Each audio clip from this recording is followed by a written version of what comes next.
glad. It's nice to hear someone other than myself acknowledge that. Your own effort isn't something that you can observe by yourself. In that sense, even though these words came from a shady demon girl who controls one of the seven deadly sins, they made me very happy. Well, I can't guarantee that you'll obtain the resurrection magic before your life is over. However, your power as a witch is proportional to the height of the mountain you dare to climb. If you don't lose heart, I'm sure you'll rival even our former master, Beatrice, as a great witch someday. I wonder if I can. I wonder if I can become a great witch and revive Oni-chan. No, my family. The Witch of Resurrection, Lady Angie. Wonderful. A Witch of Resurrection is a very rare kind of witch. Having a master like that would make me pretty proud. Actually, I would love for that to happen. Because furniture's worth is also proportional to the class of its master. Please pass Beatrice Sama up and become a peerless great witch. As a representative of the Seven Sisters of Purgatory, I'll support you from the bottom of my heart.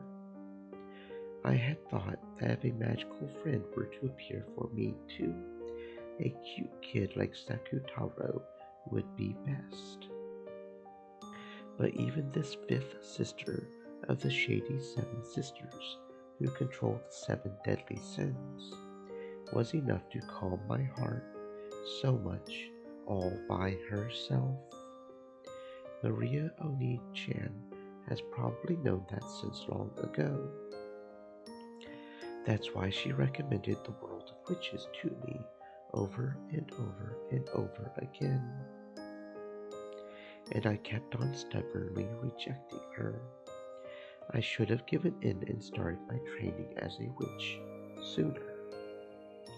A year for a child is worth 10 years for an old person, right? Now I find my past self, which only ever complained, deplorable for wasting my precious time. Long after I turned off the lights and slipped into bed, Mammon continued to talk to me alongside my pillow. I promise, one day for sure, I'll develop a magical power that can summon the Seven Sisters, and I'll let them have a lively and fun time. The seven of them make a single whole. None can be left out. Family must be together. I must bring them together.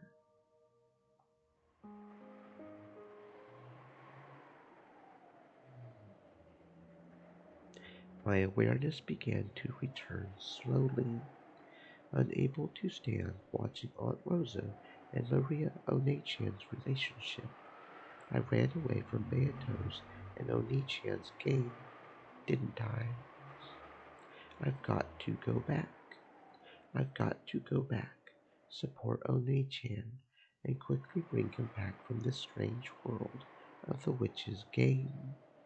After all, as long as I'm here, I'm not allowed to call myself Andre Onge Genji. At that time, I felt someone's presence. When I turned around, I could see Mammon there. Gretel Sama. Beatrice Sama said that if you do not return soon, it will become a hindrance to the progression of the game. I beg that you return swiftly.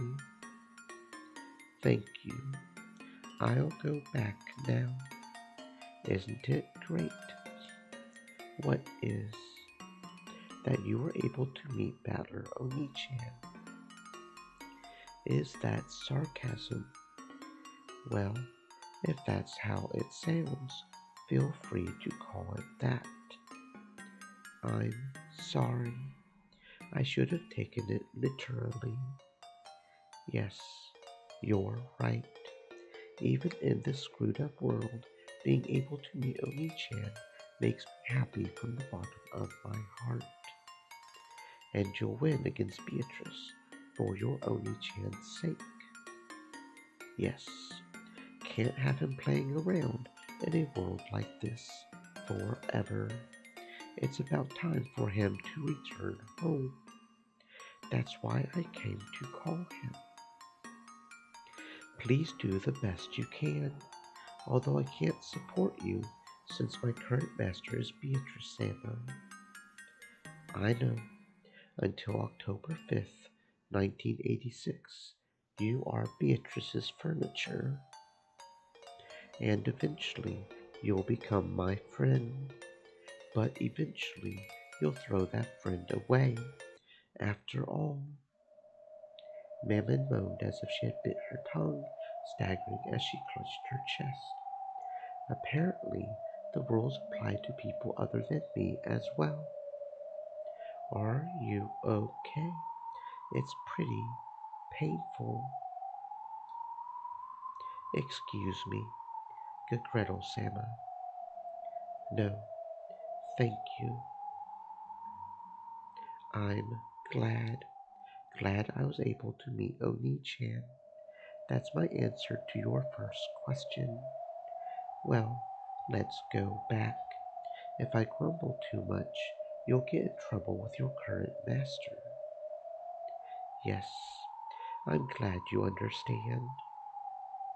Well then, this Mammon? I'm sure Mammon was about to say, well then, this way. But then she stopped as though the film had been torn off at that point. It looked like she had suddenly frozen. Then I noticed she wasn't the only thing that had frozen. Even the air and floating bits of dust had frozen in place, an empty space. A world where it seemed even time had frozen. Yes.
This looks like a portent that Bruncastel will appear.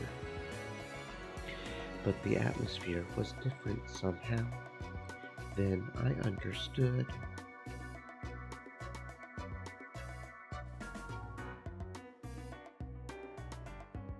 Morier said, "Good afternoon."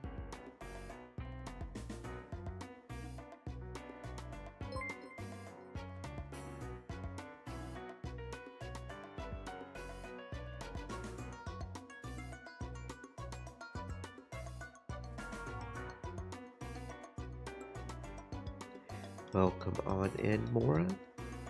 I hope you're having a fantastic existence. Thank you very much for the follow, friend. It wasn't Berncastel. It was the other witch. How are you feeling, Angie? Lambda Delta. The rules don't apply to you, do they? Of course not. Rules exist to bind others. What kind of idiot would bind themselves with them? Berncastel is a witch who supports me. But this girl is different. This witch supports Beatrice. In other words, she's a being on the opposing side. But there's some kind of difference between her and Beatrice. Even compared to Berncastel, there's something strange about Lambda Delta's existence. It's, how should I put it? Maybe like she's a being from a higher dimension. In any event, I was still unsure about how to deal with her. The only thing that was certain was that she was my enemy. No, just knowing that might be enough, but. So, do you have some business with me? Not really. When I listened in on your conversation, it started to get a bit interesting. I thought I would let you hear something good. You're supposed to be my enemy. I can't think of a reason for you to tell me something that would help me. So the moment I start listening to you, I lose. Bye. See you next time. Don't misunderstand. My opponent is Burn, not you. In other words, it's possible for there to be a topic that benefits both you and me. Sorry, but I don't feel like listening. Although I said that, I probably won't be released from this frozen time until Lambda Delta is satisfied. This itself might be proof that she's in a higher dimension than me. I haven't been given the option of not listening to her. All I can do is try not to be shaken by anything she says and strengthen my mental guard. She'll probably try to make me believe something disadvantageous to me, threatening me. There's no need to square off like that. I just came to resolve your misunderstanding. No, that's not quite it. I came to let you know about the lie Berncastel told you. Berncastel lied. Didn't Bern make it sound like your big brother would come back if you defeated Beato? Who knows? I don't feel like talking with you. My brother coming home.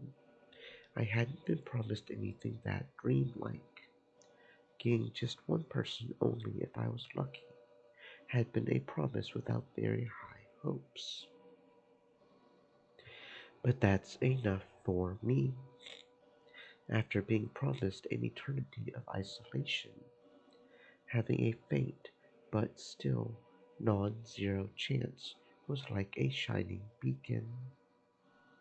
In a way, that promise of Burns wasn't a lie. If Byrne promised, then I'm sure that if you defeat Beato, Battler and your parents will be released and will come back to you.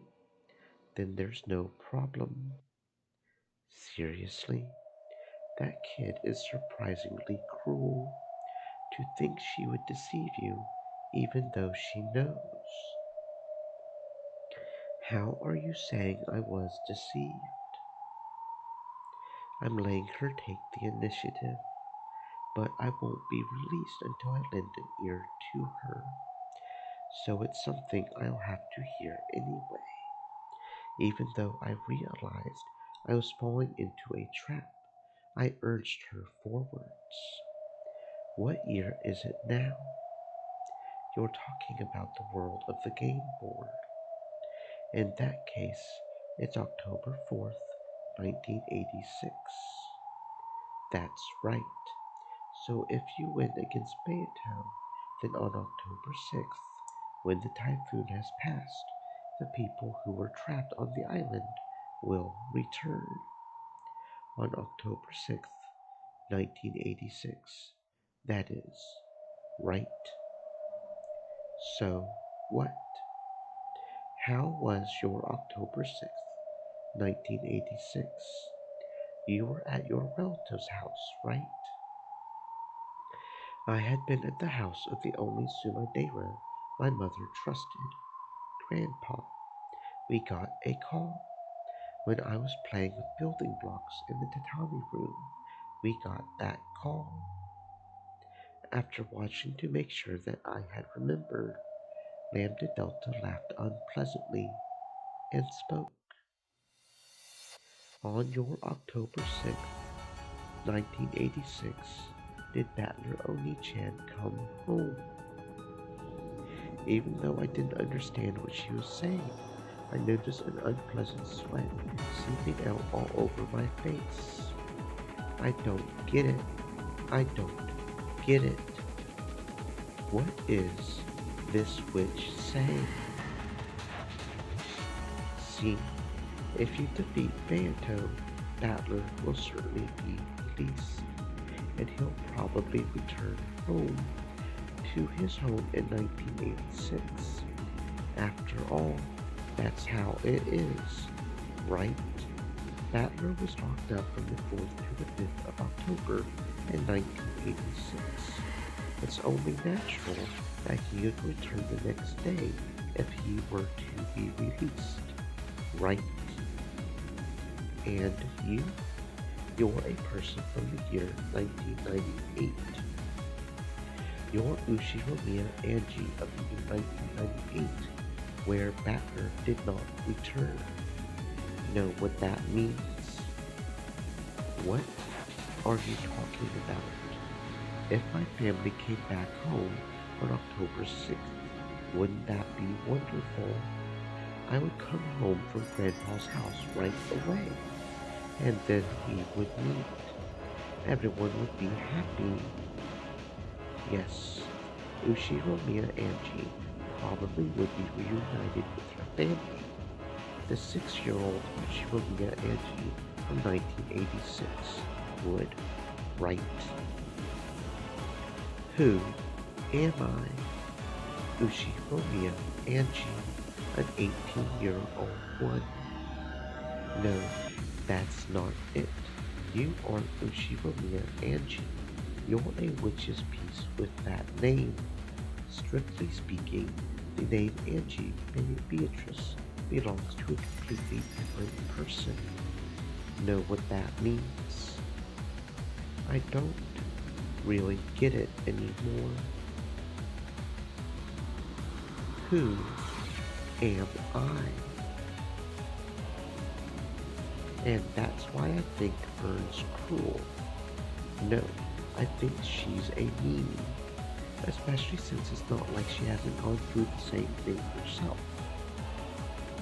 Am I being tricked somehow? Yes, but please don't blame Vern, okay? After all, depending on how you look at it, that kid isn't mine. If Bayato is defeated, your family will be returned. Returned to Ushiromiya Angie. But she probably didn't say that this Ushiromiya Angie would be you, right? Was it like that? Was it like that? What did Vern Castell say to me? Again, your assistance is required. Your family needs it. Vern Castell started by saying that. Then I spoke. If I save them, does that mean my family will come home? And how did Vern Castell answer that again? I cannot promise that. She did make me a promise in exchange for accepting this fight. Yes, this is what she said.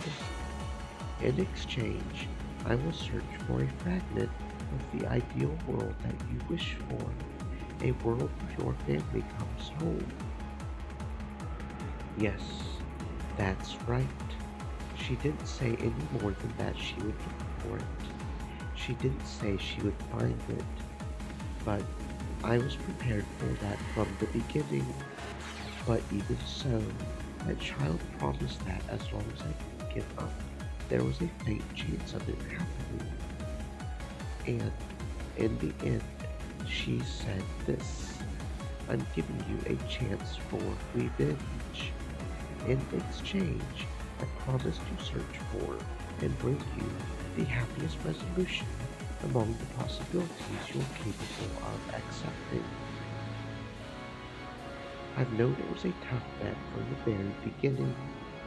After all, I have no family in my 1998. Even just a small chance of shaking that absolute zero would be worth it. I was warned beforehand that even if I succeeded in my revenge, it might be a wasted effort. So, yeah, there's no lie in that part. Banto's game board is perfect. Even having you avail makes the chances of Banto losing so slim that it's doubtful you could ever even dream of it happening once in your life. In other words, your chance of winning is almost zero, so absolutely that could be regarded as infinitely close to zero. So, Bird can be forgiven for saying that part in such an evasive way, but I can say for sure that she was tricking you when she let you get your hopes up.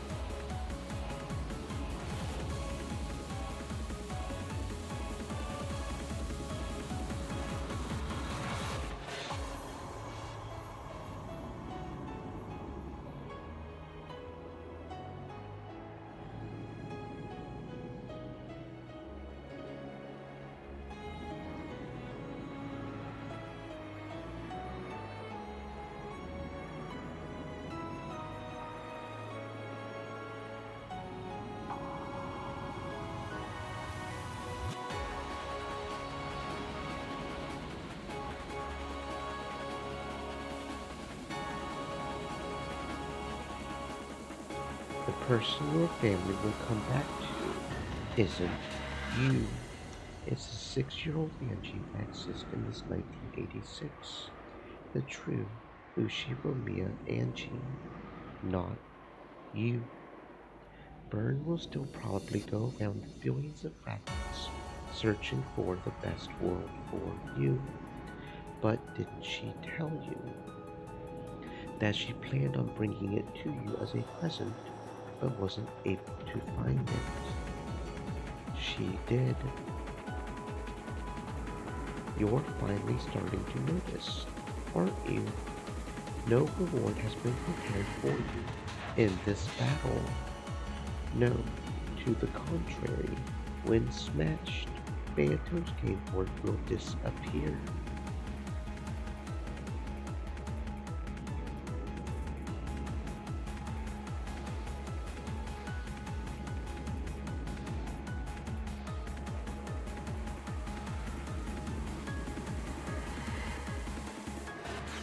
Then you, as a piece, will disappear.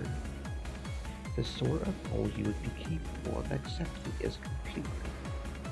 No, I'll proclaim it upon my name, upon the name of the Witch of Certainty, Lambda Delta. I proclaim that it certainly doesn't exist. That can't be. That's what Ern lied about. Or should I call it speaking in riddles? She made you misunderstand and think you could be saved. I came to clear that up. In other words, no matter how hard I fight, no matter how hard I pursue victory, my family won't come back to me. Right, they won't come back with certainty. The Witch of Certainty says it was certainty. Isn't this incredible? Several ancient kings have dedicated historical buildings to me because they wanted me to give them certainty. And here I am, graciously giving it to you as a present. Isn't this really incredible, cute, and marvelous? But I have a single good proposition for you. I'm getting completely overwhelmed. I knew I shouldn't have listened, and now I'm starting to be overwhelmed by this witch, Lambda Delta. My opponent is Bird, not you. Didn't I just say it's possible for the two of us to talk about something that benefits us both? I've said that from the beginning, so listen to me. You have no choice. Okay, okay, I'll listen. I've just gotta listen, right? I finally lost control over my emotions and exploded from the inside. I don't have a clue anymore. I believed that I was Angie, but at some point I stopped being Angie. That's right, I'm Angie, not Angie. Who am I? I'm not my parents' child, nor my brother's little sister. I'm just a piece in a witch's game. There's no need to be so pessimistic. I mean, think about it, okay? Right now, you're together with Battler Oni-chan. While it's true that you can't tell him your name, at least you're positioned as his ally in a game where he battles a witch, and you're able to be with him for all eternity. Know what it means? I can't stand it, but I understand.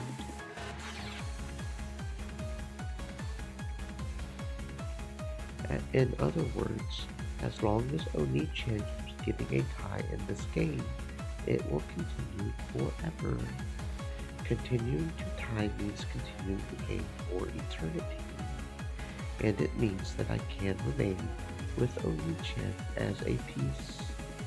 But if Oni-chan wins or loses and the curtain closes on the game, you, as a piece, will disappear. How do you define happiness for a game piece?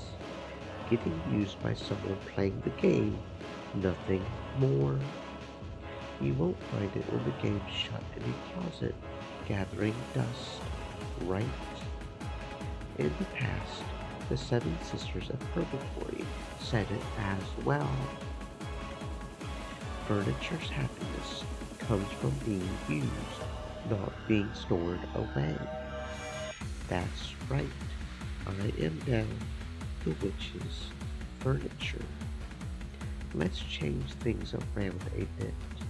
To be honest, I want this game to continue in a tie for all eternity. An unending game is an eternal cage, an absolute closed room that never opens for all time, and that'll finally make Burn surrender. You know, Beato does want to win a bit. Victory by making Battler surrender, but that's actually a problem for me. After all, if the game ends, the closed room will fall apart. So I'll go easy on Battler a bit to stop him from surrendering. Don't worry, okay? When Battler's about to surrender, I'll become his ally. But you know, I get the feeling that Beato is faintly starting to realize. I think she's starting to realize that her victory won't come for all eternity in this game. But she is, of course, the endless witch. Beato's stupid, so she optimistically thinks that even so, she'll surely win eventually. Like she just has to repeat this game on and on, endlessly. Of course, pretty much all blondes are morons. In this game of witches, there will never be a victory or a loss. I won't let her win, and I won't let her lose. With certainty, Bird noticed that, so she looked for the most powerful piece for breaking that deadlock, found you, and threw you in. To make this game end, you see, to make this game end, what's a piece's role when the game ends? I'll state it clearly. Your existence is a contradiction. Your reason for existing is to bury yourself in the darkness and despair. My goal is to defeat Banto and release my captive family. And yet, even if I succeed, I won't be rewarded. You cannot lose, and you won't be rewarded if you win. So, I've brought you a third choice, and that choice will make our interests coincide, continuing the tie for all eternity. Yes, as long as the tie continues forever, this world will not crumble. What is this world? It's the world of the game with the witch, a world where Banto and Battler fight for all eternity, and at the same time, it's a world where you get to be with Battler for all eternity.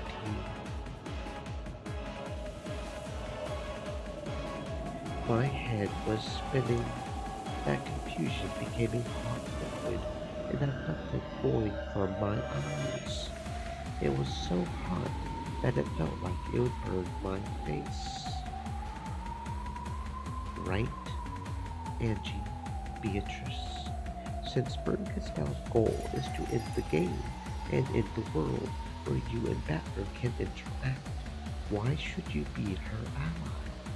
That kid tricked you, you see? She made it look like you might be saved if you became her piece. But I won't deceive you there. So I'll say it, Angie, become my chess piece. Unlike her, I won't offer you rewards based on lies that certainly will never be granted, as long as you become my piece and help me so that this world certainly never ends. Then with certainty I'll swear upon my name that this world will certainly continue. That's not all. I'll add on a bonus. This rule that binds you. I'll clear it away for you. Well, of course, I'll only do it after you've sworn to become my piece. Okay? In my own throat there was a thick, loud, pulping sound. I shouldn't have listened. If I hadn't listened, I would have remained an innocent little sister, praying for my brother's victory. But I might be different now. I might have been degraded into a witch's furniture, one that cares about nothing but being by Oni-chan's side. I'm not telling you to betray your brother, okay? If it looks like Battler's going to lose, you can save him with all you've got. On the other hand, when Battler closes in on Banto too much, I want you to hold back a little. That's all I'm asking. Oh, alright? Don't worry, there's no need to actually betray Battler. Battler can't win against Banto alone. That's why Burn threw you in. You see? As long as you don't win the hand, Battler will be unable to win against Banto for all eternity. See? It's really simple, isn't it?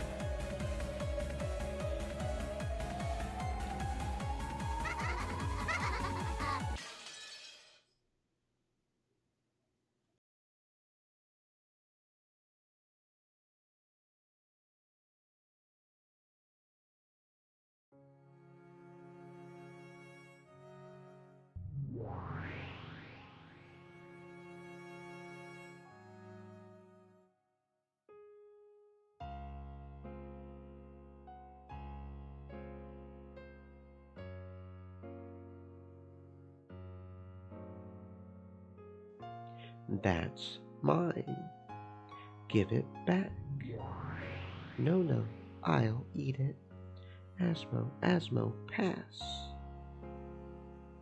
Over here, Levia One Sama. I wonder where they swiped it from. They were fighting over a donut or something, playing around really loudly. Angie Sama is reading, so can't you be a little more quiet? Yelling stuff like that makes you the loudest one, Satan. Be silent, you foolish little sister. You're the loud one, Lucifer One Sama. Is there something you would like to say to me? I was already used to the oldest and the third oldest sister arguing with each other. Even though they're both so quick to anger, it's a bit funny how they're both having to hold back a little. They might be surprisingly like each other. You were told to be noisy, but this is a bit too much. Should I make them lower the volume a little? They can mess around all they want. It's 100 times more pleasant than that shrill laughter in the classroom. Angie Sama, go to the next page quickly. You read really slow. You like to read, Mammon?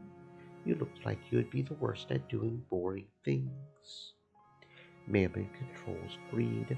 That also includes a thirst for knowledge.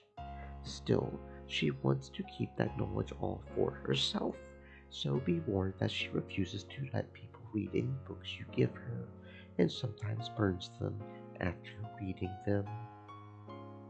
I like knowing things that no one else knows. I like being able to do things that no one else can do. So I like studying and practicing, because I want to keep wisdom that no one else knows about all to myself. As Mammon said that, her eyes sparkling. She peered down at the page that was open and read through it again. You could see the greed that made her covet that page even more thoroughly than I did. As you can see, my magical power has grown much stronger than it was on the first day I summoned them.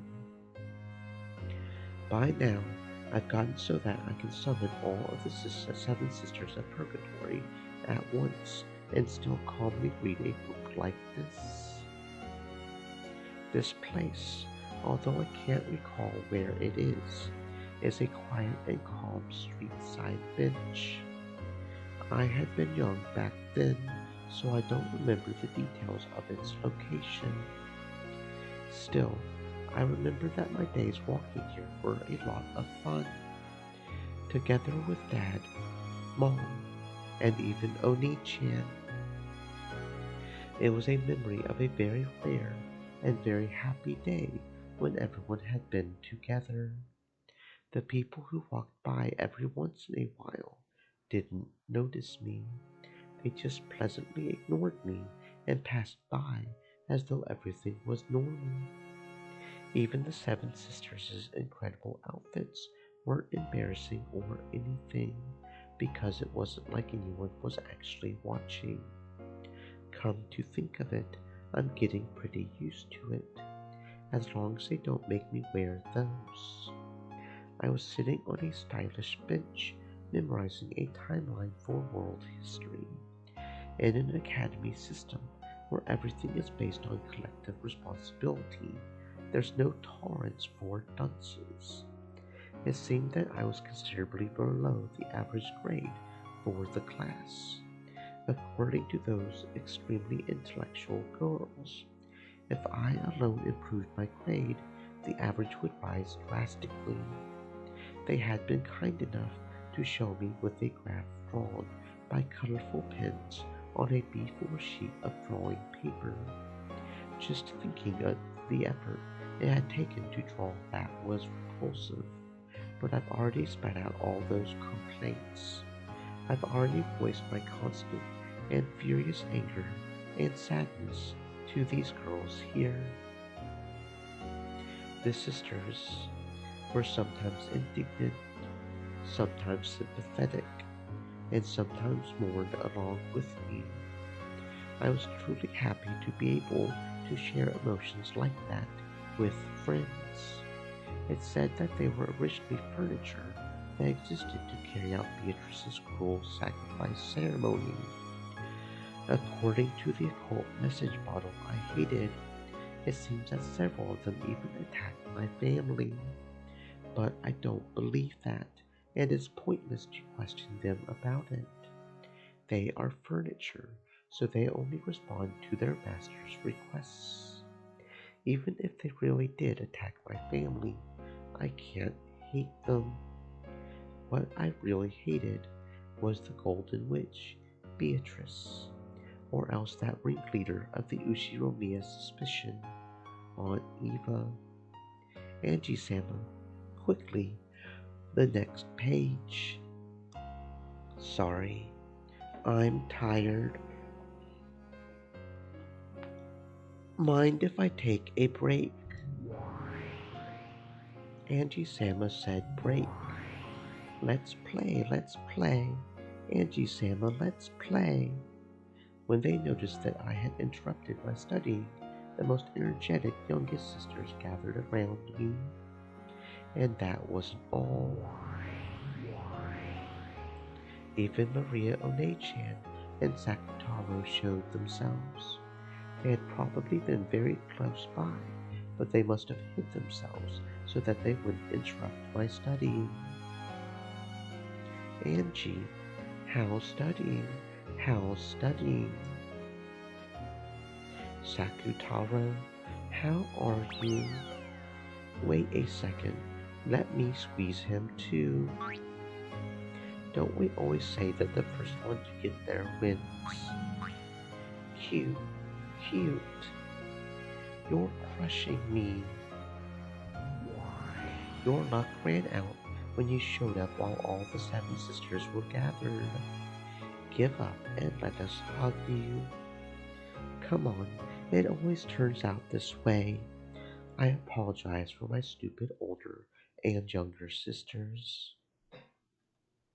Sakutaro's happy to meet everyone too.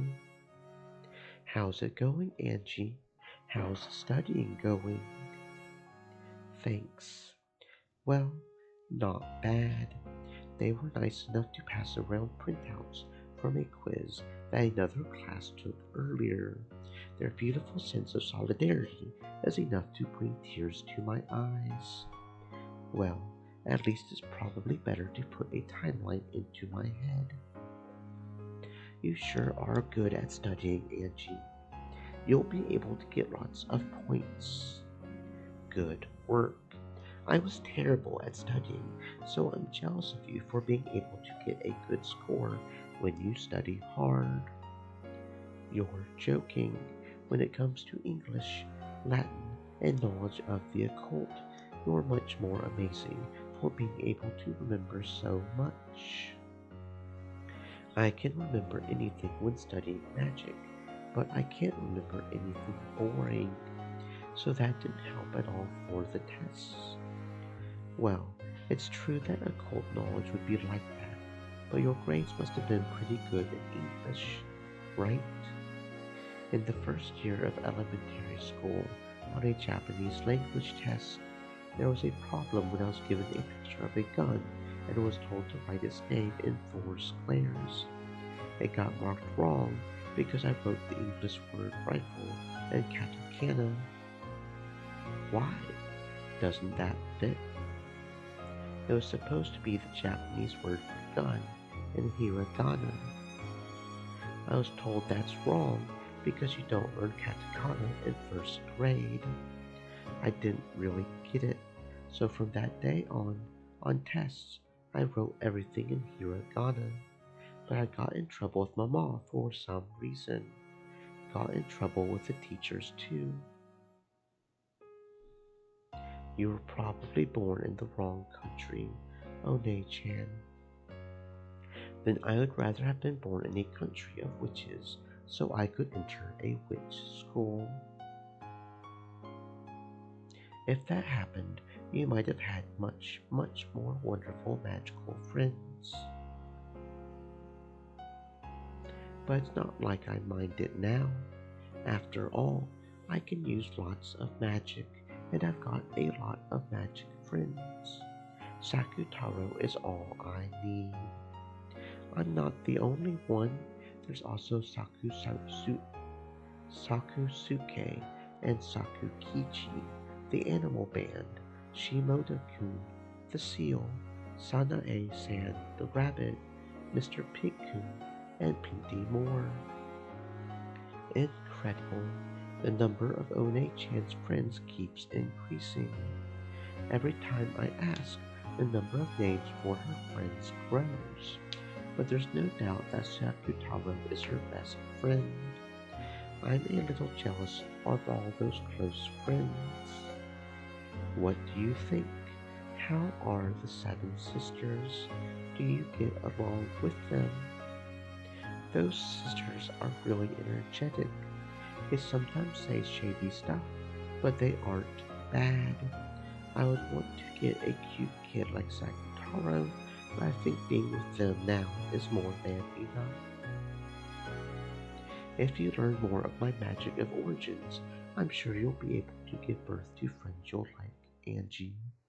Creation is still a bit too hard for you now. There's a difference between creation and summoning, and resurrection is also different. So, your greatest wish really is to revive your family. Yes, I have a vessel for it. This. That's right. I'm sure that hair accessory will eventually become the key to summoning Battler. The rest is up to you, your training, Angie. Although not knowing how long it'll take is enough to make me cry. Stay strong, even if it's tough. If you don't give up, Angie, it will definitely come true someday. If someone gave me some proof that it would definitely be granted, at least that would calm my heart. Then I guarantee it, without a doubt, Angie will surely have her wish granted someday. Thanks. I'm glad to hear it, even if you're just saying it to console me. It's not like that. Stop it, Angie. That kind of emotion will turn into the magic-resistant toxin. The feeling that your dreams will definitely come true is the best seed that buds into magic power. That's right. Sorry, teacher. You need to be a big leader, Angie-sama. Go however far it takes to get the thing you desire. You're lacking the willpower to never give up until you get it. That isn't true. Angie's doing her best. Thanks, Sakutaro. Mammon. Crying about it won't help anything. There's nothing I can do except hang in there. I'll try hard. I'll grit my teeth. I'll definitely make my dreams come true with certainty. You're awesome, Angie. Do your best. Mammon and I will support you. Yes, we'll support you. The greedier our master is, the more our worth will increase. More importantly, Angie-sama, we finally got 10 people gathered here. We plan to have everyone play Shiritori or something. If you lose, there's a punishment game. Let me nibble your ears. Come on, is hunger the only thing inside that head of yours? Please forgive my foolish sister's stupid proposals. Are you sure it isn't about time you return to your studying? No. I waited so long for you to finish studying, so I can't stand it if you don't play with us. I don't think it's a bad idea. Perhaps playing every once in a while is good for softening the mind. You govern sloth, right, Belpha? What you're saying sounds reasonable, but you're actually being sneaky, aren't you? My apologies. You are diligent, Angie Sama. If it's okay with Angie, I would also like to play with everyone. Let's make some noise. It'll definitely be fun.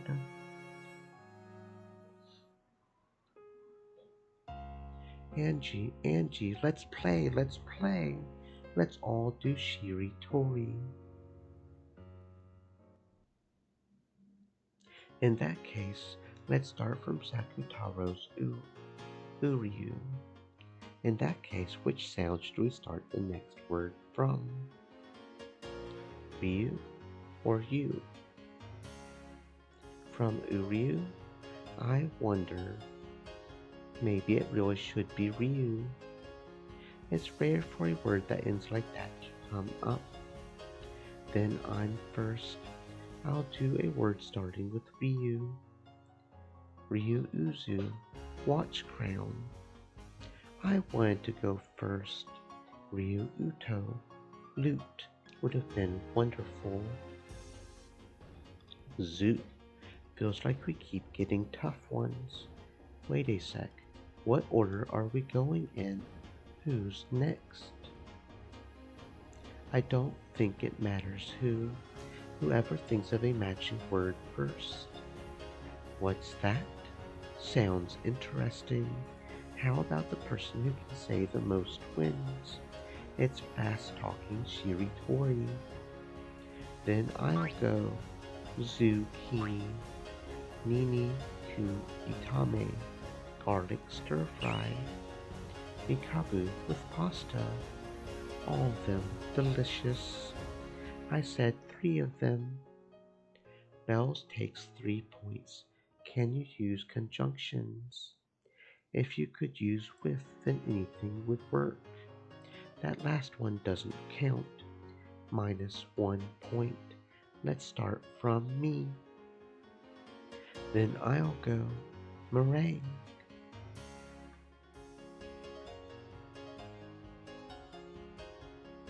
Gesuido, drainage system.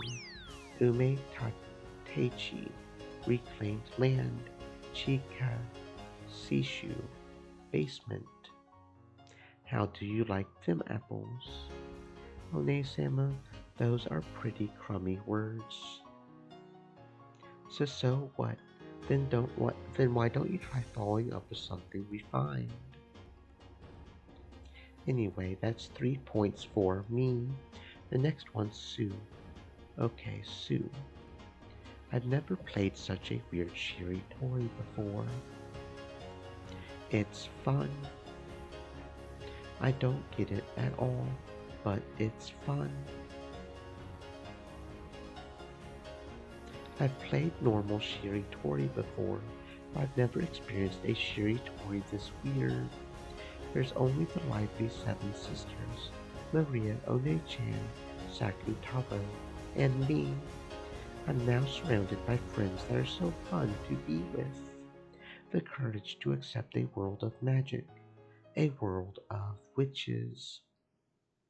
That alone didn't change the fact that I was still locked up in an academy without a single friend in my class. But despite that, I'm able to have such a fun and lively time. I'll also become a witch like Maria One-chan, and someday I'll add my family to this fun circle. Dad, Mom, and One-chan, if possible, George One-chan and Jessica One-chan, and the other relatives. I'll call everyone here without a single person missing, and we'll all gather together. This is my dream. That's right. Until I make that come true, I definitely won't lose heart. I'm sure you'll become a great witch, Auntie Sammy, as long as you believe in that. We seven stakes of purgatory will always serve by your side until that day comes. You'll be there for me, no matter how long. You'll lend me your strength. Of course, after all, I'm your friend, right, Angie Samuels? Yes, that's right. Let's all stick together and play together. Today and in the future, always, always. Until the day your dream comes true, Angie Sama. The lively 10-person game of Shiri Tori, alongside a street cut off from time, under the constantly bright rays of the sun, could have continued forever.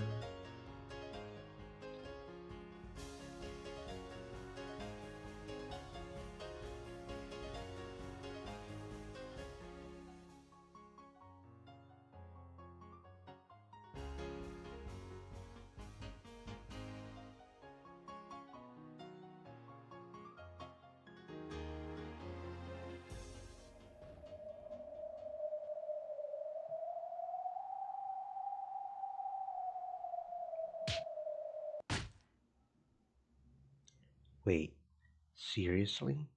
What's going on, Ushiromiya-san?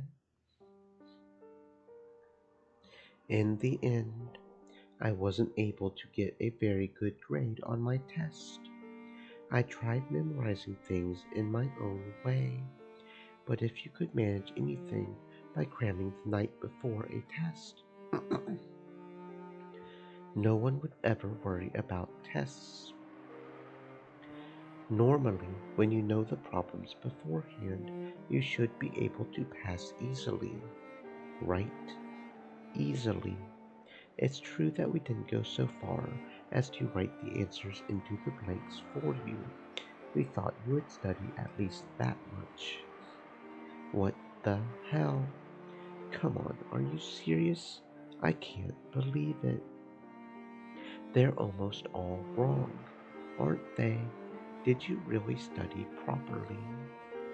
More or less? This isn't what you call more or less, Ushiromiya-san.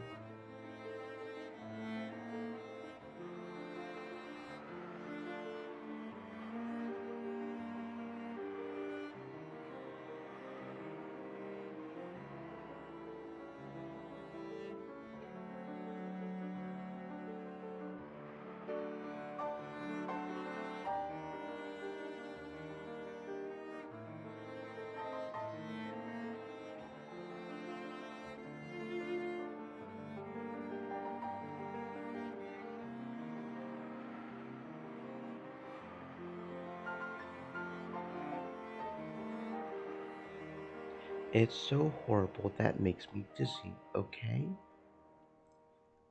Please forgive her for getting a miserable grade on such an easy test, and for making the average score for the entire class plummet. The same test had been given in another class first. That test paper had been obtained, so the average score for our class had been unusually high, enough to obscure my slight improvement. However, there were some things I had no excuse for. If I had spent the entire day studying like mad, I might have been able to get a slightly higher score. But I hadn't gone that far. After that, on that day, I spent the whole time having fun playing Shiritori with the seven sisters, Sakutaro and Oni-chan. As expected, the winner had been Maria Oni-chan. She was a strong player thanks to her wide knowledge of trivia. Sakutaro had gotten the punishment game. He spent the whole time cheering for everyone else's answers, completely forgetting to think of any himself. Because of that, he had been squished by the seven sisters and had his ears thoroughly nibbled, hadn't he? Are you listening, Ushiromiya-san? They were surrounding me, twittering right like small birds. They were annoying, smelly. On the outside of that circle was Mammon, an exasperated expression on her face.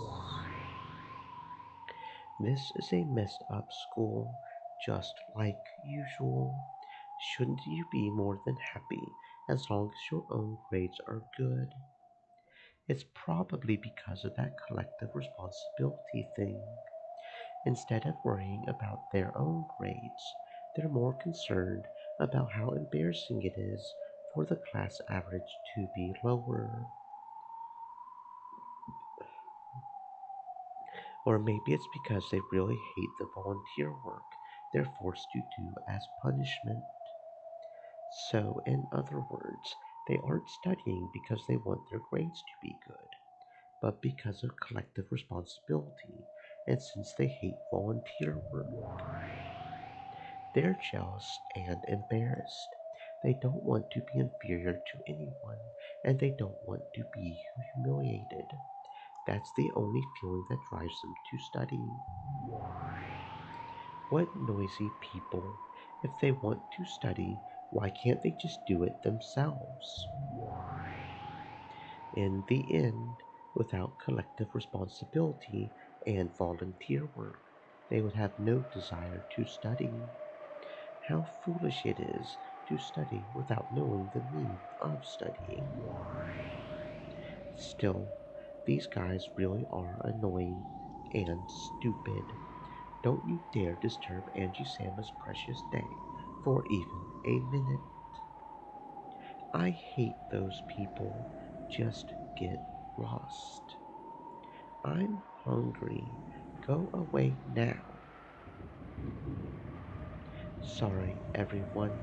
I wonder why humans are so shameful.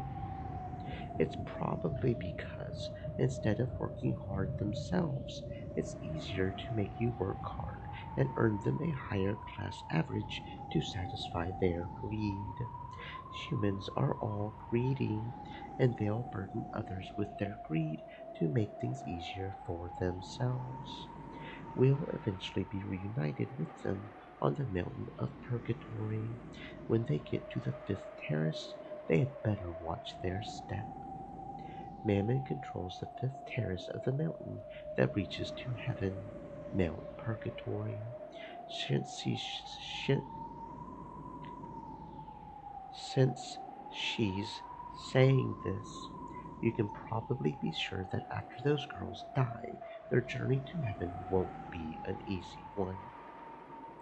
No, on the contrary, let them just fall into hell.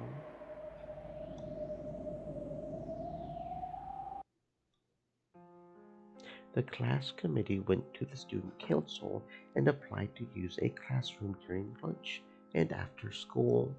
The purpose of use was for a class study group, a wonderful little gathering so that they could all surround me and make me study. I'm so grateful I could cry, which meant that every day all of my lunch and 3 hours of my afternoon would be stolen.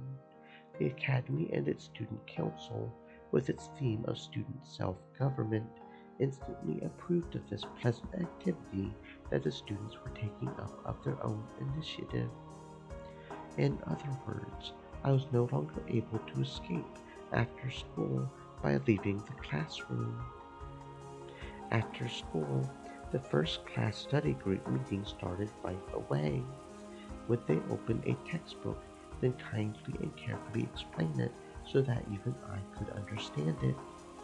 Of course it didn't turn out like such a naive illusion. After school, in the classroom, dozens of my classmates crowded around Stream my element. desk. Said.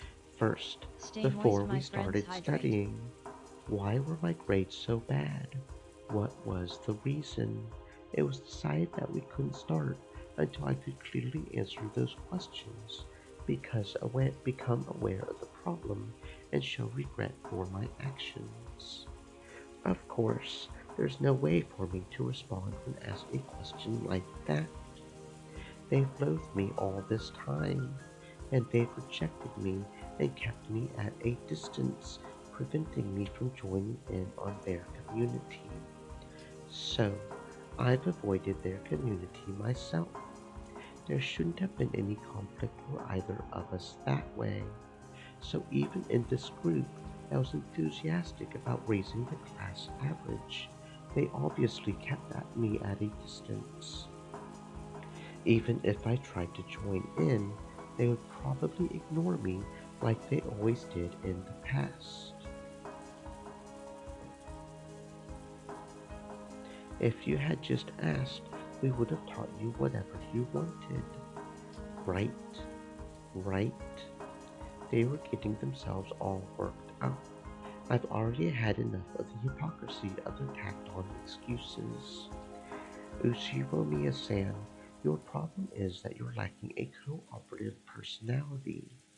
You mustn't be satisfied as long as everything's good for you alone. Those who gather in St. Lucia's place of learning shall have a cooperative heart. It's written right there in the student handbook, right?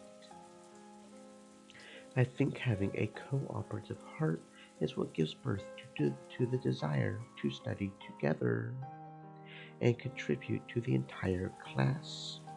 I believe that itself is the thing you lack before you even start studying, Uchiromiya-san. But what do you say? Have you been listening to us? We went to all the trouble of staying after school to say this for your sake, right? I'm so grateful I could cry. Of course, they didn't like that. This way, it almost makes it look like we're bullying you, they reprimanded me. Fortunately, I'm normally all cried out anyway. If I'm told not to cry, I can hold it back. First, I was made to write a letter of remorse and read it out loud. Of course, this was to be done by today. The class committee politely applied to the student council and the staff room for an extension on the use of this classroom. It seems that it was accepted right away, which means that starting now, I'll be forced to self-criticism for at least a full 5 hours here. Uchiromiya Angie got a low score on her test and caused trouble for her classmates. That's not it, right? You getting low grades and causing us trouble isn't the root of the problem, is it? It's a cooperative attitude, right?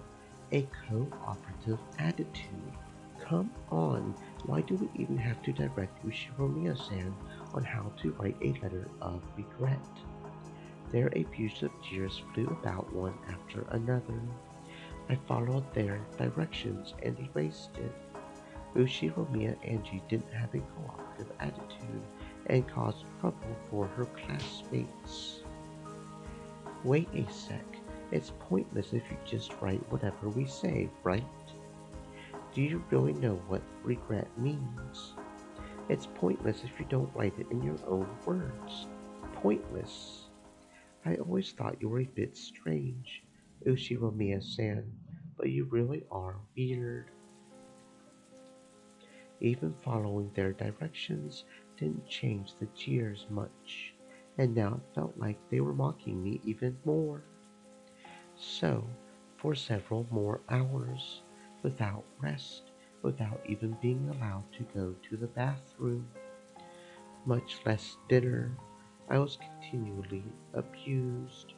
I was coerced into writing a paragraph that humiliated myself.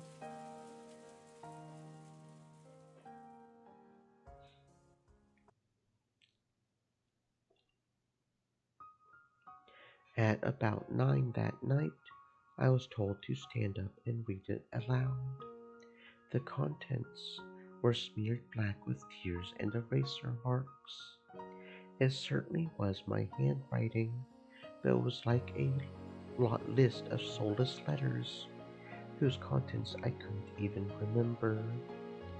Everything had been copied down according to their orders. So while I had been the one to write the letters, they weren't my words.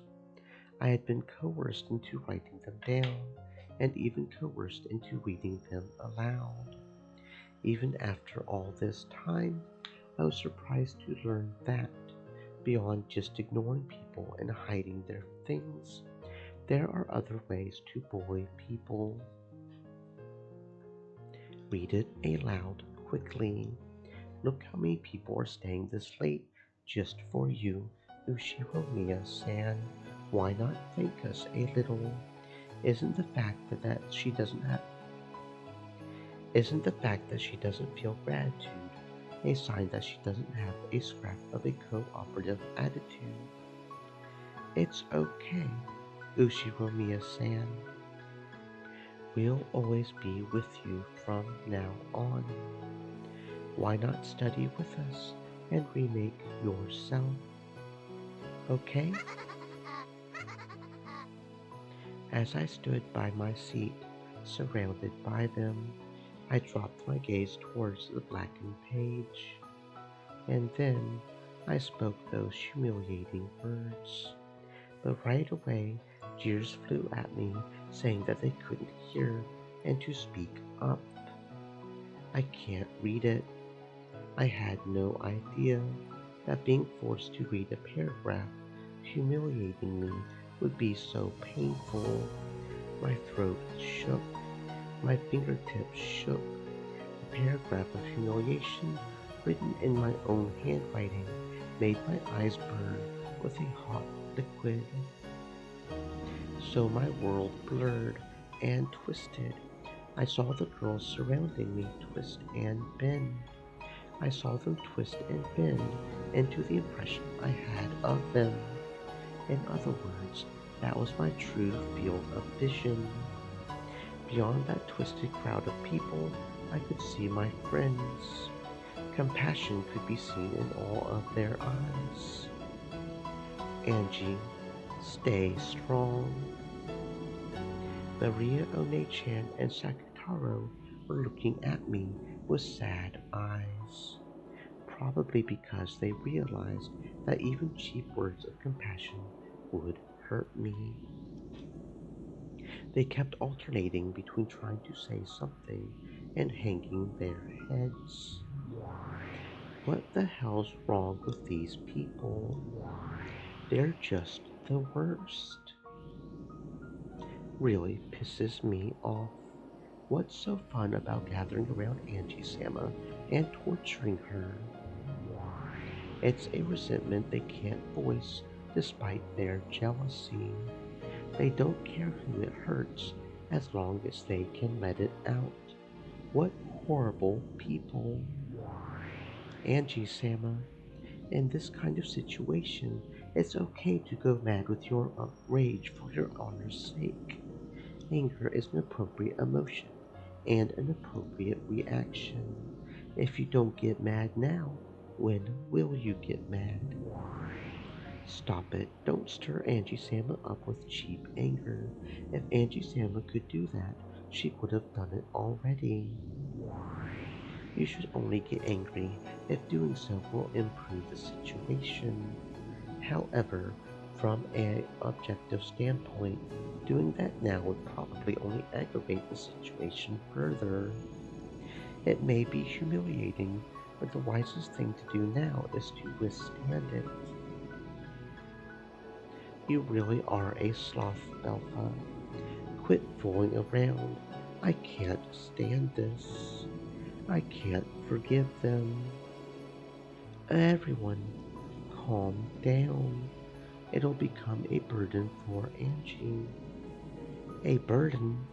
What are you talking about? Is this the time or place to be calm? We furniture are not so cruel as to coolly watch when our master is humiliated. Angie-sama, you have no obligation to read such a humiliating letter. If you can't let out a cry of rage, then at least throw it onto the floor. You don't need to trash talk them. You don't need to yell so loud that they bend over backwards. Just throw the notebook on the floor with all your might. By doing just that, you'll be able to show your strong will. Don't start running on by yourself, Mammon. I told you, right? If Angie Sama could do that, she would have done so long ago. Nothing will be resolved by the eruption of momentary emotions. Can't you see that doing that will only make their treatment of Angie Sama even more severe? Why is this happening to Angie Sama when she didn't do anything wrong? Not letting her eat dinner and making her stay so long after school. I hate it. And it's not just tonight, but tomorrow and the day after too. That's enough. You can't simply sit there bearing this humiliation. Are you really listening to us? Someone tugged at my hair. I was torn back into my tragic reality. I was no longer even permitted to listen to the seven sisters speaking on my behalf in my heart. My hair was lifted up. One of my hair ornaments came off, and I could hear the sound of it rolling on the ground. No one picked it up. To the contrary, they casually avoided it as though something filthy was rolling towards them. I tried to follow it with my eyes, but my hair was tugged up again. Why do you never listen to us, even though we're talking about something so serious? In one ear and out the other, is it? Does anything get into that thick skull of yours? Get a grip, okay? Are you really conscious of the trouble you're causing us? You aren't going to start saying that you just wrote it grudgingly because we told you to, right? Until you really show regret of your own will, this seriously isn't gonna end, okay? It's not just for today. It'll seriously keep on going tomorrow and the day after. You see? Don't you play us for fools, okay? I mean, why are you even still alive? Is it normal to go on living like this? If it were me, I would just die. You can't live like this, can you? 'Cause you being alive just means getting in other people's way all the time, right? If it were me, I definitely couldn't live on. Yes, I would die too. If doing that's better for the world, then I would die right away. Right? Then die. Angie Sama, kill all of them now. Lucifer, can you hear me? You seven sisters of purgatory are incredible furniture that can massacre mere humans in a flash, right? You're always boasting about it to me. Then do it. Massacre them right now. Right here. Right now. Well, for some reason, Lucifer hesitated. Why? What's wrong? You're certain to kill furniture that can fly around faster than the eye can see and instantly pierce the hearts of a witch's enemies, right? And I'm giving you an order as your master. Carry it out right away. Kill them all. Angie Sama, please calm down. If they had immediately followed my brutal order, making heaps of corpses with me at the center, I was ready to reflect on my own reckless actions of stealing human lives so readily, ready to regret and repent, just as they had wanted me to. I was prepared to do that, and yet Lucifer just let an unsure expression rise to her face and didn't move to carry out my order. I knew it. Yes, I knew it. Vaguely. No, that's not right. I've known from the beginning. I've known that magic was all empty this whole time. haven't I?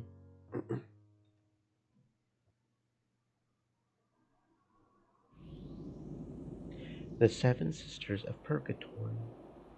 Right. Stupid. So pointless. I've known it the whole time. Angie Salmon. I glared into the worthless Lucifer's eyes, and pain seemed to accompany that gaze. As though she was being assaulted with a violent headache, Lucifer grasped her head with both arms, but it looked like she couldn't tear her eyes off my gaze. So she was assaulted with a pain that grew more and more violent.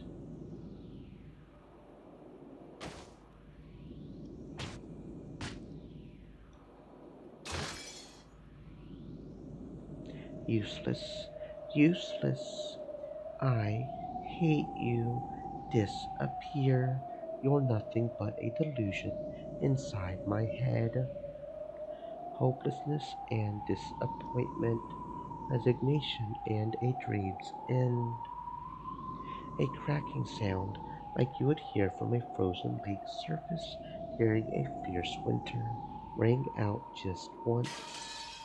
At the same time, Lucifer's form, which was being tormented by a violent pain, stiffened in place and grew cloudy. It was almost as though a beautifully polished glass window had been heartlessly smashed and turned white from the countless fissures. And that was an accurate analogy. At some point, Lucifer's form had turned into a glass ornament of the same shape. Countless fissures ran through it from the inside, and as the head and arms collapsed, it crumbled to the floor. The Lucini, who's the second sister, Leviathan, carry out my order, massacre them right now. No, Angie-sama, please calm your heart and listen. We I'm not looking for excuses or backtalk or an answer. I want nothing more than a swift confirmation of my order to eradicate the girls who are humiliating me. If you're going to say anything else, there's no need for me to listen until the end. After Leviathan also turned white due to countless cracks throughout her whole body, she fell over backwards, splitting into separate parts along her neck, hips, and arms. If she had been smashed to bits and lost her original form, it probably wouldn't have seemed so brutal.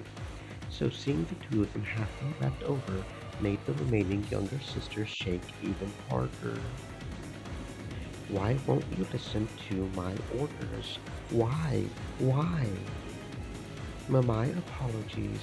But here, under the current conditions, the anti-magic power is extremely strong and what's that? You can't do it because humans are here. That's your logic. Isn't killing humans what you do? If you can't do that, then what use are you as furniture? Die. But please spare me, Sama. As she clutched her head with both arms, Satan also turned white and fell down face first.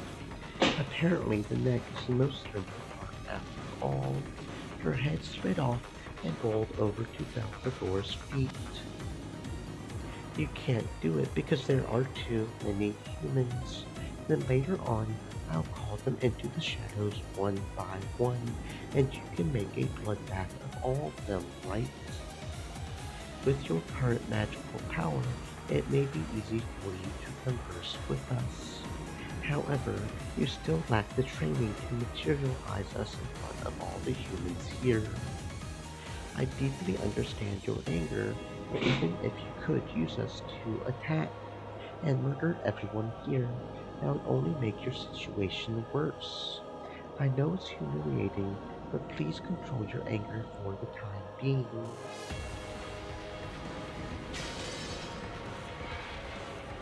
Will I get the same answer from the next three? Are you going to tell me you can't do it because the anti-magic power is too great? Are you going to tell me you can't do it because my magical power is too weak? Then I won't ask you to kill all of them. Just one person's fine, so try and kill them right here, right now. As Asmodeus and Beelzebub help each other, they crouched down, cringing in fear under my banner. If they had been able to obey my order, they probably would have carried it out immediately. And yet, here they were, crouching down, empty, sad, and pathetic. That's right, I've known. These girls can't even touch reality with one of their fingers. No, no! Bells, I'm scared, Bells! Auntie Sama, spare us, spare us! I don't want to die! Die. Useless. Furniture. Why are you guys even alive? Why are you alive when your lives are worthless? It doesn't matter if you die, right? Die. I'm telling you to die. Do you think any idiot would leave furniture that has no use lying around? But please stop, Auntie Sama. What is it, Mammoth? Are you going to be the only one to fulfill my order? That's right. You're my best friend. You alone will do it for me. Get them. As you are now, Auntie Sama, even if you use us, you're capable of committing murder. It's furniture's duty to help with things our master can't do. Things that even the master can't do, we can't do. Do you hate them, Auntie Sama? You do hate them, right? I totally understand why you want to kill them. Okay, in that case, go ahead and kill them, Auntie Sama. If you stain your own hands with blood, then we, the seven sisters of purgatory, will go along with you however far you go. I'm asking you because I can't do it myself all the time. Isn't being able to do things I can't the things that make you furniture? Yes, we are furniture. Furniture to be used. Please go ahead and use us to kill. You'll be the one killing Auntie Sama. If you're saying that you want to kill, then go ahead. Be my guest. No need to hesitate. Go and carry it out right now. And once you've prepared yourself mentally, once you're prepared to dirty your own hands, then we'll help you out. But you haven't done that, Auntie Sama. Don't speak furniture, you delusion. I get it already. You don't all have to tell me.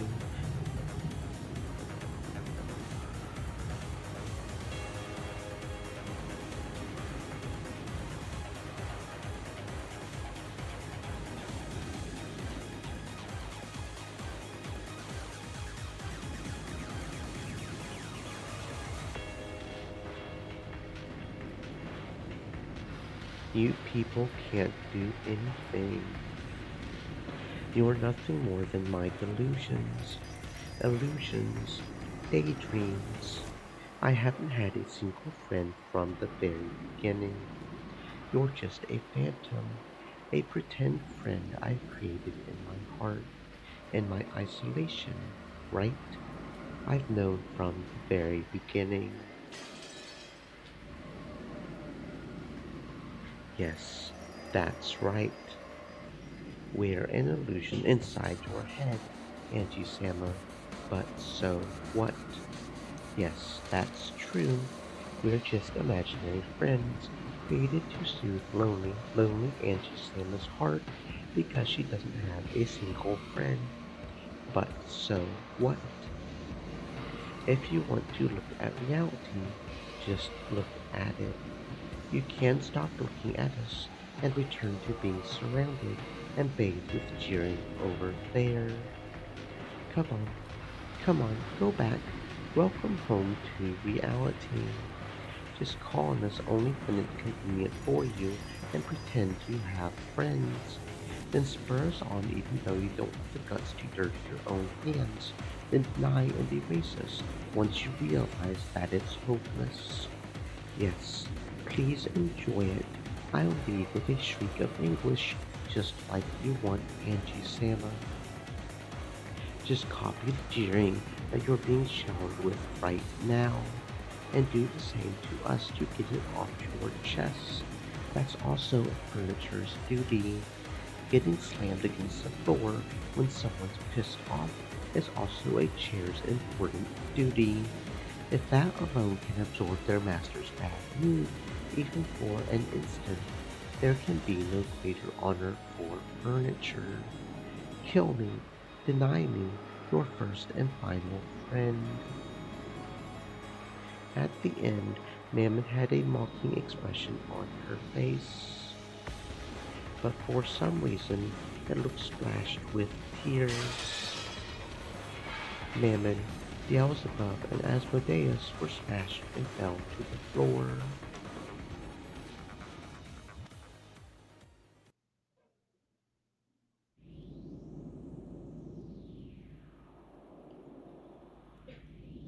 Come over here, Sakutaro.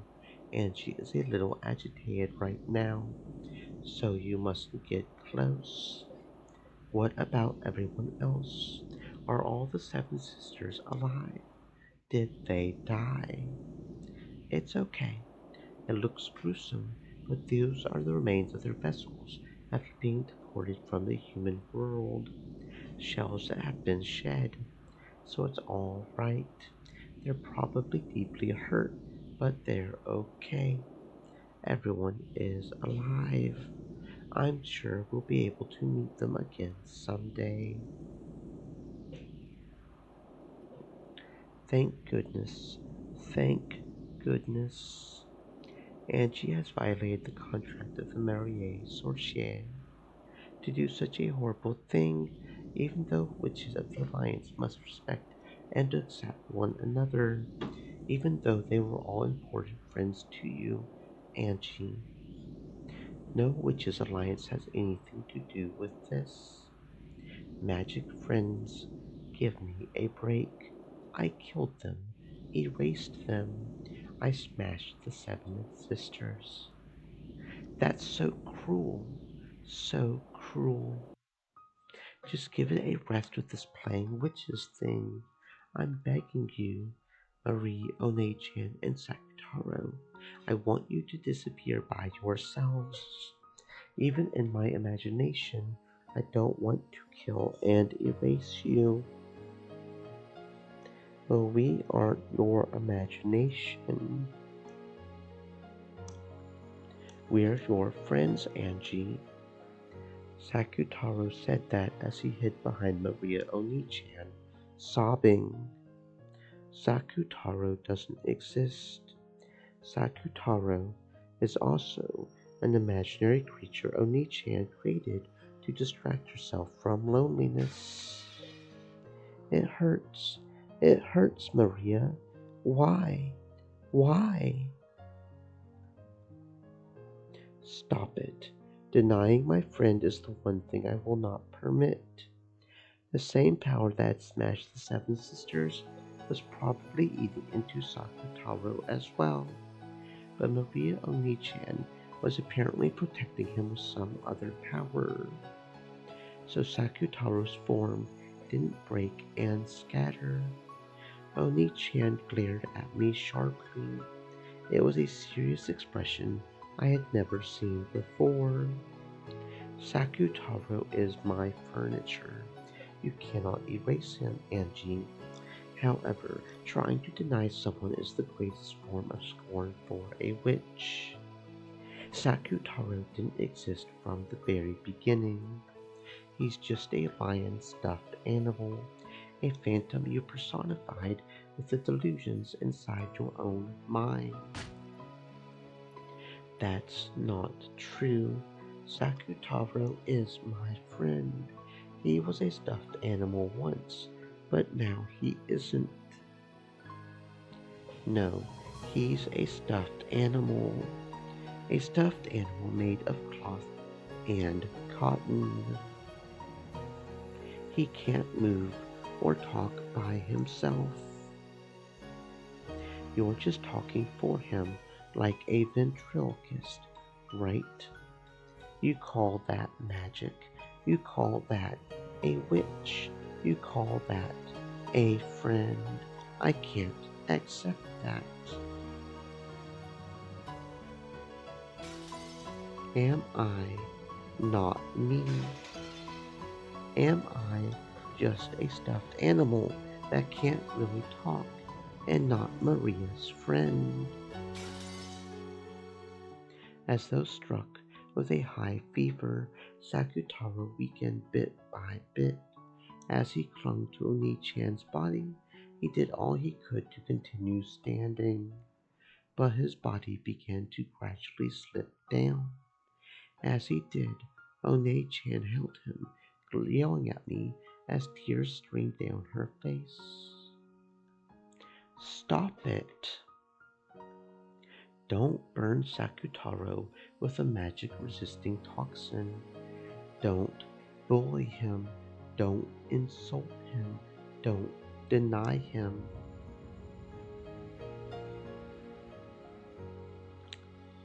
Maria One-chan, you're so weird. There is no Sakutaro. Stuffed animals are stuffed animals. I learned from Mama that they're made of cloth and cotton. There's no way they can walk or talk.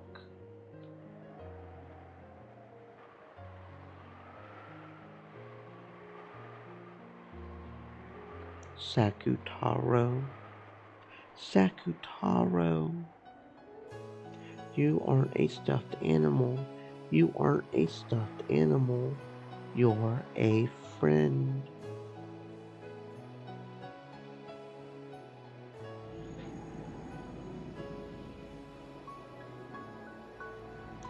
Instead of playing with stuffed animals, it's better to play outside with everyone. I'm bored with stuffed animals already. I hate you, Angie. Why say something like that? I hate you.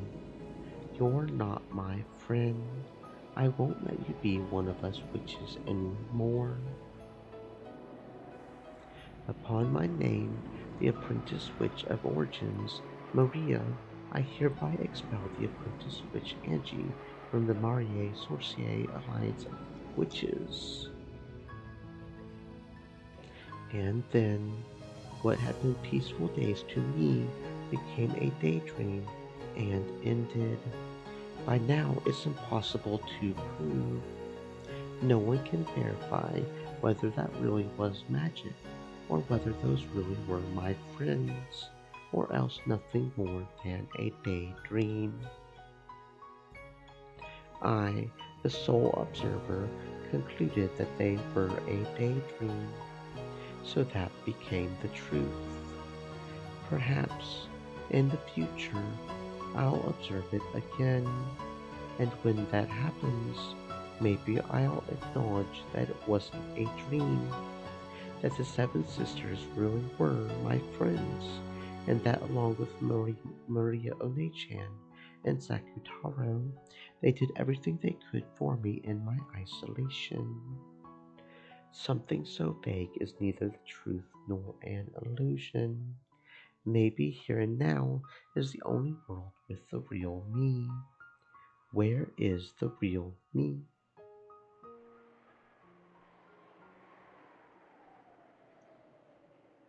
The person standing amidst the girls' exposed wreckage that resembles broken glass sculptures.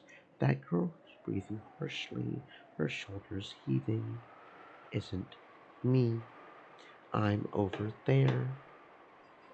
The me that's surrounded by a crowd and being showered by jeers, and who's hanging her head, her eyes red, isn't the me over there the real me. I won't dream any more, because there's nowhere left to run. I'm Going back, I'll return myself to the cage made of flesh. Are you listening to us? It's not like anything will be resolved if you just stand there hanging your head, right? I hear you. You finally answered. You aren't thinking that this'll end if you stay silent, or that we'll forgive you if you cry, right? We're asking if you're aware. We're asking if you're aware of the trouble you're causing those around you. I slowly nodded. I acknowledged it. I acknowledged that I had slipped into the world of my daydream, trying to remain separate from the others in my class, to separate myself from and disgrace those sisters who spoke to me with reliable and kind words, despite being totally unable to help when I really wanted them to. I acknowledged that I, Ushiromi and Angie, do not have a cooperative attitude and cause trouble for my classmates. There's nothing to blame for that except my excessive inferiority complex towards all of my classmates because of my inability to study. And it's a shame that I'm alive. Starting there, when I was no longer reading the paragraph they had made me write, it was me improvising, and it was what was in my heart. They noticed that it wasn't what they had anticipated. But while they did frown, no one spoke. So I continued. That's right. It's a shame that I lived. I should have had them take me with them on that day in 1986. And yet I was the only one who wasn't taken. Why am I here? This isn't the world I'm supposed to be in. No one will save me. For a time, I felt as though only the fictional friends I created inside myself could save me. But those friends were nothing more than a delusion.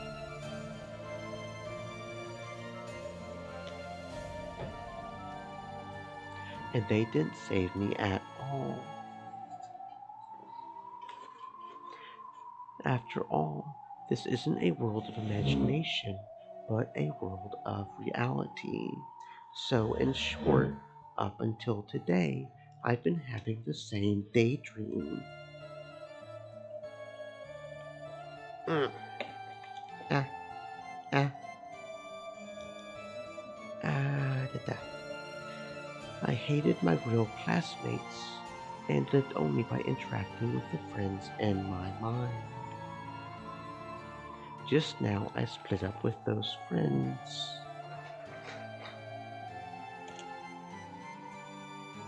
So I am here.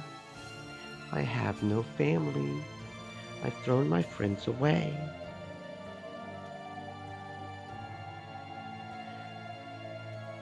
Two. Mm,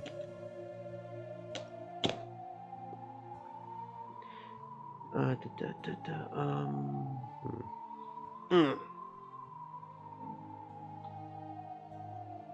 There's no longer anything left for me. Why haven't I died?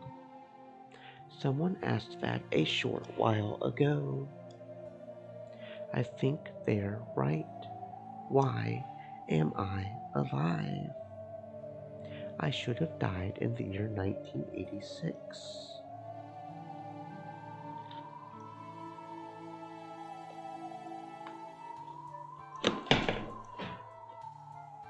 No, I must really have died. And yet, my dead soul is still locked up in this cage of flesh. So I'll ask someone. If no one answers, I'll do it myself.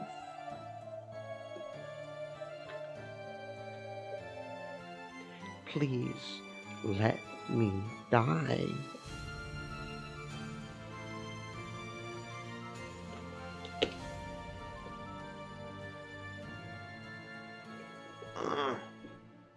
I spoke that sentence and looked around. Dumbfounded girls. I wonder if that'll help. Shocked girls. Girls whose faces seem to be saying, "What the heck is this kid talking about?"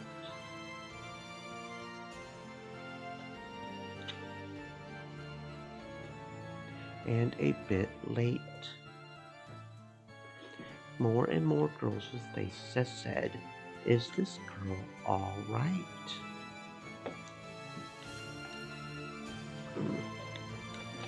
Yeah, something like that, maybe. Okay. And then, ow. Yep, ow. Okay, ow.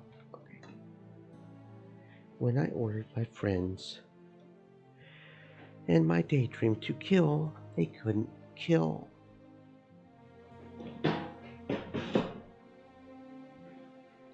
They couldn't do it. And so I asked real humans to kill me. But of course, these girls can't do it either. In other words, both daydreams and reality are the same. Doesn't this mean that, including this world? Oh, that's a lot better. Okay, there we go. Absolutely everything is a daydream. Then there's no problem, right? After all, on that day when I lost my family, I was already dead.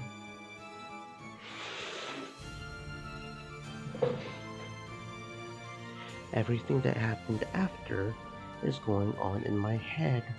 My life flashes before my eyes after I failed to die. Once I understood that, it felt like the scenery surrounding me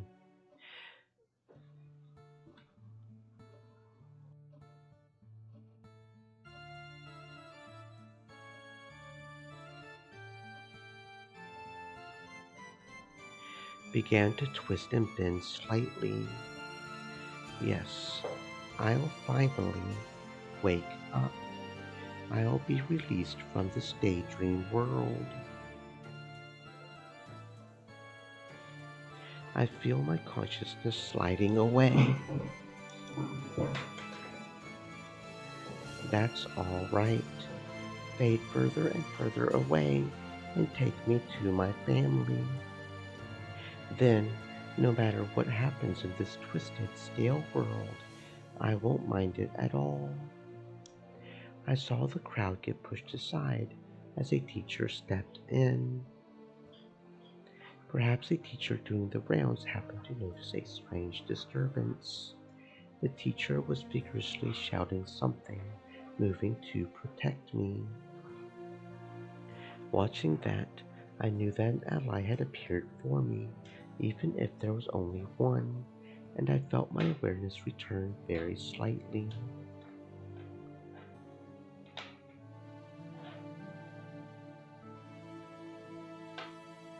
The only ones who can save me in the world of reality are real humans. Never again will I seek rescue from daydreams. This is the world of humans. Nothing can save a human except other humans.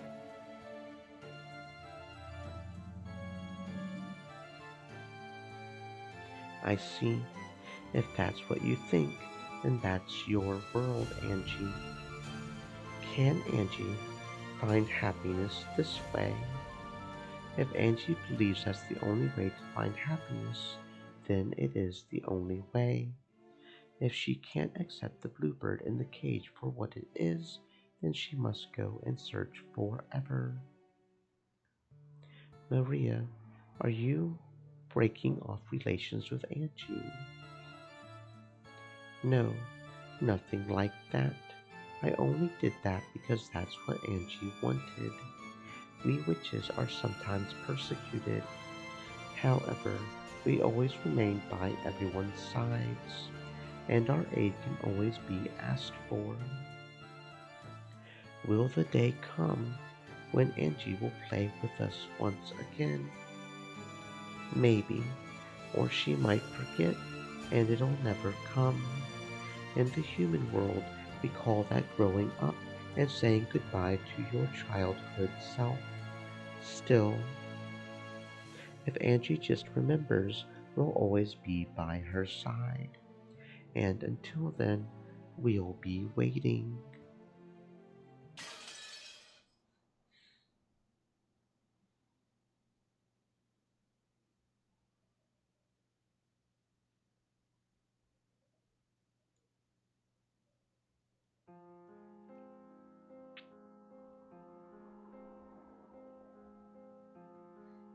Maria, answer me.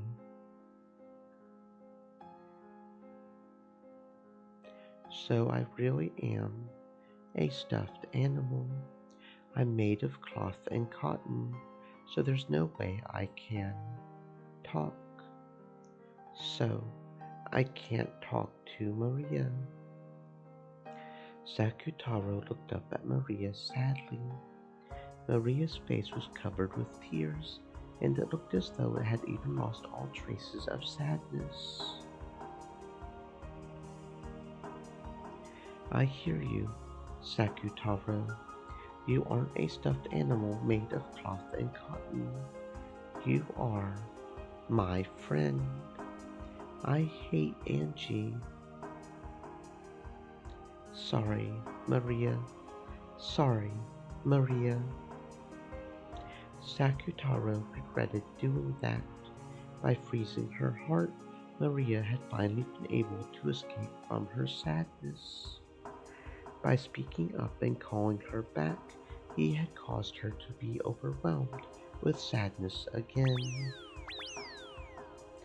Sakutaro tried hugging Maria, letting go of her, and gazing at her uneasily, lost as to how he could bring Maria's spirits up. He might have looked a little humorous doing that. In the end, that was enough to distract Maria from her sadness. Sorry, crying won't help anything anymore. You got in a fight with Angie, but you still have lots of friends. Maria, I'm not the only one. Everyone's here.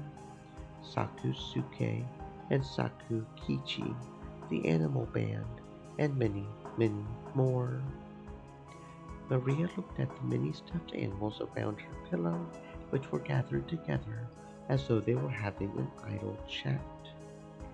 Everyone is worried about you, Maria. They're all talking over and over about how to cheer you up, okay? Everyone won't go away like Angie. They won't.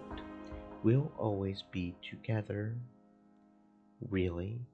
All of you are only with me at home. We can't go out together when Mama's around, and we can't go to school. You aren't supposed to take us to school, so you'll get in trouble if the teacher finds out. But if no one finds out, we can be together at any time. Sakutaro, you're big, so you would be found. Then you can take one of the kids that are small enough to walk around with. For example, what about them? If you take the friends into the forest band, look, they're small, so you can hide them in your pocket and go to school together. There's a lot of them in the band. I can't fit them all in my pocket. She collected all the forest band pieces that were scattered across her bed. There were about as many of them as pieces in a chess set, so it would probably be impossible to fit them all in her pocket. In that case, you can just take friends that you're especially close to. You can take the 4 rabbits, your best friends in the forest band. I could fit 4 in my pockets. Yes, this way they won't be found. Now you won't be alone even at school, Maria. Those kids will be with you even where I can't go. Yes, maybe I won't be lonely that way. Maybe I can hold out until coming home from school. As long as we aren't found out by the teacher and Mama, we can be with you at any time. So let's be together, play together forever. We definitely won't leave you all alone, Maria. Maria's expression finally regained a little of its brightness. That's right. In the beginning, Maria's world didn't have Angie in it. Even without Angie, it was fun with everyone. And yet, strangely enough, it suddenly became sad without Angie, who had come in at the end.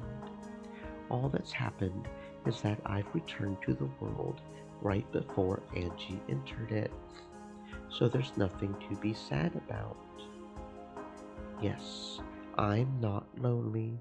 Sakutaro and the others are with me. I love you, Maria. I won't let any more humans come into my world. Marie Sorcier is an alliance between me and Beatrice only.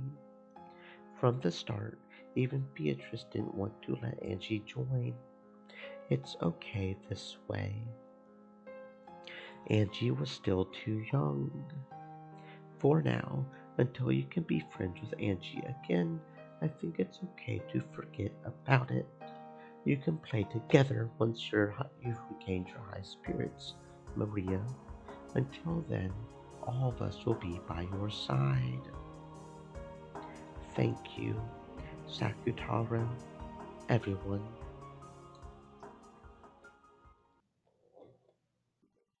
Then Maria once again regained her former world. She regained the world that wasn't lonely, where she was surrounded by many friends. Just like usual, she didn't have any human friends at school, but her magic friends were always with her. The rabbit band she hid in her pockets talked with her during class, sounding like they were having fun. Just listening to that greatly embellished the time she spent in class. Maria made it so that, as long as Mama and the teacher didn't find out, her other friends could always be with her. When Mama told Maria to go play outside, Maria would secretly pack Sakutaro and Sakusuke and the rest into her bag and play together at the library or somewhere.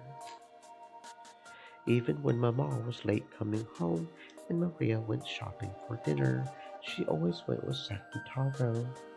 The man at the convenience store and the other people were nice to Sakutaro. He sometimes gave a second portion free for Maria and Sakutaro.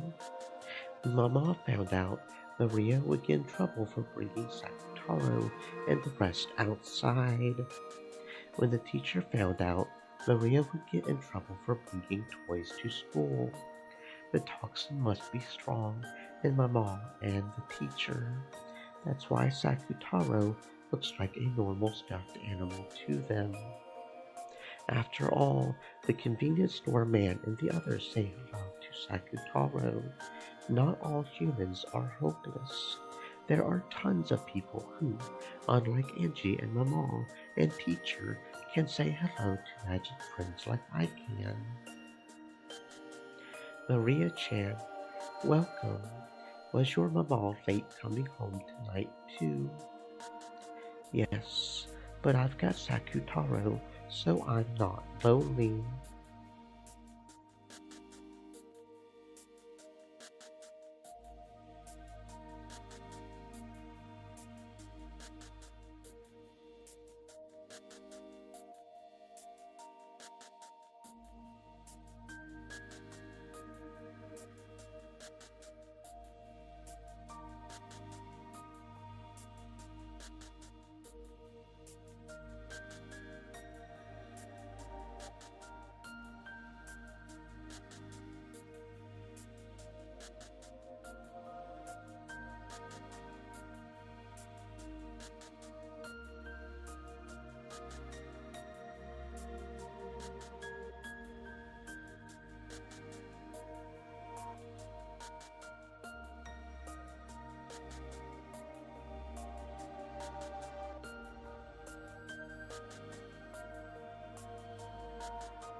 Right, Sakutaro? It's not just Sakutaro today. Some other friends came too. Other friends, is it? What kind of friends did you bring today? Today, the rabbits from the forest band are also with me. Look, in my pocket. Maria began to line up 4 ceramic rabbit dolls on the register. As the owner of the shop looked at it, smiling, he sent a signal to the part-timer with his chin. Then the sign on the other side of the register that said close was taken down, and a voice called out for everyone to move over there. All the people in line behind Maria lined up behind that one. I see, I see. You do have a lot of friends, Maria-chan. But I hope your mama comes home soon. Mama's busy with work again, so she's spending the night at the company. It's been very busy lately. She hasn't even been able to get much time to talk to me on the telephone. But I'm not lonely. I've got Sakutaro and the rest. Right? I've even got all the rabbits from the band. Look. Is that the sound a rabbit makes? I've never heard that. After smiling at Sakutaro, who was poking his head out of her knapsack, she played around with the rabbit band on the register, making them frolic around. Although the shop manager gazed at this pleasantly, he had a slightly pitying look on his face. This was apparently a single mother household, where the mother had to work hard and couldn't come home very often. On top of that, it looked like this girl didn't even have any friends. As he watched her play around happy with her dolls and claimed that she wasn't lonely despite everything, he couldn't help but feel a kind of compassion. Actually, this wasn't limited to him alone. Maria had become quite famous in this shopping district. Maria-chan, you should eat some Odin every once in a while. If you don't eat your eggs and fish paste, you won't get big. Can't get a cream roll? If you don't eat certain things, you won't get big. How about Odin for today? Then I'll have some Odin. Yes, that's the ticket. Why don't I stick a whole bunch in there? Want mustard? I can't handle spicy things. I see. Then you make sure you don't let it spill on the way home. It'll be delicious while it's hot. Thank you. She had planned on getting some sweet pastries for dinner, but since Odin had been recommended to her, she would be having that tonight instead. Letting someone else determine the menu makes for an unexpected and interesting meal. Very often, Maria had to decide what her dinner would Stream be on her elements. own. Said. Stay moist, my friends, hydrate. So it was easy for the menus to get a little one-sided. So it felt fun to have a meal she hadn't anticipated. Thanks for giving us extra, mister. Send my regards to your other friends at home. No stuffing yourself on your way back. Go straight home and eat it there. Thanks, mister. Maria raised the bag with the Odin container high.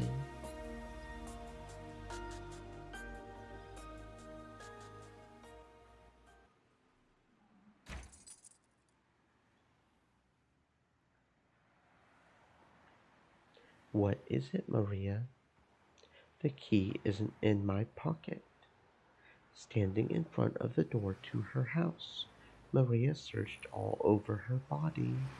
The key to the house wasn't there. She always methodically put it in the same pocket, so there was no way she had put it in another pocket, but she searched her whole body just in case. Unsurprisingly, it wasn't there. Did you drop it when you took your wallet out? No, when I took my wallet out, I definitely felt it. I also felt it when I searched my pocket part way here. It was there until part way. I didn't drop it. Even though the late autumn wind had been bearable when Maria had been thinking of returning home where the heater was, now that she was confused and had lost her key, that wind tormented her. But no matter how hard she searched, she couldn't find her key. It turned out all her pockets, and Tara even tried taking off her jacket and hiding it, but to no avail. Of course, she also turned the knapsack Sakataro was in upside down, but the key didn't come out. Something that should have been there wasn't where it was supposed to be. Why isn't the key there when I didn't do anything wrong? Why isn't it? Why? Why? Maria was cold and frustrated and angry, and she stamped on the ground. The bottom of her foot throbbed, but that didn't lessen her frustration. At the same time, her tears poured out.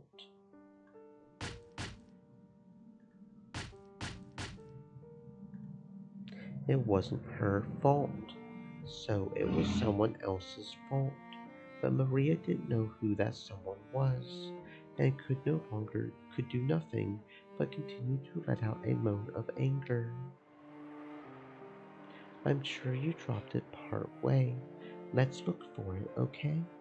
Let's return on the road we came by and search, okay? Even though I went to all the trouble of buying Odin and got eggs and stuff for free, I won't be able to eat it while it's hot. Maria, I know it's frustrating, but let's search, okay? It's no one's fault, so let's search. Maria finally lent an ear to Sakutaro's words and began to trot back down the road she had come on. The wind was colder than before, and it felt like it was blowing in through the corners of her jacket in a mean way. Let's watch our feet closely and search, okay?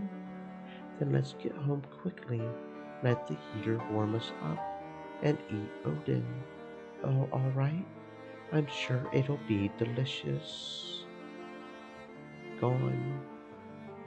It's gone. As Sakutaro encouraged her, Maria searched for the key.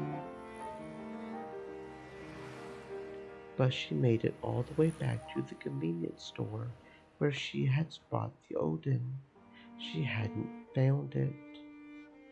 Just in case, she asked the man at the convenience store whether they had found a dropped key, but they hadn't found anything. One more time, she returned home, paying close attention to the area around her feet. But unsurprisingly, she didn't find it. She was no longer frustrated enough to stomp her feet, but hot tears dripped down her face. The Odin had cooled down completely. Even though she had been told it would be delicious when warm, she hadn't been able to eat it, even though that man had given her so much free stuff. Don't cry. Mama isn't coming back tonight. Let's do our best and search. Why can't I find it? Maria, don't cry. Let's do our best and search. Maria. Maria was no longer able to hold back her tears. Sobbing, she clutched Sakutaro and held the bag of Odin, returning once more down the road she had come by. Perhaps because more and more houses and stores had turned their lights off by now, It was even darker and harder to search than before. And once again, without finding the key, she returned to the convenience store. Maria Chan, still can't find your key. My key, it's gone. Wasn't your mother away for the night, so you can't get into your house without a key? Can't get in? Well, that's not good. Did you try going to the police? They might be able to help you.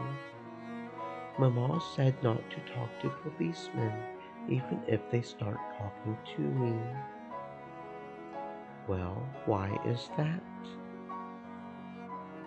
It was probably because Rosa would be liable for making such a young girl like Maria watch over the house by herself, and because she knew that this wasn't something that would be permitted by society. So, Maria was indoctrinated into changing the stores she bought things at so that she didn't catch the eyes of adults, and into saying no more than a greeting to policemen, even if they talked to her. Maria had obediently done as she was told. Instead of considering why she must do that, she was much more concerned with meekly obeying because her mother had told her so. But the manager of the convenience store probably didn't think of it that way. In the first place, seeing such a young girl being forced to watch over the house alone, and so frequently, would make anyone worry. And then, after making the round trip between her home and the store once more, and arriving at the convenience store for a third time, a policeman was there. It's that child. Maria Chan, did you find your key? Didn't find it. What's your name, miss? The policeman asked her name, but Maria didn't answer. Did your mother tell you not to talk to policemen? Don't worry, no need to be scared of me. Have you eaten dinner yet, miss? I bought some, but I couldn't get into my house, so I couldn't eat it. What's your mother doing? Is she not coming home tonight? Is it her work? Do you know how we can contact your mother at work? Maria hung her head limply. She didn't understand why the policeman was getting mad at her. No, he probably wasn't getting mad at her, but if this reached her mother's ears, then she would definitely be in trouble. Even if she didn't understand the reason why she would be in trouble, she at least understood that much. But the policeman wouldn't let Maria go, and her head was swimming from hunger. The policeman noticed that, and it was decided that he would listen to her story as they ate in the police box. Maria was taken to the police box. She had her oven heated in a microwave oven, and even salty rice cakes and hot tea were brought out for her.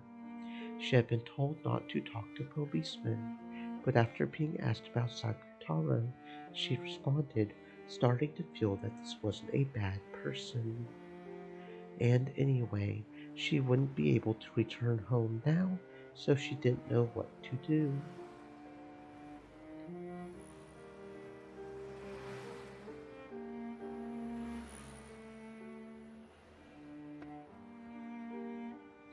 She told him Mama's work number, which she had been told to tell no one of, and to use only in a very, very serious situation.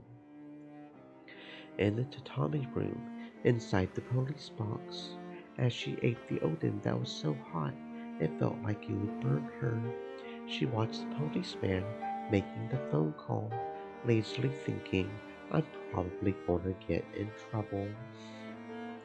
Will Mama get mad at me?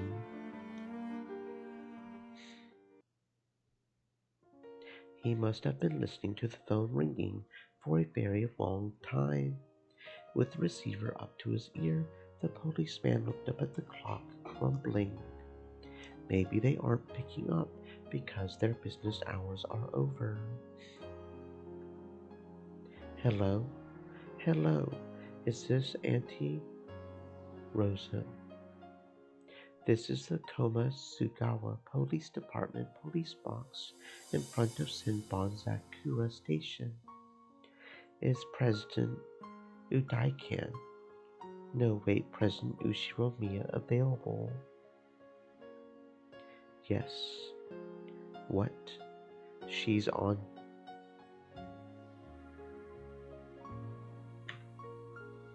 She's on vacation? Yes. Starting yesterday, the president has been on a 3-day vacation.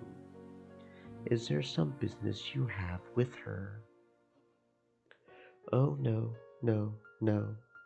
Never mind.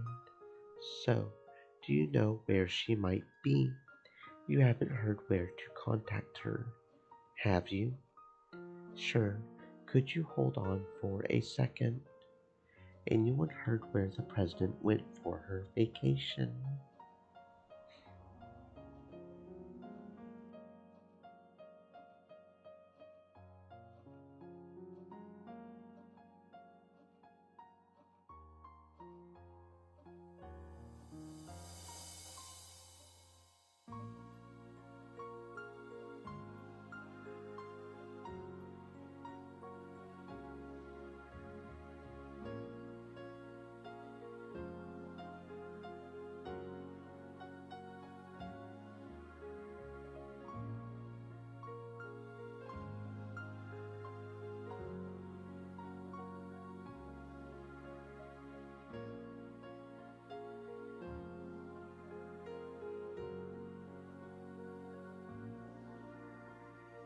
Or how to contact her? I heard she was going for all-you-can-eat crabs in Sapporo with her boyfriend. I'm sure such a cold place will do wonders for shrinking the distance between them, don't you? I haven't heard how to contact them. Yes, understood. Hello? I hear she went to Sapporo, but I'm not sure about how to reach her. Should I take a message? I see. What a shame. Well then, if you manage to get in touch with her again, could you tell her that we called? Sure.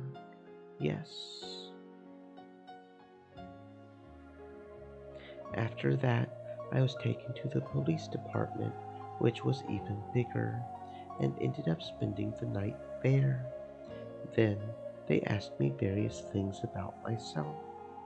A lady who called herself the district welfare officer came by and asked about a lot of things. And I was told, "You poor thing." When I heard that, I learned for the first time. Am I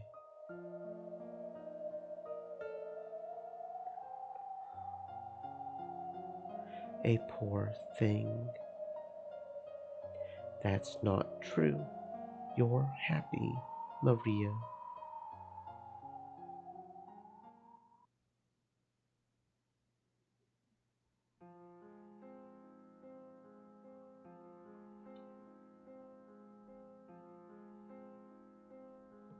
Then Rosa came back. Maria was told to go to her room, but on her way back from the bathroom, she hid by the entrance to the living room and listened in on the exchange. The person who had come to visit was the female district welfare officer who had asked Maria various questions on that other day. You can't be so pushy. Maria's heart is too innocent and delicate, so if there was an insensitive kid there, she could be hurt. Please stop your pointless meddling. But in that case, miss, if the child is so delicate, why leave her home all alone? Shouldn't a mother be together with her child? I am together with her as much as I should be. I don't need to take instructions from you for something like that. Really? She's very well known in this area. They say your daughter frequently goes out at night to buy things and eat. Everyone was worried and looking out for her. How do you know that was my child? There's got to be plenty of children around this town, right? Don't just suddenly decide that it's my Maria. Kids sometimes walk around outside at night, right? How can you prove that they were all my child? It's well known around the shopping center that a girl holding a lion stuffed animal often stops by to eat dinner and buy things. Everyone treated Maria Chan with care out of concern for her. Sometimes people even escorted her home, thinking the night roads might be dangerous. You see, you can find lion stuffed animals anywhere. It was none of their business escorting her home. Are they thinking of kidnapping Maria? Don't bother her. Maria is my child. I am raising her. I have no intention of putting her in some strange institution. Stop your needless meddling. Does that lion stuffed animal mean me? It's okay. I'm the one in trouble. It has nothing to do with you, Sakutaro. Maria hugged Sakutaro, continuing to watch her mother fearfully.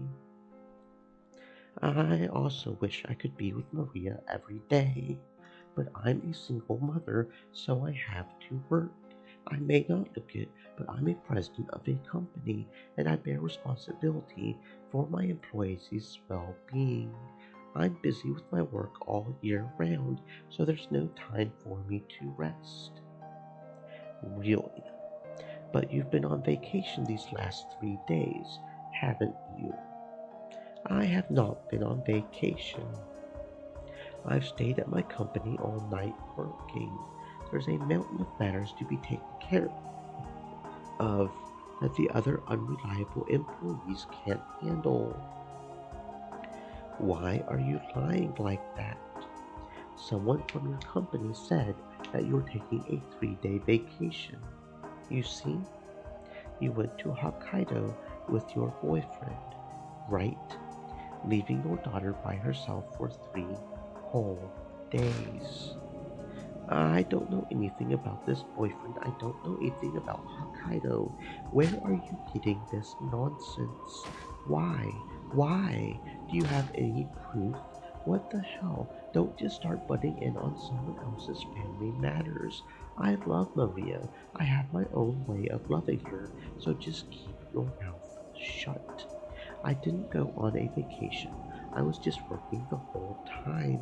I was trying to finish things up at work with all my strength because I wanted to see Maria as soon as I could. I stayed at the company the whole time, the whole time. I don't know anything about Hokkaido. Don't just go ahead and say something like that. Just get out. Get out. What's wrong with you? Get out. Get out. Rosa raged, her hair flying wildly. A teacup was knocked over from the force of her standing up, but far louder than that was the sound of her beating the table with both hands. When faced with this rage that could accurately be described as wide-eyed derangement, the district welfare officer couldn't help but be taken aback.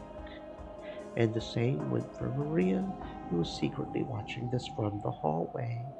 She had already seen her mother in a rage several times before this, but she had never seen her this crazed with anger. When she saw this, Maria was sure this was no longer her mother. It was some other evil being that was possessing her mother's body. And then she herself was discovered by the evil being. Maria knew that she was being reflected in the evil being's eyes. Her mind went blank, and she felt as though her field of vision was racing off into the distance. After fiercely closing in on Maria, Rosa mercilessly slapped her on her small shoulders and dropped her gaze towards the stuffed animal Maria was holding, Sakutaro. Maria, even though I told you so many times not to take that outside, you brought it with you, didn't you? It isn't Maria's fault. I told her to take me. That's not true. I brought Sakutaro on my own because I was lonely. So, Mama, it isn't Sakutaro's fault. Maria, it's not Sakutaro's fault. It's not Sakutaro's fault. Instead of Maria, the brunt of Rosa's anger was aimed at the lion-stuffed animal Maria was holding. A girl went shopping in the middle of the night, always clutching a lion-stuffed animal. Because of that, she had become well known in the shopping center. Didn't I tell you not to take stuffed animals with you? Why can't you listen to what Mama says? Why? Why can't you follow Mama's rules? With every single word, she stamped her heel and banged furiously on the wall. Of course, she didn't make direct contact with Maria. However, the violence of the harsher sounds certainly beat against her. But miss, stop that. Let go. I said let go, damn it. The district welfare officer had come back to her senses and was pinning Rosa's arms behind her back. But the instant Rosa was touched, she went wild, furiously throwing the welfare officer off. She hit the table and fell to the ground. A teacup on the table smashed on the floor, making a violent sound. Maria didn't do anything wrong. It's my fault, so don't scold Maria. I'm the one who brought Sakutaro. It's not Sakutaro's fault. It's not Sakutaro's fault, so don't look at Sakutaro with those scary eyes. Don't look at him. Don't scold Maria. Don't scold Maria. You, what were you doing just now and a minute ago too?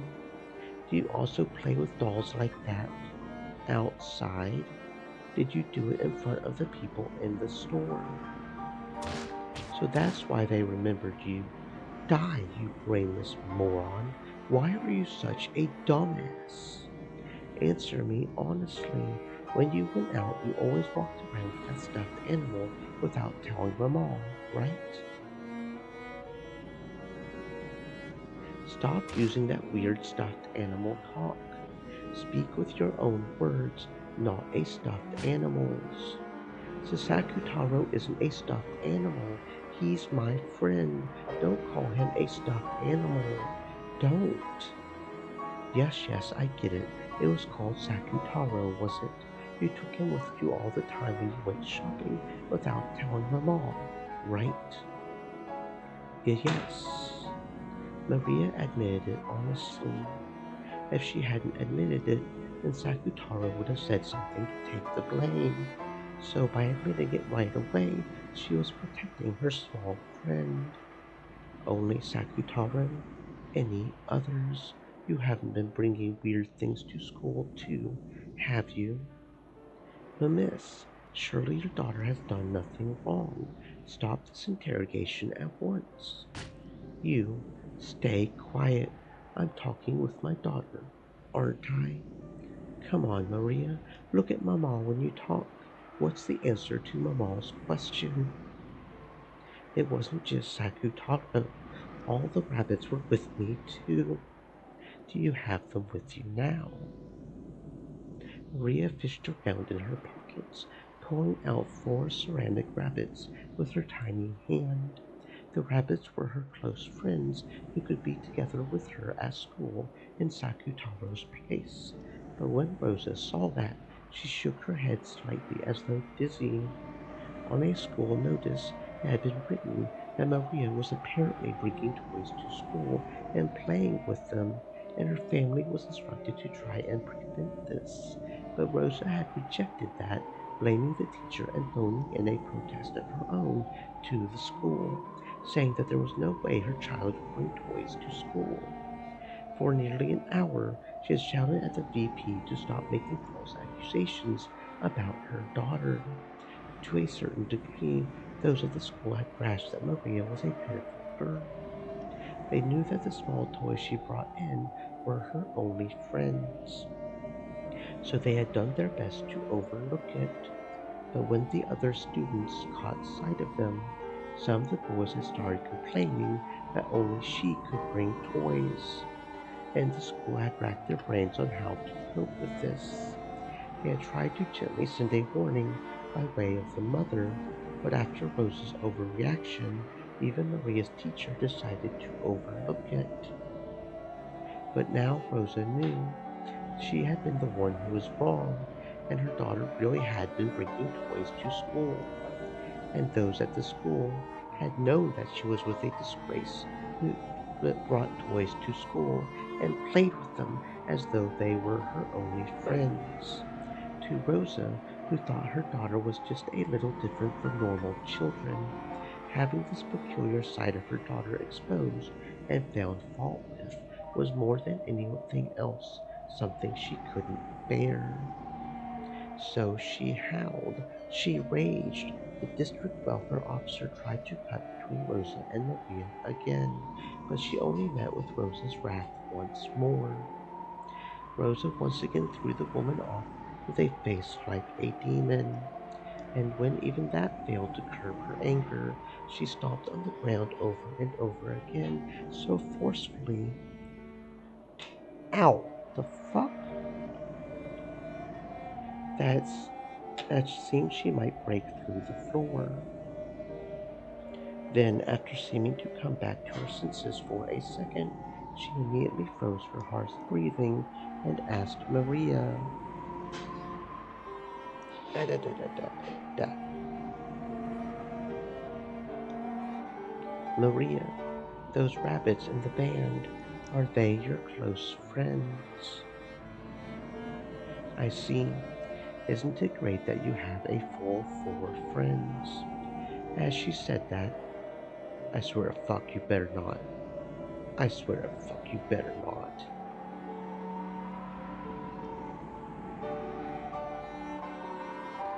As she said that, Rosa grabbed one of the rabbits from Maria's hand.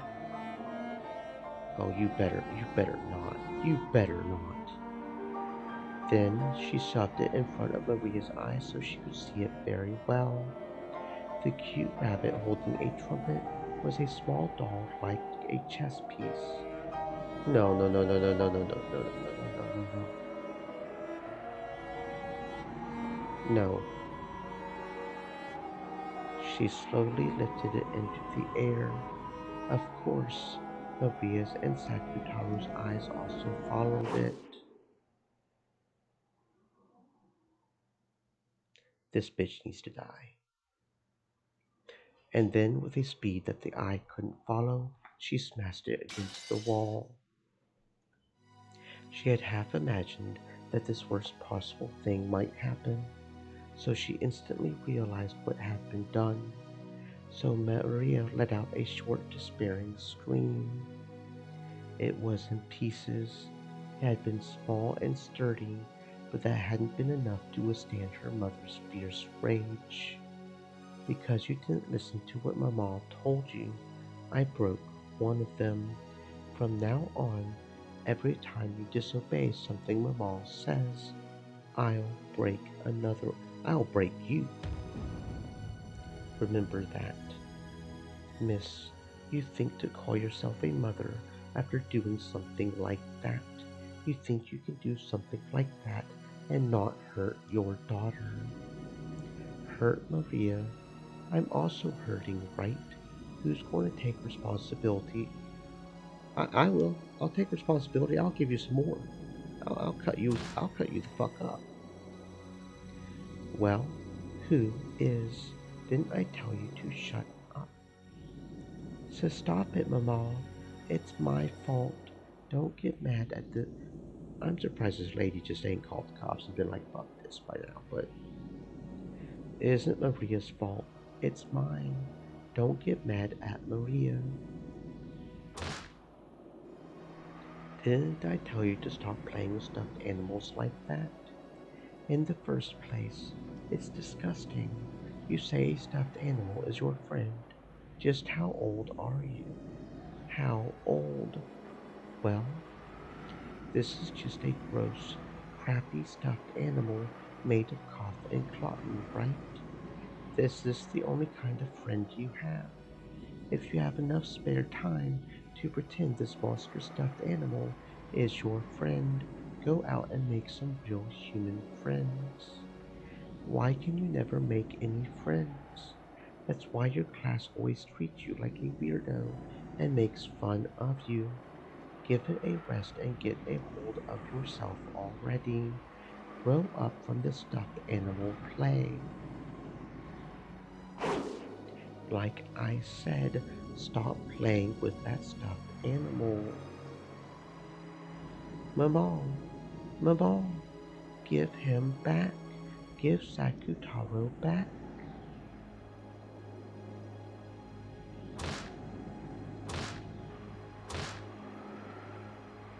Mama grabbed hold of Sakutaro's head and took him from me. Then,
she smashed him against the wall over and over.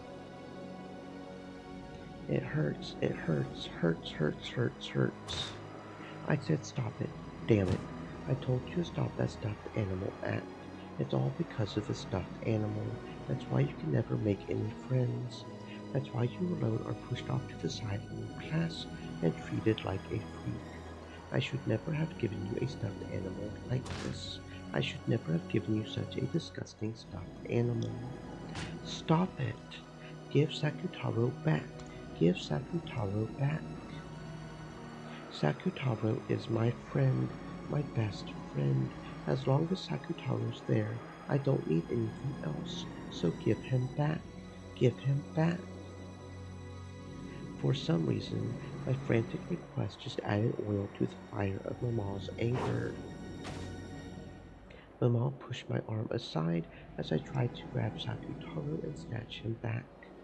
And in a bizarre way, she stuck her fingernails on both hands deep into Sakutaro, twisting him. The red muffler, which I had carefully wrapped for him every day, came off and fell to the floor. Sakutaro, who had been so precious to me, was twisted, smashed, torn at with fingernails so much he was twisted painfully, his face curving in sadness. Then Mama's fingernails fit. Fucking bitch!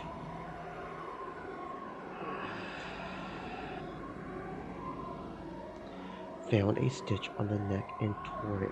With the fingernails of both hands, she tore it apart.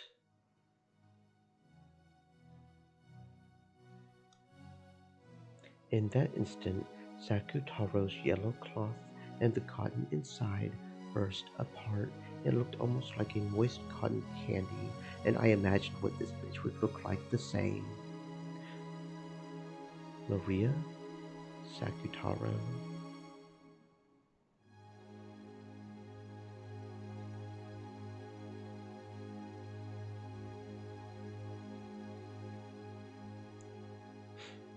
The crumpled yellow cloth and the cotton candy flowing out were thrust right in front of my eyes. Then, through Mama's face, the evil being stated it clearly. Sakutaro is dead.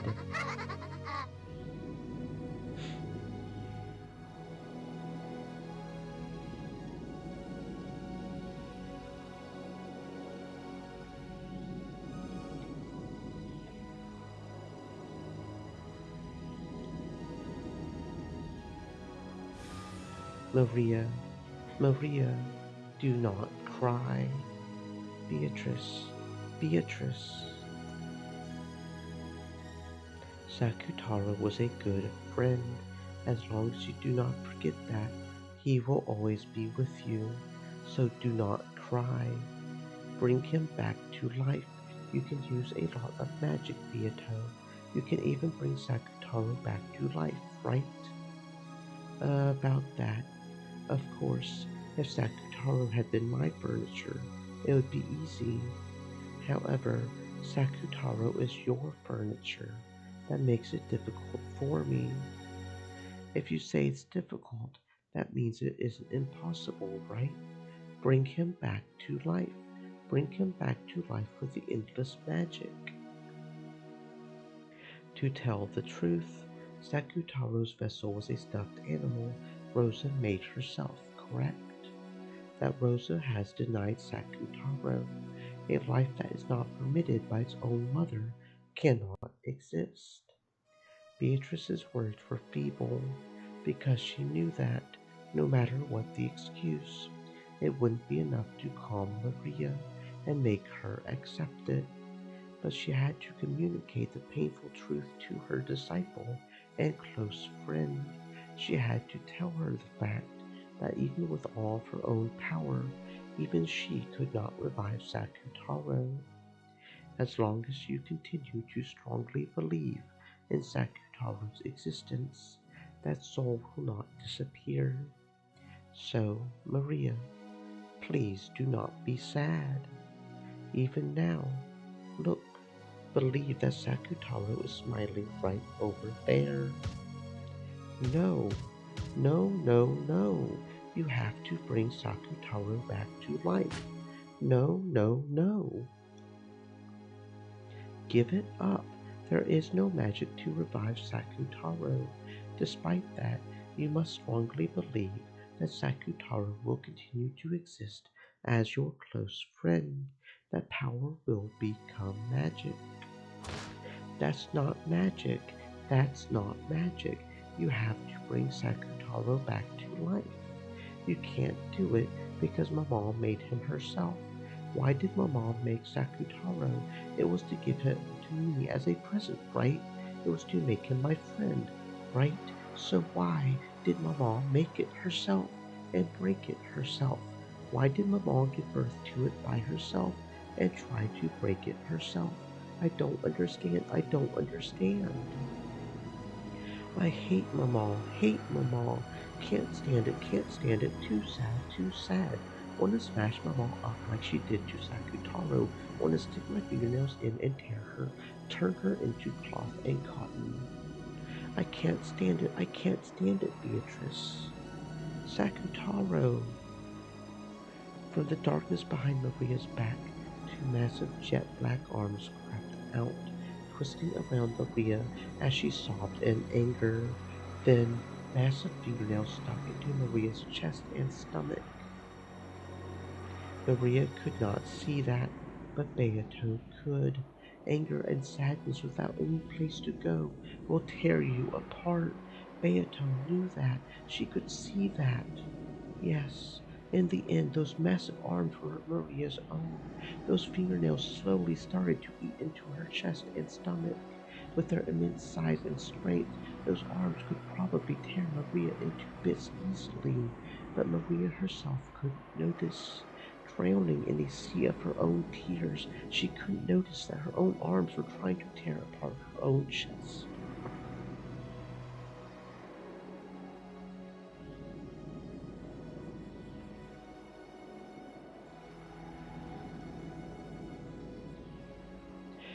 Can't stand it, I can't stand it.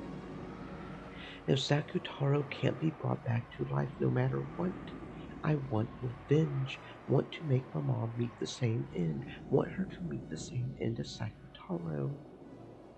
Beatrice, teach me magic for that. Teach me magic to beat my mom. Is that truly how you feel? Kill my mom. I'll kill her. No, that isn't my mom. It's the bad witch possessing my mom. I'll kill the witch mama. Very well, I shall give you that power for tearing you and your beautiful heart apart, for giving you that pain. It is fitting that your heartless mother be torn apart considerably. I shall teach it to you. I shall teach you of the abyss in the world of witches, of the depths where no light reaches. Sakutaro, Sakutaro, hate, hate, I hate everyone.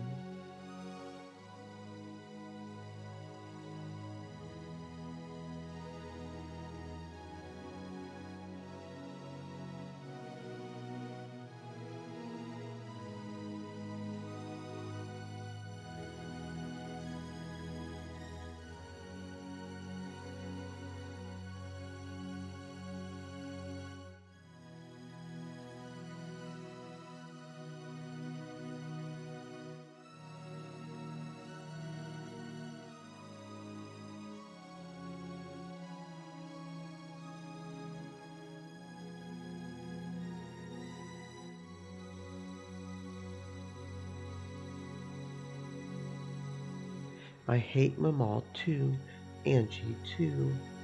I hate everyone, everyone.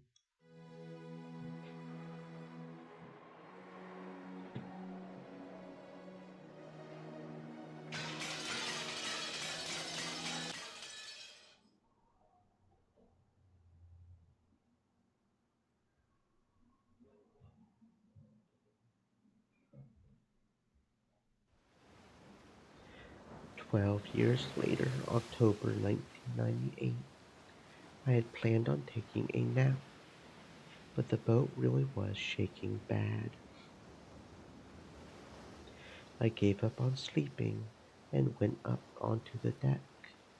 There, I was welcomed by the shining sun and a strong sea breeze. Amakusa had been doing some stretches on the deck. He must have a lot of time on his hands, too. After all, it'll be several more hours before we reach Niijima. It would only have taken a couple dozen minutes by airplane, but there was a chance that the Niijima airport was under Suma Dera family's web. The harbor would probably be the same. For that reason, I had avoided a boat that would let me land while avoiding the harbor, no questions asked. I had bumped into a cheery boat captain, plied him generously, and he had decided to help me out, amused. Still gonna be a while? I just asked the captain, and it sounds like it'll take a full 2 hours more. Well, beggars can't be choosers. The weather sure is nice. Feels like I'll burn. Going to read on the deck? You'll damage your book. Amakusa apparently thought this because I was clutching Maria One-chan's diary under my arm. I'd been reading it half asleep, which is why I had come back up still clutching it. How's it going? Think you'll be able to find the truth of Rockinjima from Maria San's diary? Who knows? No matter how much I investigate what happened on that island, it won't make for anything more than a theory. There's no truth written in the message bottle or One-chan's diary, just a fairy tale with a witch walking around. I'm stuck. Looks like you've got nothing to look forward to except questioning those involved on Niijima. I imagine the witch hunters have showered them with questions over and over, so I'm pretty sure I won't find any new facts. So even though your hopes are that low, you're willing to spend a half a day trip on a boat to go to Niijima anyway. Talk about fickle. It's like a journey of self-satisfaction so that I can say I investigated. I'm not so naive as to seriously think that the truth of 12 years ago will be revealed. And you're done with your self-satisfaction trip. What'll you do next? Who knows? I haven't thought about it. I'll go to Niijima, ask some people who were involved. Then, after going to Rockinjima in the end and leaving some flowers, my journey will be over. Several days have already passed since this journey began. After being told by Bernkastel on the roof of that building to search for the truth of 12 years ago, I had left on a journey like trying to grasp a cloud. At the time, I felt as though I had experienced something mystical and had the feeling I might be able to grasp some kind of miracle at the end of this journey. But after several days had passed, my excitement died down. On that day, when I stood on the roof of that skyscraper, my heart was completely cornered and dead.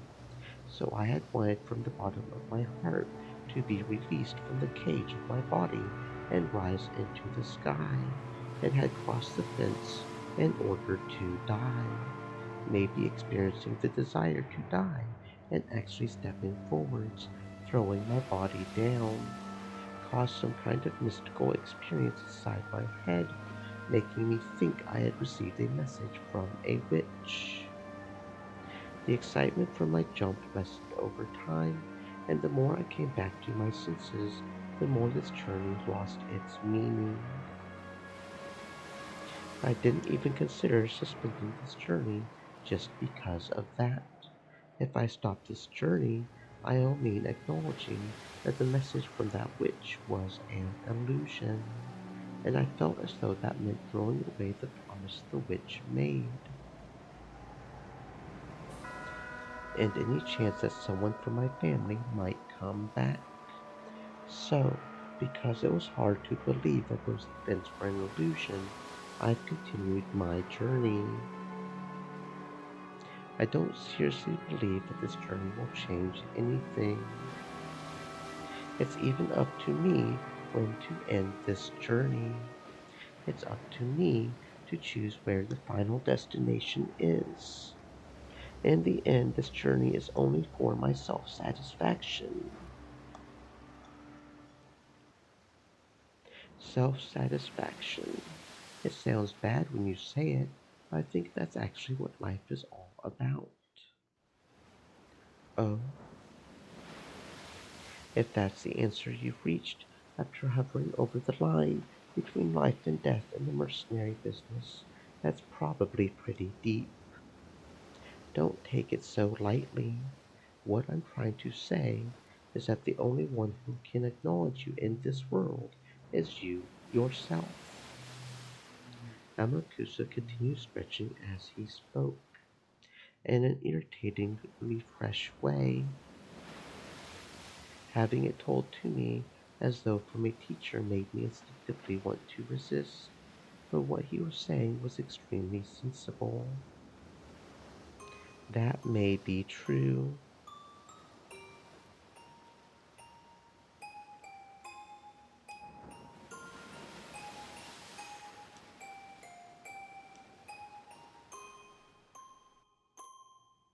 People work hard when they want to be acknowledged by someone. In most cases, that someone is their parents. Children learn how to work hard because they want to be praised by their parents. Although that's why I never learned. Sorry, that's not how I meant it. What I'm trying to say is there's nothing wrong with self satisfaction. No matter who praises you, it's meaningless unless you can accept it. Turning it around, even if no one praises you, that doesn't matter as long as you can accept it. Self satisfaction tends to contradict a desire to improve oneself, so we're usually taught that it's bad. Somehow, your argument seems like a pretty fresh take on it, Amakusa. The anguish of the human world comes when you want someone to acknowledge you, but you don't know what it is you should be striving for. I had a time like that too. I wanted to be acknowledged by someone, but I didn't know what I wanted them to acknowledge about me. And since I didn't know what to strive for or how far I should go to be acknowledged, I did a lot of crazy things. And the answer you reached was self satisfaction.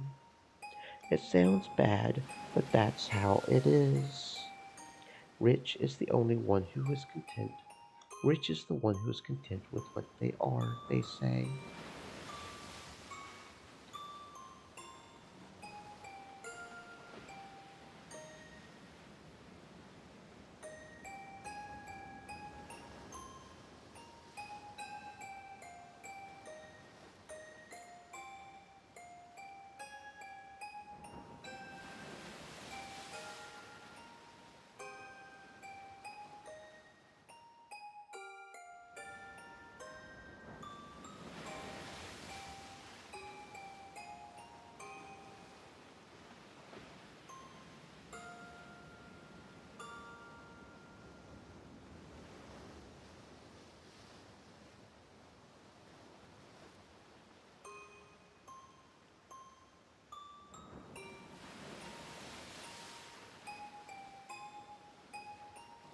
I'm satisfied with my life. It doesn't matter what other people say. It's the same for your life and for this journey. No one has any right to criticize you other than you yourself, Angie San. You're the only one who determines the meaning and results of your journey. If it's been a meaningful journey for you, then that's more than enough. I always did take you for a flippant ladies' man, but you really do say weird things every once in a while. I'll bet you think saying stuff like that will make you popular. Of course not. Of course not. That's not how I meant it at all. Looks like you want to be alone. I'll head over to see the boat captain. Please, take it easy. Amakusa apparently decided I was in a bad mood, although I didn't feel that way myself. Or he might have finished a set of stretches and wanted to cool off in the shade. The sea winds were strong, but not enough to cool the rays of the sun. Amakusa disappeared. Only I remained. Self-satisfaction is life itself. That's just boring. Life is nothing without greed. I noticed that Mammon had suddenly appeared, her abundant hair fluttering over by the prow of the ship. It's true that a life of greed would be fun, but unlike you, humans have a limited lifespan. If greed is eternal, that means a person will have desires even in the last moment before they die. Having desires means there's something that you want, something you don't have, some way you aren't complete. I'm sure it's tough to die when you can't think of your life as being a full one, so I'm sure self-satisfaction is necessary. I see. Because of the existence of a lifespan, you have to compromise like that. All my masters had a very long lifespans, so I'd never thought of it. I wonder if humans live for the purpose of becoming satisfied. If so, it's probably easiest to live without desires. I see. So that's why greed is one of the seven deadly sins. Your praise honors me. Apparently that counted as a compliment in Mammon's eyes. She turned and gave a graceful bow.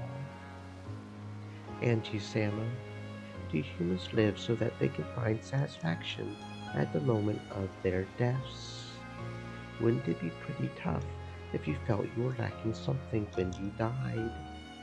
If so, then humans live only so that they can meet a satisfying death. They live so that they can have a better death. They live so that they can die. This kid's saying something pretty incredible. I see, as I would expect from a demon steak. However, it might be the truth. Humans suffer because they aren't satisfied and live only to find satisfaction. In other words, that might be the same as a desire to die satisfied. I can't counter that. People live in order to be satisfied, and they hope to die that way. So it's really painful when you don't know how to find that satisfaction. Just how can you find something like that in a human's life? By being acknowledged, by hearing someone say, you are happy. If it Stream doesn't matter who elements. acknowledges them, Said. then I'll do Stay it. moist, my friends, hydrate. Yes, that's the problem. People don't know who needs to acknowledge them. So, searching for this person who can acknowledge them is the journey of their life.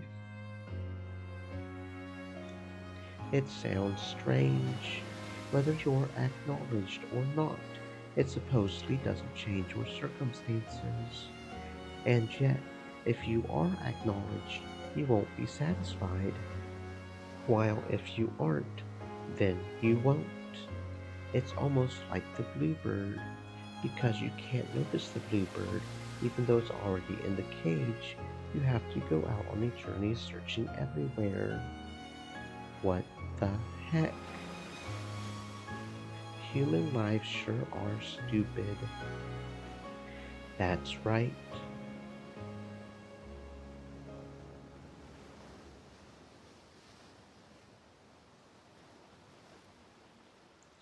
Amakusa said something really good. Rich is the one who is content with what they are, was it? I don't know where that proverb came from, but it's deep. Basically, if you can't find enough satisfaction unless someone acknowledges you, that's the same as not acknowledging yourself. The ultimate in self fulfillment is acknowledging yourself.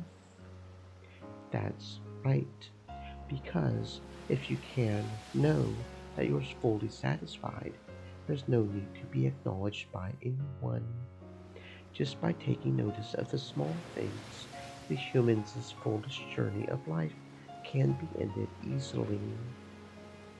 You can spend the rest of your life playing and having a good time. A human's life is so ridiculous. Memmon's choice of words was bad, but it was surely the truth. If most of a human's life is a journey with the hopes that someone will acknowledge them so that they can achieve a satisfied death, then when they realize that the person doing the acknowledging isn't someone else but they themselves, that pointless journey can end. Humans who have ended that journey can probably spend the rest of their lives as they wish, with their heads held high. How noble, how praiseworthy that would be. You know, it seems Amakusa's on pretty bad terms with his parents. That makes sense. Any decent parents would want to get the hell out of the trade he's in. Does that really matter though? As long as it's fun for the person in question. That's what it comes down to in the end. Criticism formed by the observations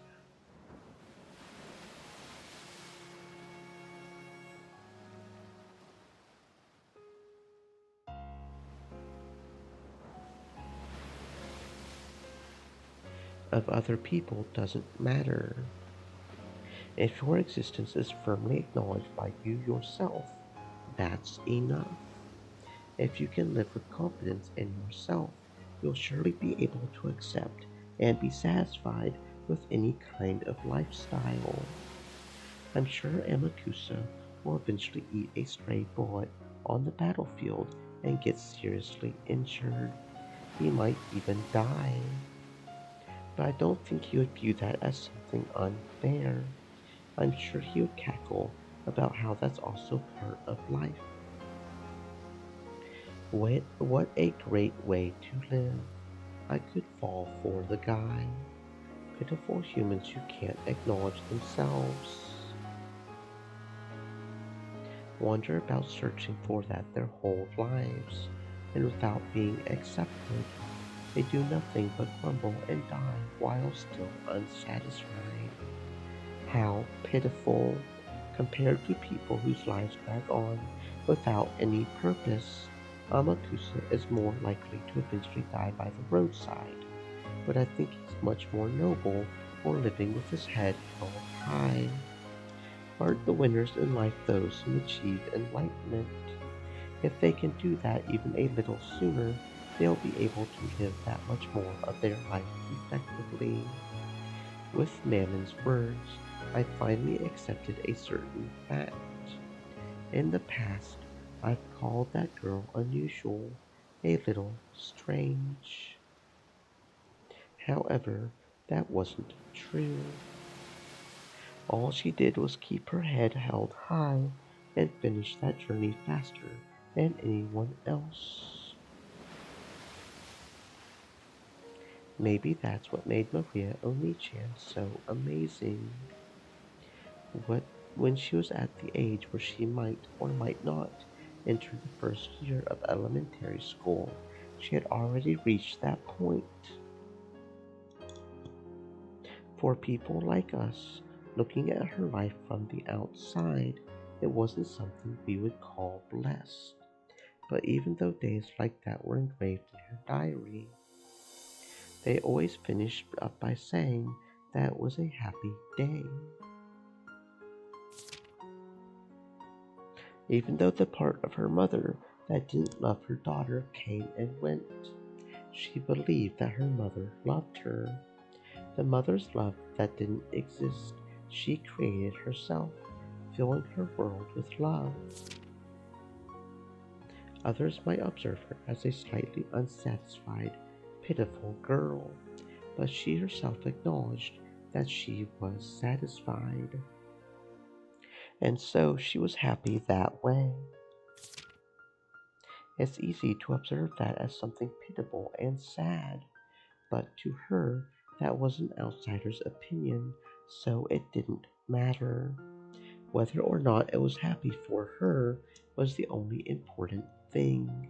It's just like how, when people who live in the city point to the lifestyles of those in rural areas and mourn their inconvenience and feel sympathy for them, it's really none of their business. It's those who live there are satisfied with what they have. That's more than enough.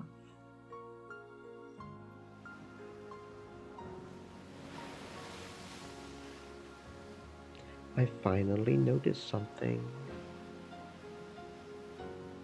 I noticed it just now. I did something horrible to Marie Oni-chan and to you and Sakutaro as well on that day.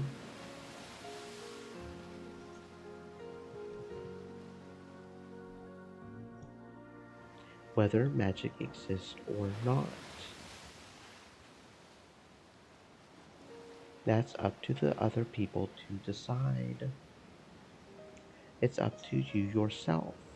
Whether magic exists to Maria Oni-chan is a problem for Maria Oni-chan to decide, not me. And yet, when I was young, on that day, I said it. By saying there was no way magic exists, I hurt her. The fact that magic doesn't exist in my eyes matters in my world. But denying it, even in Oni-chan's world for that reason, was totally misguided. Maria Marriage Sorcier is the Witches' Alliance Maria Oni-chan created. I was invited into it and told to become a witch with them. Thinking it a new interesting game, I went along with that for a while. But because of the cruelty of youth, I got tired of it halfway through, and I tore her pure heart apart with sharp words. At that time, we must have gotten into a huge fight. I forgot about it right away, but she couldn't forget about it. After all, to her, magic was a natural power that really existed, and she believed that she would be able to share it with me. To Maria Oni-chan, magic is a power that can interpret the world as blessed, no, which can truly make everything blessed. She just wanted to share that with me too. The young me tore that feeling apart, so she closed herself up in a shell, assuming that she wouldn't be able to share her magic with anyone.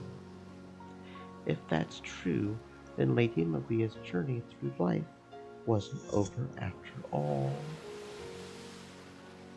If she had been able to accept herself, then there would be no need to collapse just because you denied her, Angie Sama. Oni-chan was young. She still hadn't reached a philosophical viewpoint like Amakusa.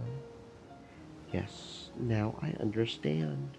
That's why the Witches' Alliance, called Mariée Sorcier, was necessary.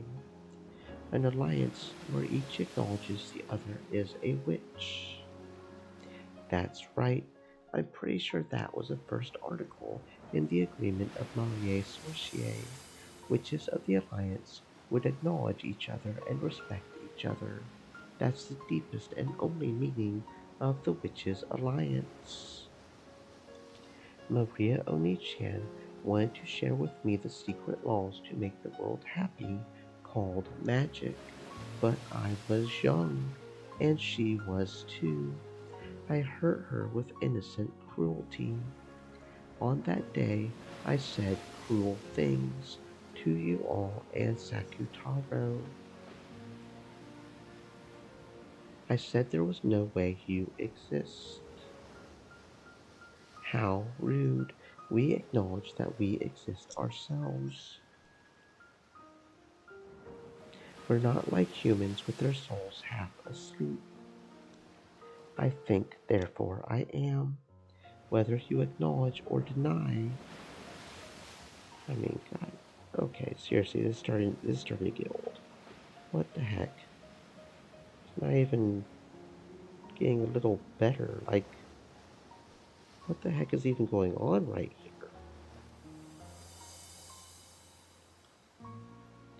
As long as we acknowledge ourselves, to borrow your words. Maybe if I do this. It truly would be violent for another person like me to deny it. Maybe. Ah, ah. I'm sure that would be like having your true mother yell, I wish you had never been born. No, disappear.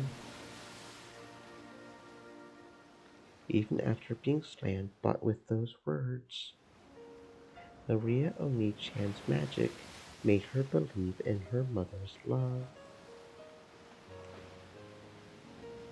Sakutaro, her magic friend, always encouraged her. There we go. Okay, for better or worse. He kept saying that her mother loved her, that she was coming home late because of her work, and that she would definitely bring back a present. Even after Maria learned that her mother's work wasn't really the cause, magic allowed her to continue believing. And by believing that her mother loved her, by acknowledging herself, she filled her world with love and peace and serenity, establishing it completely. What happened 12 years ago? What happened to my family? This was never a journey to search for that. Then what kind of journey is this? It was a journey to apologize to Maria Oni-chan for what happened that day. I don't know why, but that's what I think. If I hadn't hurt her, the incident 12 years ago might not have occurred. That's what I think. I have no basis for it. I don't have a clue how hurting Oni-chan could be connected with that mysterious incident several years later, but for some reason, I can't imagine that there's no connection. A witch caused that incident, and the culprit is the Golden Witch Beatrice.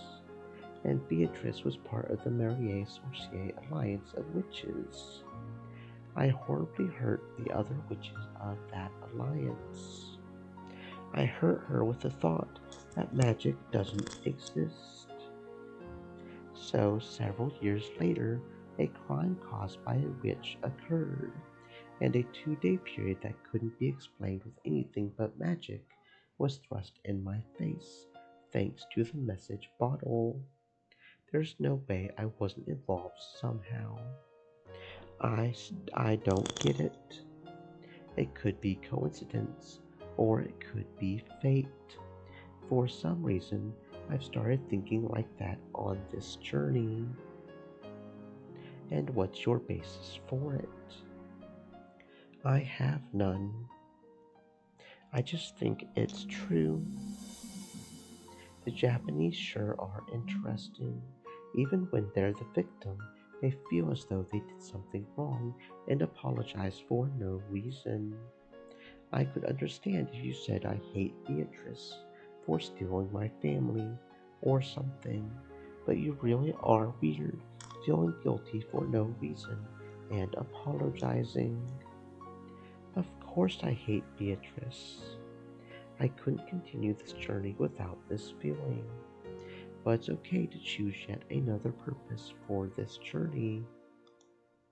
There's nothing wrong with adding on a goal of apologizing for past sins, in addition to getting revenge on a witch for what happened 12 years ago. I can at least go to Rakijima, apologize for my reckless remarks, and offer flowers. No, there's something better than flowers, and I think that would be more fitting for One-chan. I stood up, not minding that the sea breeze scattered my hair, and concentrated my mind. I lifted my palm up to the height of my head, and I imagined a vast space. Angie-sama, be quiet. Come, arise. I am the witch apprentice, Angie Beatrice. I was excommunicated, but I was once a member of the same alliance, and you are the dearly missed furniture who played with me. Answer to my call. It was hard to tell in the middle of the day, but a faint blue light gathered around the palm of my hand. Then Sakutaro's form was revived. It truly did bring back memories, that figure, his cute ears, his bright red muffler. It came off easily, so One-chan faithfully rewrapped it all the time, didn't she? Sakutaro, do you recognize us?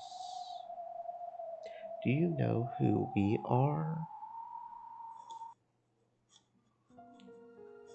Mammon, Angie, with a sleepy face as though waking up from a long slumber, Sakutaro looked all around him as he spoke. It's been a long time, Sakutaro. I'm pretty sure this is the first time I've summoned you with my own power, and now I'm the one who can summon you. Only one. Those words might have been a bit cruel. Sakutaro's face clouded over. In the past, I denied you. Now that I've summoned you, it means I've accepted your existence. Are you sure? Is it really okay for me to be summoned into Angie's world? His eyes were a bit frightened. It was only natural. I, who had played with him like a friend before, had suddenly denied him and tried to burn him with a magic resisting toxin. It was only natural that he was scared. I apologize for that day, to you too, Mammon, and to the rest of you. At some point, the rest of the seven sisters had gathered on the deck. No, they're always there, always by my side. As long as I acknowledge that it's okay for them to be there, they'll always appear. You certainly do exist, Lucifer, and Leviathan, and Satan, and Belphegor, and Mammon, and Beelzebub, and Asmodeus, and Sakutaro too. Are you sure? You're the one challenging Beatrice, Angie-sama. Is it okay for one in a position denying witches to acknowledge us? As to whether magic exists or not in my world, sorry, but let me put that on hold. It's not like I myself acknowledge the existence of magic. But then doesn't that contradict the fact that you're acknowledging us? It's because magic exists for people who believe, even if I don't. If someone believes, then magic will exist in the human world. The fact won't change in the slightest whether I believe in magic or not. No, it mustn't change. That person just had to hold their head up high and believe in their own magic. I acknowledge that. so it wouldn't be strange at all for all of you to exist. Quite a play on words, but it's an interesting interpretation. What you're saying, Angie Sama, is probably a devil's proof. A devil's proof. Right? To prove the existence of demons, you just need to find one. But it's impossible to deny the existence of demons. And we're here. That means that whether Angie Sama believes in magic or not, our existence is unshakable. The magic resisting toxin is disappearing from Angie. You're right, even though you're in a position of denying magic. Why? That's probably because I learned what it means to respect and acknowledge.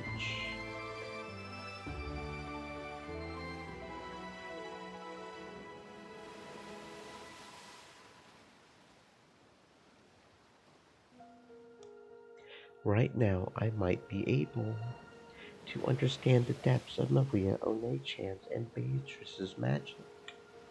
In the past, I didn't believe in things like magic.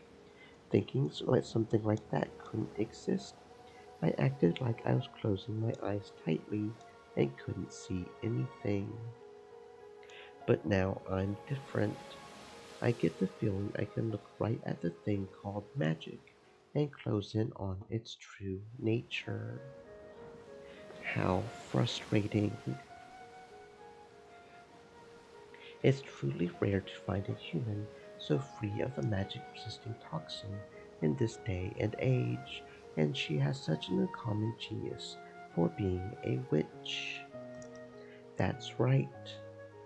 If Angie Sama tried to become a witch right now, she could grow to be a great witch, maybe even at Beatrice Sama's level. Even so, she has acknowledged our existence and is our master. Most likely, Angie Sama will be our final master. Let us think of this as our final service and apply ourselves to the fullest. But I just can't stand that Angie Sama still doesn't believe in magic herself. Angie Sama, please believe in magic too. It feels like a waste to finally have a master and have it not be a witch. Even though you have outstanding talent that could make you one of the greatest of witches, your goal is to attack witches. It's so frustrating.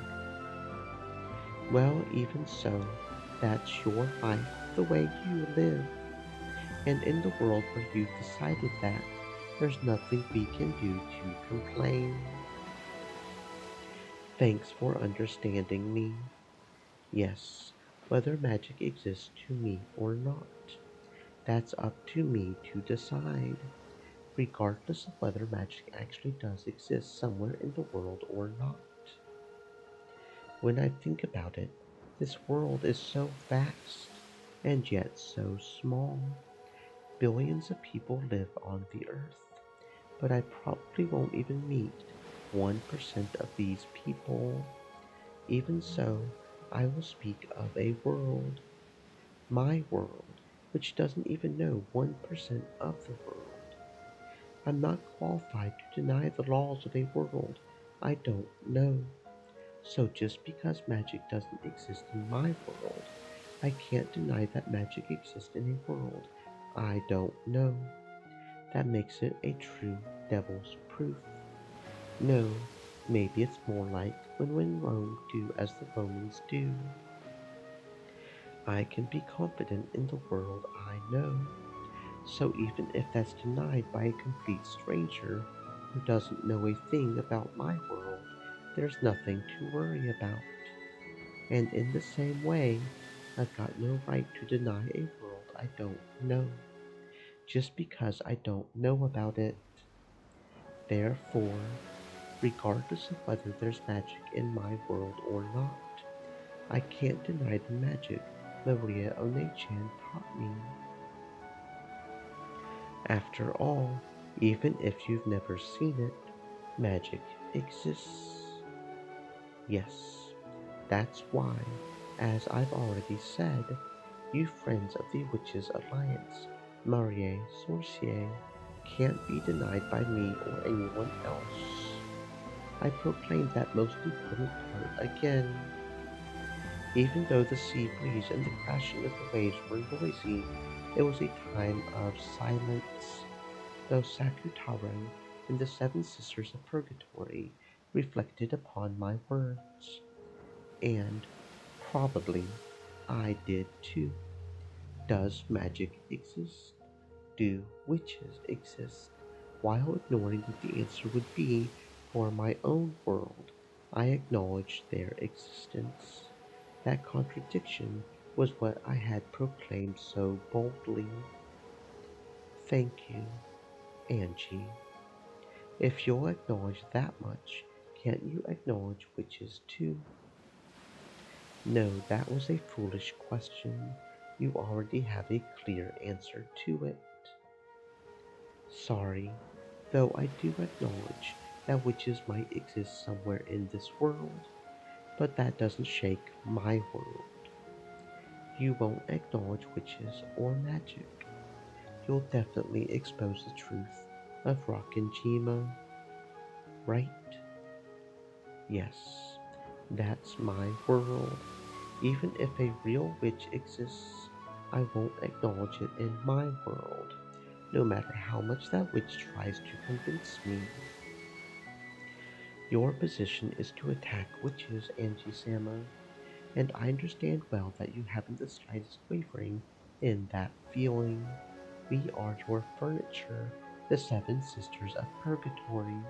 We will always be by your side. We'll always be waiting for the day that we can be useful. Although, since you don't believe in magic, we can never be anything more than people to talk to. That's enough for now. Oh, Flood Watch. That's pleasant.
We've been left room to exist. For that alone, we should thank and acknowledge Angie-sama. In short, all of us. We are all together again.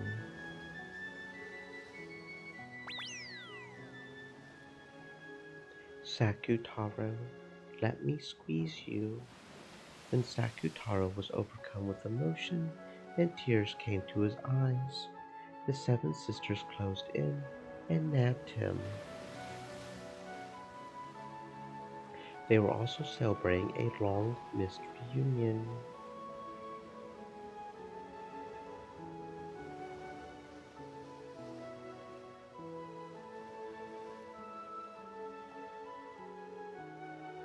If their existence is permitted, they're definitely capable of existing here.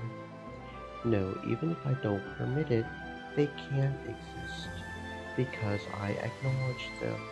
They showed their reunion joy to me as well. As I watched over that scene, I reflected over what this journey of mine meant.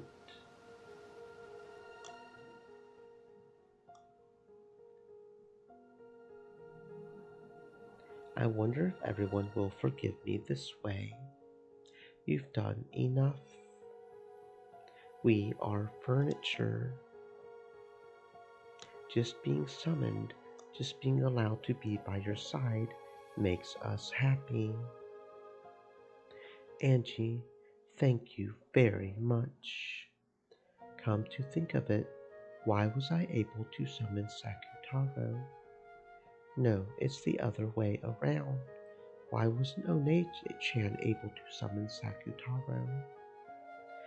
Maria One-chan had despaired, thinking that Sakutaro had died, which meant she hadn't been able to summon him like this anymore. In the past, One-chan said it was more advantageous in summoning to have a vessel. However, a vessel is like training wheels, and it shouldn't be absolutely necessary. In other words, even if the stuffed animal lion that was Sakutaro's vessel didn't exist, it should have been possible to summon him. No, when you put it like that, it's even a little doubtful whether summoned things can be limited by life and death. Moreover, Sakutaro should have been an especially important friend to Maria One-chan. She should have been able to strive hard to summon him one more time. It certainly was sad that the original stuffed animal vessel had been torn apart, but why did he?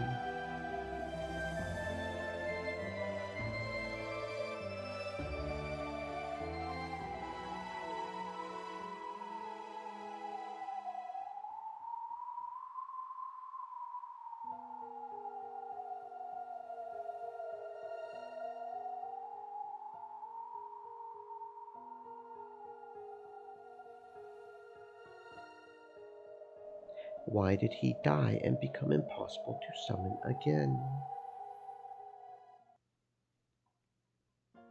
That's because at that time Maria saw my stuffed animal torn and decided that I had died. It's the same as the existence of magic. If Sakutaro had died in Lady Maria's world, then he can't exist in her world. The shock of having her beloved stuffed animal torn apart had left a wound in her heart serious enough to prevent her from summoning her irreplaceable close friend. In Maria One-chan's eyes, Sakutaro had died. So even if Sakutaro can exist like this to me, he cannot exist before her. I was always with Maria. When Maria cried, I was always right beside her, telling her not to cry.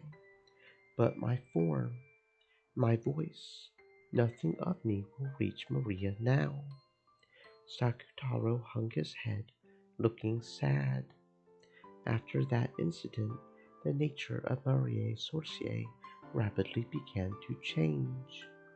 Before then, the alliance was a peaceful thing, but after that incident, it grew full of shadier things, focusing on how to curse people you hate. One-chan's diary began to show a clear change. A diary is a mirror that reflects one's heart as it is. It probably showed the personality called Maria die and be reborn as the evil witch personality Maria. When she buried that diary in hatred and sadness, her heart surely wasn't satisfied.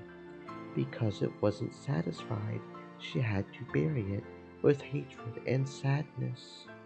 And while still unsatisfied, she met with death.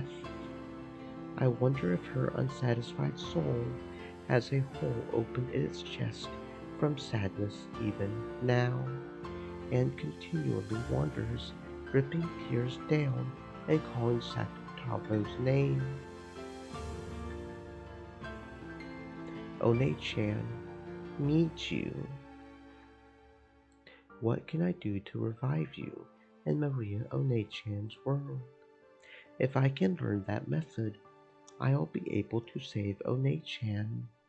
That's the method of atonement I've been given. What can be done to revive Sakutaro? To Maria, my vessel had a very important meaning. The vessel. In other words, if we could revive the lion stuffed animal.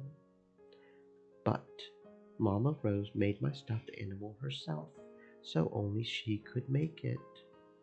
Even inside the diary, Maria Onechan had asked this of Beatrice, and was refused for that reason. The magical significance of a stuffed animal being unique and handmade is very large.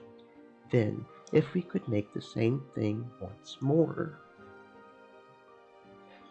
But Aunt Rosa is already gone from this world. We can't make the same thing again. Was there ever another identical stuffed animal made, or anything like that? He's a stuffed animal made to be Lady Maria's birthday present, and is the only one of his kind in the world. A handmade and unique vessel. That's why it conceals great magical power. And, if lost, it cannot be obtained again. It won't revive. Because she knew that, Maria Onechan watched that stuffed animal, which was unique in that world, get torn apart, and despaired, because it was the only one of its kind in the world, and she couldn't permit a compromise such as buying another one. She had despaired from the bottom of her heart. But Sakutaro is right here. Even without a vessel, he's here, because I acknowledge that he certainly exists in my world. Even if Maria Onechan doesn't acknowledge him, that cannot be denied, right? Logically, that's true, but I think using the same logic to make Lady Maria accept him could be difficult. Maria, I'm not dead. I'm right here. I'm sure that on Rockinjima, I'll be able to be reunited with Maria Onechan. And, no matter what, I'll revive that you that's inside Onechan and let you be reunited. Can you do it? It'll probably be hard. Just like how, after being invited into the Witches' Alliance, I rejected it without understanding what it meant. She might also reject your existence, but I've got to do it. That's the only way I can atone for my sins. Angie Sama. What's waiting on Rockinjima? And what will happen? What will be created? Or maybe nothing will happen. That island, which was the beginning of everything, is the final destination of this journey. You all are the furniture of a witch, so as your master, I have to take you home, to the witch's island, to Rockinjima. Even though the rays of the sun had been so strong, at some point clouds had started to hang down. The spray that hit my cheek might not all have come from crashing waves. Angie-san, looks like we're going to get a bit of a shower. Maybe you had better go below deck. Namakusa called out to me with an expression that said, "You're still here?" When I looked up, I saw that the island's silhouette had gotten much larger. We might reach land very soon. I remembered that the weather report had mentioned scattered rains. The sky wasn't dark enough for rain clouds. It'll probably be just for a short time. Even though the rain was light enough not to be a pain, having rain start to fall as we approached the island felt like some kind of fate. It was raining on October 4th, 1986 as well. I'm approaching the Rockinjima of that day, and not just in distance. I went back down with Amakusa. He was carrying what looked like a really large and heavy golf bag. It was something Amakusa had brought back with him on a day when we had split up. I didn't inquire as to its contents, but it was hard to imagine that they were anything peaceful. I won't go so far as to ask what's inside, but it looks heavy. Why are these things so darn heavy all the time? A French instructor taught me that something interesting about that once. He said they should always be heavy. After all, a human life is heavier than the world, so these should be even heavier. It would be nice if you didn't need to use them. That would be nice. Amakusa set the golf bag like luggage down beside him.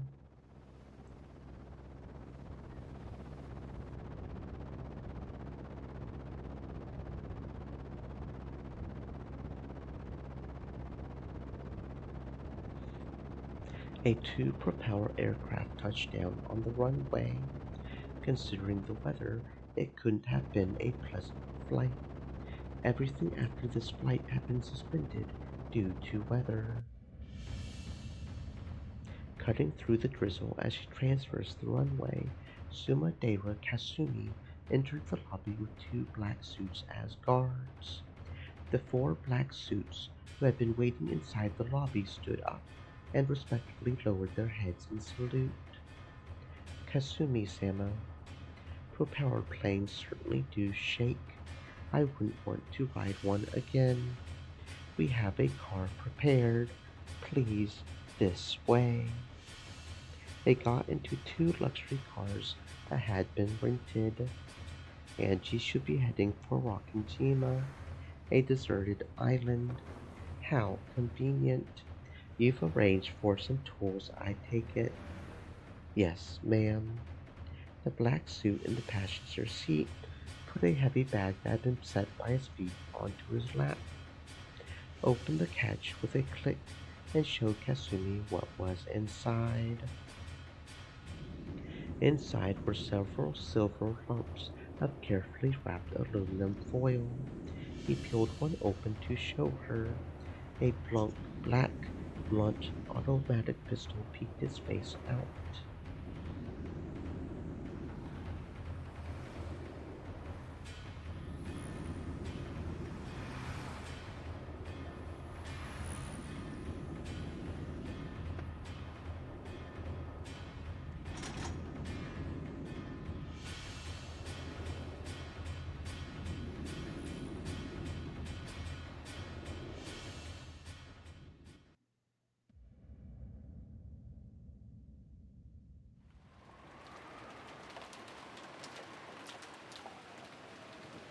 It was already approaching 10 at night. By now, the typhoon had wrapped itself around Rockinjima. Even the rose garden that had looked so beautiful midday was beaten down upon by the fierce winds and resisted with all its might, undulating and trying to keep the flowers from blowing away. In that rose garden was Shannon in the lead, Battler holding up an umbrella, Jessica and George carrying the sleeping Maria on his back, all heading for the guest house. We can at least make it to the guest house from here. Shannon, it's fine. You should go back and rest. Don't worry, seeing you off is also part of my duty. The family conference is going on inside, and Mom and Genji-san are probably getting stressed. If we keep you, they'll misunderstand and think you were being lazy. That's right. Just graciously accepting our offer might be the best way to avoid burdening people. Thank you, Shannon. Not at all. Certainly, as my lady has said, it is very tense inside the mansion today. Therefore, coming with all of you allowed me a breath of fresh air, and I've been able to relax a bit. The family conference. They went to all the trouble of chasing us kids out, so they're probably talking about something shady. Probably. I'm sure there's nothing we can do to help out. Just trying to stay out of their way is probably the best way for us to be useful. I'm sure it's all just money, money, money, even though they act like they're so rich most of the time. When it gets tough, they all start getting pushy. Why don't they just be graceful and split it evenly between everyone? That would be awesome. It would be nice if I got a share too. If I get some too, I would split it with Shannon Chan right away. So thank you very much. Well, I appreciate the sentiment. Shannon isn't greedy at all. Normally, girls of your age would have tons of things they would want to buy. I guess. But none of the things I want can be bought with money. How unselfish. If you lined up all the things I wanted, all the gold in the world wouldn't be enough. That's if you're talking about things that can be bought with money.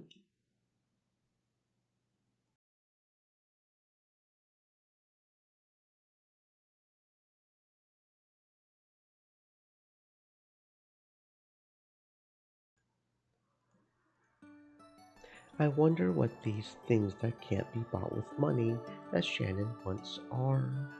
Do you have any idea, George Nissan? Well, I wonder. I'm not Shannon, so how could I know? I don't know either. George and Shannon looked down, their faces red. Battler had also heard about what was going on with them, so he knew what Jessica was teasing them about. George Aniki is a person I respect. I think you've met up with a really great person, Shannon Chan. Yes, I also feel relieved that we can leave Shannon to George Nee-san. So stop teasing. It's a serious issue for us. More importantly, what about you, Jessica Chan? Have you been able to get a little closer to Canon-kun? What? So you and Canon-kun are like that? Well, that's dirty, George. Twisting the conversation around like that's dirty.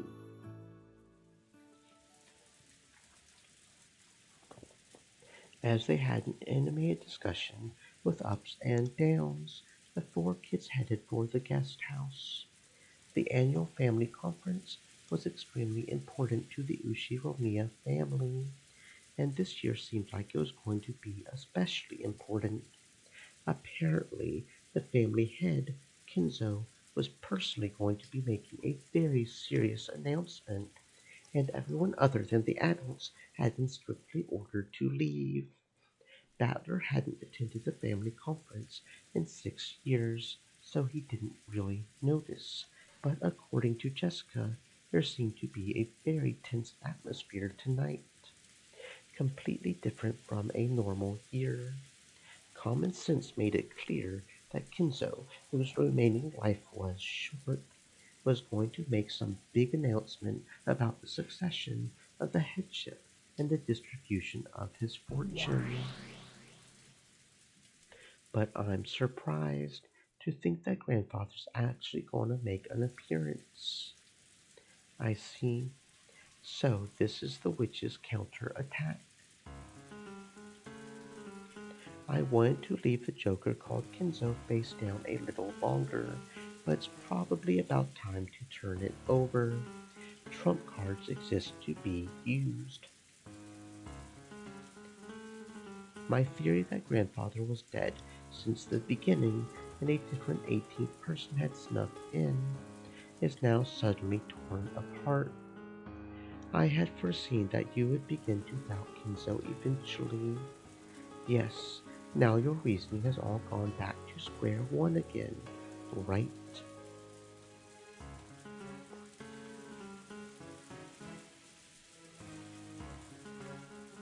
With this, your theory that Kenzo was. Oh wow, what the hell just happened to my ear?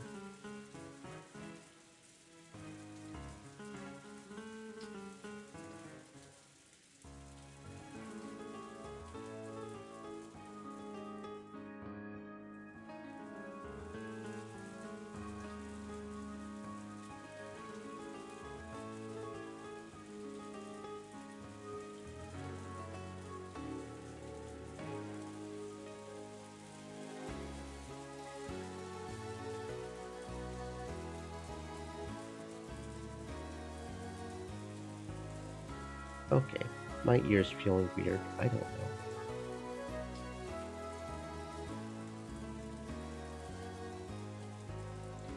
Fuck. But no way I'll lose heart. That's only one theory gone. I'll attack you like a storm, like a tornado. I would have it no other way. Even the first twilight has not yet begun. It is far too early to give up. That's right. And it's not like it was denied with the red truth. At this point in time, Battler's theory hasn't been defeated. It's too early to say that you've won. Yes, that's right.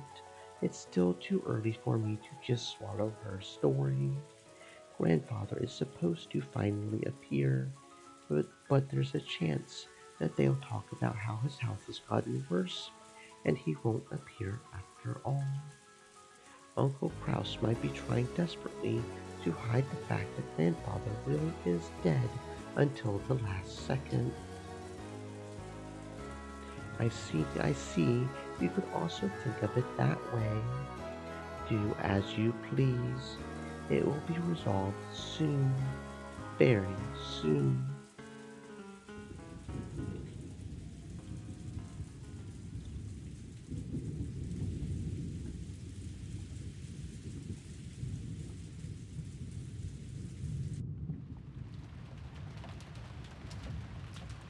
All the relatives and Nanjo could be seen in the dining hall. Nanjo sat alone, quietly watching the wind and rain outside. Kraus sat down in the seat of his own rank, with Natsuhi standing motionlessly at his side. The other siblings were gathered at the opposite end of the long table, whispering to each other. Is that true? Yes. Maria said the person who gave her the umbrella was father. What in the world? In other words, our strategy has collapsed from the roots. Not just our strategy, since father is healthy and has said that he'll make an announcement himself, our trivial bargaining with Nissan was completely pointless. Yes, that old bastard. Why couldn't he have just shown himself right away without making a show of it? Thanks to that, we've just been quarreling with Aniki uselessly. Or maybe he wanted to test us on that point. I might not be one to talk, since we aren't related by blood, but your father is very intelligent, correct? Our arguments during the day were probably overheard by one of the servants and reported to father. Incredible. The fact that we were making a fuss with father's inheritance as our goal is now right out in the open. Just incredible. Eva uncharacteristically held her head, dejected. If, as Kyrie had said, everything had been going according to Kinzo's plans from the beginning, and if this was a huge setup that had been kept up for over a year, trying to find the siblings' true intentions, then they had fallen for it completely. We still don't know for sure that it's reached father's ears. No, it definitely has. Everyone but Nissan claimed that father was dead, and none of us believed in father's good health. It's already over. Father will make an announcement. Nissan will become the successor, and he'll say we aren't even qualified to wear the one ring. I, Nisan, get a hold of yourself. Rosa-san, I wonder if Maria really received that umbrella from Father. What do you mean? Maria-chan might have seen Father, however, we haven't seen him. Maria-chan only claims to have seen him. What are you saying? Are you saying Maria's lying? Calm down, Rosa. Mouse, mouse, mouse. Maria-chan didn't necessarily lie. Still, she's an innocent kid, right? For example, if Genji came to her and said something like, I was told by your grandfather to hand this to you, Maria-sama, then even if Maria-chan hadn't met Dad, she might still say that she got an umbrella from him, right? That's right. That trick could work. But what was it Maria-chan said? Grandfather came and handed me the umbrella. Yes, that's what she said. She clearly said that she received an umbrella directly from Grandfather. Directly. Then we're stuck. They often say that bad thinking is no better than sleeping. If you think about it a bit, all this about the umbrella is a trivial problem. Why's that? Couldn't Maria Chan have been bribed by Nissan to lie and say something that made it seem like Father was in good health? There is no evidence that Father actually handed the umbrella to her. Regardless of whom Maria Chan received the umbrella from, assuming she was even given an umbrella in the first place, Father will appear very soon. Once Father's in front of us, the problem with the umbrella will become completely trivial. In other words, this is not the time to gossip about the umbrella issue. What do you mean? This isn't the time. Eh, eh, I see. I got it. This is probably what Kyrie-san's saying. Father is supposed to come here very soon, but the chance still remains that he'll get mad again and won't show up, right? I see. That's true. Maybe Nissan just said Father was going to appear at random in a desperate bid to buy time against our investigation. Oops. Darn it. I try my best to turn off the mic before I cough, but sometimes voices in the heads. Father really is dead already, and Nissan is still lying and saying he's healthy. In short, if Father appears, then no schemes will be effective. There's no need to even think about that case. We're fish on the chopping board. We would have no choice but to leave fate to the heavens and negotiate directly with Father. That means we would have no choice Stream but to let elements. him clobber us with his Said. fist and Stay prostrate moist, my friends, ourselves and beg hydrate. for money. But on the other hand, if Father doesn't appear, then our primary strategy isn't hampered in the least. I see. In short, no matter which way it goes, there's absolutely no need to get flustered now. That's it. If Father shows up, we just have to carry out the normal family conference. If he doesn't, we just have to keep on investigating Kraus-san. We can't let him talk his way out of it. Like he says, Father's mood has suddenly gotten worse. It seems what we really should be trying to figure out is what scheme Nissan is going to try and trick us with. The way he doesn't just know how to give up is something I know better than anyone. If Father is well, we'll prostrate ourselves and beg for money. If it's a farce of Kraus-san's, and we'll continue our ugly sibling fight. It sounds like this year's family conference is going to be just wonderful. Yes, so bad thinking is no better than sleeping. It's almost 2200. Should we press on a key? Rudolph and the rest looked at Kraus. He was sitting down firmly and looked like he was awaiting Kinzo's arrival with an air of composure. They couldn't tell if he really was composed or if he was scheming about how to tie together his lie. Dear, calm yourself. We won't get anywhere by making a fuss after all this. Let's leave it to Genji-san. It's almost 10, isn't it?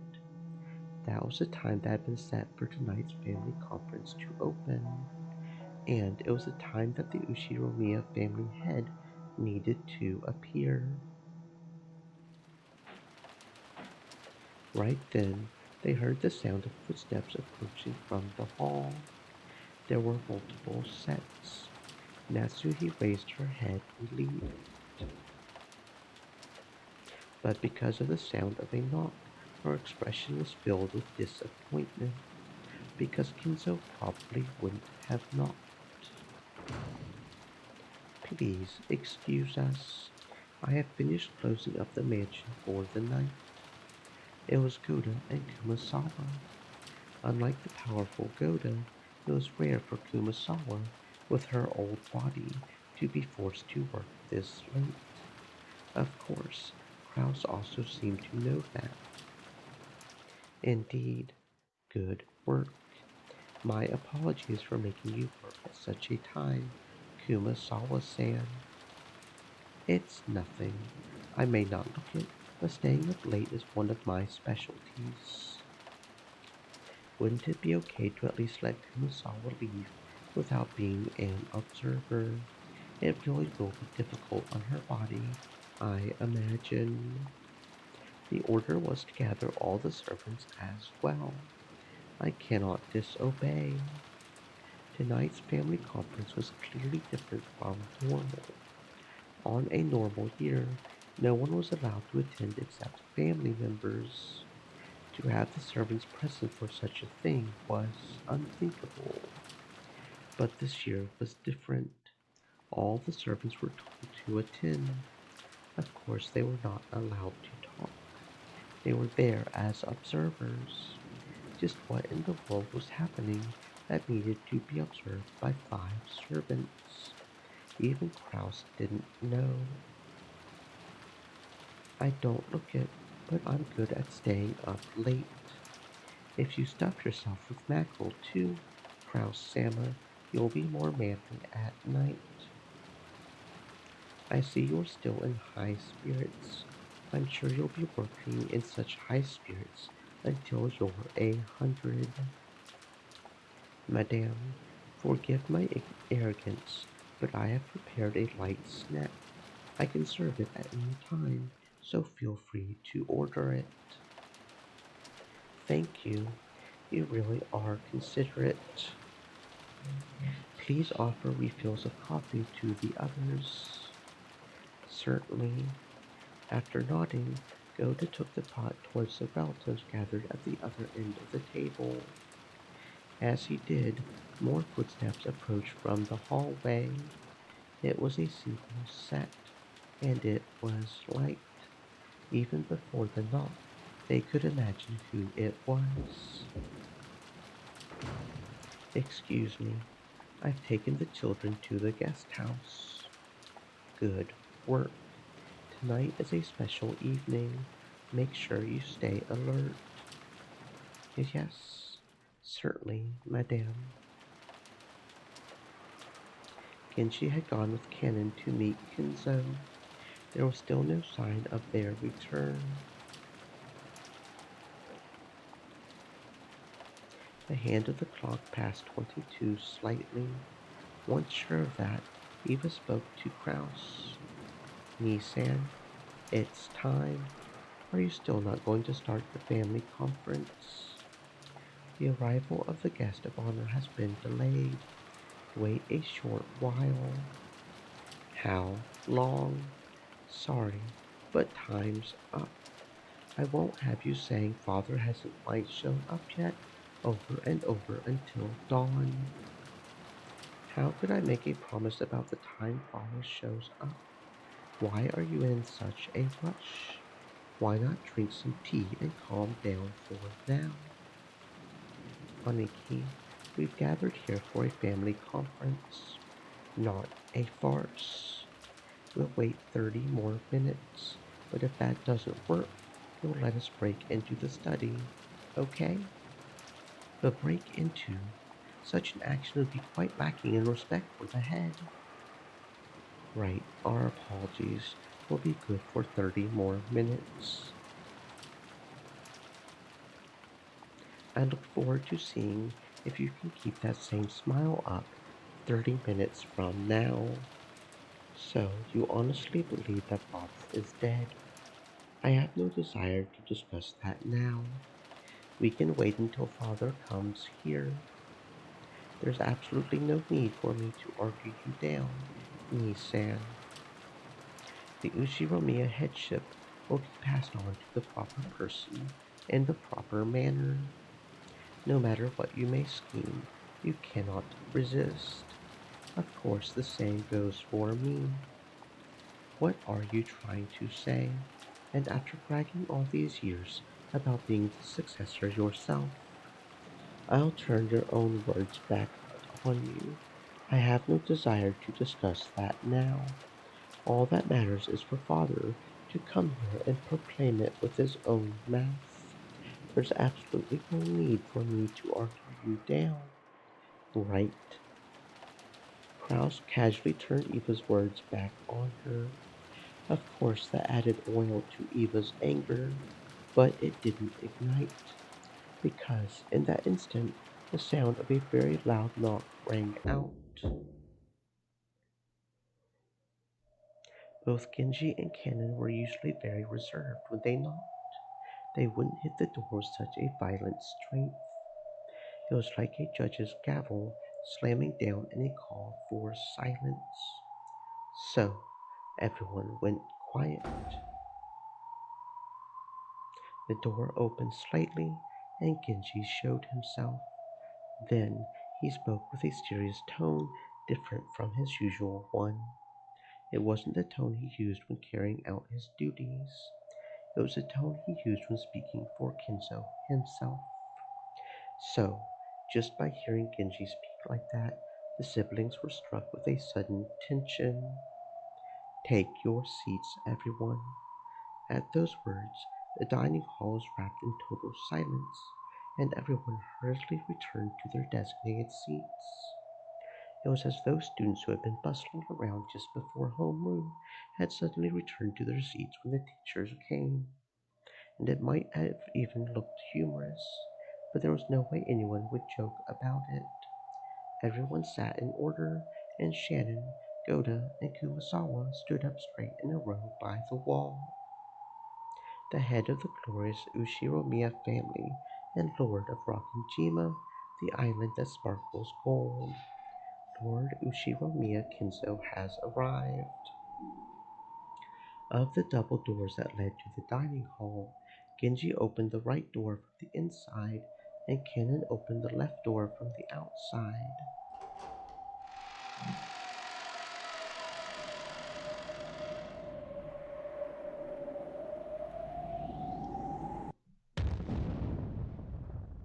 And welcomed a respectful bow from those two, majestically fluttering his cape. Kinzo appeared. Kinzo's gait had a dignified weight to it, and it was hard to believe that he had reportedly been at the end of his life. Genji pulled back Kinzo's seat and motioned for him to sit, but Kinzo stayed standing, signaling with his chin for Genji to move back.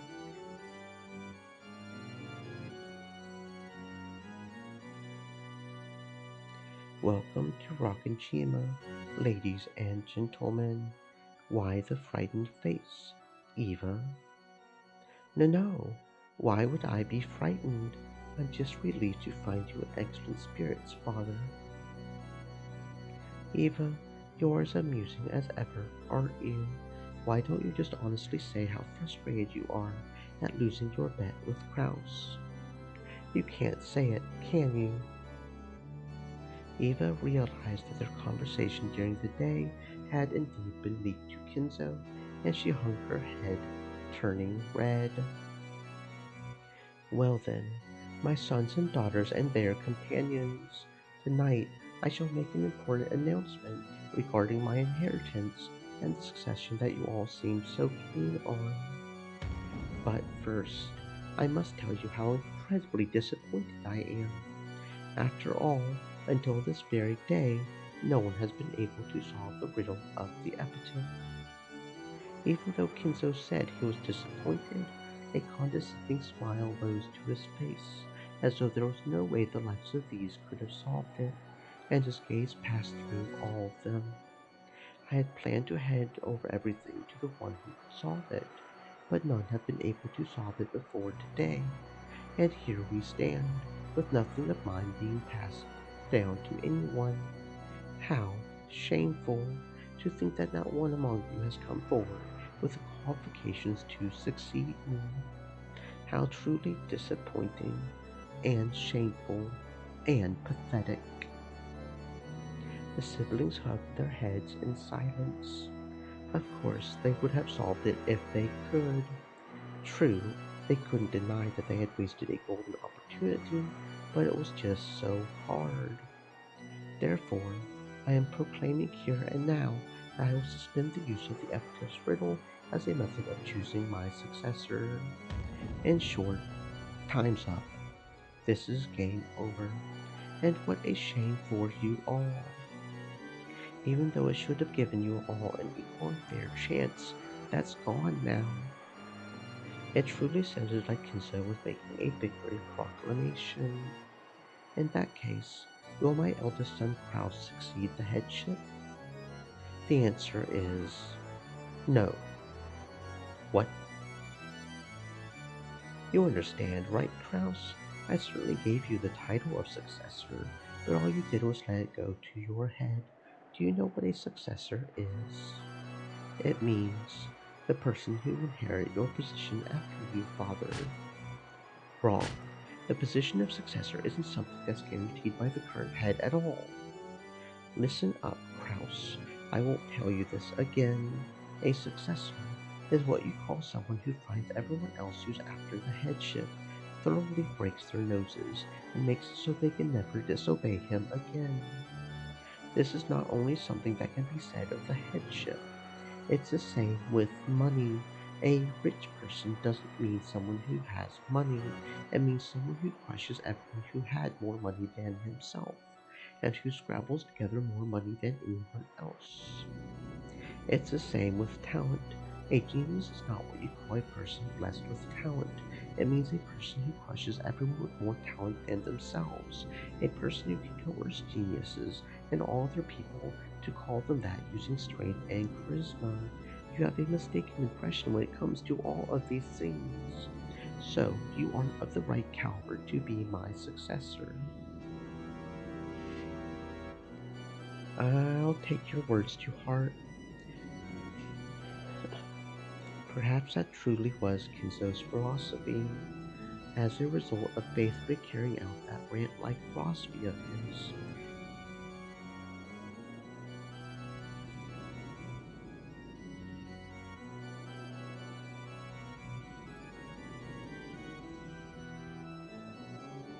Kinzo had glorified the Ushiromiya family to the state it was in today. It may be hard to imagine after his immersion in the occult in recent years, but that brutally overbearing outlook was no more or less than Ushiromiya Kinzo's charisma and aura. Such an unsatisfactory person is not qualified to inherit everything of the Ushiromiya family. In that case, is Eva, Rudolph, or Rosa qualified? Again, no. You were unable to solve the riddle, and you were also unable to use a scheme to drag Kraus down. All three of you managed to do was gather together in a united front to try and extort money from Kraus. And even that scheme was thoughtless. You can't even corner Kraus all by himself. There could be nothing more shameful. You lack the avarice to steal away the position of successor by any means. In order to get what you want, you should sacrifice everything, becoming as covetous and greedy as possible. The goddess of luck smiles upon the greedy. You three, who don't even have that wild spirit, are as unfit for the succession as Kraus is. Eva and the rest had no words to respond with, and they couldn't calculate what it was Kinzo was about to say. Was Kinzo actually planning to proclaim that no one would succeed the headship? If so, that would work to Eva, Rosa, and Rudolph's advantage.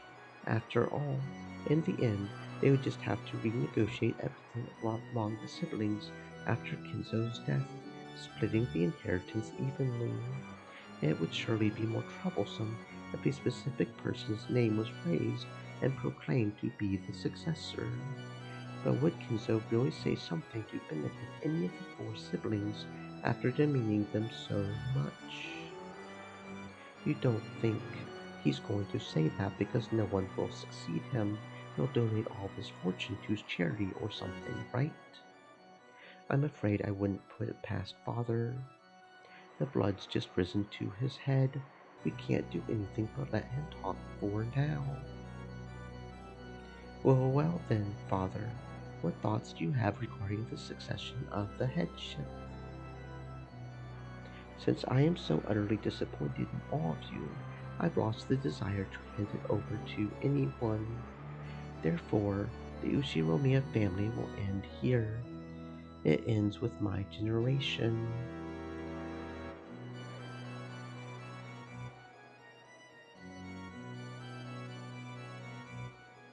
Though that cannot.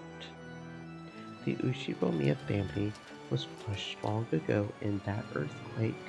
The current Ushiromiya family is nothing but an illusion of gold I'm glimpsing for an instant, the likes of which will end when I awaken from my slumber. Everything in this world is a dream, an illusion. Life is but a daydream before the awakening called death. Yes, that's how it was from the beginning. That I should lose everything when I die was part of Beatrice's contract and her curse. As if I would let you, Beatrice. I will be the one who captures you. Tonight, that goal will be realized. For a while, Kinzo was overcome with cackling, and his eyes bulged.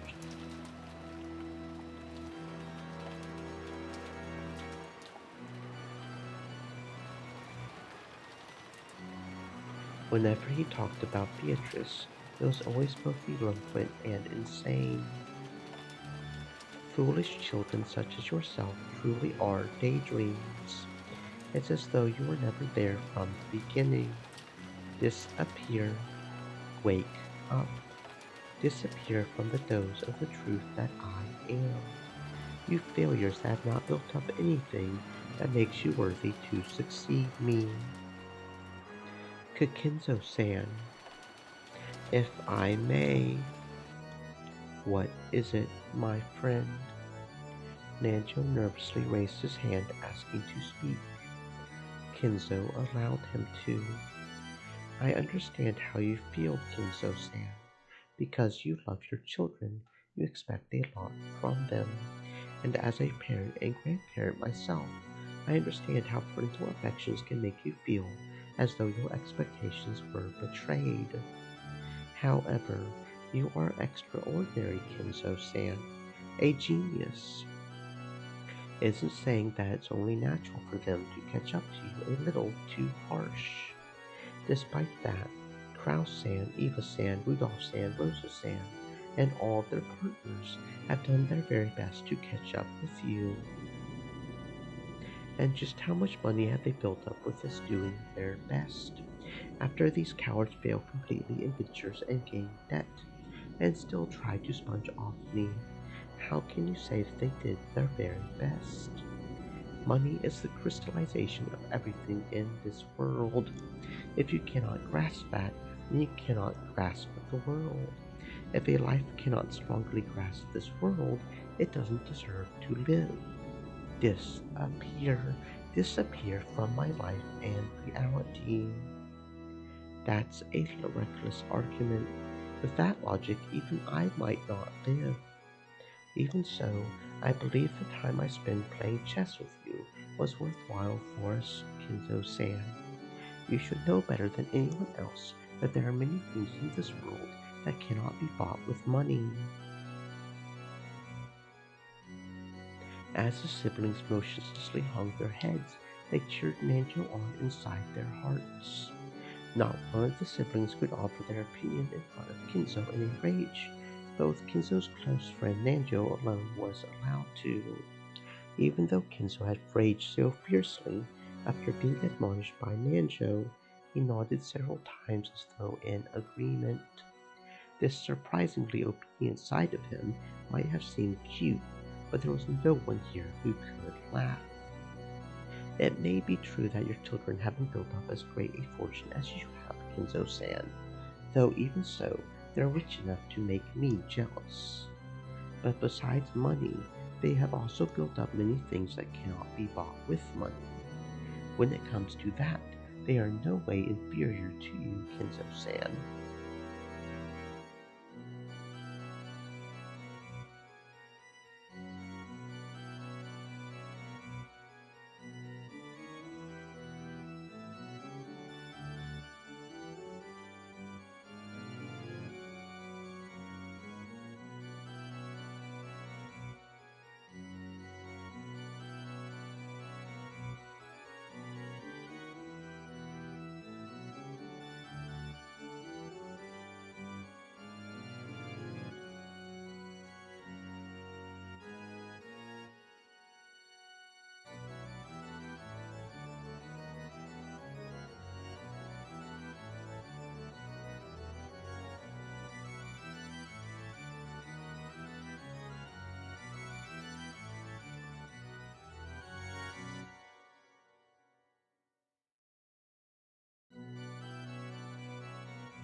And what do you claim they have built up that cannot be bought with money?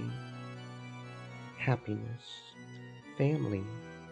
They have found wonderful partners, had children, and each has built up their own happy homes. They have glorified your family name and have brought back grandchildren. Grandchildren are wonderful. We older people can look at these young grandchildren who will live on into a new era that we will not even be given a chance to see. And in them, we can imagine an endless future. Isn't that the sole entertainment we have in our old age? Remember, Kenzo-san, remember your joy when they first brought back their grandchildren. Your children and your grandchildren will carry your great works on to future generations, setting an example. That is something that an individual cannot accomplish, no matter how much money they have. The siblings all nodded in agreement. Certainly, Kenzo had looked happy when his grandchildren had just been born, back when he still had some sanity in his heart. However, did Kenzo's heart still contain a human's warmth? In other words, in exchange for the vast riches I created, instead of gaining money, I have gained my grandchildren. No, no, no, that's not what I. So, in exchange for the several tens of billions in wealth that I have built up, I have gained a single grandchild from each of my children. This is wonderful. So, I have created a single life using 10 billion yen. That's how it is. Interesting. Truly an interesting example in the alchemical sense, right? What valuable grandchildren. Wonderful. Wonderful. Is that right, Kraus? Is your daughter worth 10 billion yen? Kraus couldn't answer instantly. It wasn't that he didn't have confidence in his daughter. It was because he didn't have a clue what Kinzo was trying to test him with in this question. But when Natsuhi was then pressed for an answer, she responded, breaking Kraus's silence with an answer of her own interpretation. Yes, Jessica is a daughter I wouldn't let go of, even for 10 billion yen. In that sense, I believe she has a value that can't be measured with money. So you can state for certain that she's worth 10 billion. What about you, Eva? What about you, George? What about your George? Since Natsuhi has answered that way, Eva naturally came up with her own answer as well. Even though Eva should have known better than to respond to a provocative question like this, she answered as well. Yes, father, George is worth 10 billion. No, even more than that. And that's not in the abstract sense of things money can't buy. George will certainly build up a fortune equal to his worth. He'll become a grandson worthy of carrying on your great works, father. Eva set a glance at Hideyoshi and Natsuhi as if she had scored a point. When she heard what Eva had said, Natsuhi was about to add more praise for her daughter, but stopped at a glare from Klaus. I see. Then what about you, Rudolph? What about your battler? Compared to George Kun, there's nothing about Battler I can brag about. If he was kidnapped and we were threatened with a ransom of 10 billion, I'd feel like sticking a bow on the guy and letting them have him. On top of that, he's an idiot and reckless. He talks about grand dreams and things that couldn't be done. I guess in that way, he's a super idiot worth the equivalent of 10 billion normal idiots. I'm sure that guy could do things that even a group of 10 billion average people couldn't do. Well, I'm pretty sure he'll fall flat on his face. The world isn't easy, but at the very least, there's no doubt that watching over his life will be more fun than looking at 10 billion average people. Eva clicked her tongue at that clever style of speech, which would probably match Kenzo's tastes. Apparently, Rudolph had done that on purpose, so he grinned back at her. What of Maria? Maria is my adorable and only daughter. Her value cannot be measured with money. That is all.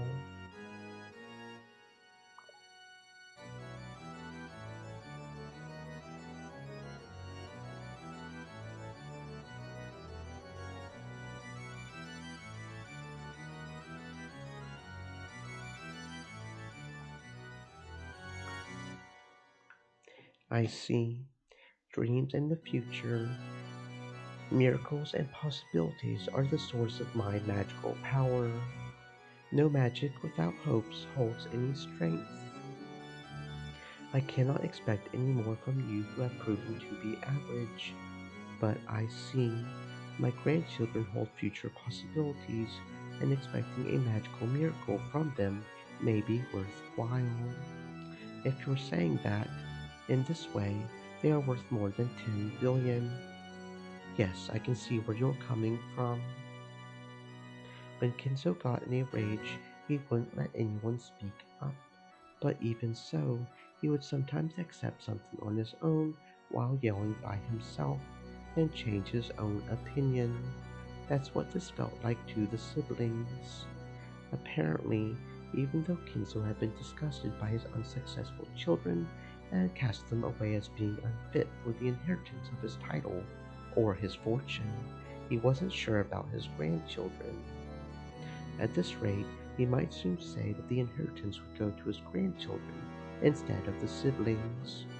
As the siblings sat in fear of what their fickle and short-tempered father might suddenly think of next, they carefully watched his every move.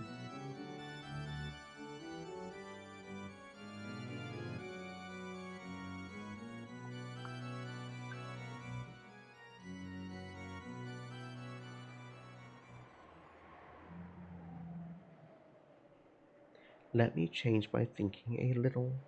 I have absolutely no desire to hand over all I have to any of you. However, it will be quite interesting to question the grandchildren to see if one of them is qualified. I've always thought of them as mere kids, but here's a chance I'll find a shining gem amongst them that will catch me off guard, and testing them for that would be, yes, it would be a real shame to abandon that final side trip in my remaining life. Well then, what shall I do? I can, with confidence, recommend George as someone fitting to follow after you. Eva claimed that right away. Natsuhi looked like she was about to follow along, but Kraus gave her a look, telling her to restrain herself, so she swallowed her words. How bold! Then let us do this. I will individually question the grandchildren to see if they are qualified to succeed the Ushiromiya family inheritance and wealth. Father. However, that does not mean that one of you will indirectly receive the inheritance. I am already disappointed in you all. There is no longer anything I have to give you. Not a thing. The ones I will question are my grandchildren, and the ones who might succeed me are my grandchildren. Make absolutely sure that you do not mistake this. Understood? I shall obey Father's decision. Same here. I'll go along with what he decides. What about you, Aneke? Of course, I believe Father will make a wise judgment. I will also obey Father's decision. I shall think of how to test my grandchildren, which means this is no longer any business of yours. After all, none of you are involved with the succession in any way now. So right here, right now, perhaps we should discuss a different matter that does involve you. A different matter. Indeed, that is tonight's true purpose, and the true purpose for this final Ushiromiya family conference as well. I have no desire to hear your thoughts and opinions. I demand only your assistance. Assistance in my ceremony. Your ceremony. Quiet. Father's talking now. Rudolph and the rest had automatically narrowed their brows at the occult-like word. Could he be planning to start some strange ceremony involving Beatrice's resurrection again? And he wanted their assistance. What in the world was he planning to do? In the past, he had carried out many eccentricities that he called by the same name, such as starting to burn a strange incense and filling the whole mansion with the stench. To the siblings, a ceremony was nothing more than one of the aged Kinzo's obnoxious hobbies. Father, just what do you mean by that? If we can assist you, we'll do anything. Right, Rosa? Yes. But what in the world is it? a ceremony as inscribed in my epitaph, a ceremony to revive Beatrice and open the door to the golden land. That witch who escaped her cage of flesh and sneeringly slipped through my fingers, I shall now capture and force into submission with my greatest hidden art. For that purpose, I must offer 13 people as sacrifices. Gathering 13 people's worth of sacrifices is no easy feat. But tonight is the family conference. Many adults have gathered on Wakanchima. There could be no other day on which to carry out this ceremony. Taken literally, it sounded like he was telling them to become human sacrifices for his dark ceremony and die. Ridiculous. Was it some kind of metaphor? But they didn't even have a clue for what he was trying to illustrate. The siblings whispered together about what Kinzo was saying. What's Dad going on about? Is this his usual sickness? Probably. Listen silently for now. I'm sorry, Father. I don't understand what you mean by that. What is it you don't understand? I am making this extremely simple. I told you that I'll choose 13 of the humans on this island and offer them as sacrifices in a ceremony to revive Beatrice. Even worthless people like you can be very useful as sacrifices in my ceremony. Listen, this is not a joke or anything of the sort. This is my final bet, my final ceremony, the last one I will desire in my life. There are now more than 13 humans on this island. In short, that's a head count that can easily satisfy the massive number of sacrifices I require. Become the sacrifices for my ceremony. Kinzo-san, you weren't serious about what you said back then, were you? It wasn't a joke. Unusually for him, Ninjo's face changed color as he stood up and shouted. It seemed this wasn't the first time Ninjo had heard all this dark talk about 13 sacrifices. Sorry, my friend, that was no joke or anything of the sort. It is what I bet my life on, the final ceremony, the final game that I will attempt. Yes, this is a game. If gaining my fortune and leaving the island is your goal, then there are only two ways to achieve it. Will you escape being chosen as one of the 13 sacrifices and spectacularly survive by finally solving the riddle of the epitaph and stopping the ceremony? Or will you kill me and thereby stop the ceremony? Those are your only two options. By now everyone wasn't just whispering, but chattering and muttering away. Even the siblings had noticed that Kinzo was beginning to act abnormally. Father, are you a little tired? Kenji-san, has father been drinking? No, the master is sensible. Sorry, Dad. I don't have a clue what you're talking about. Dad's free to start up any weird ceremony he wants to revive the witch he loves.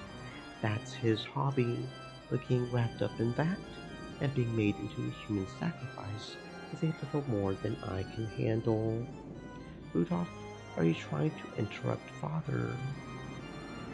What are you talking about, Aunt Becky? You expect me to listen to something that's shady and say, oh, really? Was this ceremony Kinzo had mentioned literally something disturbing, or was it some kind of test to choose the successor? It seemed that Rudolph had taken it literally, but Eva apparently still believed that it was something like a test or examination to find a proper successor. But Kinzo responded with a clear smile. Well then, that is all I have to say. No objections or opinions are necessary from you. I will simply awaken from my dream of having 4 unsuccessful children. To all of you, what will occur now before your very eyes may seem like a dream, an illusion, something that couldn't conceivably be of this world, and a world that defies understanding. But that itself is my reality. Now, I will finally awaken from the shallow, useless thing that all of you are. Come, the game has already begun. See? With this many of you here, I could take lives starting with anyone. So long, my unsuccessful children, and for the final and only time in your lives, be useful for my ceremony. Arise, Pendragon's memorial troops. Oh. When Kinzo raised his arms high like an opera singer and yelled as though towards a packed audience, the air shattered like glass, and the outlines of three people who supposedly hadn't been invited to the island appeared. Shyster 45 right here, Shyster 410 right here, and a new sister, Shyster 0 right here. Three girls in strange forms suddenly appeared behind Kinzo. Where, from, when, who, who were they? The humans were thrown off balance, and their minds went blank. Because they spent all that time thinking, they lost their last chance to survive. You have permission to shoot six to death. I leave the choice of targets up to you. Begin your attack. Unrestricted firing understood, sir. Thank you for granting us such excellent targets. Everyone commence unrestricted firing. Fuck. First one in. When 410 scratched the air with her finger, a golden bow approached in empty space and she pulled its string. The golden arrow that had been ready there was fired off without any hesitation, flew around the room, leaving haphazard gold curves everywhere, and chose Natsuki from among those sitting at the table of the family conference, polarizing the left half of her face. Flesh and deep red blood scattered around, leaving massive red splatter marks on the relatives' faces and the pure white tablecloth. Silence fell, despite the massive number of deep red spots left on the tablecloth. No one could understand why Natsuki's head was half smashed, nor why she was hanging her head as though dozing while still sitting, and they watched on in silence. Those sitting on Natsuki's hand side were silent for a relatively long time, but those sitting to her left were not, because the people sitting on that side had been shown how her head had been smashed open like a watermelon or a pomegranate, and could even see inside her. Natsuki. One down. Natsuki, is it? A luckless woman to the end. Next. 0 firing. After scratching the empty air in the same way and readying her bow, 0 fired as well. After it flew around and around at high speeds like the gold arrow 14 had released, drawing a convoluted circle in the same manner, it smashed half of Kubal's head in the same way as little bit Natsuki in shock, killing him instantly. This time, everyone managed to avoid freezing up mentally. They realized that a fearsome murder had started playing out right in front of them, just as Kinzo had said, and they realized that Kinzo would probably kill even more.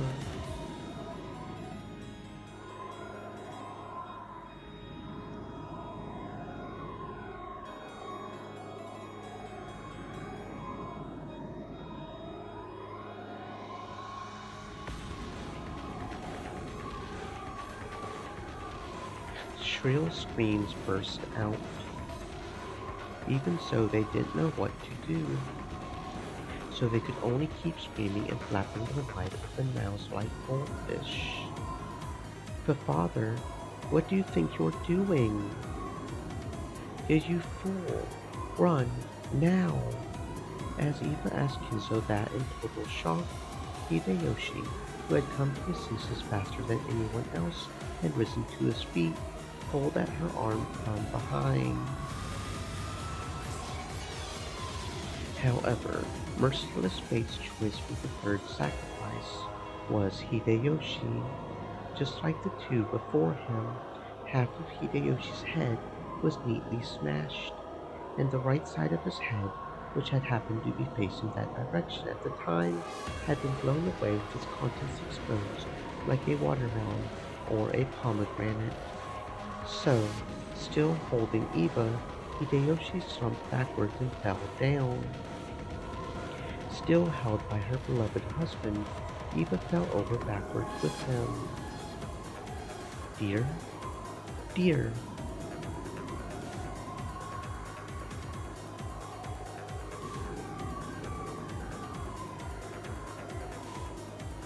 Eva screamed. It was only natural. The face she had been looking for had been half lost, and the crushed skull, the mashed brains, and the crushed jaw all lay bare. 45 impact, it's a hit. Spectacular. Fire again. 3 more remain. The father.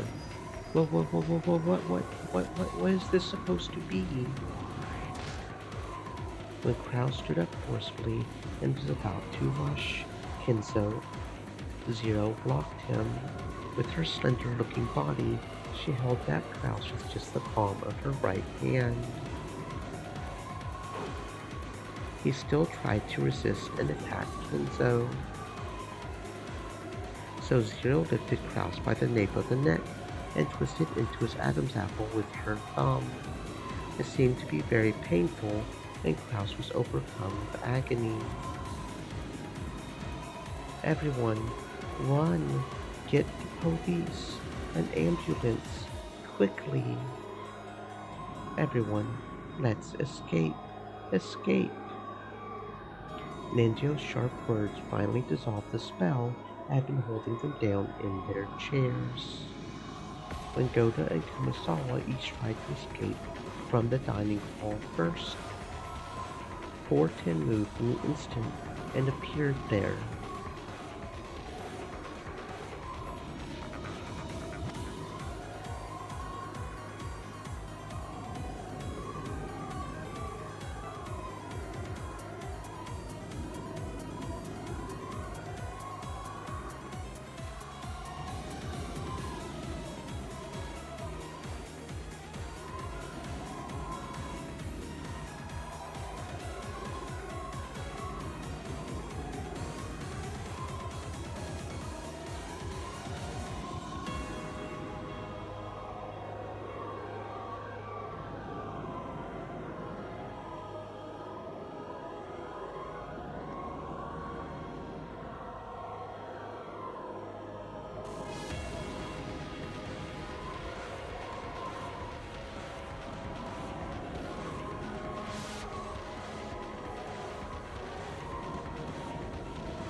You sure are slow.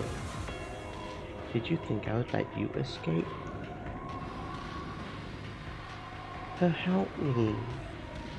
Goda-san, duck. Even though Goda didn't understand, he crouched when he heard Kirie's sharp voice. Then a burst of air rushed above his head. Kirie had taken a big swing with a chair to mow 410 down. But 410, still with a mocking expression, easily caught that widely swung chair with a single hand.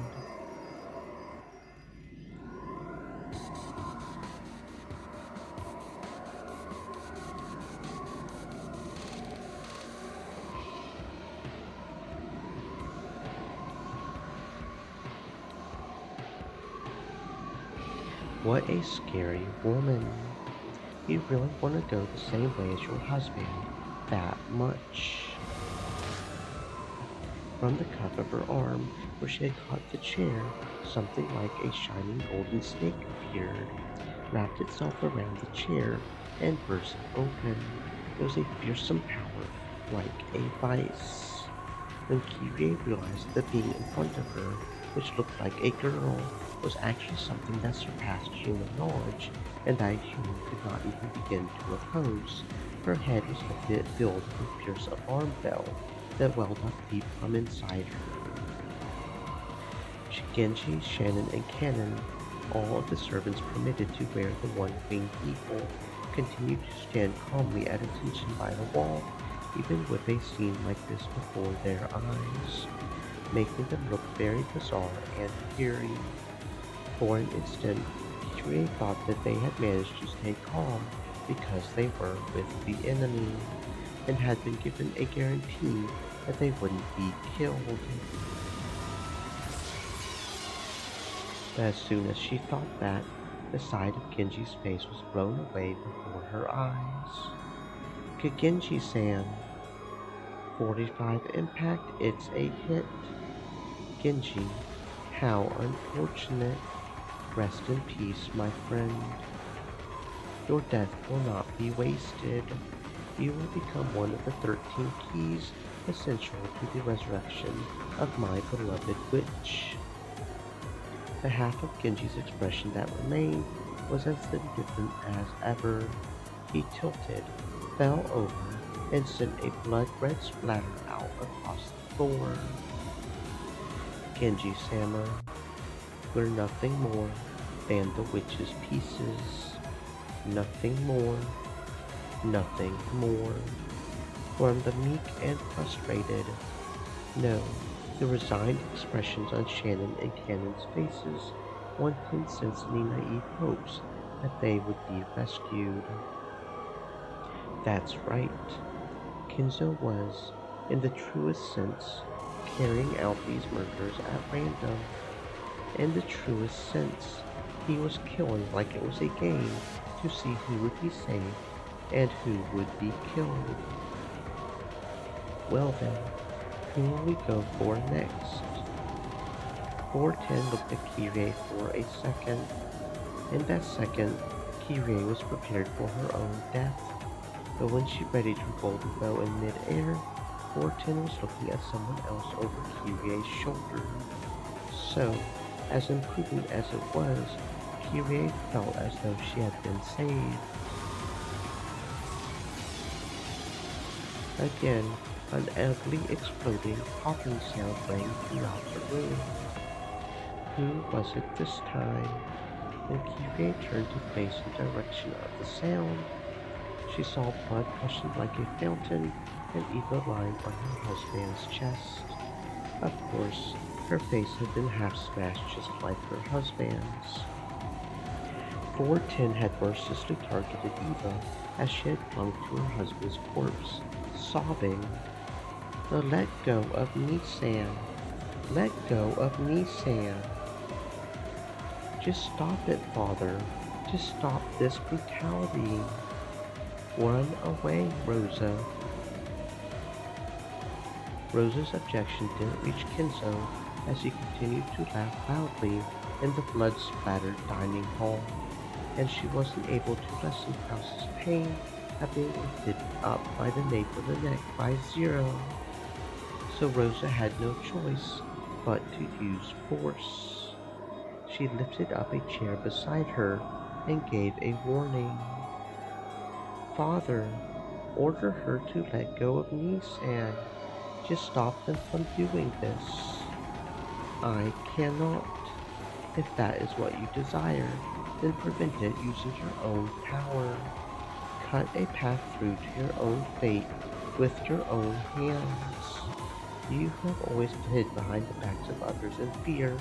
Let me see you overcome your weakness one last time in your life." "But Father..." The chair that Rosa had lifted up swung down at the father, who had reigned as a symbol of terror for her entire life. It was the greatest and final act of bravery and self-control in Rosa's life. What Kinso had said might have been true.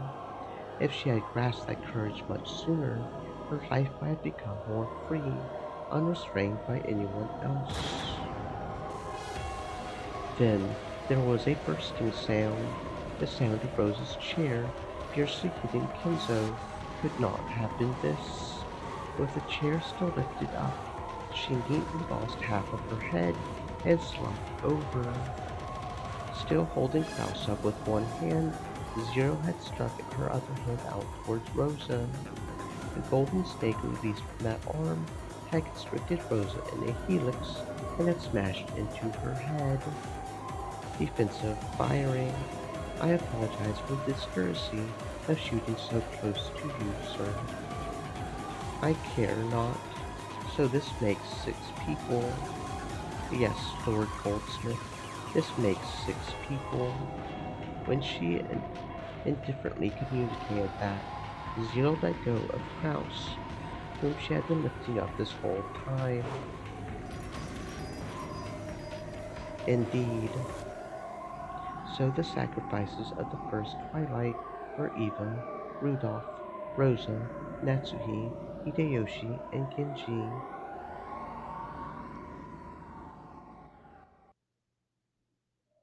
It was a massacre that happened in an instant.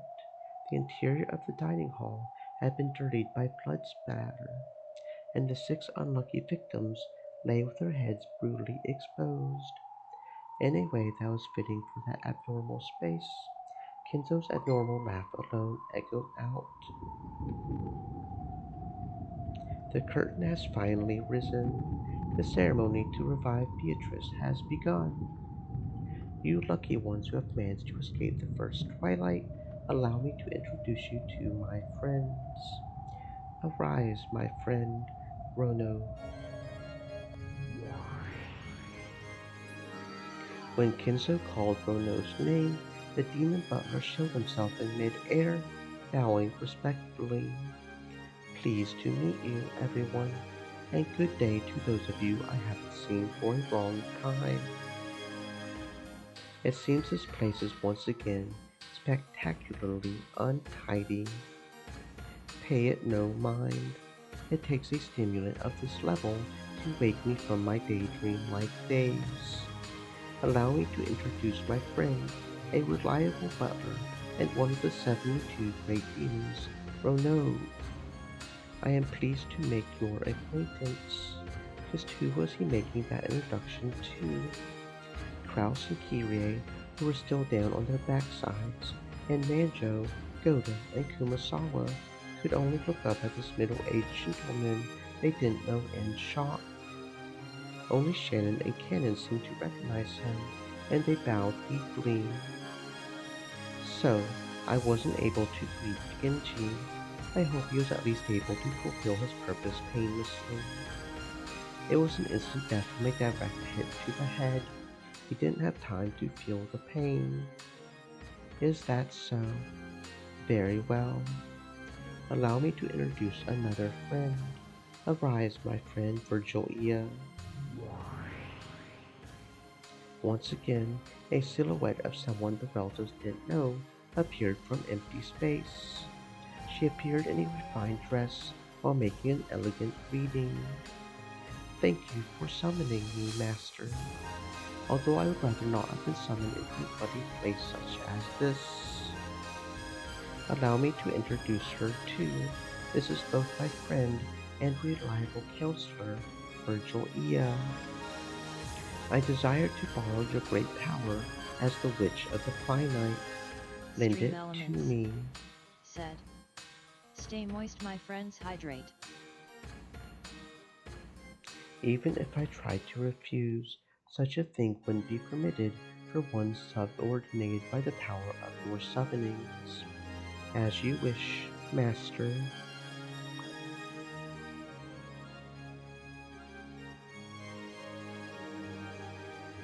Still, what a fearsome fellow. To think he summoned 3 of the Chiter sisters, Cora, then me, and evil Virgilia. Even though it's only in the area of summoning, to think that he surpasses my baby so thoroughly. How frightening.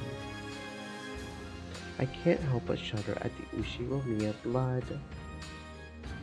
In order to carry out Beatrice's resurrection ceremony, I shall give it my all as a summoner. This still isn't enough.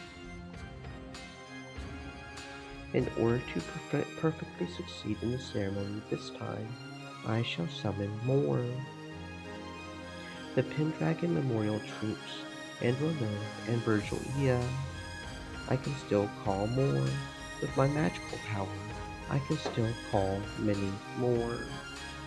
Answer to my 7 summons, one of the 72 demons, Gap. Gap, you can even materialize her. It probably means that the corrosion has advanced even more on this island.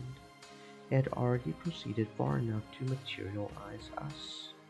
By now, we shouldn't be surprised, no matter how great a demon he summons. Has Rakajima already been completely sucked into a parallel world then? I hope he does not surrender. He learned a lot last time, correct? After all this time, he won't surrender over this much. Probably, I should say. Well then, shall we enjoy the stage we now stand upon? It seems the main character is the master this time. Let's expect a script of a different flavor than My Ladies.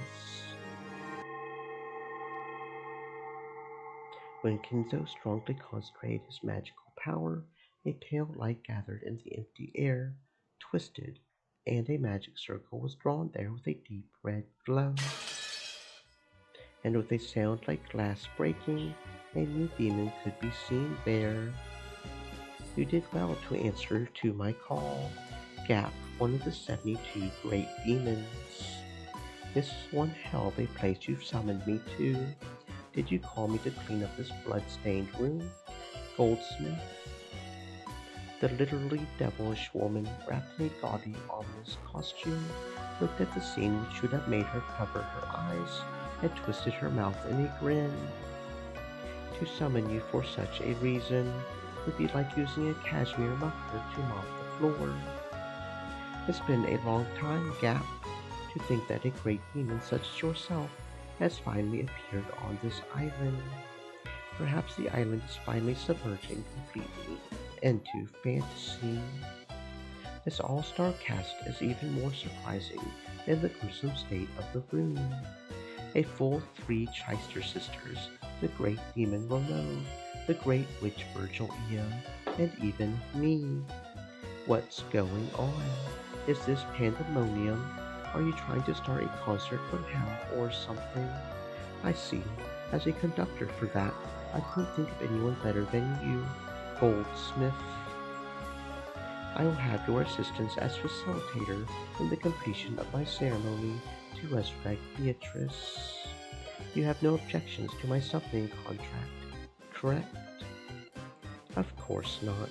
There's no way I could resist the subordinating power of the legendary Great Summoner, Lord Goldsmith, who forced the famous Great Witch Beatrice to do his bidding.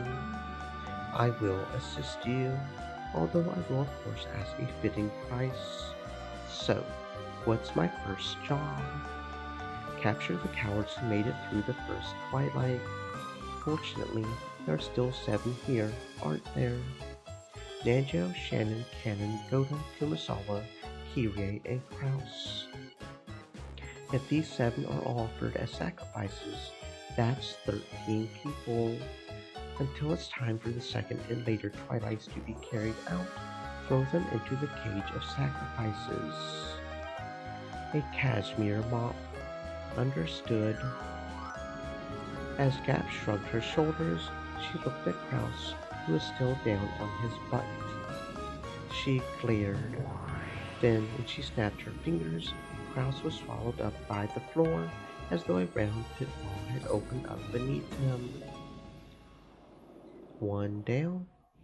There was no hole in the floor, but it had certainly looked as though Kraus had been swallowed up by a hole and disappeared. Searching for her next prey, Gap's gaze crossed Kirie's. She snapped her fingers. Kyrie jumped back as though repelled. Her instincts had been right. After all, in the place where she had been until a second ago, a round, jet black hole had appeared, the same kind that had swallowed up Kraus. However, before she could catch her balance, another pitfall appeared and swallowed her up. Even Kyrie had no way of eluding Gap's capture. When she snapped her fingers again, a shocked Nanjo was swallowed up by the floor and disappeared. When she did it again, 410 let out a short yell and jumped back. This time, a slightly larger pitfall had opened, swallowing both Shannon and Cannon, who had been standing in a line by the door. But because 410 had jumped away from the door, the way was no longer blocked.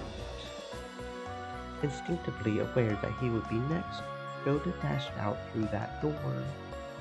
Of course, Kumasawa also escaped with lightning speed, chasing after Goda. As Gap snapped her fingers over and over, round, jet black pitfalls opened one after another behind them, chasing them. However, they did nothing but drive the recklessly fleeing pair away and couldn't swallow them up. Goda and Kumasawa had escaped in a matter of seconds. I've gotten slow. I let two get away. Don't worry, we are currently locking onto the escapee targets. Data link ready. Shall we snipe? No, I cannot authorize that. They are precious sacrifices. Wait for Master's authorization. Great Lord Goldsmith, we await your orders. It is still too soon for the coming of the second twilight, is what the source of my magical power is whispering to me. It must not be now. Let them do as they please. It isn't as though they can escape from this island. The source of the Master's magical power is noise and risk and tests of luck. In other words, it means being fickle, it would seem. Perhaps you could also put it that way. Good work, Gap. Let us steadily advance the ceremony from here. Well then, that is that. Next are my grandchildren. I will test them to see whether they are qualified to become my successor. Let's see, how shall I test their qualifications? If you decide that they're qualified, you intend to abandon Beato's resurrection. Of course, and despite that, I will test them. Perhaps a woman cannot understand that contradiction, nor my madness. Well, apparently, men are as weird as ever. I don't get the concept of playing around with risk. Oh my, and I thought you loved that sort of thing. Of course, if a man whispers to me about dangerous risks and love, I go head over heels, but only if he's hot. Be quiet. Try to refrain from whispering. Truly noisy women, but at least they aren't boring. This is what makes summoning so pleasant. All of you will bear one side of the scales of noise and risk in my ceremony. That is the work I expect of you. 6 brutally murdered corpses lay in the dining hall, and it was contaminated with red, gruesome decorations. It was now unimaginable that, until just a second ago, 13 humans had been arranged here in a well-organized manner. Kinzo lined up the famous demons, and their subordinates loudly declared the beginning of a night of overwhelming mass murders, and swore to himself that he would certainly revive Beatrice and open the door to the Golden Land. Sorry to keep you waiting. Now the curtain finally rises on the first twilight. That, Kinzo, I see he loves being flashy as usual. So, even that man who can be more persistent than anything when he follows you around can shine so when on the stage. Always killing in a grotesque way, as usual, smashing half of their heads. The bad taste you witches and demons have always pisses me off. Smashing half of their heads. I see. So she's realized that, in the games up until now, that's been the most ideal method of killing. Ideal? How is such a grotesque way of killing ideal? Isn't it though? Try and remember the very first game. You. So you're that new demon or whatever that just appeared. So does this mean that the witch's corrosion continued and there are now even more creeps wandering around? The more the witch's corrosion advances, the more Wakajima tilts towards the spirit world. That's why strange, insane people keep appearing one by one. This island has been closed off by the typhoon, so no human can leave it, much less appear as a new character to increase their numbers. But the more the corrosion advances, the more witches and demons can appear, without limit, increasing one by one. By now, there might be more demons than humans among the characters appearing in this insane tale. The numbers might be the thing that represents this mad corrosion. Yes, I'm sure that's true, and the corrosion hasn't just affected the number of people, but apparently their fashion sense as well. If the corrosion advances any further, and even more weird people appear, just what in the world will they be wearing? It's so scary I can't imagine it. Seriously, give me a break. Don't make these weird guys increase in number anymore. I can't do that. They'll keep increasing more and more. I'll defile the foolish closed circle rule humans speak of over and over. Welcome to my elegant game, Gap. It's been a long time, Michi. Have you been well? Why do I ask? You look great. Have you gotten younger? You look 200 or 300 years younger than when I last saw you. I see. The demon grandfather had summoned and introduced as Gap, took a glance at me, and then grinned as though she had figured something out on her own. That smile felt openly obscene. I guess she's Beato's friend, which means she's gotta be a creep of all creeps.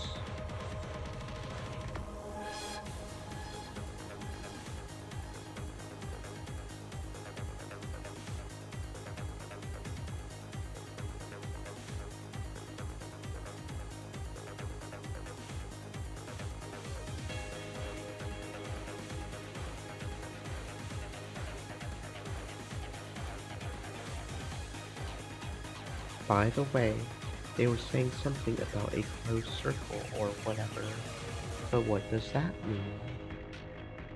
Serial murder mystery novels that occur in places isolated from the outside world, like Wakajima is now, are sometimes called closed circles. Since such a place is isolated from the outside, it's like a circle that's closed. Therefore, in general, the characters and suspects are limited in number. Having new suspect candidates added one after another from outside the circle goes against the etiquette of mystery novels.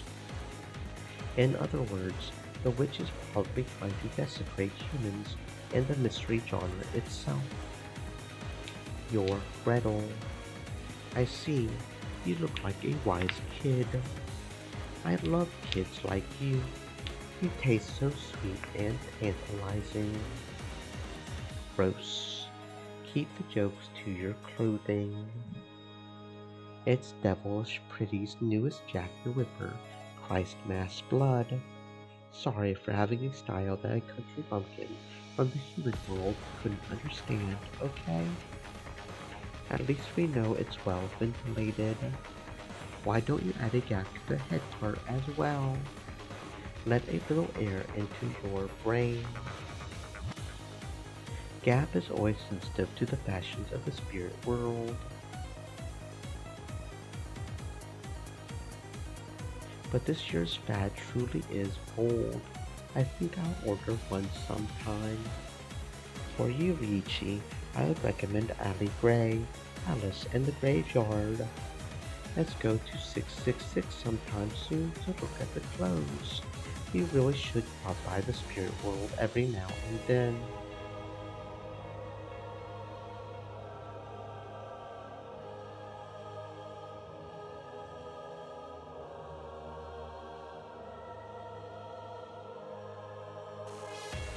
When this game is over, I'll be sure to do that. Still, your two opponents are pretty cute, Ryuichi. It looks like this kid has figured out the meaning of the corpses with their heads half smashed. Know what that is, girl? Just now she told me to remember the first game. What did that mean? Just what it sounds like.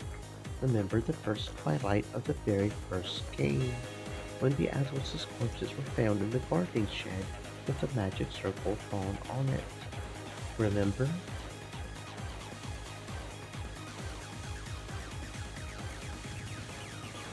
Episode 1, The First Twilight. Kraus, Rudolph, Kyrie, Rosa, Shannon, and Godo. All 6 of them had their heads pulverized and died. At that time, there were 2 types of corpses. Some had their faces pulverized, and some had half of their faces pulverized. That's right.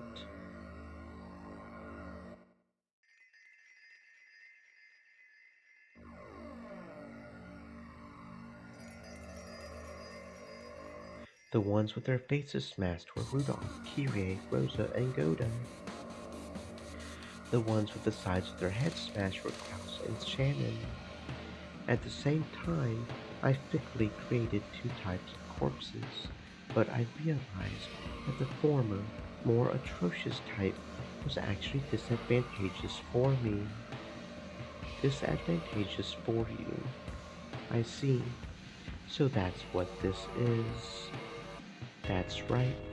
The smashed faces might look atrocious, but that made it hard to confirm the identity of each person. For example,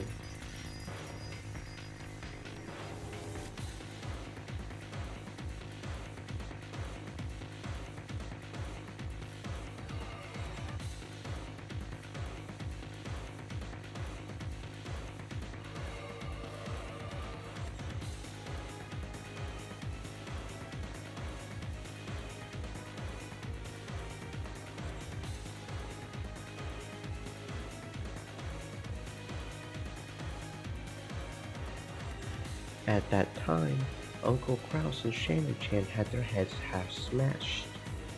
That alone was atrocious enough, but because half of their faces remained, it was easy to confirm their identities. But Dad and the other 3 were different.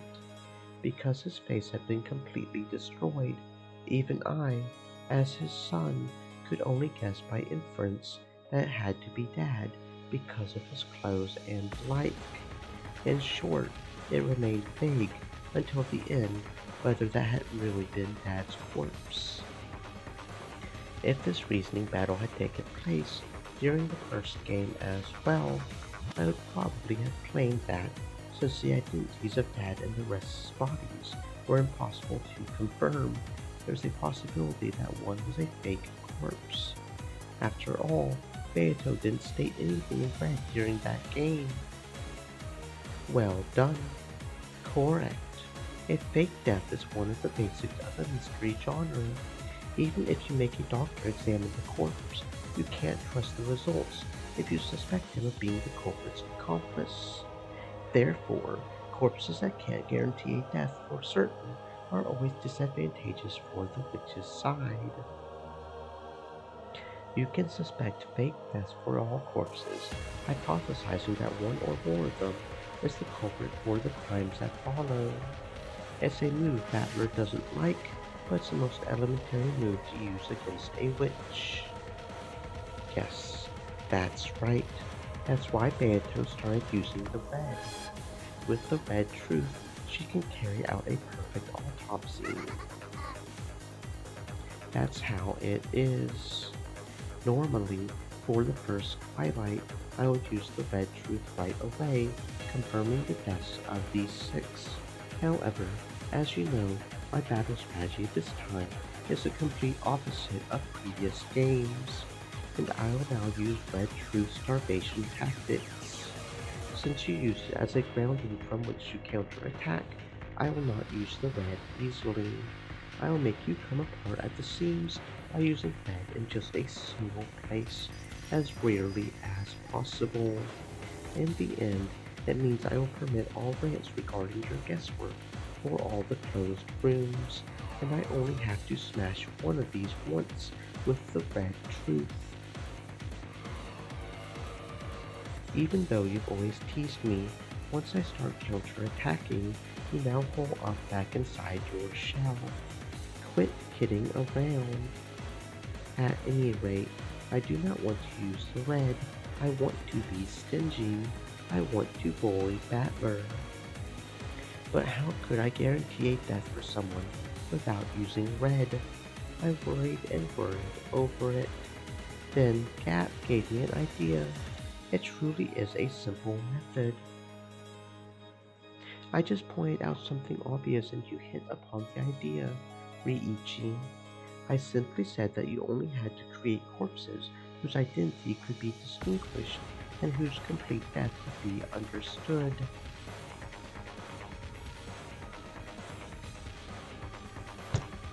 In short, I put those two things together. The face, which is necessary to distinguish their identity, and the polarization of the head, the vessel for the soul, which is the perfect symbol of death. When I put these two parts neatly together, wonderful, I came up with the perfect answer of corpses with their heads half smashed. I'll bet you love two colored bread and two colored ice cream, or just like a greedy kid. At any rate, even if half their heads are smashed, they shouldn't assume they're dead at this point in time. I get it. Since Beato is trying to act tough and is refusing to say anything in red, we've gotta suspect everything. Of course, I'm definitely not going to swallow the theory of magical mass murder by the Cheister ass Nichans. You sure have gotten prudent. If this were the first game, you would have swallowed everything. I wouldn't have anything less from a rival. Since there is fortunately no red now, he can imagine whatever he wants and reason over and over again as he likes. At the very end, at the very sweetest spot, I'll cut him down at once with the red truth.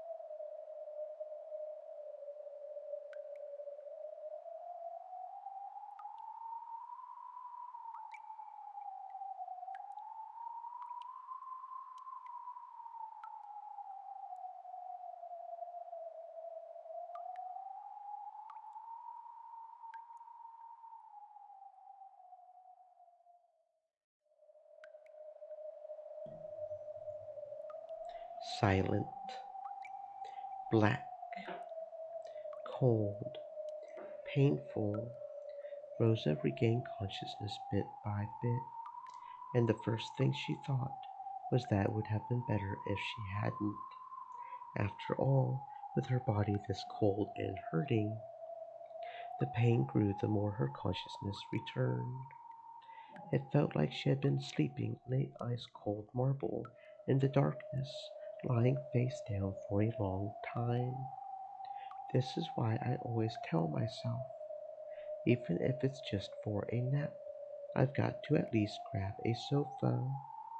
I know that if I naively try to close my eyes for just a second and end up sleeping on the floor or in the study chair, it'll hurt my body later and make things difficult. Since I slept on such a cold and hard floor, even my bones are ice cold. Since I slept on such a hard, cold floor, the half of my face pressed down against it hurts a lot. If I were to look in a mirror right now, I'm sure I would see an embarrassing mark. I didn't think that just rubbing it would make that mark disappear, but I stroked this hurting side of my face anyway, trying to smooth it over. I wonder where this is. I thought it was pitch black, but it looks like it isn't. After all, I can faintly see my own body. Without a doubt, there was some source of light.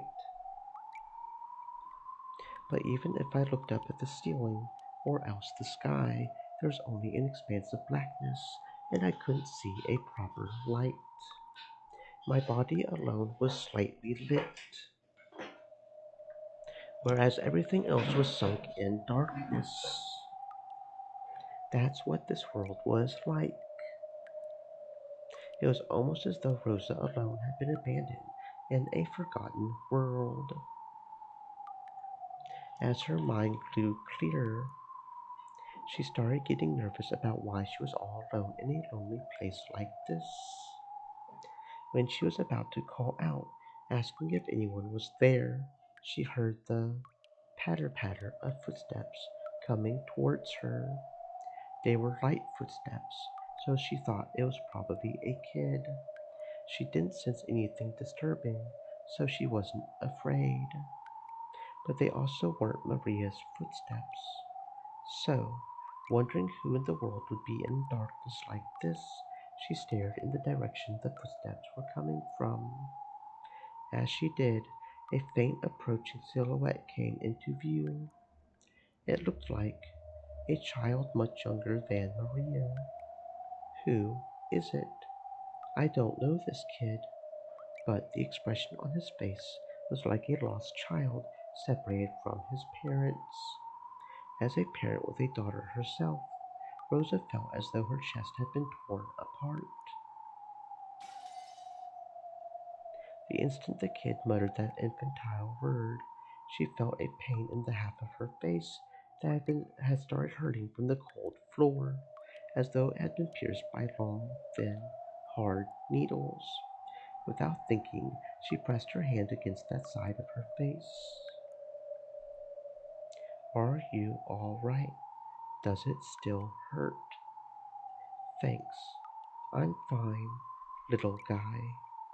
Where are we? It's really cold. Come this way. You mustn't stay here. That child took my other hand and pulled with a grim expression on his face. Rosa didn't have a clue what was going on. However, a single honest expression on a child can often tell the truth better than 100 words from an adult. She didn't know the situation, but even so, she dashed along with him. This was a world where nothing could be seen in the darkness except for their own forms. It didn't really even feel like she was moving forwards. Even though she was running, she couldn't even feel any wind. It was as though she was still inside a nightmare, that kind of unreal sensation. So even though I ran, I couldn't maintain my sense of balance, and my legs got tangled and I fell. Even in a world that didn't feel real, the pain of smashing my face against the cold, hard floor was reality itself. Are you okay? I'm sorry, my head hurts. When the kid said that infantile word, pain like being struck with needles ran through my head again. Even though it had only happened twice. I was somehow able to understand that the child's word was the cause of my pain. So I said frankly, I'm sorry, could you stop saying that? Wait a second, didn't I tell you to stop? Sorry. I had the feeling this child's apology caused a sharp pain in my forehead this time. What is this child? I know there's no malice in him, but when I'm around this child, my head hurts. Are you okay? Let's go. Quickly. You mustn't stay here. Why shouldn't I be here? Where is this? Who are you? Where is your mama? The one who made me is you, mama. The child stared at me with round eyes. This kid's mama is me. Who? Who is this kid? I don't remember at all. Did you forget about me? You made me, right? Wait a second. Stop kidding around. Maria is my only child. That's right. Where is Maria? Where is she? Maria. I suddenly grew nervous about Maria not being there. Why am I all alone in a place like this? Where is Maria? I'm only able to be me because Maria's there for me. Maria is here, but she's not Maria now. It's better if you don't meet with her now. That's better for your sake and Maria's as well. For Maria's sake as well. Escape. What are you saying?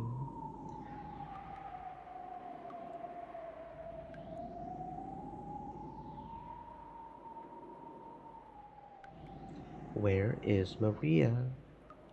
Maria, answer me. Maria's going to find you. Come this way, quickly, Mama. The child pulled on my hand again. He was probably pulling me in the opposite direction from Maria. So I stopped walking. Let go. Just who are you? What gives you the right to call me Mama? Mama is the one who made me. Did you forget? For Maria's birthday present, you made me with your own hands. Did you forget? You couldn't be Maria's Sakutaro. Yes, the lion stuffed animal Mama made. A fierce, sharp pain struck me. It came from the palm he had grasped with his hand. When I knocked his hand away without thinking and looked at my palm, a hole the size of a thumb had opened there, and deep red blood gushed out. It was a hole so big that I could see through to the other side.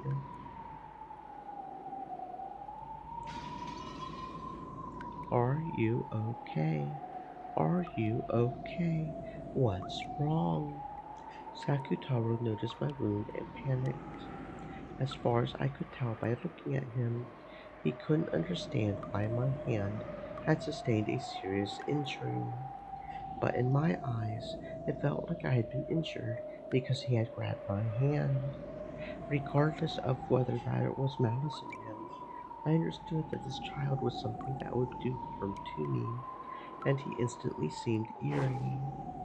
Go away. You have nothing to do with me. Sakutaro was just a disgusting, crappy, stuffed animal, right? I don't know you. I'm not your mama. Go away. Disappear.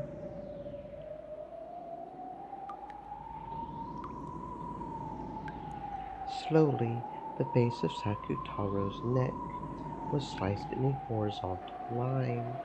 It gaped open, and a pitch black insides peeked out. No blood poured from it, only an empty blackness peeked out.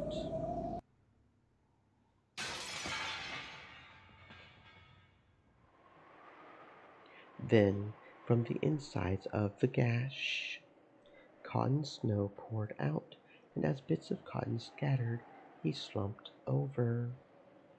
Then, all that remained was a crumpled yellow cloth, and bits of cotton that looked like sticky, crushed cotton candy.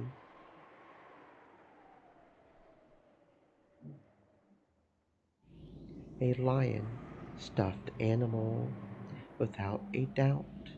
These were the remains of the Sakutaro stuffed animal I tore apart on that day while overcome by my emotions. The instant I realized that, a long, sharp shriek that could rupture an eardrum tore the world apart.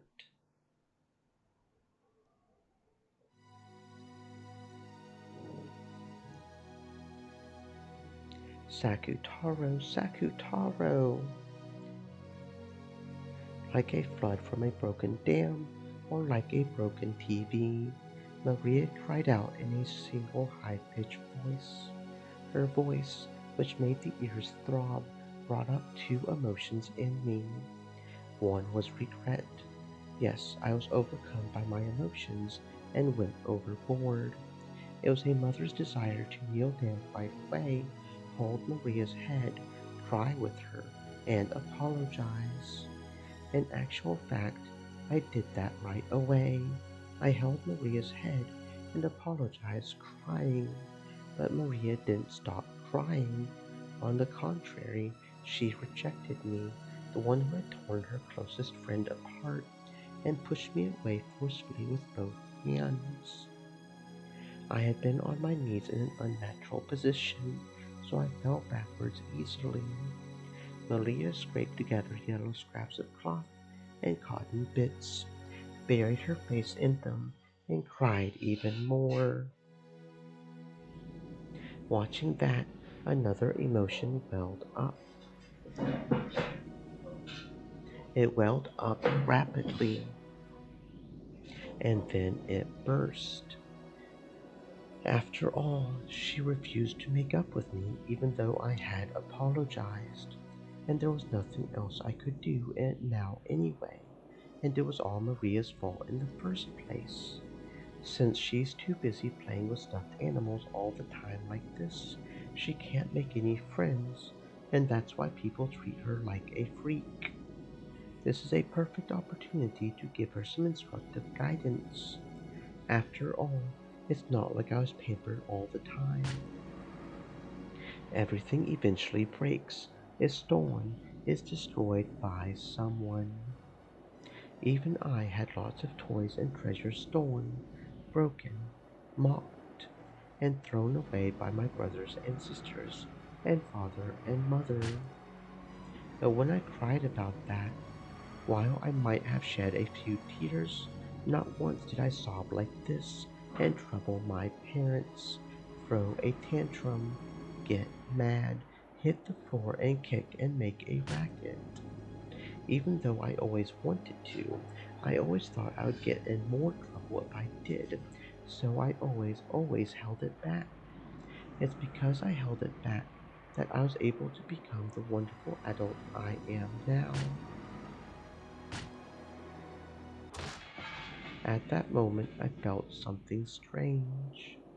The same feeling as when you use a tool recklessly, and it finally breaks, so that only the base is left. But I wasn't using a tool. I had just been repeatedly hitting Maria's head with both hands. So, I looked at my hands. From my wrists onwards, my hands had broken off, splintered, and disappeared, as though only that part of my arms had become ceramic. No, as though all me from the wrist onwards had suddenly become ceramic and had broken and fallen. They must have gotten filled with cracks because I hit Maria too much before falling off. After all, look, aren't both of my wrists lying smashed by my feet? There was no pain, but the shocking sight of my hands breaking off from the wrist onwards made me scream. But what is this? What is this? My hands, my hands, my hands. This way, you won't be able to hit me anymore. Ignoring my confusion, Maria spoke with an icy voice, slowly moving her hands away from her head, where they had been defending against my barrage. What's happening? My hands, my hands. What did you do, Maria? What is this? What on earth is this? Behind Maria's back, a black silhouette had appeared. It was the silhouette of an adult. Who? If she had used those hands for patting her daughter's head, flipping through picture books, or making warm meals, it might have been worth leaving them on. Mama hit my head more than she patted it. She never opens picture books. She doesn't even make me food.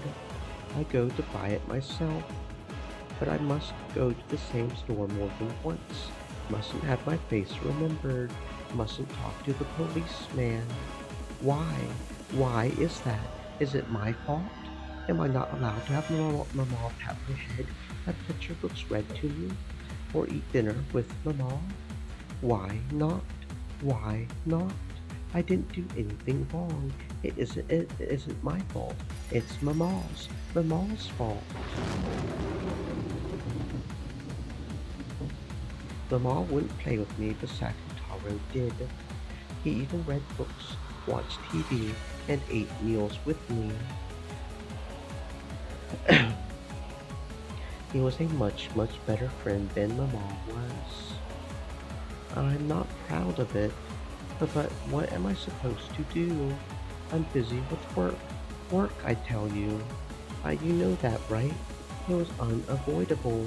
There's nothing I can do.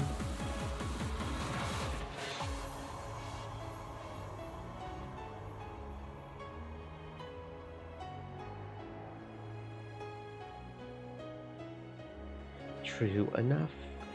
It was unavoidable. Unavoidable that you would injure your daughter, tearing her heart apart and making her tears run with blood.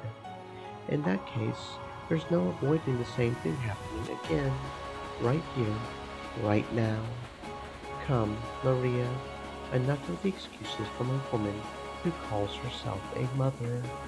Can you forgive her, or not? Is she innocent, or guilty? I won't forgive her. Mama's guilty. I will make Mama meet the same fate she gave to Sakutaro.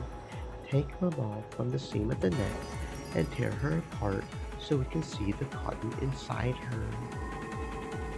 Maria's eyes ominously flashed blue. In that instant, invisible, massive arms stuck their fingernails out and tightly grasped Rosa's entire body. As the bones all over her body made a sound like twigs being stepped on, they cracked readily and broke apart. Rosa had understood vaguely. Massive arms were probably her own arms from the time she had torn Sakutaro apart. From a stuffed animal's perspective, her arms certainly would have been this massive. So she could imagine what would happen next. The sharp nails stuck into the base of her neck as she heard the skin tearing from her own ears.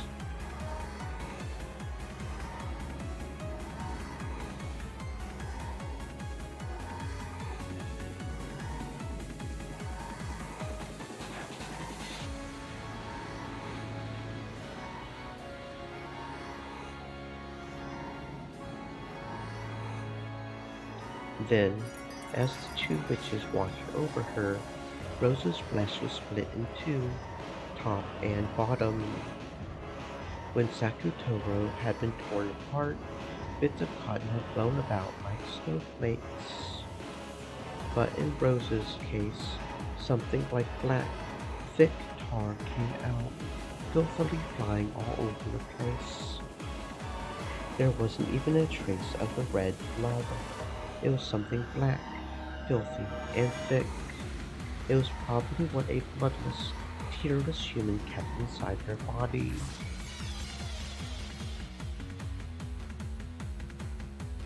This is incredible, hideous. What filthy insides. Splendidly done, Maria. Well then, is this enough for your revenge? Can you forgive your mother or not?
I can't forgive her.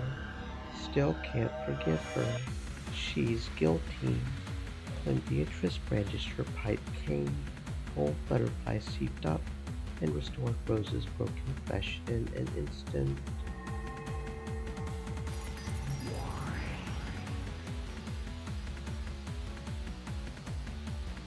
Feel the depths of your sin, which cannot be repaid by a single human life, and remember your own great sin.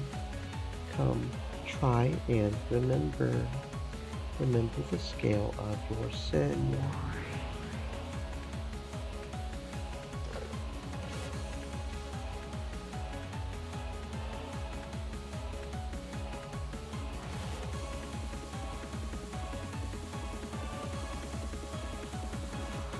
Hello, is it Mama? When will you get home? I'm sorry, I'm busy with work today, so I'm staying over. Staying over for work again. Looks like work is tough for you again today, Mama. Yes, sorry, I really am busy. I'll be holed up in the company the whole time. I can't even get a breath of outside air. Mama just can't finish her job quickly this time. Unless I give them a better design, I won't be given another job. That's how tough this work is. So it'll just have to take some time. Yes, I understand. I'll be a good girl and watch over the house. So do your best to work. Finish it quickly and come back. Okay? Thank you for understanding about Mama's work. I promise I'll buy a delicious cake tomorrow and take it home. I don't need cake. Instead of taking time to go to the cake store, I'd be happier if you came home that much sooner. Don't worry, I'll come back quickly, I promise. So let's have some delicious cake together. Let's drink delicious tea together. Let's read a new picture book together. Let's play with that wolves and sheep puzzle I bought the other day. Both of us together.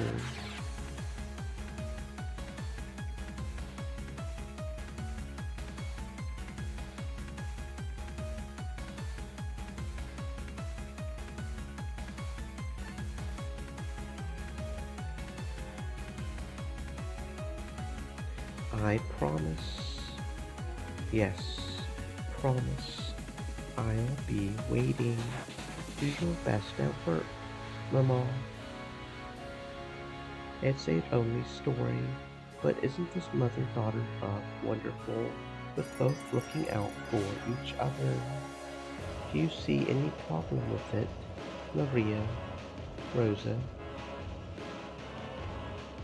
I kept that promise, didn't I? The next evening, didn't I do as promised, buying a cake and returning earlier than usual? That's not it. I knew. That evening, a pay-on-delivery package came for Mama, but there wasn't enough money in the vault. So I called the mall's company to ask what to do. I was told only to call at special times, but I thought it would be bad if the package was something important for Mama's work. So I called.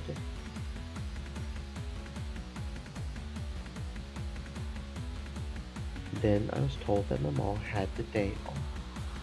I was told that it had been decided long ago that Mama would have that day off and that she had gone far away to play. I knew the whole time. I knew Mama was lying. But you know what? Sakutaro scolded me, saying that it wasn't true. Every day, Mama was very busy with work. There was no way she would abandon the field and play. He said that the person who told us Mama had the day off must have made some kind of mistake. That's what Sakutaro said. So I believed it. I believed it. I love Mama. Love her. Of course, Mama says that she loves me. Loves me. Yes, me too. I love you, Maria. Rosa let out a deep sigh. Maybe she felt the weight of her words.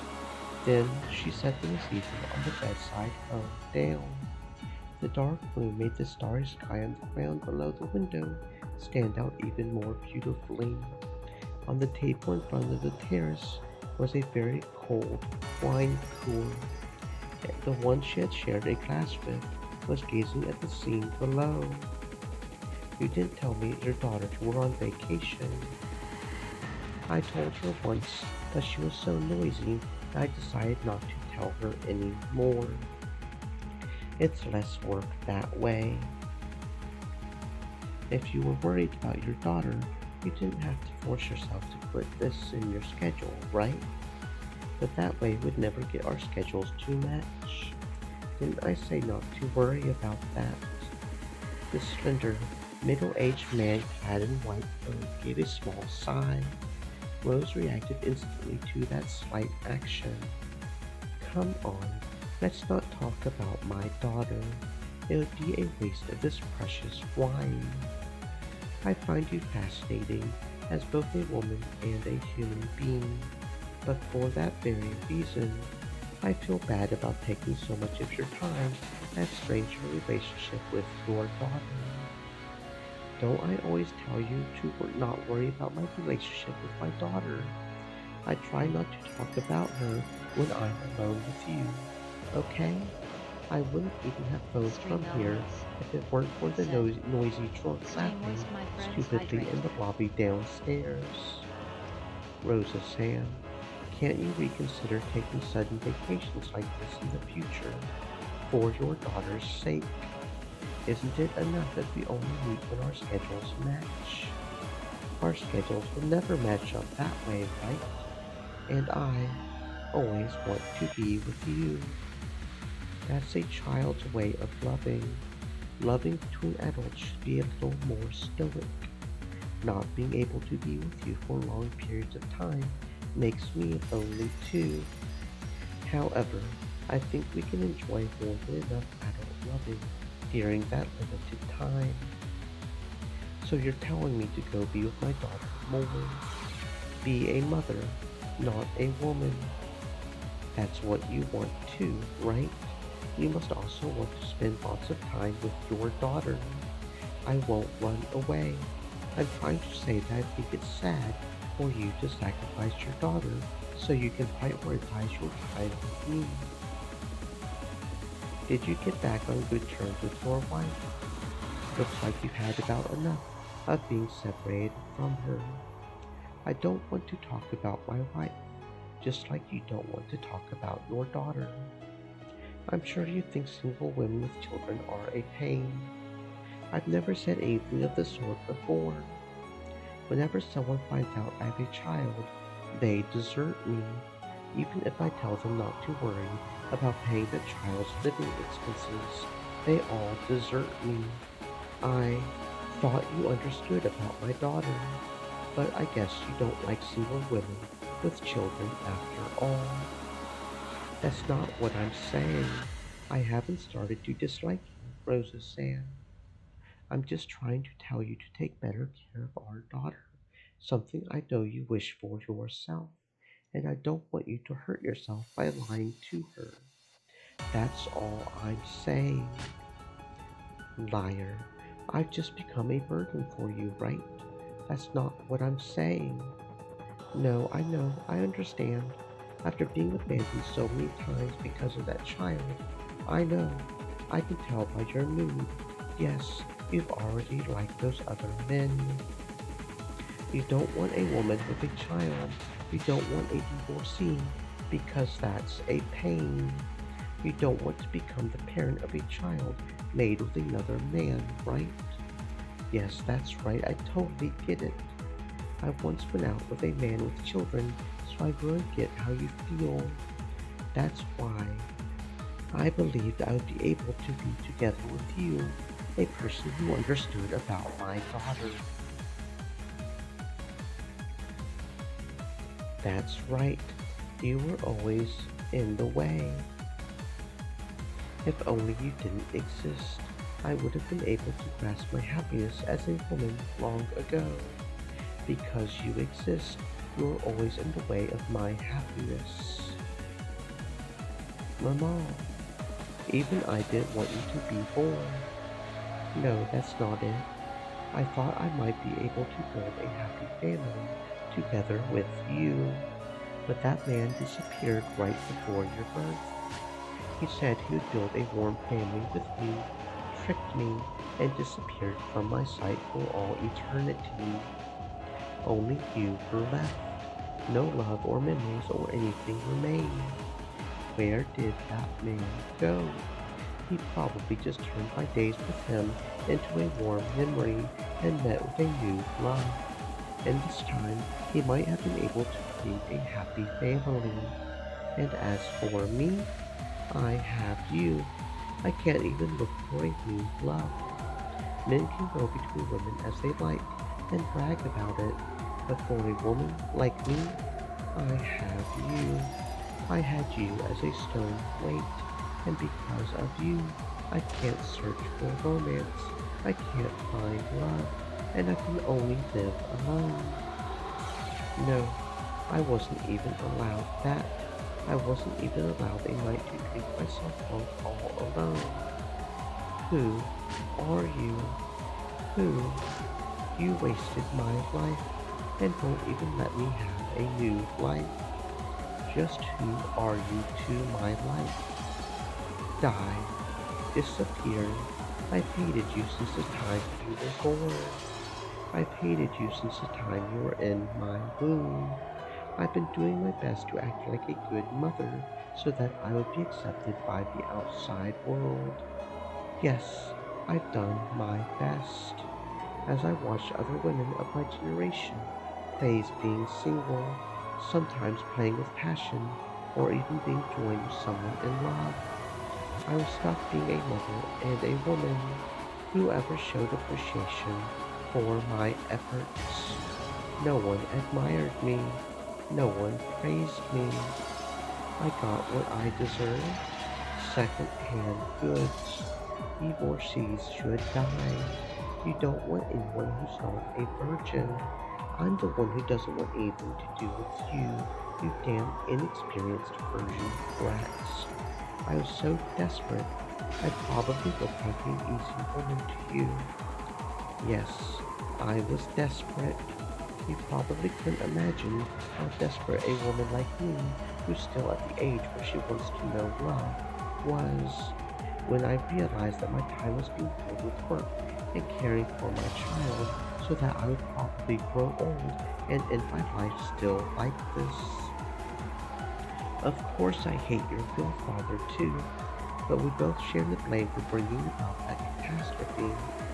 I myself might have been persistent enough to make him run away, but the catastrophes after that were all your fault. When did I ever scold you for that? Never, right? The day after one man left me, when I wanted to drink myself dead drunk, was Parents' Day at your school. When I tried to hide my tear-stained eyes with heavy makeup, the way I felt when you said something off the mark, and the whole class laughed at you. It's something that not only you, but probably everyone in the world couldn't understand. I hate you, loathe you, and until now, I've never really loved you even once.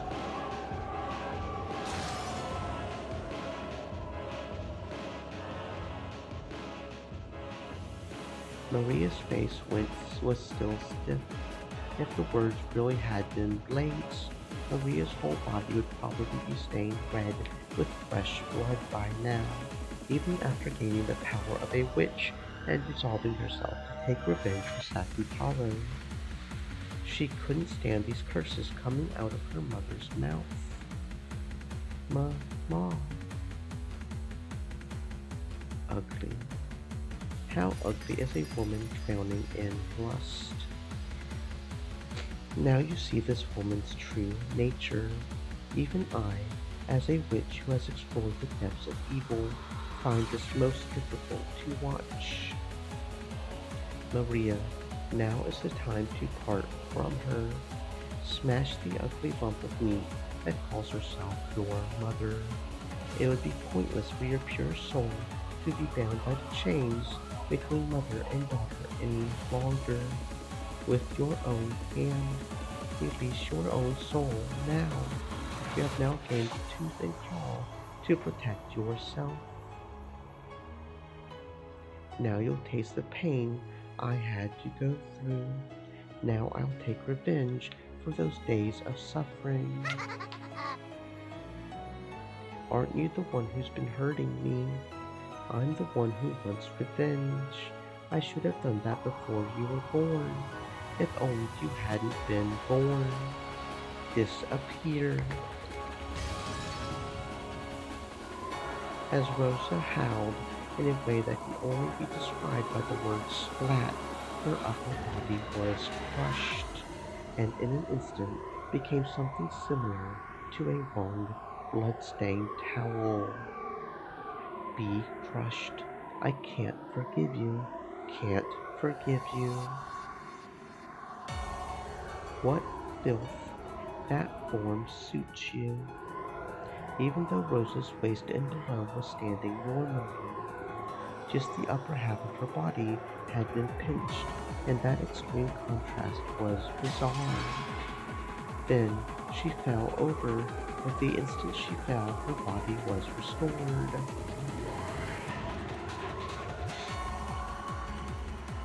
You die. Come, Maria, is this the limit of your anger and sadness?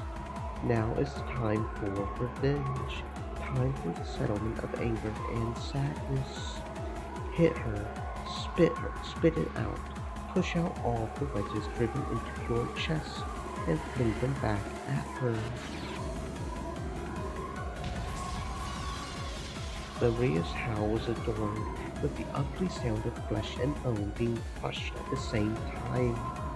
As Rosa, who had foully insulted Maria, lay spread-eagled, a neat, perfect circle was cut out of her chest and crushed as though her chest had been crumpled by an invisible elephant. Her heart and her lungs and her ribs were trampled so mercilessly that they were completely indistinguishable. It might have symbolized the pain in Maria's heart up until today. So, Maria, are you satisfied now? Can you forgive your mother for her sin? Or not? Innocent? Or guilty? I can't forgive her. Not yet, not yet. Mama is guilty, guilty, guilty, guilty. Can't forgive her. Indeed, how could this level of punishment compare to the bitter days you suffered through? Know it, Rosa. Come, try to remember. What form did you have? Revive in order to be killed. Be killed over and over, so that your sins can be purified. When Beato Wafer came, the body was restored again, and Rosa sat up, coughing violently in apparent pain. And once again, she spat out curses rejecting Maria. You aren't Mama. You're a witch tormenting me and Mama. I won't forgive you just because you look like Mama. I won't forgive you. You're the witch, aren't you? Always reading creepy books and pretending to play with witches. You're the one who should disappear. Because of you, even I'm treated like a freak. Because of you. If only you hadn't been born. Don't be born. I hated you since you were born. Maria screamed. Was she unable to bear her anger and sadness, or else had she been taken over by an indescribable emotion? It was surely a cry of hopelessness, and yet it was a reality that had to be accepted. Maria knew. She knew that she was thought of as a burden, but even though she herself had known that, she didn't believe it. She had believed that her mother loved her and had done her best to positively interpret several events that could have made her doubt this. trusting and clinging to her mother's love. But she had no one except Mama. Even so, she really did like Mama and wanted to return to the days when she had believed that Mama loved her. So I howled, I'll erase all of it. I won't accept it. I'll deny it. I'll deny the mother who says these things, the black witch who makes her say them, and the part of myself that can't ignore my mother. But I can't deny it. This is reality, fact, the truth, and the answer. Without any mistake, this is absolute reality. Maria turned Rosa into a lump of meat over and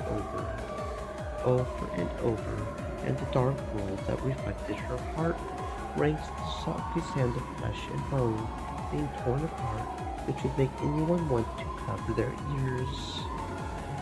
Each time Beatrice revived Rosa, she dragged her back into the world of endless torture which could not be escaped from even by death. This was the true, deepest hell that the endless witch Beatrice could create. However, this world was not made endless by Beatrice's will, because every time Rosa turned into a lump of meat, she asked the same question to Maria. Are you satisfied, Maria? Can your anger forgive your mother yet? How could I forgive her? How could I forgive her? I won't forgive her. I won't forgive her. I'll teach you all of my pain. Teach you much, much more. It's still not enough. Not close to enough. Since I was born, since before I was born, I can't get rid of the anger and sadness of being neglected so long. I hate you. I hate you.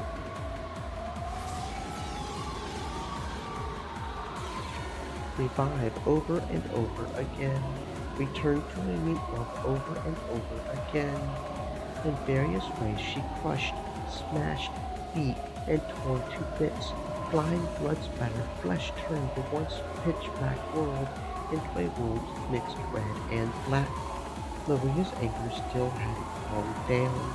It was as though she was spitting out all the suppressed rage from the time of her birth until today. If that all became poison to her heart, then would the repeated murder of her mother purify her soul? Would even this wasteful murder save her soul, at least a little bit? This endless torture might have become a slight diversion from her sad, unrewarded life. After all, it seemed that she had finally been able to regain her smile. Learn it.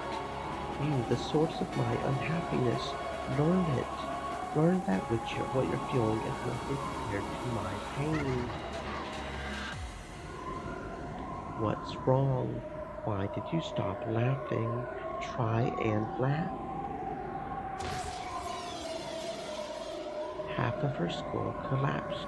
Eyeballs flew out and black cranial fluid gushed. Fragments of teeth scattered. Come on, revive. Try and laugh. Come on, come on.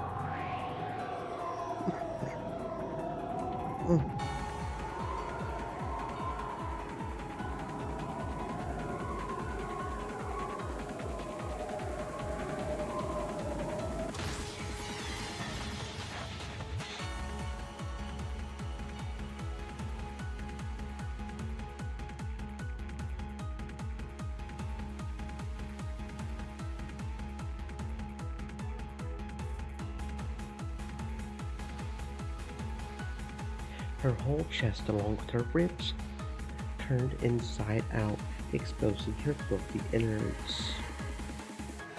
All of them writhed like some kind of impure creature. Come on, come on, come on, revive. Can you still laugh? Can you still laugh? Hmm, hmm, hmm. Rosa couldn't laugh anymore, but her face was laughing. It was filled with a twisted laugh and covered with a malice that rejected her unwanted daughter. I erased that laughing voice. Next, I'll erase that laughing face. I'll erase it. I'll crush it. I'll tear it to bits. Laugh. Try and laugh, Mama. What's wrong, Mama? Let's wake up, read a picture book, and go take a walk. Let's say we love each other, make a promise for next Sunday. Let's go shopping, let's go to the movies. And of course you'll break that promise, just like I'm breaking your fucking face, bitch. Isn't it fun, Mama? Isn't it fun, Mama? I'm playing with Mama now, right?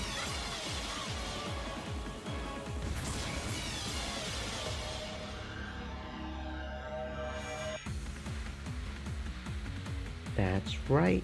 You are now playing with your mother, having fun with her. Tell me how you feel right now. I don't believe it's anger or sadness or pain. Yeah, that's right. I get it, Beatrice. I'm having a lot of fun now.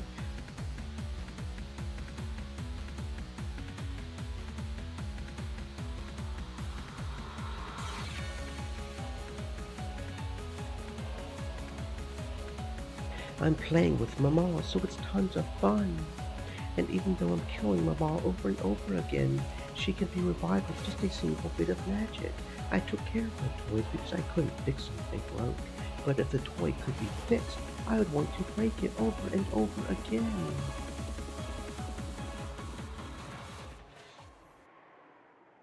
But Sakutaro won't be fixed. He can't be fixed.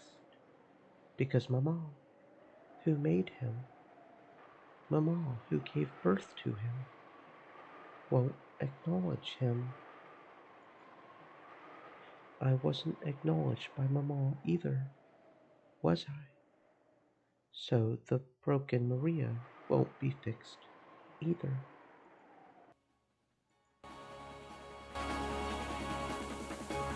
It's fun, Mama. Since it's gotten so fun, I'm somehow starting to feel that I could forgive you. Hey, Banto, this is a very strange feeling. Why? Why am I starting to feel like I can forgive Mama? That enlightened state is only reached by witches who have gained power to control life and death at will. You can kill at any time. You can revive her if needed. That's a pain. Then it's alright to kill her again. Once you've learned that you can do this at any time by simply snapping your fingers, all nonsense spoken in the world of humans becomes a chirping of insects that isn't worth listening to. You didn't begin to think about forgiving your mother because your eyes were open to your mother's love. It was because now you stand at the entrance to the world of true witches. Welcome, Maria, to the profound and sweet world of witches. I've done it. Maria is no longer Maria. I may still be an apprentice, but I've surpassed the human world. I am now the Princess Witch of Origins, Maria. There's nothing to frustrate me, nothing to make me sad. Mama, I'll forgive you. I'm sure I can forgive you. I think I'll be able to forgive you after doing it just a bit more. After all, I'm a witch.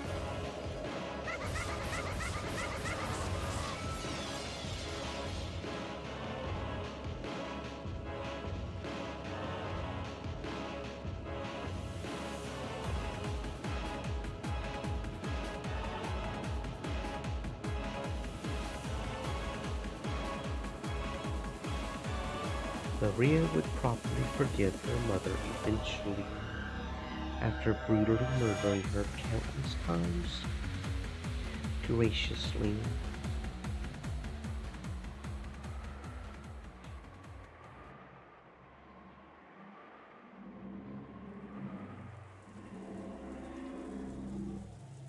Mm.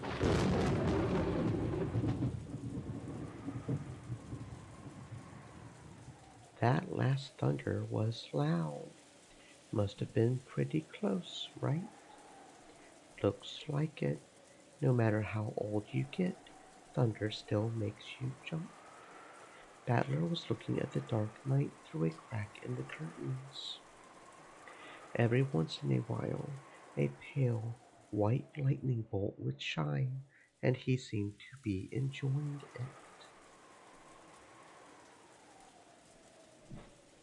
Look, you were so noisy you woke Maria up. Sorry, Maria. Sorry, Battler's so freaking loud. What the hell? So it's my fault.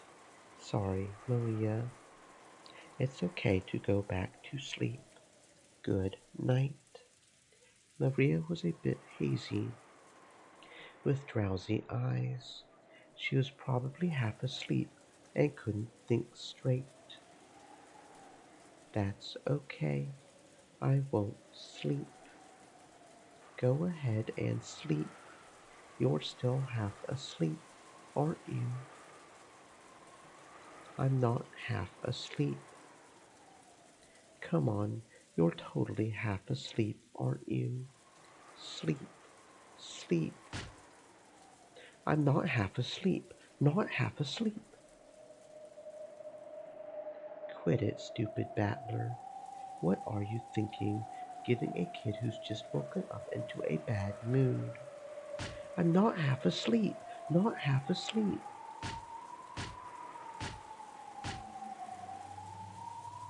I understand, Maria Chan. You aren't half asleep, so calm down. Not half asleep, not half asleep. Maybe it was because of her delicate mental state after waking up, but Maria suddenly threw a tantrum. Badler had only been trying to tease her a bit, so he was confused by this extreme overreaction. George held her head, trying to calm her down, but Maria's tantrum wasn't going to be quelled easily.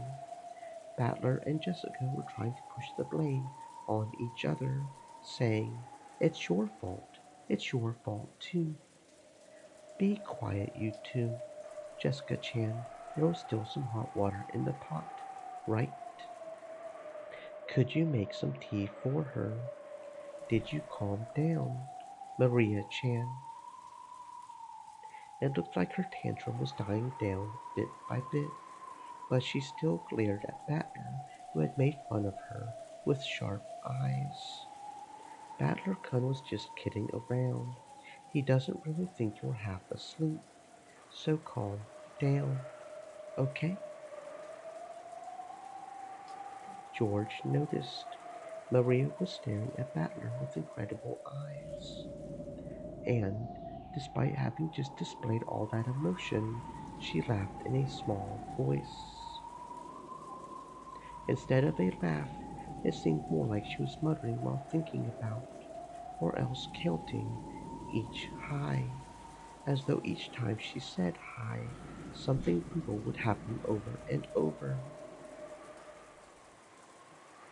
George felt something creepy for just an instant, but he couldn't spot the madness that peeked out of the depth of the girl's eyes for just a moment. After a short period of stunned silence on George's part, Maria stopped her bizarre, quiet laugh and pushed George's arm aside as though telling him to let go. "I'll forgive him." "But really, you're such a good girl, Maria." "Battler-kun, Maria Chan forgave you. Make up." "Yes, sorry for teasing you. Forgive me." "Hey, Maria, let's make some cafe au lait as a sign that you've made up. I put in lots of sugar so it'll be sweet." "I don't need it, but I'll forgive you, because I'm a witch." One more time, Maria laughed in a creepy, quiet voice. It was only for a very short time, so Battler and Jessica didn't think much of it. They decided to think that it had probably only looked that way when the lightning lit her cheek with a pale, white light for an instant. At that time, they could hear the sound of loud footsteps coming from the hall. It was already about 10:30, late at night. Late at night is usually a time when you aren't supposed to be disturbed.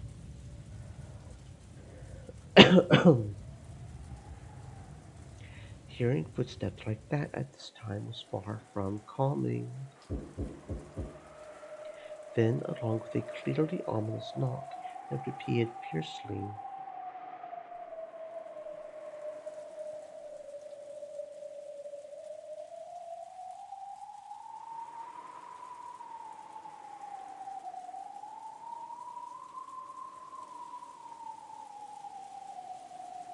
they could hear Goda and Kumasawa's voices. That clearly told them that this was an abnormal situation. Children, are you there? Are you there? It's Goda. It's Kumasawa. Is everyone okay? What has happened? What has happened?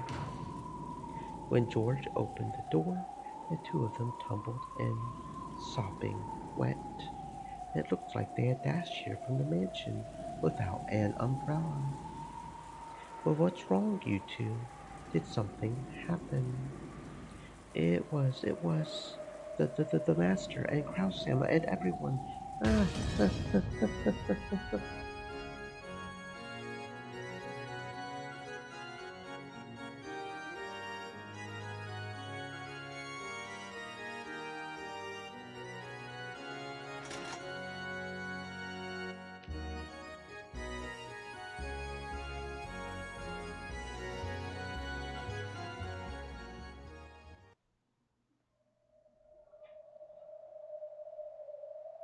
it was a pitch black room.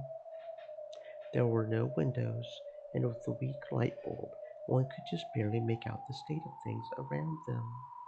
It appeared to be an old, forgotten underground storage room, with some kind of dusty furniture haphazardly thrown into it.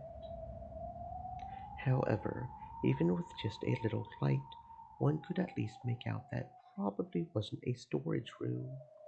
After all, that room was sealed off with iron bars. Where is this? I don't know. Could this be underneath the mansion?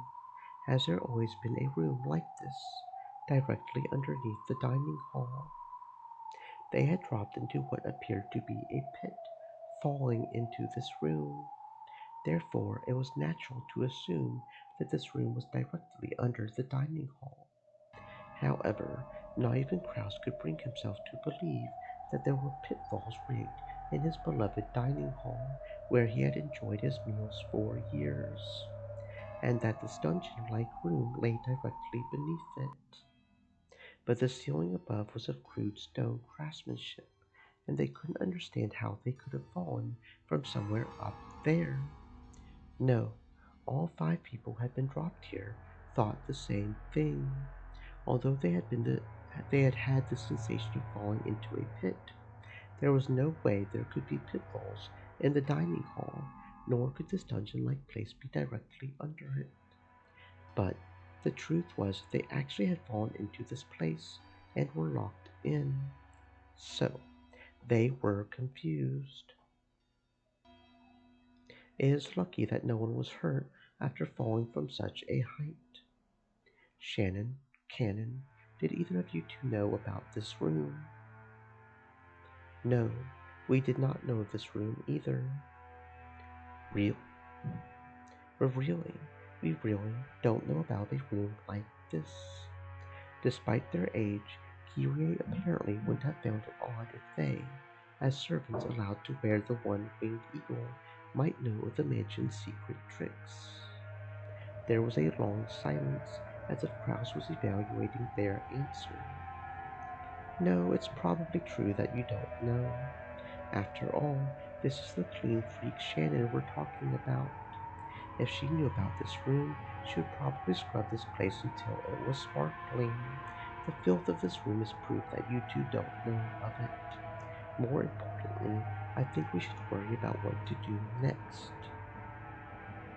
We need to call the police, or rather administer first aid as soon as possible. Nanjo's words were hollow. Obviously, 6 people had been killed in the dining hall. Everybody had seen the moment when they had been killed, and since half of their heads had been destroyed, anyone could tell that the deaths had been instant with just a glance. Everyone understood that first aid no longer held any meaning. Thank you, Dr. Nanjo. We already understand that our partners are no longer alive. Thanks for trying to console us by mentioning first aid. Natsuhi. Once again, a gloomy silence dominated the atmosphere, but Kraus shook his head harshly over and over and, for the time being, decided to forget the pain of losing his wife and to dedicate himself to figuring out where they were.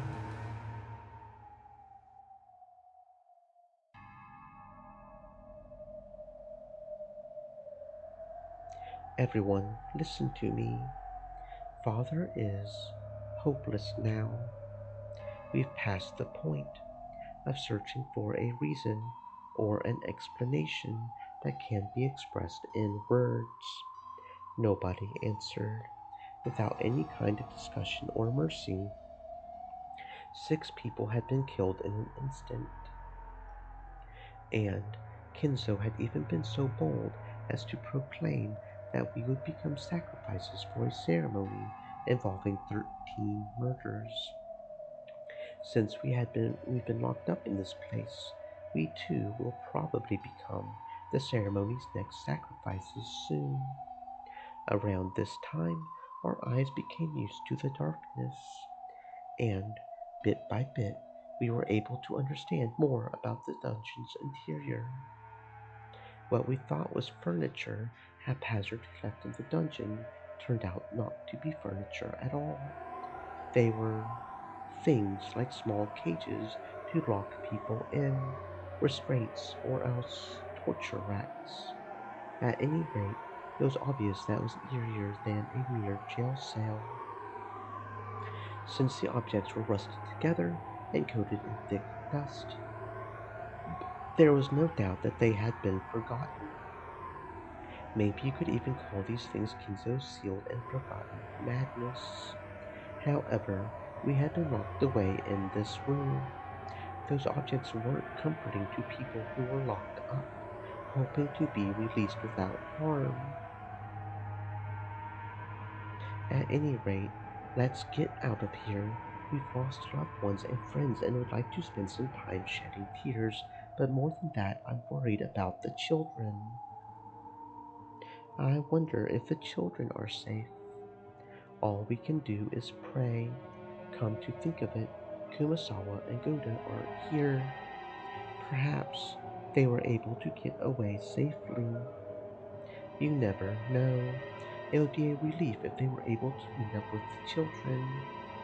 When the going gets tough, Goda-san is reliable, and Kumasawa-san is knowledgeable and calm.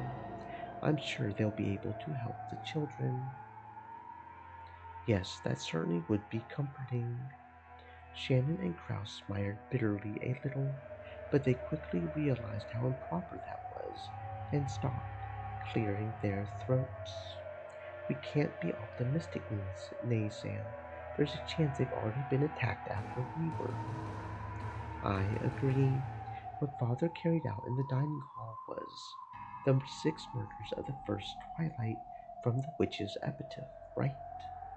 Then the second twilight is to tear apart the two who are close. We can't deny the possibility that Goda-san and Kumasawa-san may have been killed after escaping together. We can't cling to the optimistic idea that they must have gotten to the guest house and are protecting the children. Kyrie coldly analyzed the worst case scenario. For her, it was heartbreaking to have lost her beloved husband. But right now, the most important thing was protecting that husband's son, along with the other children, from becoming the insane family head sacrifices. She overcame her sadness with a parental urge to protect her children from sorrow. It seemed that both Kyrie and Kraus were strong enough to forget about their grief, if only for the time being. They would let their tears flow later. In order to protect the children, they had to act. Anyway, let's get out of here. It seems to be a rather old cell. Couldn't we break the bars with something? Let's try searching the entire room for some way to escape. I wonder if there are any torture tools lying around all these torture cages. They might be useful as weapons or to break the bars. Kirie pulled a lighter from her pocket. She herself didn't smoke, but she kept one tucked away in her pocket to light Rudolph's cigarettes. It was an extremely valuable source of light for searching in this dim dungeon. Shannon helped Kirie-san search the room. Cannon, you help me check out the bars. This is a very old cell. The bars could be loose. Oh, what should I help with? Please just keep up your strength. Father will probably come soon. You're the only one whose words will reach him. In a way, you might be holding our lives in your hands. My words will no longer reach him, I think. I'm sorry, but I don't believe I will be of any use. Then lend us your expertise as a doctor. I wonder if there exists a drug that can make people instantly faint. A drug that makes people instantly faint. What are you talking about? We believe we fell through a pit and landed in this dungeon. In that panic-stricken moment, that's what we believed happened. But I measured the breadth of this room and came to a realization. This dungeon can't be underneath the dining hall. Why do you say that? You're an idiot, Nisan. Compared to the dining hall, this dungeon is too cramped. The first person to fall was Kraus Nisan. The second was myself. When you fell into this room, did you move from that spot, Kraus Nisan? It's embarrassing to say, but the landing hurt, and I lay there groaning in pain. Immediately after that, Kirie-san came crashing down next to me. The distance between where we were standing and the places where we landed is clearly off. So certainly, when you put it that way, I was the next to fall, so I remember fairly well where you two were standing. The distance between you two and the dining hall might have been greater than this entire room. We fell into a pit and directly dropped down here. It's not like we fell into multiple interlocking pipes and were all collected here. The fall was instant, wasn't it?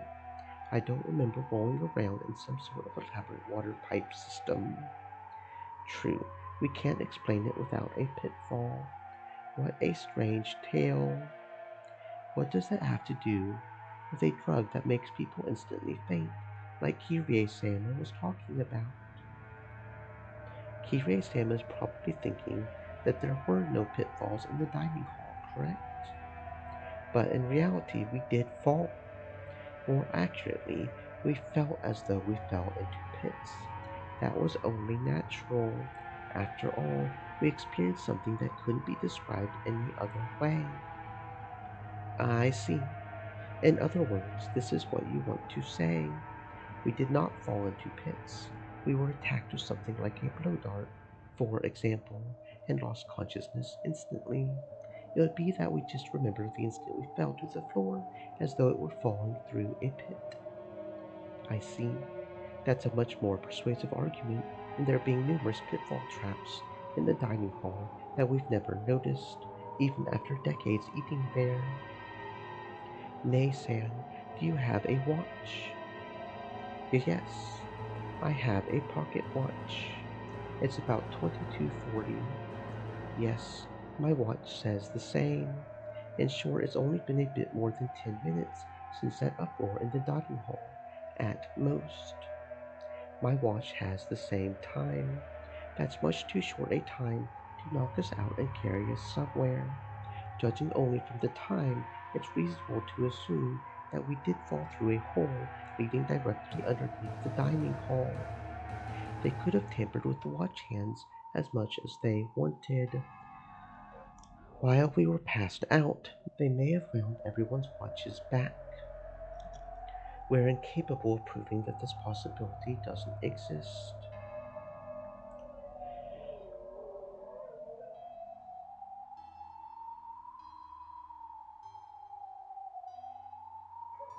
Whether it was a pitfall or a drug that induces fainting, it does not change the fact that we need to be on guard. Well then, Dr. Nancho, is there a drug that can do that? Well, it's the same as your reasoning, Kyrie-san. I cannot prove that there isn't a drug with that effect that I don't know about. As they say, you can never be too careful. Sorry, it was a useless question. I just thought that with my hypothesis, I could suggest that this dungeon might not necessarily be directly underneath the dining hall. I see. There's always the possibility that we were carried off to the hidden mansion they say Father built in the middle of the forest. If we can escape from here and get outside, then we'll know. We'll save worrying about that until after we get out. I'm truly sorry. I've only been asking about and prying into useless things. No, it's quite promising. If you notice anything else, please tell us. It might become a hint to escaping from here. Rudolph was always talking about you.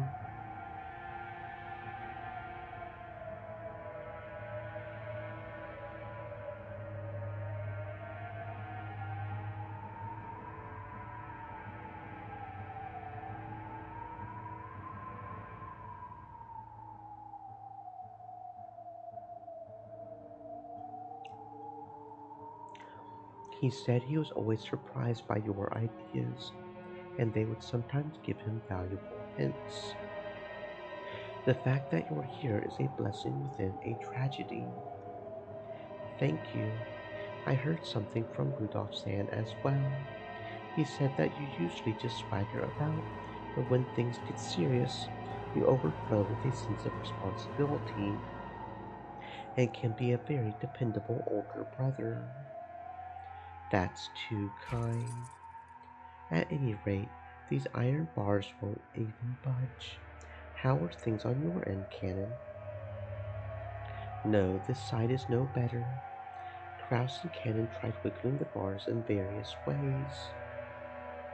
There were a few bars that could be twisted, and a few had enough space to rattle a little bit around in, but they couldn't be broken with human strength alone. However, there was still hope if they could use some kind of lever-like tool. It was still far too early to give up yet. The children's lives were hanging in the balance. Even if there was no hope, they couldn't stop their struggle, and it was better for them to act this way. If they were to stop, there's no doubt they would once again be overcome by the grief of losing their loved ones and curl up, clutching their knees.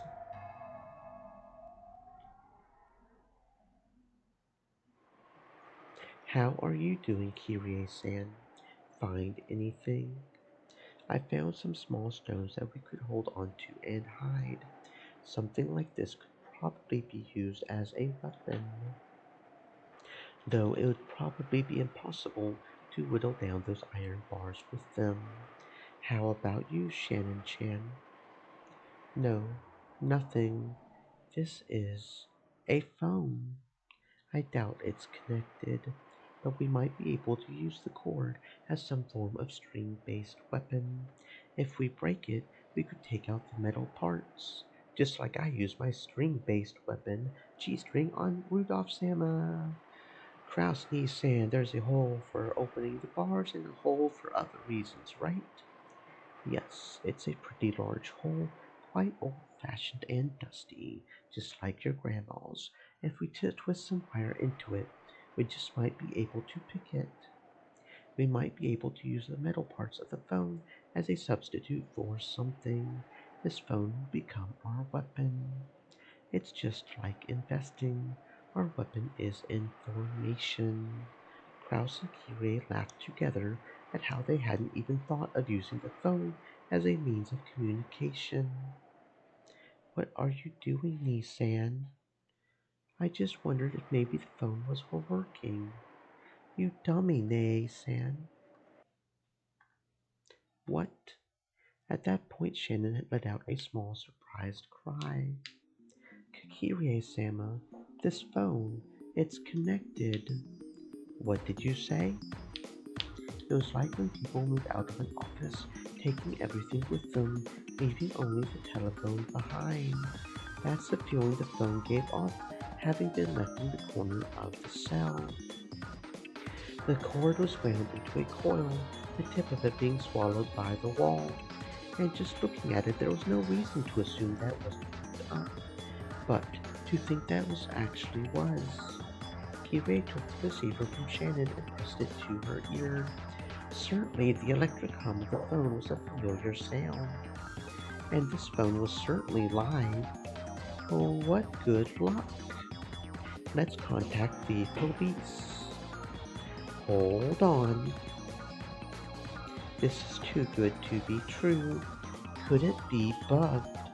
Okay, and even if it is, I mean... Oh, here we go. If they were planning a trick like that, normally they would cut the telephone line. There's actually a good possibility that they overlooked this. If they notice, they might actually cut the line this time. There's nothing we could tell the police that would be problematic for us if they overheard. Surely that was true.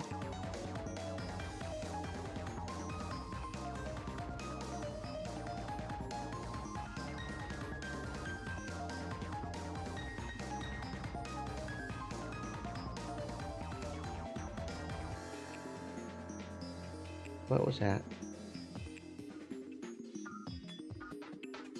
What was that? Something just happened. I don't know what it was. Okay. Okay. The point of a wiretap is to overhear some important piece of information. But the way things were that right then, she couldn't think of a single thing that would come up in a conversation to the outside world that might be troublesome to have overheard. Kirei instantly concluded that was more likely to be a mistake on Kitsu's part than a trap. You do have a point. I believe you start with 0 to make calls through the external line. Canon-kun, I'm going to make a phone call, so will you watch how things are out there for me? If you sense somebody coming, let me know. Yes. Cannon raced off towards the iron bars, silenced his breathing, and strained his ears. As everyone present watched her, Kirie dialed 110. However, she pushed the hook down and redialed many times. It didn't seem to be working very well. The outside line begins with 0. 110 would be 0110 then, right? It doesn't seem to want to go through. Hand it over here. I'll try to call. Kraus took the receiver in Kirie's place and tested various things.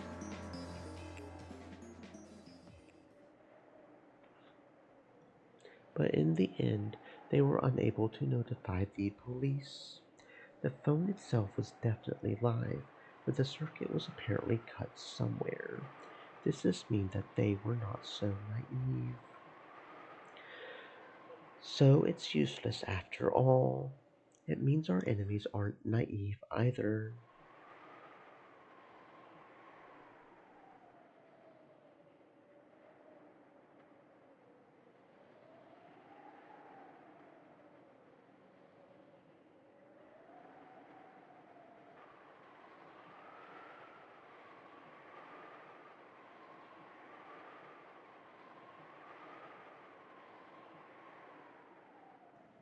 Kirie let out a deep sigh, leaned against the wall, and hung her head for a while.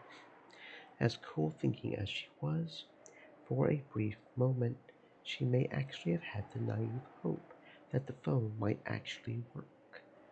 She sneered at herself mockingly for holding on to that naive hope for even a single moment. Then she remembered just what was happening here. Truth be told, even after being shown a scene like that right before her eyes, or rather, because of that, she still couldn't think of that gruesome mass murder as something real. It was less that she couldn't believe it, and more that she didn't want to. Ushiromiya Kinzo killed 6 family members. He summoned a strange witch-like demon-like people right out of thin air, and with something like magic began to kill people one after another. It's just all so screwed up. Even though she definitely saw it, there was no way she could accept that spectacle. There's no way that's what happened. Those were obviously father's friends. Or something. They just hid somewhere in the dining hall beforehand and used some tricks to appear suddenly and fool us. There's no other way to explain something as screwed up as that. But when those 6 had their heads blown apart, a golden arrow had flown around and around the room that had truly looked like magic. Was that another thing we just saw wrong? There's no way it was magic. It was definitely some kind of setup. Since those were smashed, there's no doubt it was some kind of explosive. For example, a styrene toy plane like they sell at candy stores, painted gold, and with a powerful explosive loaded onto the end of it. However, though it had seemed to be flying about at random, Kirie couldn't imagine that after being fired 6 times, each time had perfectly hit the victims square in the head, one after the other. It couldn't be that there was a computer control system for finding and hitting targets, making it a high-tech styrene plane on the same level as a guided missile, right? Would he invest such a large sum of money into developing some stupid trick like that? For that insane sideshow? Does this take us back to the old I wouldn't put it past father? A number of mysterious people appeared out of thin air. 6 people had their heads demolished by a mysterious golden flying object, and the 5 of us were locked away in a mysterious dungeon by a mysterious set of pitfalls, or else put to sleep by some fainting poison dart. The family conference started a bit after 2200. It's only been a bit more than 30 minutes since then. Most likely, even though I witnessed it myself, that event took place in such a short period of time, so I still can't understand it, and I still can't come to grips with it. For argument's sake, even if we did get a hold of the police, it would probably be impossible for anyone to accurately explain what we saw. Even though I just saw it now, my brain's fried, and I have no confidence in what I saw myself. Kirie tried her hardest to cheer herself out of her overwhelming confusion, to just hold on to her sanity. What's going on here? Kraus started to become desperate, hitting the hook multiple times and resetting the dial. Kraus had also been feigning composure, but he was unable to hide his panic. The more he retried the dial, the more the pretense of serenity peeled away. I don't know what's going on anymore. Kirie couldn't help but pray that the events that had just occurred were a dream. At that time, the look on Krause's face changed. I got through, it's ringing. Really, Krause-san? I see. How shallow, old man. Since we can't contact the police, the external line has probably been cut, but he failed to sever the internal line. The internal line? Krause-san, where did you call? The guest house. I'm calling the room where Jessica and the rest are staying. Hello? Hello, it's me, your Goda? Is Jessica there? Is she safe? Proud Sammo, I'm so glad you are safe. Yes, Lady Jessica and the other children are here as well, safe and unharmed. Dad, is it Dad? I'm so glad you're okay. Is Mom okay? Is she there? Your Kraus choked on his words. Kraus had clearly seen Natsume's head crushed and had seen her killed right before his eyes. Eventually, he was going to have to tell that to Jessica. However, Kraus began to fret over whether he should tell her now or not, and lost his words. But even that was an answer to under those circumstances. I don't know about your mother. Let's pray for her safety. For now, I'm just glad you're safe. Yes, I understand. I'm sorry for asking. Jessica's voice was filled with tears. Kraus was certain now. Jessica and the rest had heard everything, start to finish, after meeting up with Goda and Kumasawa at the guest house. When they learned that 6 people had been killed, they must have been anxious to rush over to the dining hall. Luckily, they had been able to call before they stormed off towards the mansion. Klaus was relieved at this good timing during such a tragedy. We have Kirie-san and Dr. Nanjo as well as Shannon and Cannon here. We've been locked in a place that's Stream like a elements. dungeon, but don't Set. worry, we'll Stay figure moist, my something friends. out. Hydrate. A dungeon? Where? We'll come and save you. Unfortunately, we can't figure out where this is either. We think it may be under the dining hall, but that might not be true. Anyway, Jessica, you must stay where you are. You've heard about what happened to Goda and Kumasawa, yes? Yes, grandfather killed everyone. Grandfather isn't in a sane state of mind right now. If you encounter him, you'll be in danger. You might be killed. You mustn't even think about trying to come and save us. We'll take care of ourselves. Then what should we do? Damn you, grandfather, how dare you do that to Mom and the rest?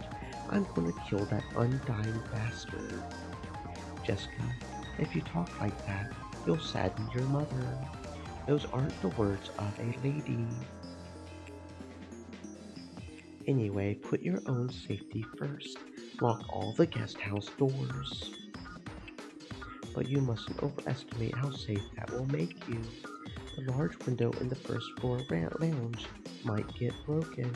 Stay in your room and use a bed to make a barricade. There's a toilet and fridge in there too, right? You should be able to stay holed up until tomorrow morning. Listen up, I'll say it again. Don't think of doing anything violent. Don't even think about trying to take revenge for Mom. Only think of hiding, of getting through this without provoking our enemies. Yes, yes, I understand. Dad. After that, Goda took the phone and was firmly told to supervise the kids well as an adult. Goda, with his face covered in a cold sweat, repeatedly replied, yes sir, in an excessively tense voice. From there, Kirie took the receiver and spoke with Battler, and when Shannon and Cameron got their turns, George and Jessica answered. Following that pattern, Nanjo and Kumasawa picked up as well, so that all the members of both sides took the receiver in turn, confirming that everyone was safe for now, even if their location was unknown, and encouraging each other, coming to an understanding of the current situation for both sides. They wanted to talk forever, but now was not the time to chat. Kraus explained that they would be hanging up for now, and those in the guest house consented.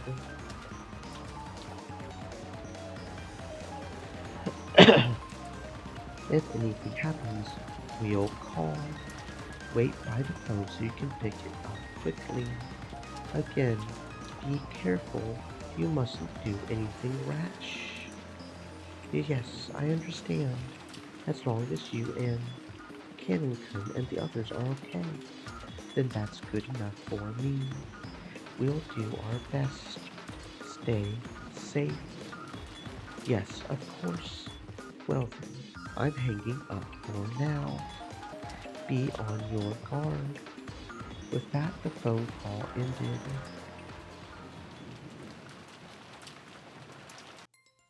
Goda and the rest of the men quickly descended to the first floor, closed the shutters, and secured the sturdy locks on the doors.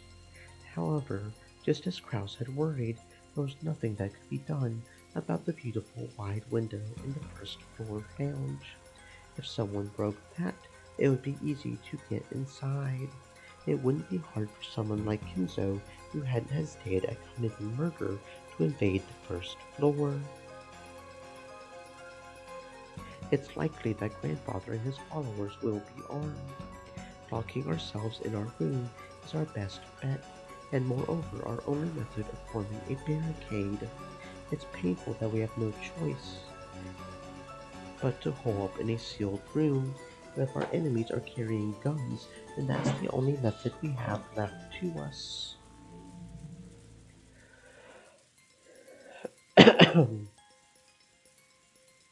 I have heard that the Master has a collection of working guns. That's right, guns. That was a gun. If so, it must have been a horribly powerful gun, but we can't contend with that at all. It takes a lot of force to smash someone's head open, right? So it might be a magnum bullet or something like that. That would probably go through a flimsy door like it was nothing. If so, then that's even more of a reason to hold out in our room. Let's slide a bed in place and block the window too. If we do that much, then no matter how many guns they've got, they shouldn't be able to raid us. All we can do is this passive, one-sided defense.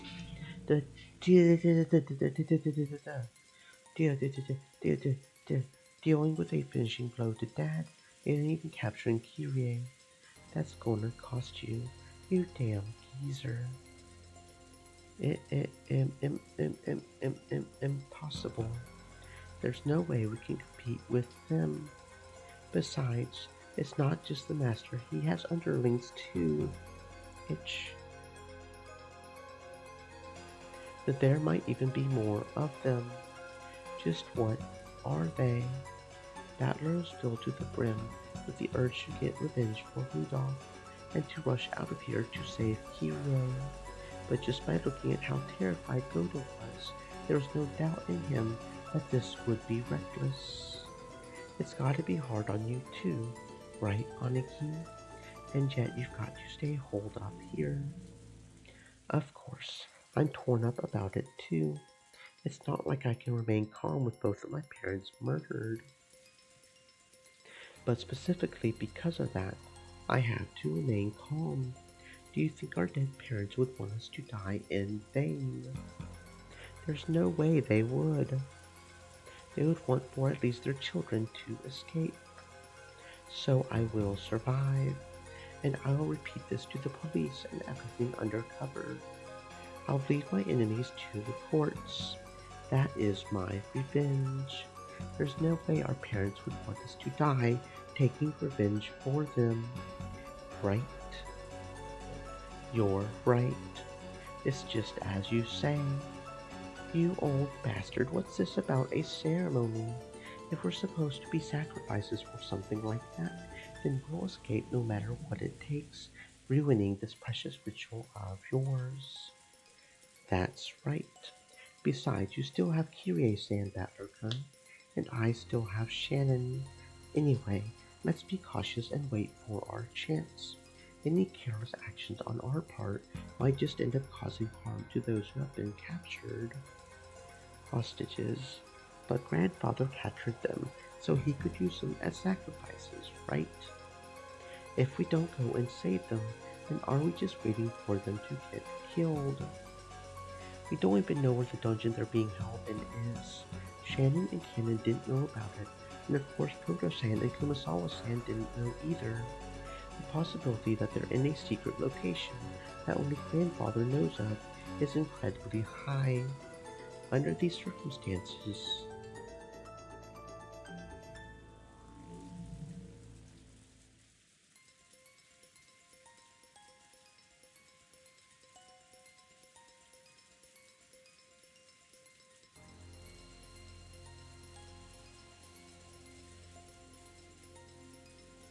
aimlessly wandering about would be practically suicidal.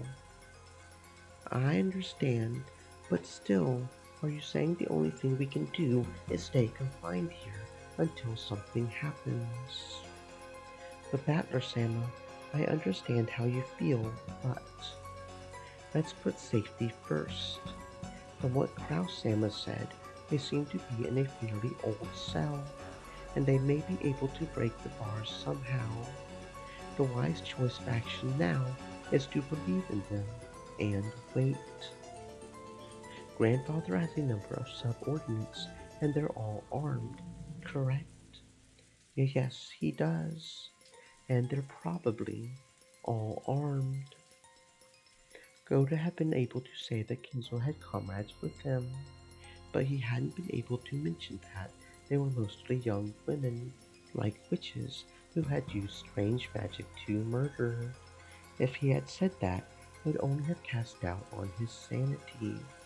No, not only that, he himself still couldn't understand what he had seen, and was doubting his own sanity. But regardless of sex or appearance, regardless of whether it was done with magic or a gun, the fact that those girls had followed Kinzo's orders and killed 6 people in an instant was unspeakable truth. If that group came to attack the guest house as well, what would happen? Just closing the doors and windows like this was surely meaningless.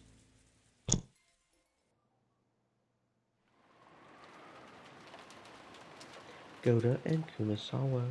The only thing left for those two who had witnessed that massacre in the dining hall was to cradle their heads without knowing how to interpret what they had seen. Kumasawa-san, are you okay? Want some tea? Thank you very much, thank you. I'm sorry, but I may be left with my thought. Maybelline. Maria tried to be nice, but seemed that Kumasawa still hadn't been able to clear away her confusion. Maria, thanks for being so considerate. Let's let Kumasawa-san rest for now. Jessica was also worried about the shock these two must have received after witnessing such a tragedy, but her wildest dreams couldn't even come close to the unbelievable scene Kumasawa had witnessed. Nevertheless, with her mother murdered and her father captured, it wasn't as though Jessica could stay calm either. She sealed her anxiety and sadness, using her anger towards Kenzo, and walked irritatedly around the room. Kumasawa-san, is Mom really dead? Yes, I've never seen such a horrible way to die before. Is it possible that she's still alive, and that if we fix her up, we could save her? It's not possible for a person to have something like that done to their head and live. Yes, you're right. There's no need for first aid once your head's smashed, usually. When Goda had come flying into the guest house, he had overcome with agitation, told about the massacre in the dining hall without concealing anything, except for the part about witches and magic, which they themselves still couldn't believe.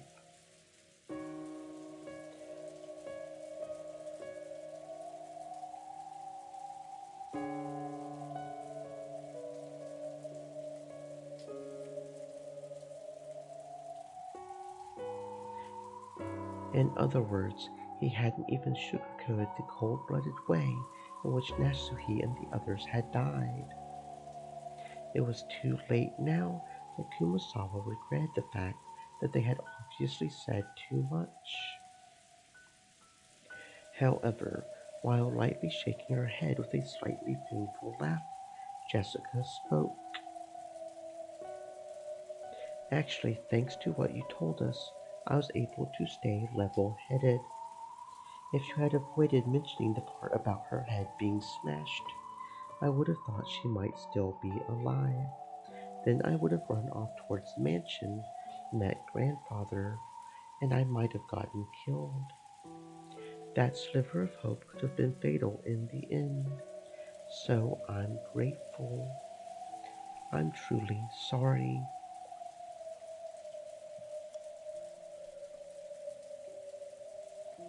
I'm so sorry we didn't choose our words more carefully. Don't worry about that now. There's nothing we can do for Mom. But Dad's still alive. Canon-kun and Shannon and Aunt Kyrie and Dr. Nanjo too. I want to save them somehow, so we shouldn't do anything unnecessary that might make things worse for them. The most helpful thing we can do right now might be to wait by the phone. They might receive a phone call asking them to create a diversion while the others escaped. Or the others might discover their location, and call for rescue. Jessica understood that in order to act promptly when that time came, the only thing they could do for the time being was to wait in this room.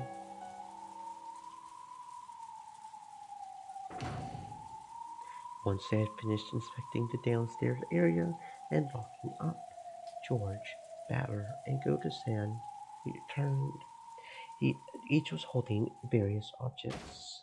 George had things like drinks, canned goods, food, crackers, and other types of snacks he had found in the lounge and a storage room, as well as a first aid kit. They were all consumables that would be essential during a siege. Goda had a large folding ladder and carpentry tools. Those were to seal the door from the inside, just in case. If it came to it, the leader was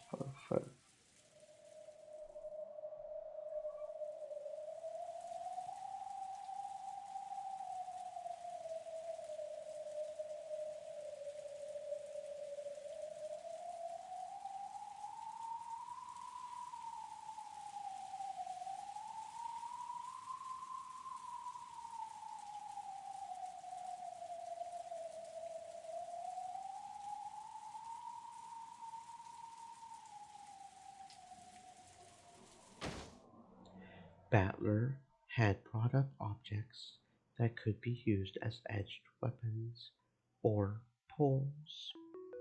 In addition to the obvious kitchen knife, there was a disassembled table leg that could be used as a club, and a pole roughly the size of a person, which he had apparently made by taking apart a hat stand.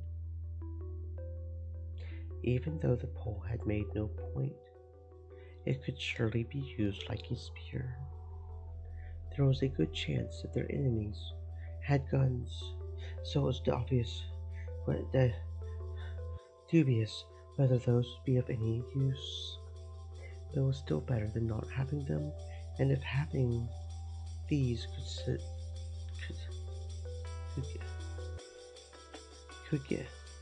give them at least a peace level mind that they would be useful for calming effect.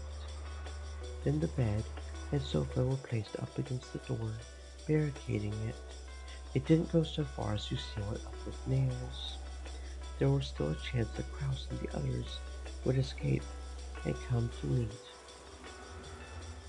up with them. They had apparently set up a barricade at the top of the stairs as well. It had been set up in a way that would create a focus, would serve as a warning bell alarm as well. That had apparently been Battler's idea. For that reason, they turned the TV off. This way, if the first floor window were to be broken, they would hear.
This way, if the first floor window were to be broken, they would hear. Once the switch had been turned, all that was left was an eerie silence. The sound of violent wind and rain. Were they going to have to spend the whole night being crushed by such suspense? Oh, I just had a terrible, awesome idea. Oh, I don't know if that would even work. How that would even work. Would there be a way? That would be pretty crazy. Why would I do that to myself? Would it work? I don't think it would work. There's no way it would work. No, there's no way it would work. Okay. However, judging by the weather report, most of tomorrow was going to be covered in a typhoon, and the boat probably wouldn't come. The typhoon was set to pass by the morning of the day after tomorrow. In other words, the boat would be arriving on the morning after next, the morning of October 6th. And right now, it was late at night on October 4th. They would have to spend more than 30 hours on this island.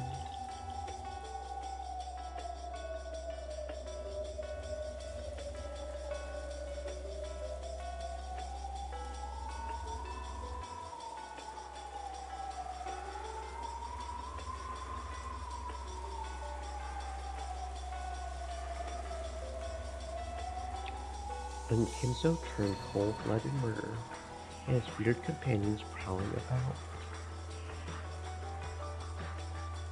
Even with the shutters closed, there would definitely be a little bit of light seeping out. It might let the enemy know that they were hiding here. Battler suggested that it might be best to turn off the lights, but they had already been overwhelmed by a ghastly feeling just from turning the TV off. There wasn't anyone who directly challenged his proposal. But then again, there wasn't a single other person who agreed with it. We can't watch TV. Sorry, you'll have to bear with it. We can't just let the sound of the enemy breaking in slip by. Boring. Even though she had been told of her mother's death, Maria didn't feel an approaching sense of danger. She just seemed to be upset that the TV had been turned off. Even though she's in such a bizarre situation, can she not share in our sense of danger? Is it because she's so young? To Battler, even this faintly unsettling feeling from such a young girl made him sense that there was something very eerie about Maria.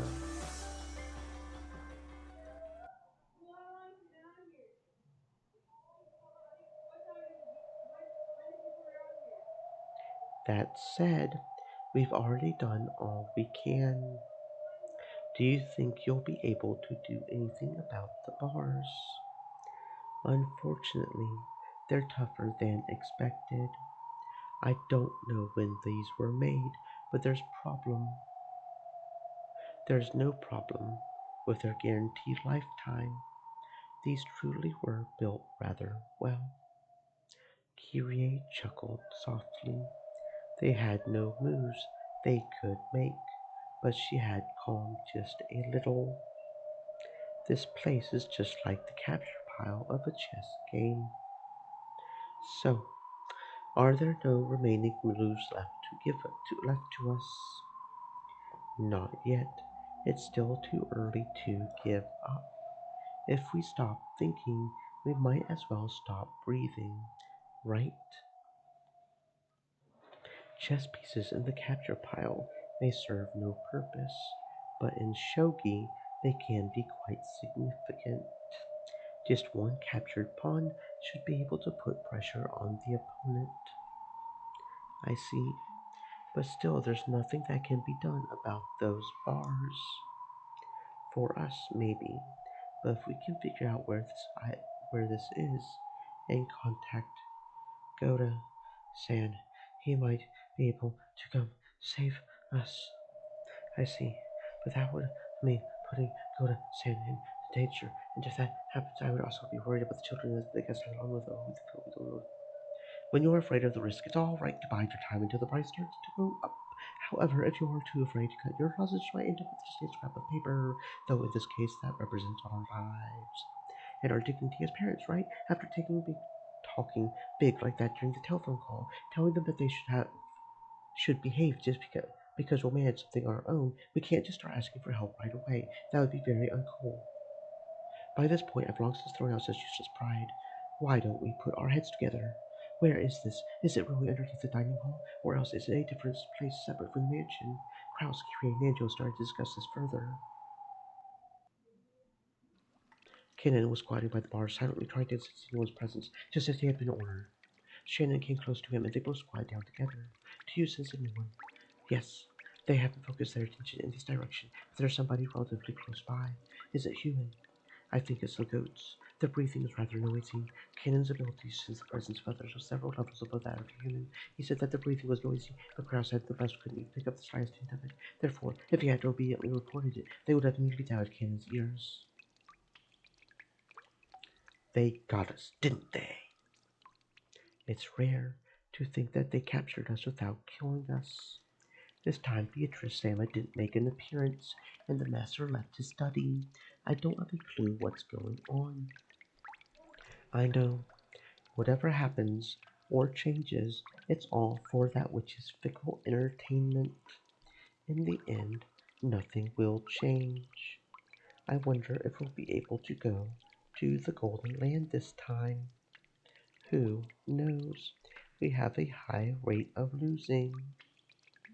Come to think of it, it's very rare for us to survive the first twilight together. I get the feeling that's incredibly unusual for us to be able to talk together like this, even though the ceremony has already begun.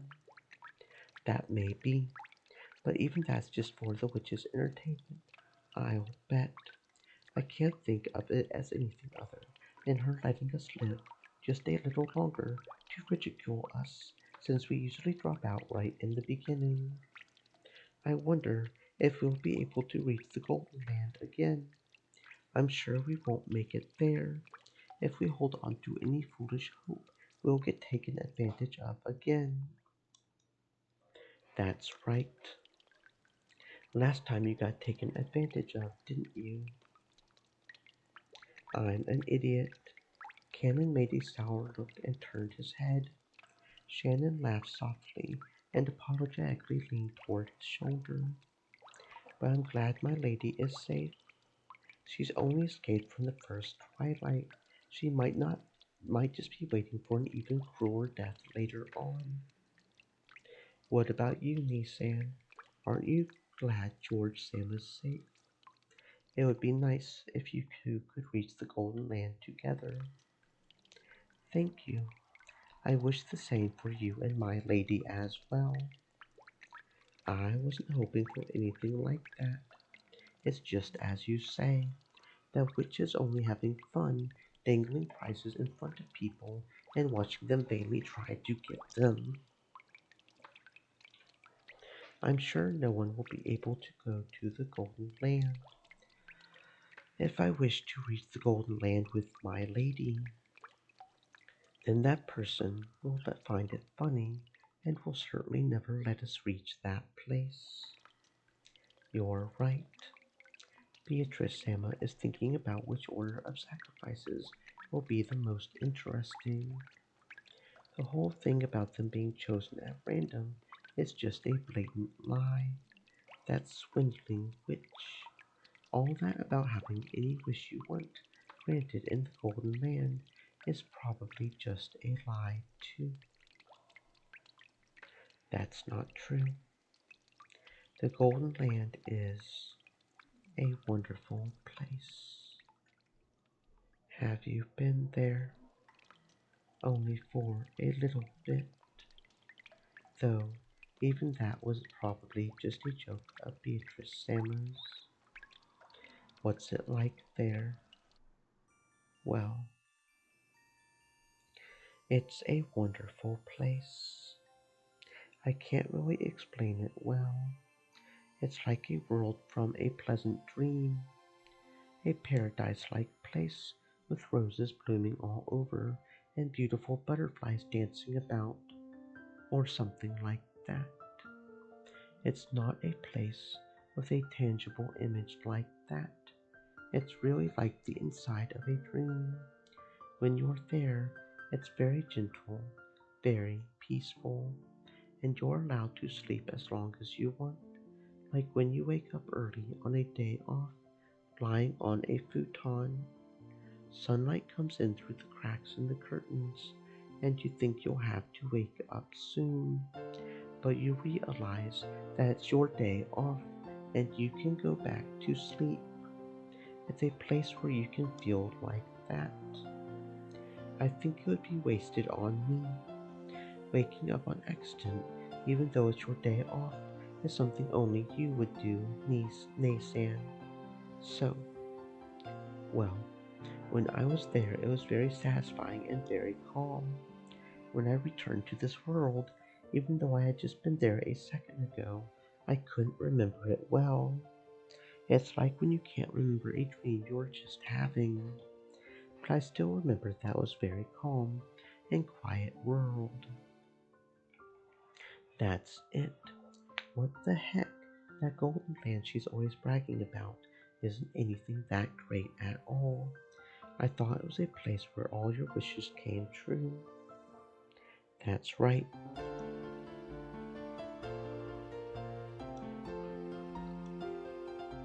It's a place where all your wishes will be granted. Well, maybe that's not quite it. It might be better to say it's a place where you won't wish for anything. For example, Canoncon, if you were cold and wished you had a jacket, you would be happy to be given one. But if you were in a warm enough room to begin with, there wouldn't be even be a reason to want a jacket, right? That's what the Golden Land is. There's no need to even wish for most wishes. It's a world where everything is calm. You could even say it's a place that transcends the concept of that having wishes granted will bring happiness. A world released from everything. It sounds awesome. Somewhat like a religious world. And there, everything is equal. Anything that can think is equal. There are no humans, furniture, nor witches. There, I was equal to everyone. There was no longer any need to feel ashamed that I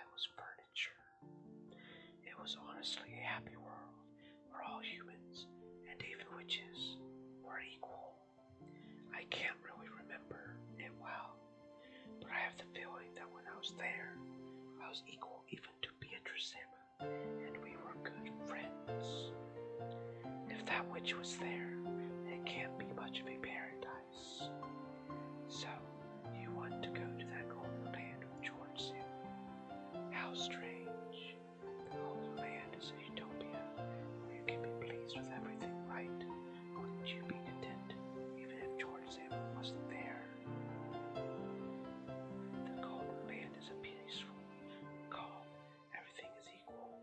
Actually, happiness is not alone, slut down. World happy, isn't it? World happy, incredibly, and it's a quiet, calm, peaceful being by just of course. Worry is negative all from released where you are. Zero of world, it's a say good.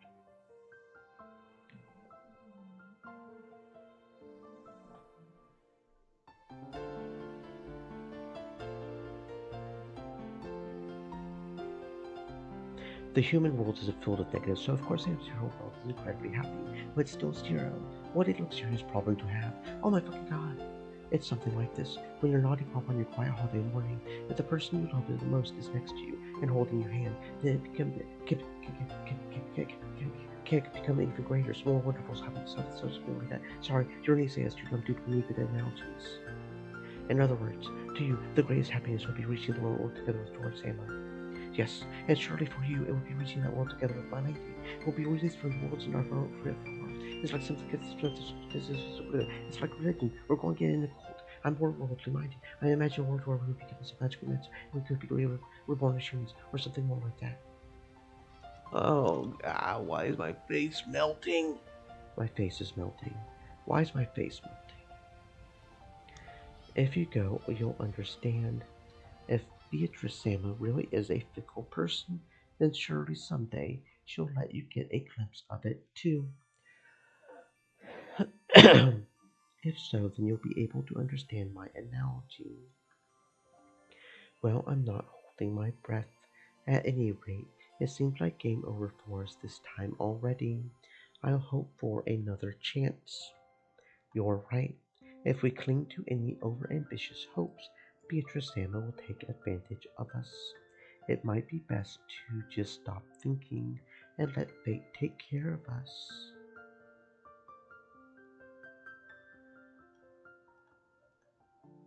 We can just be simple chess pieces. No matter what we think or don't think, we can't escape from the witch's chessboard. Our role now is to just wait and see how we'll be tortured to death.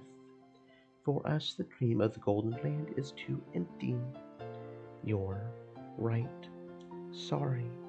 Cannon shrugged his shoulders and told Shannon to leave him alone because she was in the way of his duty, distancing himself from her. Realizing her thoughtlessness and bringing up such an inappropriate topic, and instead hurting Cannon, Shannon bit her lower lip and stared at the ground. Shannon wouldn't bother him anymore. She went off and crouched down in a corner by herself. At that moment, Cannon perked up. It was like the ears of a cat when it reacts to a strange sound. What's wrong? Kraus Sama, someone's coming. What? They ended their conversation and strained their ears. For a while, they couldn't hear anything, but eventually they were able to hear the shuffling sounds of a large group of people walking. So they've come. Time to pay the piper, or perhaps this is our first and last chance. I shall talk to Kinzo-san. I will try to somehow find out where this place is. We're counting on you. During the last phone call, Kirie had asked what the time over at the guest house was. By doing that, Kirie had learned that it was the same as her watch, and she had learned that their watches hadn't been set back. It wasn't just the clocks on the walls in the guest house. Several people's watches including George's and Goda's, had matched. If that was the case, then it had only been a few minutes between the time of the massacre in the dining hall and the time they had been transported to the dungeon. Not enough time had passed for them to be knocked out and carried away. Then were those really pitfalls, meaning that this was the area directly under the dining hall? All that they could do was pray that Nanjo could find out where this was. They're coming. There's probably 4 people, the master and 3 of those who appeared in the dining hall. That's enough. You come back here as well. We'll deal with the rest. Shannon-chan, sorry, but can I have you sit by the phone? Hide it with your skirt? Yes. The shuffling came closer, and there was the sound of a large door being opened in the hallway. The light they were apparently carrying illuminated the hall, stoking the walls with sharp, razor-like shadows. And then the light from the lantern they held illuminated the prisoners through the bars. The bars' sharp shadows divided them up lengthwise. There were 4 silhouettes. It was Kinzo, Ronove, Virgil Ia, and Gap. Silence, everyone. Please welcome the head of the Ushiromiya family, Lord Goldsmith.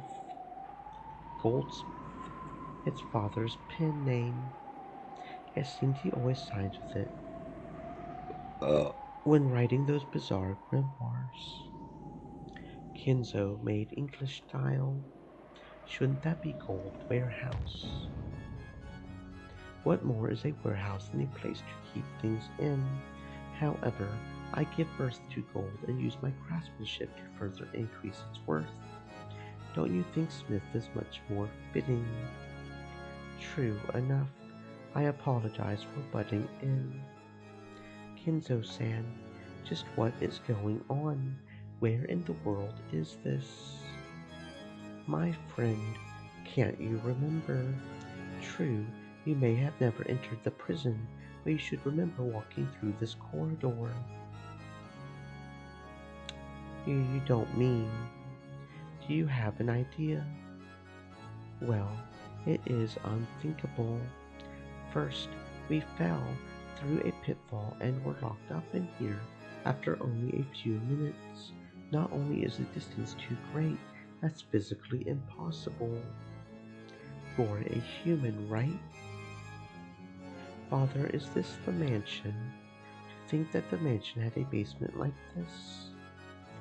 Kraus, wasn't there a place whose existence you all whispered of, and which you followed after me several times trying to find? This is that place. No, to be correct, this is its basement. Could this place be the basement of Kua Dorian? A splendid observation. This is indeed the basement of Kua Dorian. Kua Dorian? You don't mean Father's rumored hidden mansion. It really exists. This mansion was constructed for the sole use of my beloved witch Beatrice. It's truly a shame that I cannot guide you to the above ground sections, as it is such a beautiful and elegant mansion. How lovely, just the 2 of them alone in a mansion with a prison like this. I guess Father's tastes are a bit more than I can stomach. Kyrie-san, perhaps it would be wiser to refrain from such rude comments. But I agree. If a mansion I was given had this kind of dungeon in it, that would shake me out of even a century-long love, and I would take anything of value and run. So you don't have an interest in this kind of thing? Here I was thinking you went head over heels for it. Of course I do go head over heels, like if I get a collar or something for a birthday present. but only if he's hot. Perhaps you could use a gag more than a collar right now. You have an interest in that too. You sure aren't picky, Leah. Don't just go around shortening people's names on your own. Enough, you noisy women. Are you telling me you would like to be locked up in the same cell? I apologize, Master. This old body of mine would not be able to withstand such a cold prison. Virgil and Ea quickly apologized, but Gap and Renaud merely laughed together. It was like they thought they alone couldn't be imprisoned. Or else that even if someone tried to imprison them, it would be pointless. A prison is a place from which the captured cannot escape. That implies a strong will and love to not let them go for a lifetime. It's not even worth speaking of love to a woman you could give up on if she ran away. A woman who makes you so insane that you don't want to let her escape to the point of binding her in chains. Because she was worthy of that, she was a love worth sacrificing my life for. I will not ask you to understand. No one can bind me. I will not be bound. I don't want to be loved. I want to love. I feel the same as Goldsmith. That's why I understand the madness of your love. Love and madness are two sides of the same coin, so they say. How bothersome. But learning where we are so easily was a big step. We'll ask the details later, but seems you know about this place. Right, Dr. Nanjo? Yes, if that hallway is the underground passage beneath Kuadorian, and if we go straight down it, it will become a long tunnel. And if we stay on that, we should be able to return to the mansion. And if we could just do something about these bars, we could go home. Father, what are you planning to do with us? As I have already declared, you will become sacrifices for the later twilights. There are conveniently 5 people here. Enough hostages for the 5 gougings. I see. Then it's time for us to pay the piper. Eventually. That's not why I've come to visit you this time, so relax. Besides, I believe I have said it already.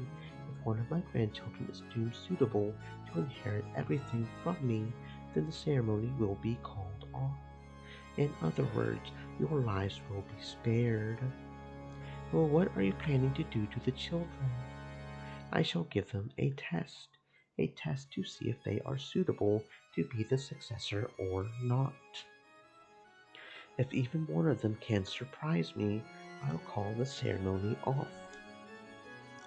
And if there isn't anyone suitable, what are you planning on doing with the children? There's no need to worry about that. After all, you all will be sacrificed first. How could anything that happens after that concern you? Entrust your fates to your own children, the embodiment of what you've been born, taught, and raised. They should be the most suitable ones for you to entrust with your fate. Don't look so worried, Kraus. Believe in the daughter that you brag is worth 10 billion yen. Children are the embodiment of their parents. It's fitting that we put our fates in their hands. That applies even to you, father, right? This girl has guts. What a waste on Rudolph. Kyrie-san, it would be best not to aggravate him too much. I agree. Let's bear with it for now. That's right. After all, we are just fish on the chopping board. There's nothing we can do now. Though you can insult me with such vigor, I don't dislike that kind of woman. See, Beatrice was like that too. in the beginning. Master, perhaps we should get back to the main topic. We've been off track for a while now. Yes, there is that. Sorry, my friend. Well then, back to the main event. For that, I've prepared a phone. Shannon, how clever of you. You don't have to hide it any longer. That's something I arranged for. My apologies. Shannon quickly withdrew herself, and the telephone was revealed.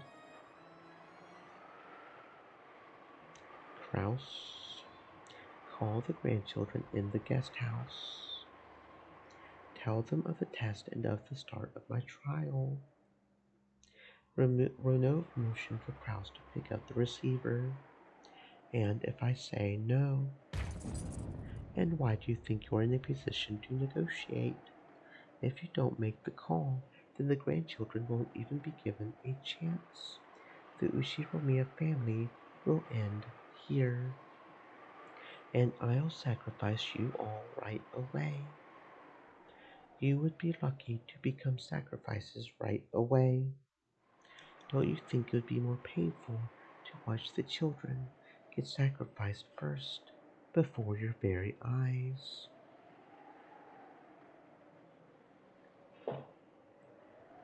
Gap. The master is the one who decides the sacrifice order. Don't say things on your own. Leah, you just tried to shorten my name, didn't you? I did not. And I told you not to shorten other people's names on your own. Women truly are noisy.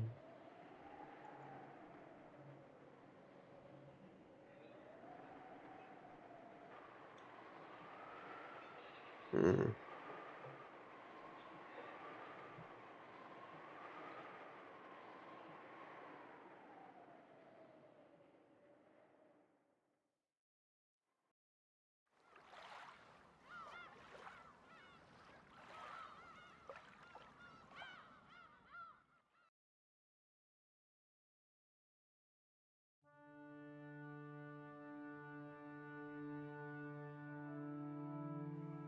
The clinic that Nanjo had opened and later passed on to his son still existed on Niijima. This aged doctor was Nanjo's son, but the atmosphere about him was very different. I am truly sorry to say this after you have come all this way, but I have nothing in particular to tell you. Nanjo's son said that very indifferently. After the accident on that island was taken up by the broadcasts in a most indiscreet manner, even my father, who was Mr. Uchiromiya's doctor and friend, was focused upon by many with a wholly regrettable interest. All of it was without proof, and they even managed to defile all of my father's previous achievements. I still feel a great deal of resentment because of that. I think that's understandable. The same thing happened to me. I had to put up with it constantly since I was 6.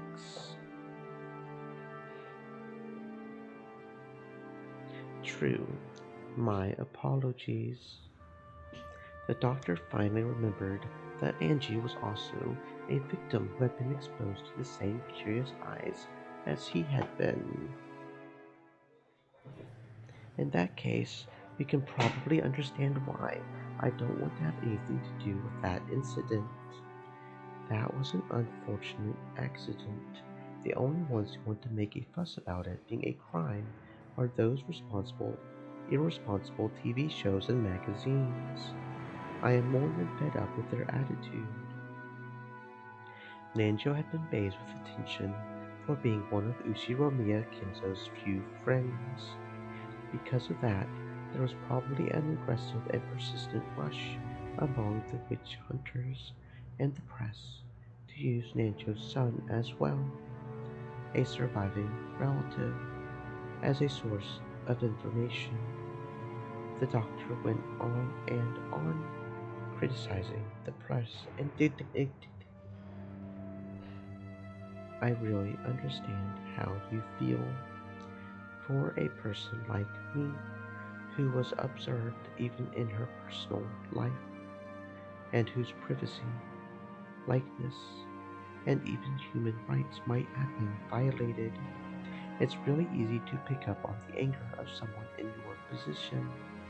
And for that very reason, I want to know more than anything else. What in the world happened in the incident that so thoroughly ruined my life? So I came here. I'm a related party, just like you, not a magazine columnist or an interviewer. Please don't get the wrong idea. I didn't come to do this for fun. Quit looking down on me. If we're going to argue over whose life was most screwed up by that incident, you're no match for me. Angie spoke sharply. The doctor, who hadn't imagined that he would be talked back to in such a forceful manner, couldn't help but fall silent. From Angie's perspective, the doctor really was whining over nothing.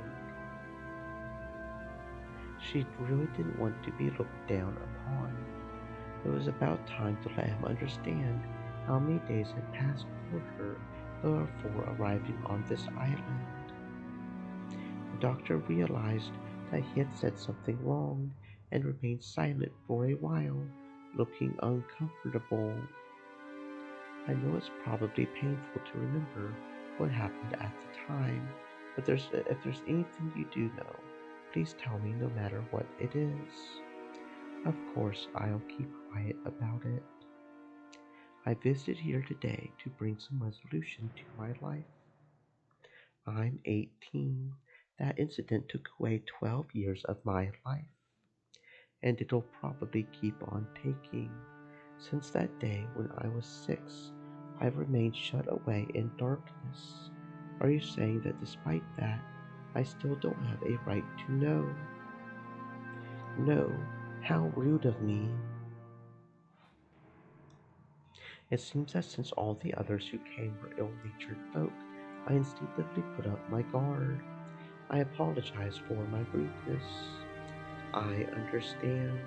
If you'll swear not to breathe a word of this to anyone, I'll tell you everything. Thanks, Doctor. Then if you would, please tell me anything you can. As you know, my father was not only Mr. Ushiromiya's head physician, but his friend through a game of chess. That relationship was a very long, stretching back to the time when Mr. Ushiromiya moved to Rockinjima. Just how close were they? Very close, it seems. It seems that their connection through chess led my father to stay at Mr. Ushiromiya's mansion quite often. Although I may not be one to talk, Mr. Ushiromiya was extremely moody, and my father was an exceedingly magnanimous man who excelled at interacting with humans like him. It's not hard to imagine that he was a rare friend for the isolated Mr. Ushiromiya. That day was the day of the family conference. At the Ushiromiya family conference, the family's wealth and its management were rigorously scrutinized, making it almost like a financial conference, which means Dr. Nanjo must have gained a trust so great that he was asked even to attend that night. My father was a simple doctor, so I cannot imagine that he was in a position to advise on the management of financial resources for a massively rich family like the Ushiromiya family. He was most likely called there to assist with Mr. Ushiromiya's health, because it was not at its best at the time. As Kinzo's close friend, I'm sure my father would have kept his mouth shut and that he was trusted not to leak the secrets of the family conference. Wasn't Yushiro Miyakinzo in very bad health at the time? Were there any medical charts left behind? Perhaps he brought the medical charts with him on the day of the accident. I'm afraid to say that the entire folder of Ushio medical charts has been lost. He was my father's patient, so I do not know the details. Around the time of the incident, did anything strange happen? Yes, there was one thing. However, it seems exceedingly likely to invite misunderstandings, so I very much do not wish to discuss it. What is it? Please tell me. For a while, the doctor beat around the bush, but after saying that much, he wouldn't be able to fool Angie by dodging the subject. He eventually gave in, and after making Angie swear herself to secrecy again, told her. The truth is, several days after that accident, I received something by mail at my home. By mail. It was very curious. The sender was made out to be me, but I had no memory of it. Someone had faked my name and sent it. The destination was Rebun Island in Hokkaido. Excluding the northern territories, it is at the northernmost tip of Japan. The recipient was apparently a resident on Rebun Island, but the name was my father's. However, it seemed that there was a problem with the destination address, so it was stamped as address unknown Stream elements. and returned to the Said. sender, me. Stay moist, my friends, hydrate. It was truly a strange tale. Nanjo's son's name was written as the sender. However, he said that he hadn't mailed the letter. In short, that meant someone had faked his name and sent it. The destination was Nanjo Terumasa on Hokkaido's Rebun Island. Before the lot number written on it didn't exist, so the local post office had been unable to deliver it and instead sent it back to the sender, Nanjo's son.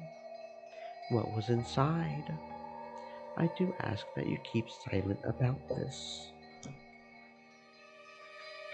It is extremely troublesome to me as well, and even so I cannot throw it away. The doctor stood up and faced a bookshelf. There was packed a group of dictionaries that could only have been ornamental, meant to make it very clear that the owner was an intellectual. When he pulled several volumes out from there, a large brown envelope peeked out from behind them. He took that out and tossed it onto the desk. It had been carefully sealed with cellophane tape, and its faded color and dryness made it clear that it had been sealed 12 years ago.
Being so persistent that was annoying, the doctor removed the seal with a paper knife.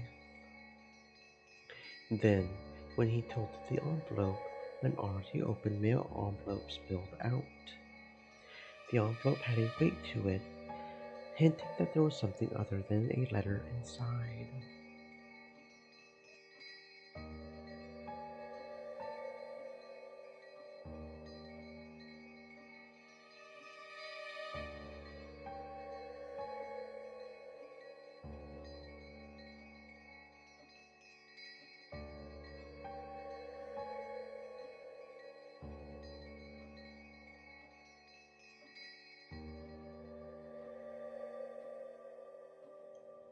The recipient was certainly Nanjo Terumasa.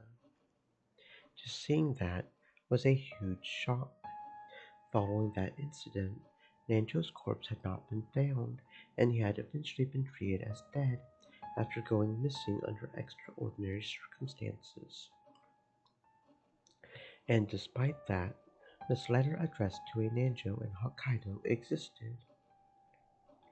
One could almost take this as a sign that he had faked his own death and escaped to Hokkaido. Was Dr. Nanjo really in Hokkaido? Or else,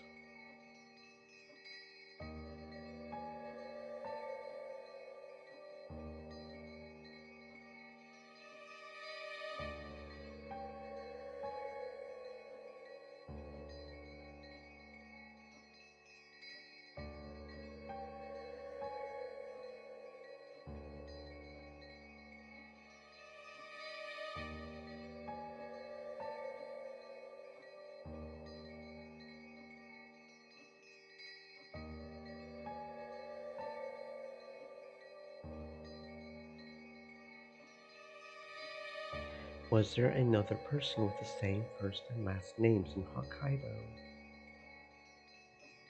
If my father had somehow escaped from the accident and lived on in Hokkaido, that would have made us of his family very happy, regardless of the circumstances.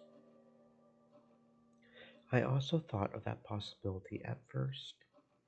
However, the envelope's destination address does not exist.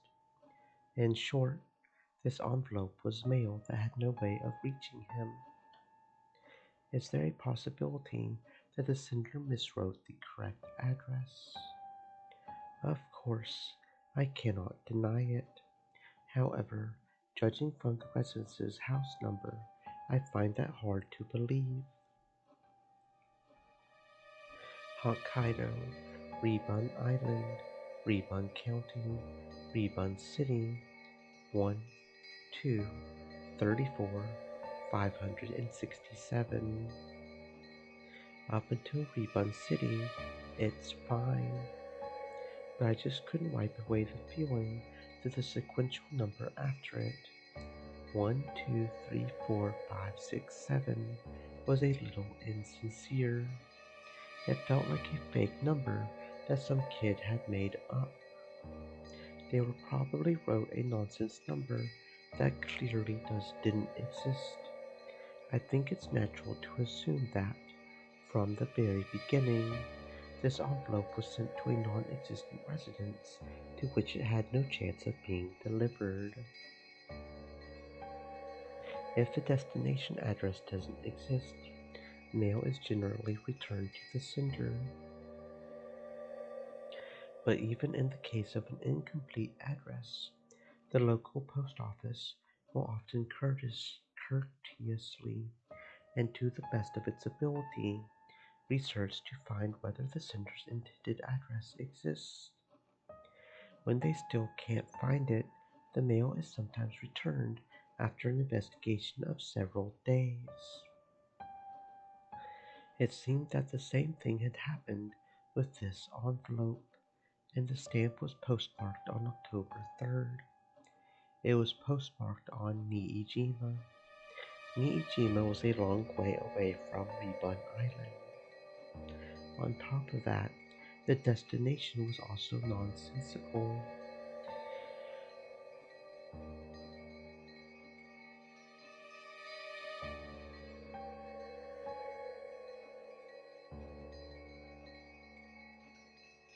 It had taken more than a week for the mail to be returned. In other words, there was probably a high chance that having the envelope returned to the sender after an unfixed amount of time had been the goal from the very beginning. Why do something like that? Even before asking what it was that had been sent, this envelope was already wrapped in a mystery. And inside it, go ahead. After getting the doctor's permission, I tilted the already opened envelope. From the inside came a small, folded letter and a small key with a number plate attached. Then a magnetic card slid out. A112 was engraved on the key's number plate. I didn't know what it meant. The magnetic card was pitch black and had gold characters engraved in it. Members was written in English. The jet black, gold lettered card design made it feel like something very high class.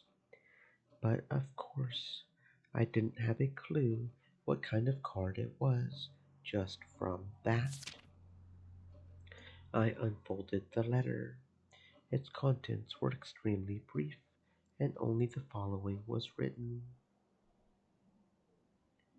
07151129. Also written was the name of a certain massive bank known throughout Japan, as well as the words Central Branch. That was all. And this is. It's a card, a key, and a pin for a safe deposit box. And it wasn't a normal safe deposit box either. It was an unsettling one, which was apparently reserved only for special clients. After he finished putting his affairs in order following his father's funeral, he had visited the bank. Pen and key and card. There was no doubt that something of great importance was kept there, and he had been naturally curious about what it might be. At first, he hadn't known what to do. The card wasn't something he had owned in the first place. When he mustered up his courage and showed the card to a bank clerk, he was then switched to a clerk of clearly high status and was guided to a large vault on the fourth basement. The security on the way there was strict. The doctor had himself stored valuable items such as real estate transcripts in safe deposit boxes before, but this was something on a whole different level.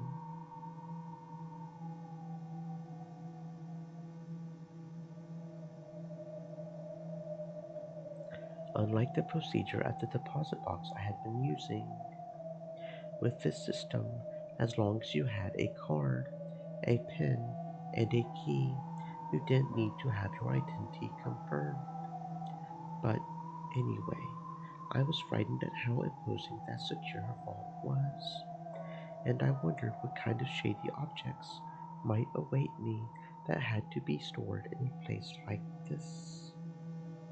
And then, when I passed the card through the reader, I was asked to input the PIN, and after that 8-digit number was input and authenticated, I was permitted access to the vault. It was an incredible scene, a world like something from a sci-fi movie. The massive, dimly lit silver room was covered with doors to safes. I had entered that room along with the clerk. It seems that as soon as the card was read, the vaults he had a right to were determined, so that safes he could open were lit with a green light, while those he couldn't open were lit with a red one. A112 was one of those safes that were marked. By the way, there were several other safes marked with a green lamp besides that one. I think there were at least 20. There might even have been more in the other corner. In any event, I only had the key to A112. I had no way of checking the contents of the other safes. As the clerk watched, the doctor had unlocked and opened the safe. When he did, a safe drawer-like large cabinet had opened, and an expensive-looking duralumin case peeked out. That was carried into a separate room, where for the first time the clerk left, and he was introduced to the contents. And the contents were cash. Cash. How much? I have heard that packet 1 million in fresh banknotes is precisely 1 centimeter thick. Since those were packed tightly into a duralumin case of such a size, there is probably 100 million in total. I don't know, because I didn't count. I didn't even touch it with my hands. I realized at once. This was dangerous money. It isn't normal to store a whole 100 million yen in cash in a case in a safe like that. It's much easier to deal with if you put it into an account and turn it into numbers. When someone is unable to do that, then it's clear that there's something wrong with that cash. My mind went blank, and I instantly realized that I mustn't get involved. So, you didn't use it at all? Correct. I locked it back up just as I had found it, returned it to the original safe, and left.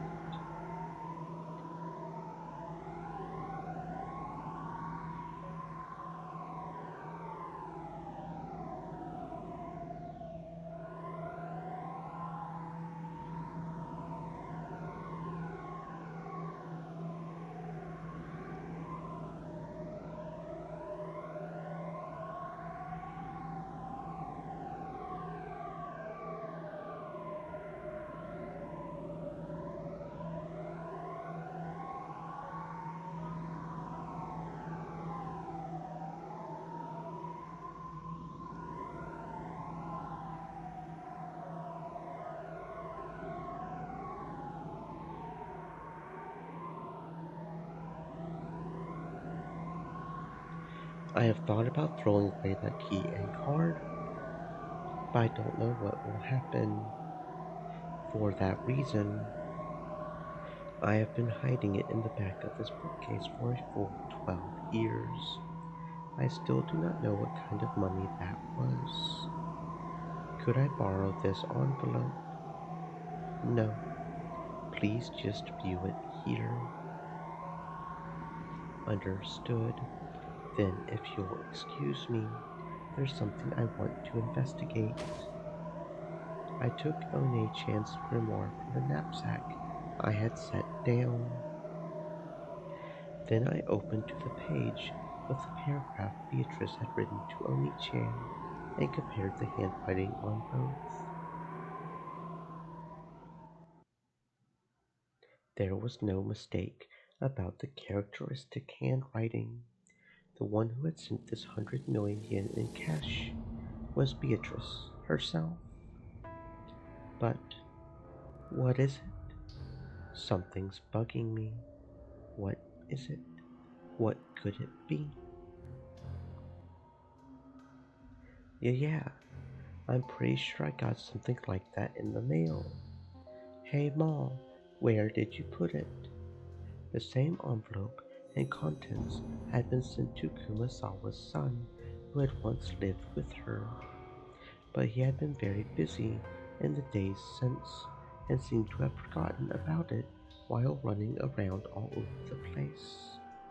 However, its strange contents had apparently stayed in his memory, and he remembered as soon as Angie mentioned it to him. After a bit of a wait, his thin-lipped wife found the envelope, complaining that he always forgot where he put things right away.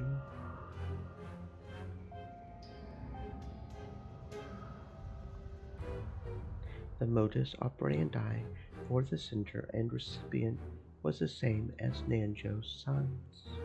The sender was made out to be Kumasawa's son, and the recipient was Kumasawa Chiyo, and the destination address was in the Okinawa Prefecture. Okinawa Prefecture, Yaeyama County, Yonaguna City, 1, 2, 34, 567. Yonaguni Island was at the westernmost tip of Japan, and the lot name was the same sequential number that had apparently been chosen without much care. Now it was certain. This envelope was definitely sent with the goal of having it be returned to the sender. Its contents were the same: a letter with the pen and the bank's main branch written on it, a magnetic card, a key with an attached number plate. The inscription on the number plate was 113, the number right after the one on the key that had been sent to Nanjo. Most likely, inside the vault was the same kind of aluminum case, packed with 100 million yen in cash. I get the feeling my dead mother sent it to me from beyond the grave. Don't really get what's inside, and it's creepy, so I just left it alone all this time and totally forgot about it until today. So you know what this is, girl. Could it be that the same kind of thing came to your place? What is it, Angie-sama? Is it a headache? A headache? Sorry, my head hurts. All I've got it. I know. What do you mean you know? You don't mean this envelope came to your place too, Angie-sama. I've remembered. I've remembered. A strange envelope was also sent to me 12 years ago. After losing my entire family, I was depressed. But it was a really strange thing to come in the mail, so I still had a faint memory of it. It was a strange letter which I had no memory of sending, but which had me send me as a sender. I forgot the destination address, but the named recipient had been Ushiromiya Rudolph.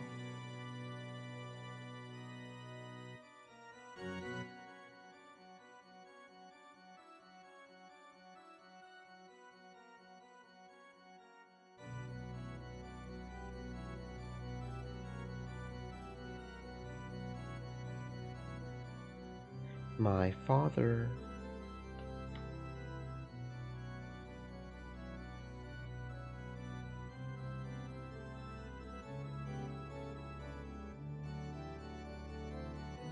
I remember how disturbed I was when I got a letter I thought was from father, opened it up, and found a key and a card that I didn't really understand.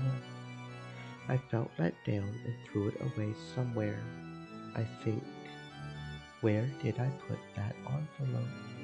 I probably lost it somewhere in the chaos that followed. By now, I have no way of checking its contents. However, I have a general idea. I'm sure the contents were the same. Without a doubt, there had been a key, a card, and a note with a pen inside the envelope. Beatrice, what was she trying to do here? So, did she hand out the stupid money to all the surviving relatives? I won't forgive her for mocking them even after their deaths. Angie. Sakutaro acted nervously. As I looked at his worrying face, my agitation began to cool off bit by bit. I'm sorry. My hatred of Beatrice isn't anything new. I was just surprised and angry to find out that I had a connection with the witch already. at the age of 6 on that day. For the past 12 years, you've been constantly enslaved by Beatrice Sam's curse. This might be proof of that a curse. But please, hang in there. Breaking through that was supposed to be the part of the goal of this journey. That's right. Just letting the blood rise to my head won't get me anywhere. Got to think calmly. What's going on? What's the meaning of handing out 100 million yen to the relatives? Is she trying to provoke us? That Beatrice. Angie, calm down.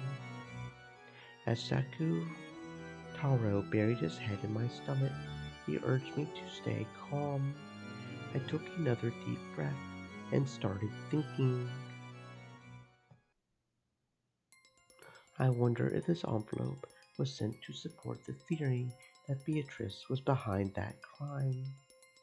It was postmarked right before the family conference, and it was intentionally set up so that it would be sent back after some time.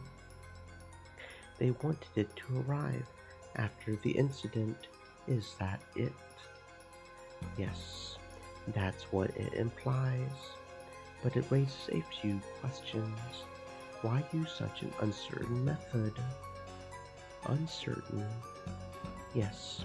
After all, no one could even guess how many days it would take for the mail to return before you use this trick. Normally, you couldn't even guess at the amount of time it would take for the receiving post office to do their research, determine that the recipient was unknown, and return it. Now that you mention it, it would be more dependable if they just sent an arrival date and mailed it that way.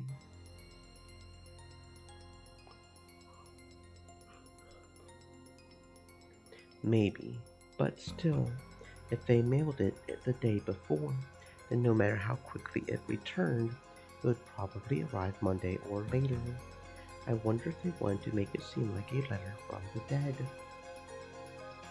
A letter from the dead, you say? You're right. It surprised me, and it made me feel bad.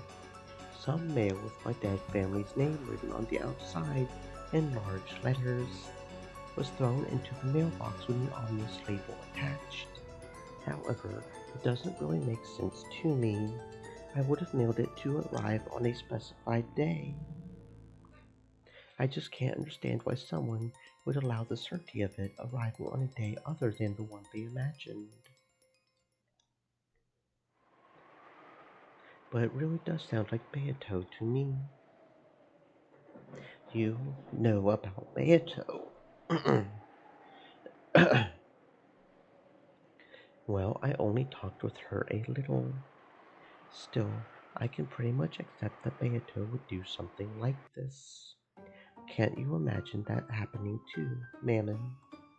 Beato likes pranks like this, right? Yes, that might be true. I wouldn't put it past Beatrice Sama to try a vicious prank like a letter from the dead. No, that's not all. Beatrice would find it more interesting to do it through an uncertain method, instead of one that was absolutely certain. She would find an uncertain method interesting. I remembered Maria One-chan's diary that had described playing with Beatrice very often. During those times, Beato would sometimes play pranks on the adult relatives with Maria. But those pranks always had a touch of witch aesthetics, which was that they were more interesting when they were uncertain. One day, Maria One-chan and Beato decided to use a wind-up minicar she had brought for a prank. It was a popular toy at the time, and if you made the minicar back up, it would wind up the spring in the tires, and when you let go, it would race forwards. They had wound up that minicar and set it behind a milk jug. In other words, the prank was that if you lifted the milk jug, the minicar would jump forwards and surprise whoever did it. Hoping that someone would get caught in this prank, One-chan and Beato had watched the adults from the shadows for their whole tea time. They were looking forward to seeing someone get caught by it, but no one moved the trap milk jug, and the trap ended in a misfire. When One-chan had then muttered, "We should have put it somewhere where it would have definitely got caught someone," Beato apparently said this: "The most interesting and thrilling traps are those where you don't know who will get caught, or even if anyone will get caught." It's probably true that you wouldn't get this kind of excitement from a trap that would certainly go off. Similar accounts occurred in multiple places, making it possible to guess that the witch called Beatrice had a fickle character and loved a random thrill. The very a pickle is a person that is wickled. I can't spin the chessboard around to find out that witch from 12 years ago was planning.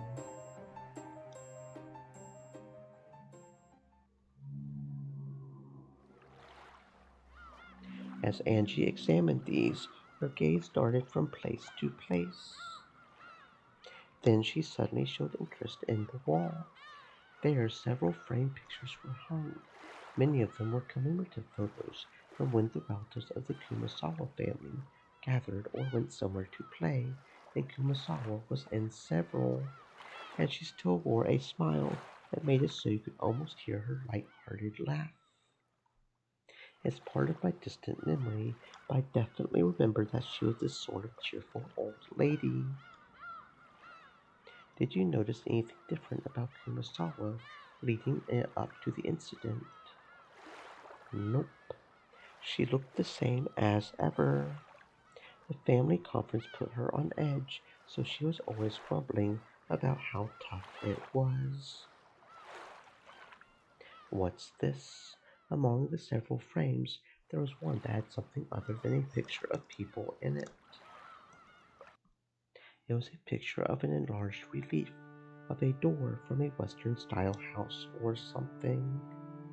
You couldn't see any interesting subject in particular, which actually bugged me a bit, as I wondered why anyone had gone to the trouble of taking it. As I got closer, I realized that some characters had been written with a ball with a pen. That's a photo I got when Mother's belongings were distributed. I think it probably has something to do with that legend of gold thing. The witch's epitaph, you mean? It was whispered that it pointed to the location of the hidden 10 tons of gold. So Kumasawa-san tried to solve it too. But this isn't the epitaph. It's the first time I've seen it. There was an arch above the Western-style door, and that's where the relief was. English words were engraved there, and what seemed to be what the picture was focused on. The pen writing appeared to be a translation into Japanese. This door opened only at a probability of a quadrillion to 1. You will be blessed only at a probability of quadrillion to 1. I don't recognize it. Nothing like this ever showed up in the epitaph or One-chan's diary.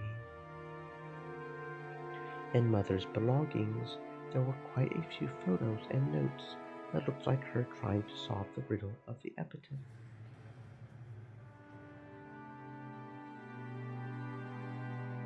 Mother was actually surprisingly fond of that kind of thing. And there was rumor that 10 tons of gold bars were hidden somewhere.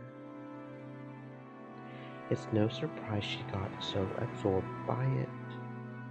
In both Maria One-chan's diary and in her grimoire, there was a description of the witch's epitaph. It had talked about how it was a ceremony to open the door to the Golden Land, Beatrice's resurrection ceremony, Beatrice's succession ceremony, on and on. Maybe the most interesting one was the last part, about it being a succession ceremony. According to Beatrice, if you were able to solve the witch's epitaph, you would receive not only the 10 tons of gold and the Uchiromiya family inheritance, but her own magical power and name, as well as the title of Golden Witch. Among the Uchiromiya family household at the time, the witch's epitaph was thought of as a difficult quiz, which the family head Kinzo had arranged to choose his successor. But with the Maurier Sorcier interpretation, the questioner was Beatrice herself, and she had posed the question in part to choose her successor. There were slight discrepancies in the details of the two interpretations. Either way, its ominous contents brought to mind a bloody serial murder, and both of the message bottles drew a tale of crime following that pattern. If I could solve the witch's epitaph now, 12 years later, I wonder if I could expose some plot made back then. I tried to solve it many times myself, but I never did have a clue what it meant. It seems that many witch hunters tried as well. I also found theories like the La Plata theory and the Enova theory in certain books.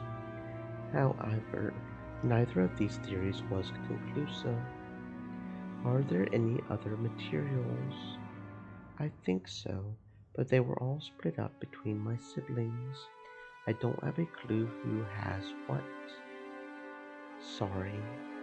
Just reading this English text that Kumasawa-san took a picture of, it gives the impression that this was a forbidden door that was rarely opened. But where in the mansion is it? I wonder. Judging by the lighting, it looks like it's outside. I wonder if Kumasawa-san thought that the gold might be hidden there. Who knows? Either way, I do wonder where in the Rakijima mansion it was.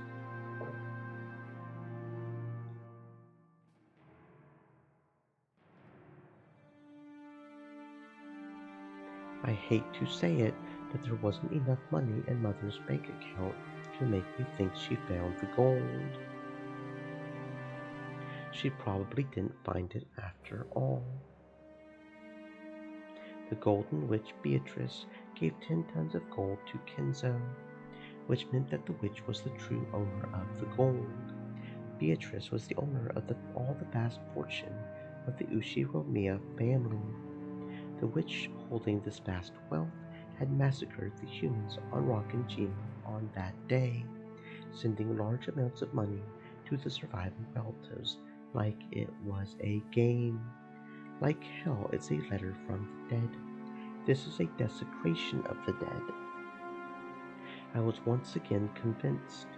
When my family died on that island that day, they didn't go to heaven. They're being trapped by the witch even now, and are being desecrated and tormented for all reality.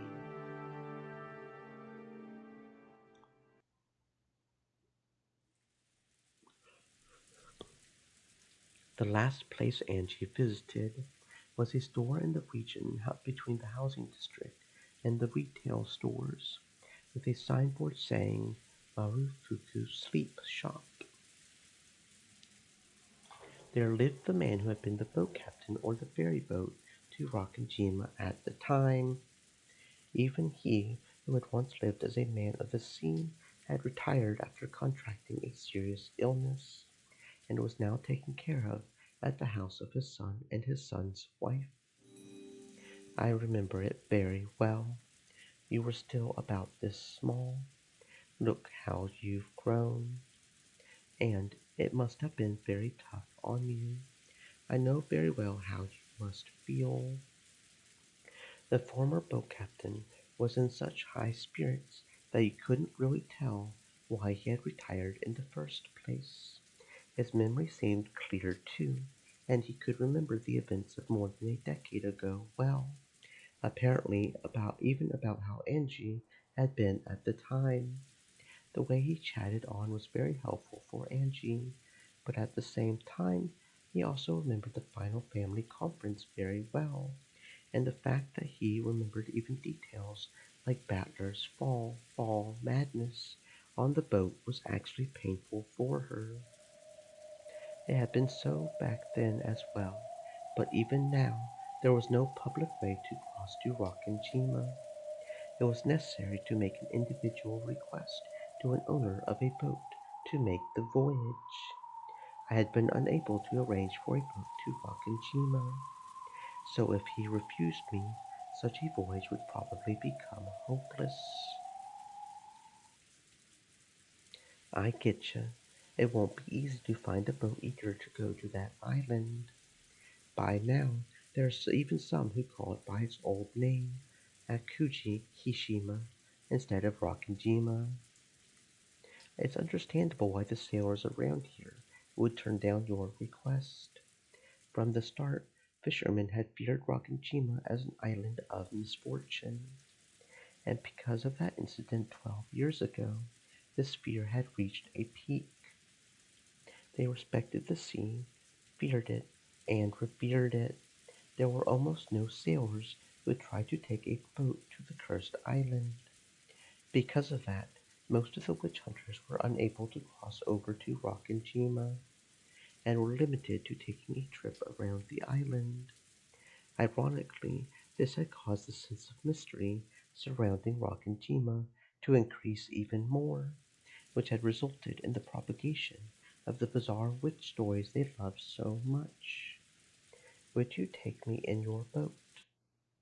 Yes. They're supposed to give it back to me just for tomorrow, though it seems its engine has been in a pretty bad mood lately. I'll dock it into shape. The former boat captain promised that tomorrow he would go back to his previous job and take his boat out to Rockinjima. Now my method of transport to Rockinjima is insured. This is probably all I can do on Niijima. All that's left is tomorrow. On Rockinjima, I'll reach the final destination of a journey that stretches back 12 years. Isn't that great? This way it looks like you'll be able to go to the island. It sure does. I had heard that it would be hard to find a boat, so the boat captain's helpfulness really saved me. Although it may not be the same as it was for you, Angie-sama, I'm sure the incident 12 years ago has been a thorn for the boat captain as well, one that he still hasn't been able to pull out. Even the boat captain wasn't able to sort out his feelings this whole time. That's probably true. If that guy had taken his boat out on October 5th as promised, there's a chance that he could have saved a lot of people if he hadn't been hesitant to go out just because of a little wind. You shouldn't say things like that. I'm sure that's the pain the boat captain was constantly until today. Apparently, they truly had been right in the middle of a typhoon on October 5th. According to the boat captain, he had known for certain that they would be trapped by the typhoon if they headed to Rockinjima on October 4th. But the family had been very persistent about the date of their conference, which had been determined beforehand. It was only natural. All the relatives had been very busy at the time, and they came to the family conference only after arranging their schedules beforehand. It was probably a situation where they couldn't easily push it back to the next week just because a typhoon was approaching. It wasn't the boat captain's fault, but perhaps you could say that he wasn't so irresponsible that he could place the blame wholly on the typhoon. Certainly, just as those two said, there's no doubt that the boat captain had been dragging the events of 12 years ago along with him this whole time. And by taking me, the last member of the Ushimo Umieth line, to the island, and bringing me back safely, he might be trying to find some resolution for his past. The boat is supposed to return just after noon. I'll guide you to Rockinjima after that, so we should arrive before evening. It's an island without electricity or lights. You won't be able to stay long. Will you be satisfied with a landing that short? There's nothing that would make me more satisfied by staying longer. I'm grateful just to have you take me there. Yes, don't mention it. If I hadn't parted with my boat, I would be able to guide you to the island as much as you'd like, without being stingy. It's not like I have a goal of doing something in particular on Wakujima, so I'll be there during the evening. The evening, which straddles the two different worlds of day and night, seemed almost like a borderline between this world and the next, or possibly 1998 and 1986. It felt like the most fitting time to visit Wakujima.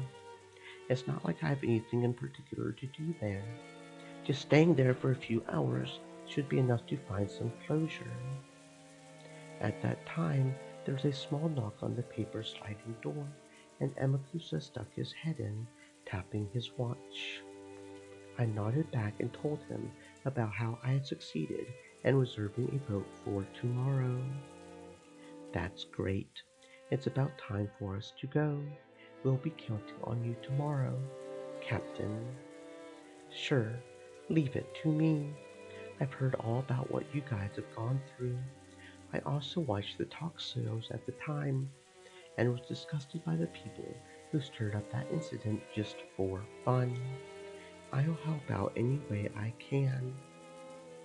Thank you very much. Then we'll see you noon tomorrow. Here, the fare for the boat. And she took a wrapped wad of 10,000 yen bills from her pocket. The boat captain should have noticed its thickness as well, but he paid it absolutely no interest and shook his head. I'm grateful to you. This is a sign from the heavens. I've been given a final chance to take you back to Rokujima and bring you back safely. Now, I'll finally be able to finish the job Kinzo-san entrusted me with. So I'm grateful to you. I got more than enough money from Kinzo-san back then. I can't accept yours.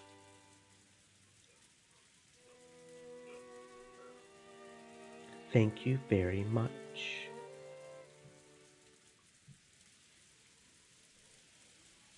Watch your step on the stairs. It's steep. I went down the steep staircase that was the opposite of accessible. It was getting hard to believe that there was actually a chest of drawers and a TV in the room upstairs. Most of the first floor was a bedding store with many futons piled up on each other. We weaved our way through the cramped futon shop. After cautiously checking around outside, Amakusa dashed out first and started up the car. My grandchild's room is empty. I really wouldn't mind if you stayed there. As you see, we've got plenty of extra futons. Thanks a lot for the offer. But this way, even if the unexpected happens, you won't be bothered. I don't know the details, but it seems you've been caught up in a lot of trouble. There's a rumor that some suspicious people are searching for someone. That wouldn't happen to be you, would it? Who knows? Angie played dumb, but looked as though the boat captain had guessed.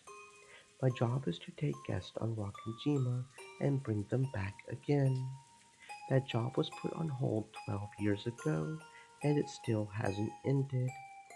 So, thanks to you, I'll finally be able to finish it. So, listen, let me finish this job, okay? Do you understand me? Yes, it's not like I'm going there to die. But part of me does feel that, If I could die on that island, I would surely be able to go where my family is. I finally become aware of it. I might have been planning to die on that island. I might have come all this way, heading towards Rockinjima in search of a place to die. The boat captain had guessed that as well. That's why he repeatedly told me not to die. Yes, I won't die. I promise. After all, I'm still not sure if there's any reason why I need to go to Rockinjima. No, I'm sure there's a reason. Even if there isn't one for you, there is one for them. The island called you. That's why you came here. That might be true. I might have been called. I was called. For what reason? For them. Father, Mother, Battler Oni-chan, and Maria One-chan. Or maybe the Golden Witch, Beatrice. What is on Rockinjima, and what will I achieve? Even though tomorrow is finally almost here, I still haven't been able to understand my own mission. There was the sound of a car stopping in front of the store, and a short honk could be heard. Then I'll see you tomorrow. If you'll excuse me. Yes. Winding between the stacks of futons in the cramped store, I was about to go outside. Then my feet stopped. What is it? What is that? That? What? What are you talking about? Trembling all over, I pointed at it.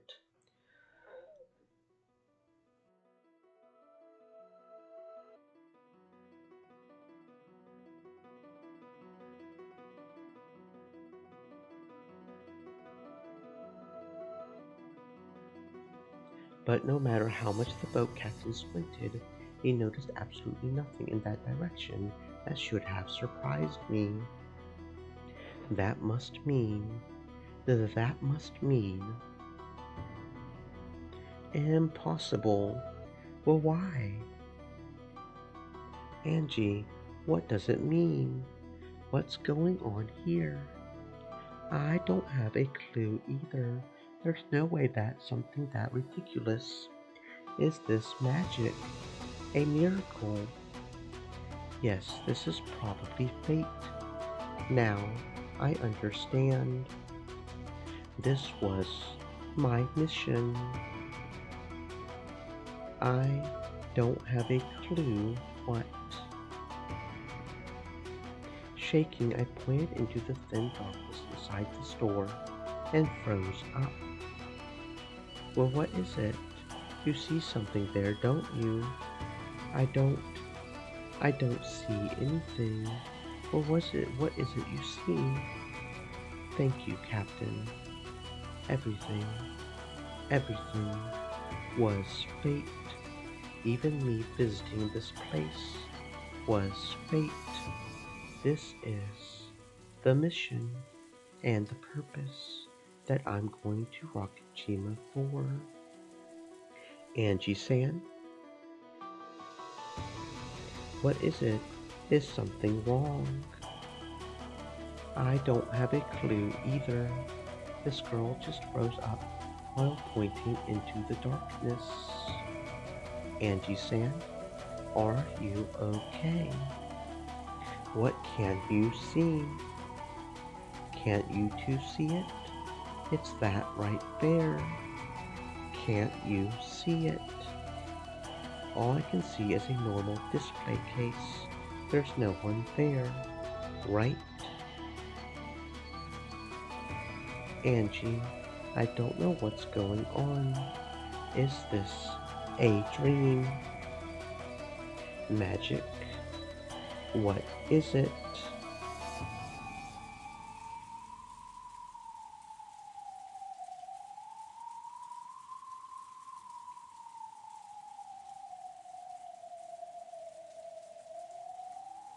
Angie. Sakutaro lifted his face towards Angie. From his eyes slid a single tear. Angie-sama, I understand. One-chan and Beatrice. This is magic, isn't it?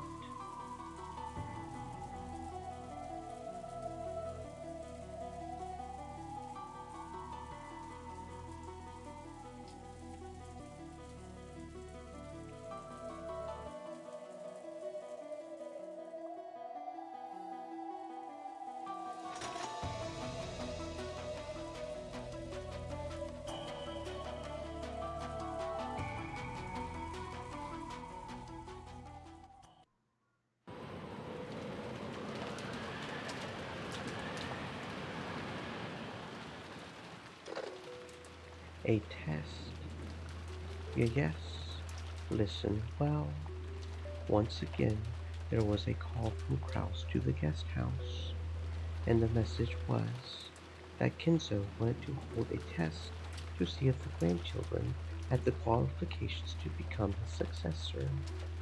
The head has said that his successor will not be one of us siblings, that he wants to pick from among his grandchildren. From Kraus's restrained style of speech, Jessica realized as his daughter that he was being forced to speak, and she was forced to realize that the hostages were being exposed to danger even now, and that if they refused this test, there's a possibility that the hostages would be harmed. But then, what should we do? Indeed. Hold on. Kraus put down the receiver and looked at the grinning Kinzo on the other side of the bars. Kinzo gave his next order. Before the test, those not involved must be removed. Goda and Kumasawa are there, I believe. It will be a problem if they interfere with the test. Banish them from the guest house. Banish, you say?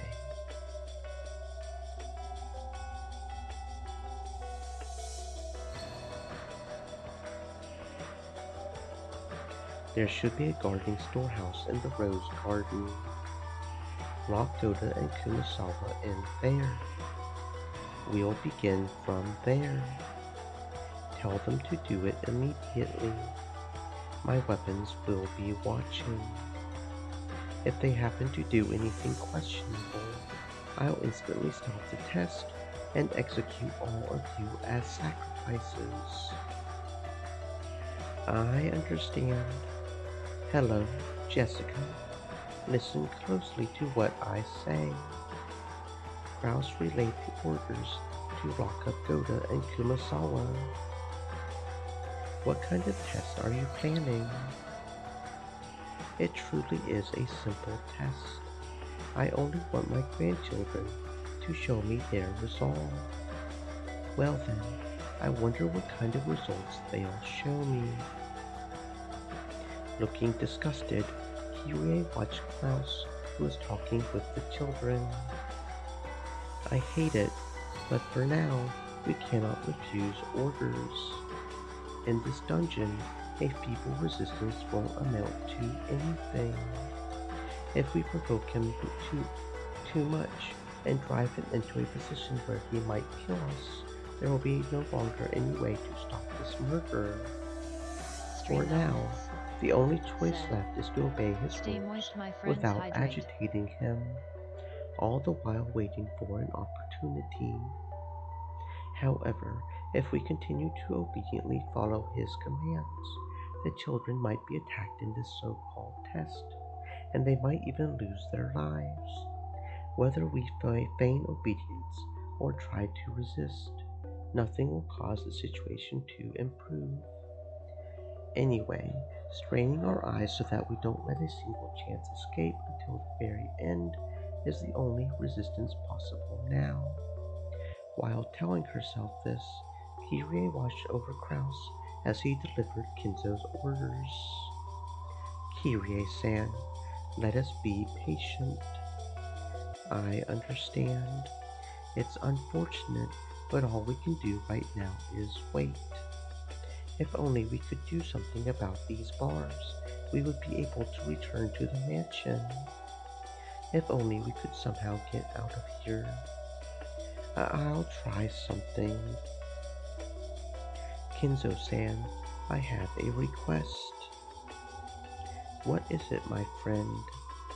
We understand well that you want to test the children. It is fine for you to do as you desire. Without your power, the Ushiromiya family might have been destroyed long ago. We truly understand why you want to carefully select the person who will take charge. Besides, that is what the family conference is all about. We won't get in your way. Your insight is useful. That's right, this is the family conference. The final family conference where I will select my successor. And yet, Kinzo-san, it is far too cold here. Since we won't interfere with your test, couldn't you take us to a slightly warmer place? At Nanjo's words, the slight signs that Kinzo's mood had been improving were blown away. Nanjo was struck with a moment of silence as Kinzo gazed at him with dangerous eyes, as though appraising him. Certainly this place is cold. It's tough on an old body. Master, wouldn't it be alright if we moved them upstairs? I cannot do that. Are you naive, Nanjo? So by acting as though you'll skip this turn, you truly and splendidly advance your strategy. I'm not falling for that. You see? If you're freezing, then why don't I line the floor with red hot coals? My apologies. Virgil Ia had tried to help out, but in the end Kinzo would not comply. You two sure are obedient. If you felt like it, you could easily break these bars. Even if we break them, nothing will come of it. Of course, if you were to break these, it would mean the end of Goldsmith's game. All of you, as well as those humans in the guest house, would immediately become sacrifices for Kinzo's ceremony. But surprisingly, you two might be the only ones, yes? Perhaps only you two hold the power to break out of this situation, right? You want to reach the Golden Land, don't you? You must have many dreams that you want granted, right? Gap, you mustn't provoke them. This is not your game. It is the Master's, as well as my lady's game. What is it, Renaud? No, nothing. We were talking to the prisoners. Forgive us. Gap sent one final sneering smile at Cannon, then turned away. Cannon could only bite his lower lip and shake his fists. Damn it. You did well. Good job hanging in there. We're powerless because we're furniture. That's right, we're powerless. However, furniture is sometimes relied upon and even loved. Right now, we've only been stored away in the basement. Surely one day, somebody will love us because they'll rely on us. That's why, for now, let's ignore the provocation and bear with it. Okay? Father, I've ordered them to lock up Goda and Kumasawa in the storehouse. Very well. Hang up now. Shyster's sisters, observe the grandchildren as they lock Goda and Kumasawa away. If they do anything suspicious, then in that moment, the selection test for my successor will be over. When Kinzo made his order, the Shyster sisters appeared behind them in a line. Understood, sir. I will scout. 556 and 410 will cover both nights. 45, you're on wide area surveillance. 556 is... That's right. Sorry. She was a good kid. That's why I don't like them. Good people. What are you doing, Shyster sisters? Follow my orders. My apologies, sir. Then let us go observe. Move out. The Shyster sisters erased their forms simultaneously. Nanjo and Kirie had witnessed the instance. They appeared and disappeared as if by teleportation, but they interpreted this as moving in and out of the darkness in a way that only looked like teleportation, and the two could do nothing but rub their eyes. Well then, I shall begin the preparations for the test. Ronov, Gap, I'm asking you to be the examiners. Virgil Ia, you'll watch these rats. After all, 2 of my furniture are here. Just in case, be on your guard. He glanced at Shannon and Cannon. Tightly closing her eyes, Shannon gave a silent bow and answered wordlessly, avoiding any unnecessary actions. Certainly, I'll be careful. Isn't this cold hard on your old body, Leah? Should I bring you a hot water bottle? Shut up. Go, quickly. Gap. Well now, what a strange experience this game is, to have a test and examiners. I do hope this development entertains my lady. Come, arise, goat attendants.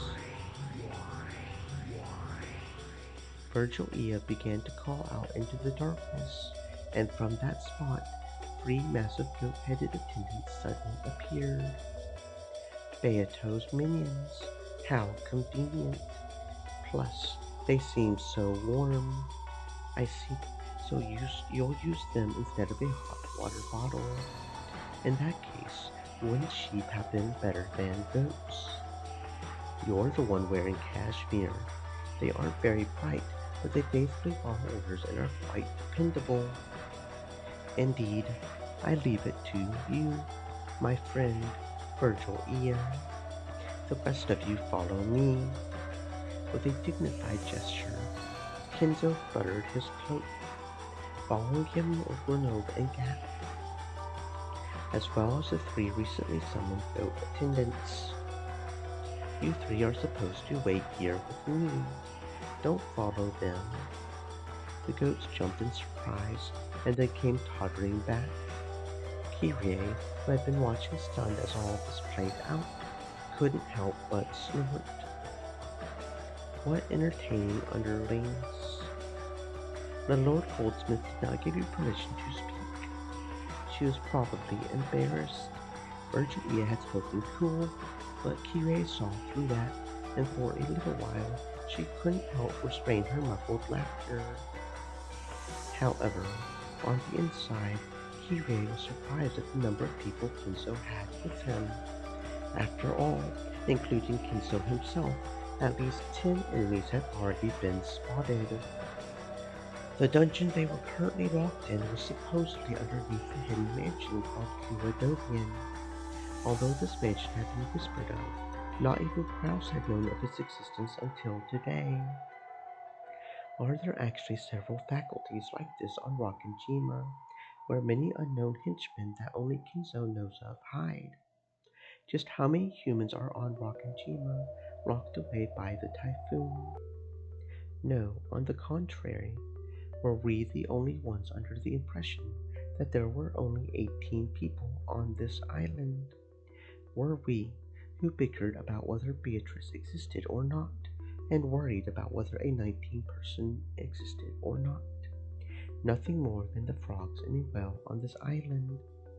No, wait, not only that, by now are there actually more people on the enemy side than on ours? Just what the hell is going on? Witches, demons, magic, are you telling us to believe in those? Are my eyes screwed up, or is it my head? I think I'm losing it. A mass murder by magic. Demons forming and disappearing into thin air. Setting aside the enemy's numbers, how should we interpret the various things thrust before our eyes that cannot be explained with the common sense of our world? Kirei started to feel like she didn't know what was going on anymore, and while desperately battling the urge to abandon everything and give up, she grit her teeth and tried to hold on to her sanity.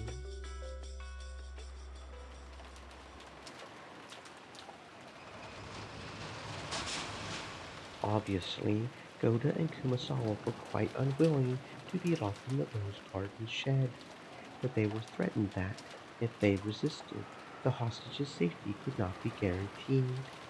It was fairly hard to get them to agree, but once they started thinking that their safety might actually be guaranteed, that the key to the garden storehouse was to be handed to them after being shut inside, and when it was decided that blankets and food would be carried in for them, they were finally convinced.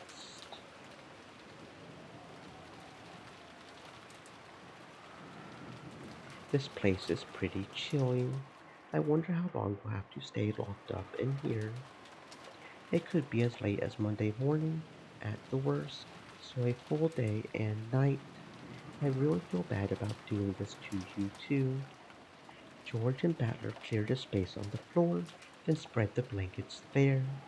They also left the canned food, crackers, and other light snacks they had brought. It'll be hard for you guys to go until Monday with just this. If only we could make a trip to the kitchen. They said not to go anywhere we weren't told to. Sounds like we're being watched. I am honestly sorry that we cannot be of any use. And these are times that we're truly supposed to be at your sides. It can't be helped. More importantly, take care of Kumasawa-san. We don't know what might happen. If the going gets rough, I'd like you to play it by ear and come to the rescue. And more than anything, I want you to be safe. Yes, I understand. Please be careful, everyone. Right now, the Master is taking human lives like the pieces on a chessboard. Please look out for yourselves. Yoda stared at the floor, even now unable to believe what had happened as he remembered that atrocity in the dining hall, and he hung his head in shame at his failure to fully describe that terror.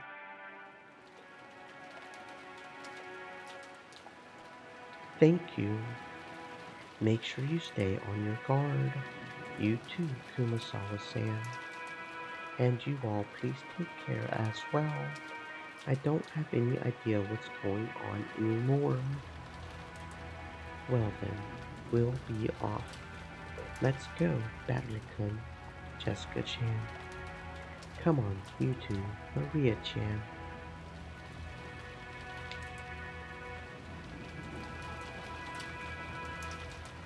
Looking at the pitiful expressions on the imprisoned pair's face, it got really hard to close the shutter.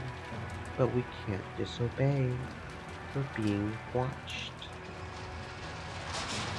The shutter was brought down and locked. Then George walked out toward the small window on the side of the storehouse. At that side, there was a small latticed window that could only admit light and ventilation. It looked like something from a jail, making the two of them seem even more pitiable. But on the other hand, it would hopefully protect them from Kenzo and his subordinate. He happened opened the window and called out, "Are you okay? You aren't cold, are you?" "We're okay. You've given us so many blankets after all. If we wrap ourselves up, we'll be just fine." I wish we could have brought them a kerosene stove or something, but it wouldn't have ventilation here. It'll probably be tough for them but there's nothing we can do now. Hostages are being held against us. We can't disobey. Damn it! If we manage to save Kyrie and the rest somehow, they might be listening. Go to San here. It's the key to the shutter. Indeed, I'll hold on to it. Goda took the key, showed it to Kumasawa, and placed it in his own pocket. There's only one key to the garden shed's shutter. That key was being held by the ones locked up inside it. If the children had kept it, and had it stolen from them by some chance, that would do nothing but expose the lives of those in the shed to danger. And even with the key, the shutter could not be opened from the inside. Kinzo's demands were fulfilled this way. However, there was now no longer any way to open the shed from the outside either. This protected them. Kinzo had ordered that they be confined, and we could do nothing but trust that this cold, closed room would protect them. Jessica watched this while holding Maria's hand, then looked over the thickets in the pitch-black rose garden. Somewhere in this darkness, somebody was hiding, watching to see whether we obeyed orders or not. Of course, when we pointed our flashlights out there, no suspicious silhouettes appeared, but somebody was surely out there, hiding and watching. I was hit many times with an urge to scream at them, but I was able to hold that urge back through reason. The four children left the area, repeatedly looking back over their shoulders. The light from the faint light bulb in the garden storehouse was seeping out slightly. I wonder if this insane incident will come to an end somehow, so that we can meet those two again. To George, who had closed the shutter himself, the resistance of the lock had made it feel as though he had killed them with his own hands. But even so, we can't defy them. What's with this test? Damn geezer, don't screw with us. Killing Mom, capturing Dad for that. I don't get it. I'll kill him. It's okay, Jessica One-chan. There's nothing to be sad about. Maria, soon the witch will be revived. Soon we'll be able to meet in the Golden Land. Don't laugh indiscreetly like that. Seriously, a resurrection ceremony for a witch. Getting so many people involved in delusions he should have just kept inside his head. That's going to cost you, bastard.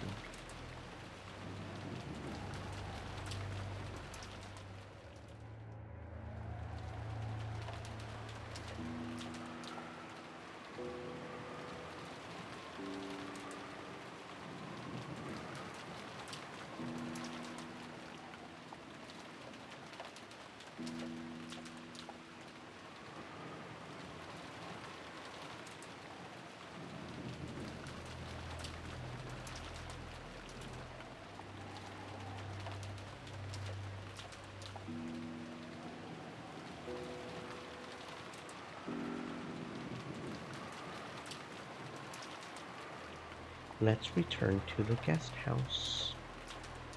It'll be bad if we aren't there when Grandfather calls. Urged on by George, everyone began walking towards the guest house. At that moment, Jessica turned in a circle, facing towards the darkness of the rose garden, and roared. Someone's watching, right? Tell the old man. Tell him I'm gonna fucking kill him. Let's go. Of course, there was no reply, only the howl of the wind and rain. The children returned to the guest house, while Furiko was waiting for them up ahead.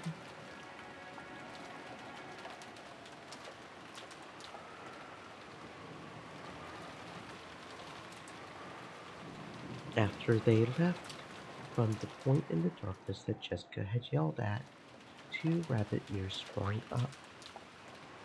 Sorry. They found me out. It's because you're too slow.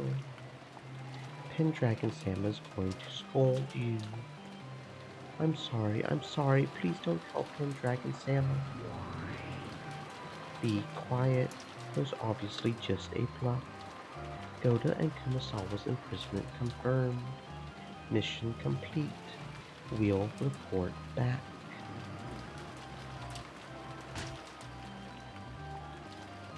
Do you want us all stuck on nothing but carrots and water because of collective responsibility? Let's go.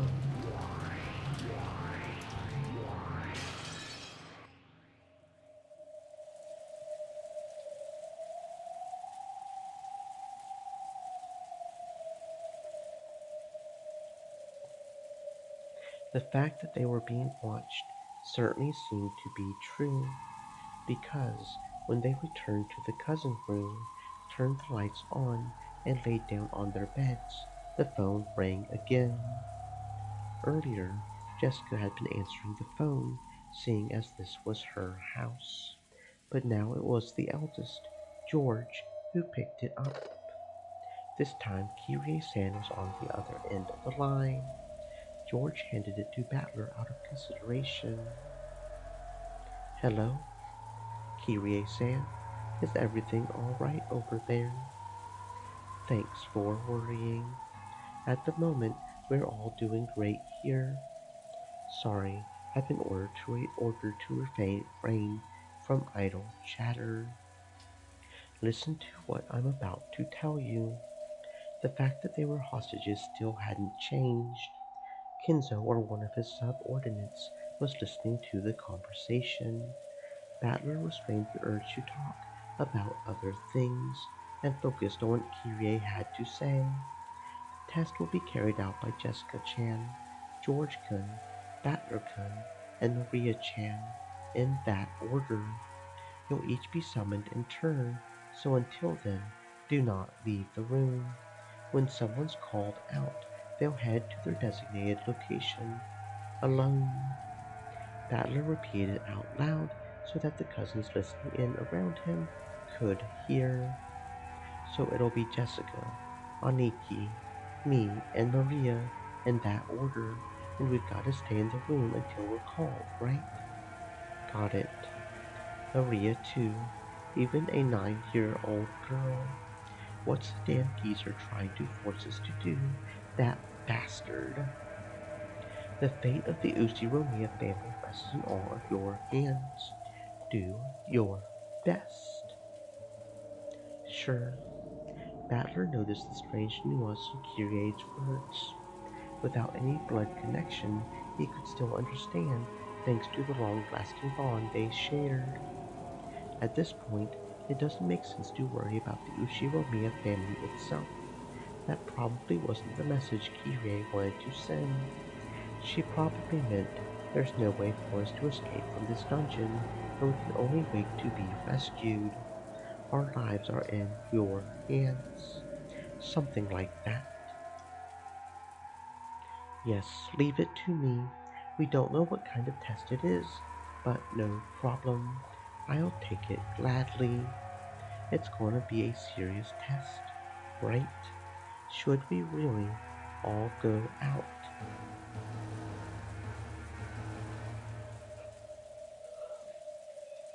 Yes, it's a serious test. Grandfather truly does intend to test you all. It's useless. It's all useless. Some old fart on death's door is going to give me a serious challenge. Let him spout nonsense after he gets in the coffin. I know he's there, so tell him this for me. I'll be your successor, and my first action will be to shove my fist up your ass into your face. Even without Kirei having to repeat it, Battler's powerful declaration of war reached Kinzo's ears. Battler, I am truly looking forward to that. I can't wait to see just what a man who once threw away the Uchiromiya family name has attained. just what lot in life he's reached when he appears before me. Tell him. Unfortunately, Kinzo's voice was not picked up by the receiver. Therefore, Kirie spoke for him. It sounds like he's more than up for the challenge. Got that, Battler-kun? There's no need to hold back. You are Rudolph's son. No, you are my son. Show me something I can brag about to anyone. I leave everything in your hands. Understood, Mom. Leave the rest to me. All of us here have lost the right to inherit the position of successor. Now we're just the same as pieces taken off the game board, looking on from the outside, so you'll have to fight by yourselves. Kirie-san, the nuance of those words meant we've already given up, so forget about us. But for that very reason, I won't give up. I'll definitely crush this test or whatever, and save everyone. In that case, here are his instructions for the first test. Jessica Chans, go to your room. Really, go to your room. What's your game, you damn geezer? It seems he means Jessica Chan's personal room, the one in the mansion. I'll hand it over to Jessica. Tell her directly for me. Jessica here. Hello. Yes, I understand.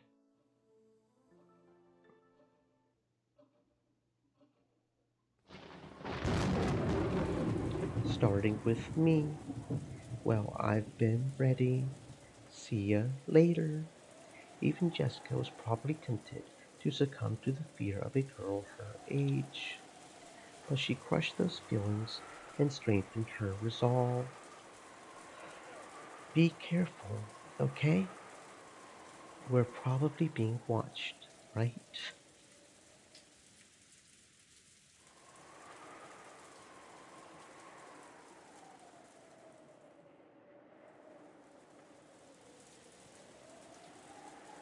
We can't do anything we aren't told. All we can do is what they say. They say that old geezer killed those six in the dining hall instantly, with no hesitation. So, if we try to fight back, we might end up the same way. I know. I'll beat them at their own game. Don't do anything reckless. If you think you're in any danger, your own safety comes first.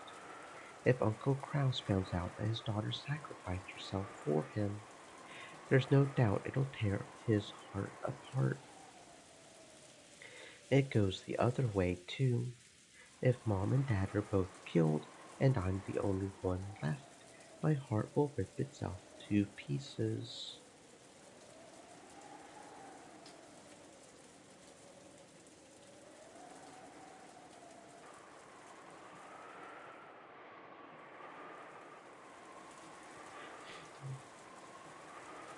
Battler-kun, what you said earlier is true, right? Yes.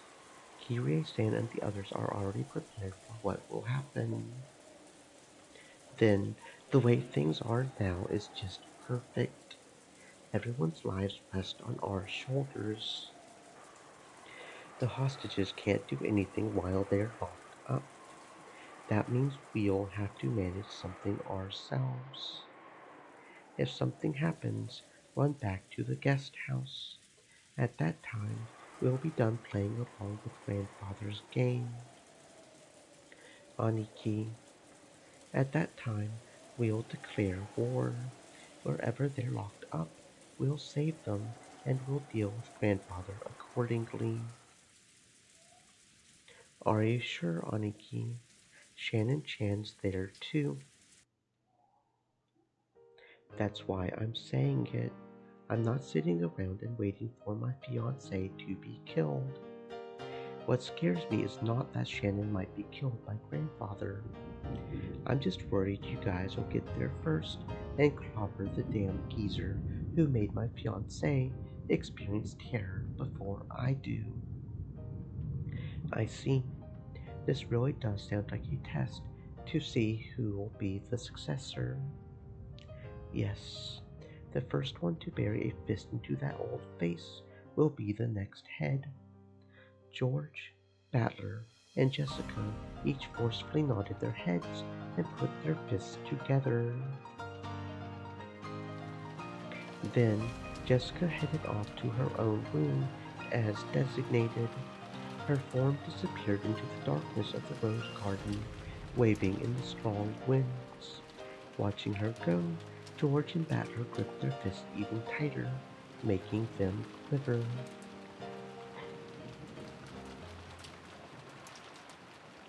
Left on the second floor, Maria watched Jessica's back through the window.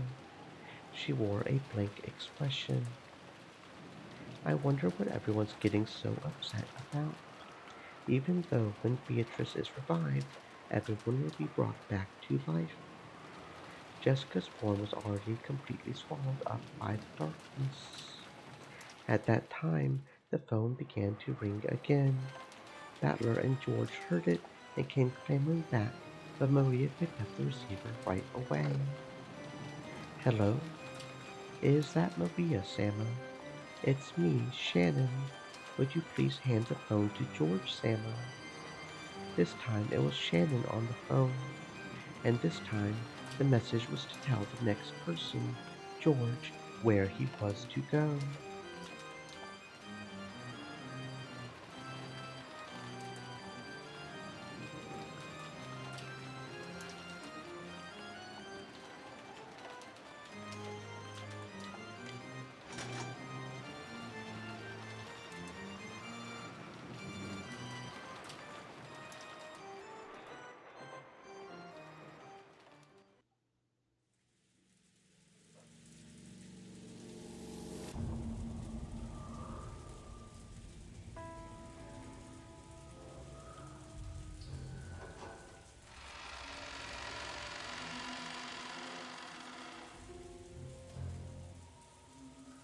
Of course, since the time of her birth, Jessica had been raised in this mansion.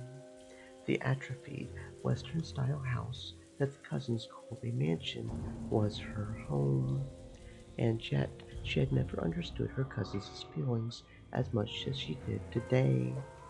At the same time, she had never felt her own home, which she knew well to be as alien as it seemed now. Her own room.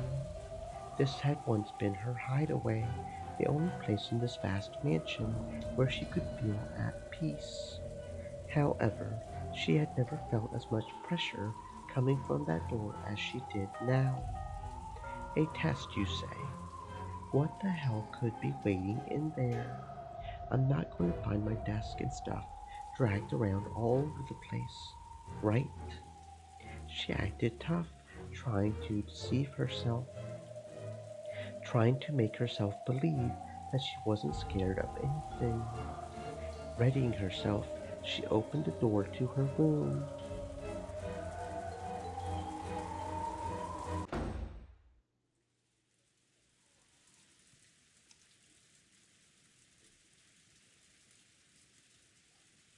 When she saw that, fortunately, the room didn't appear to be messed up, she relaxed. No one was there. Of course, there was nowhere for anyone to hide here. Right away, Jessica locked the door behind her. This way, the room was safe.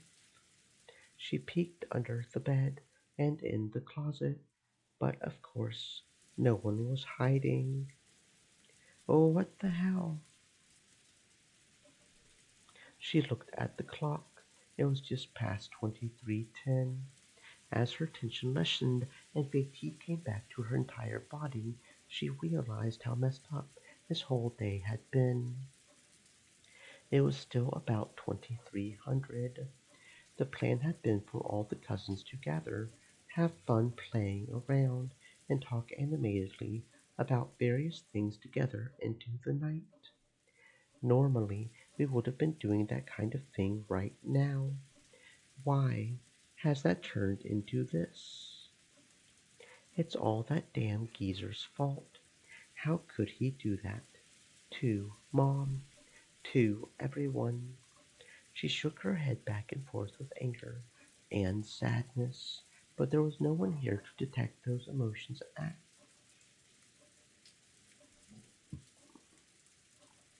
Because of the lock, the room's security was guaranteed. Remembering that one more time, Jessica somehow regained her calm. If it keeps up like this and nothing happens, I want to go to the dining hall and see Mom's dead face. Even though Goda emphasized so strongly that it was gruesome and that I definitely shouldn't go look at it, even so, I wanted to see her face at the end.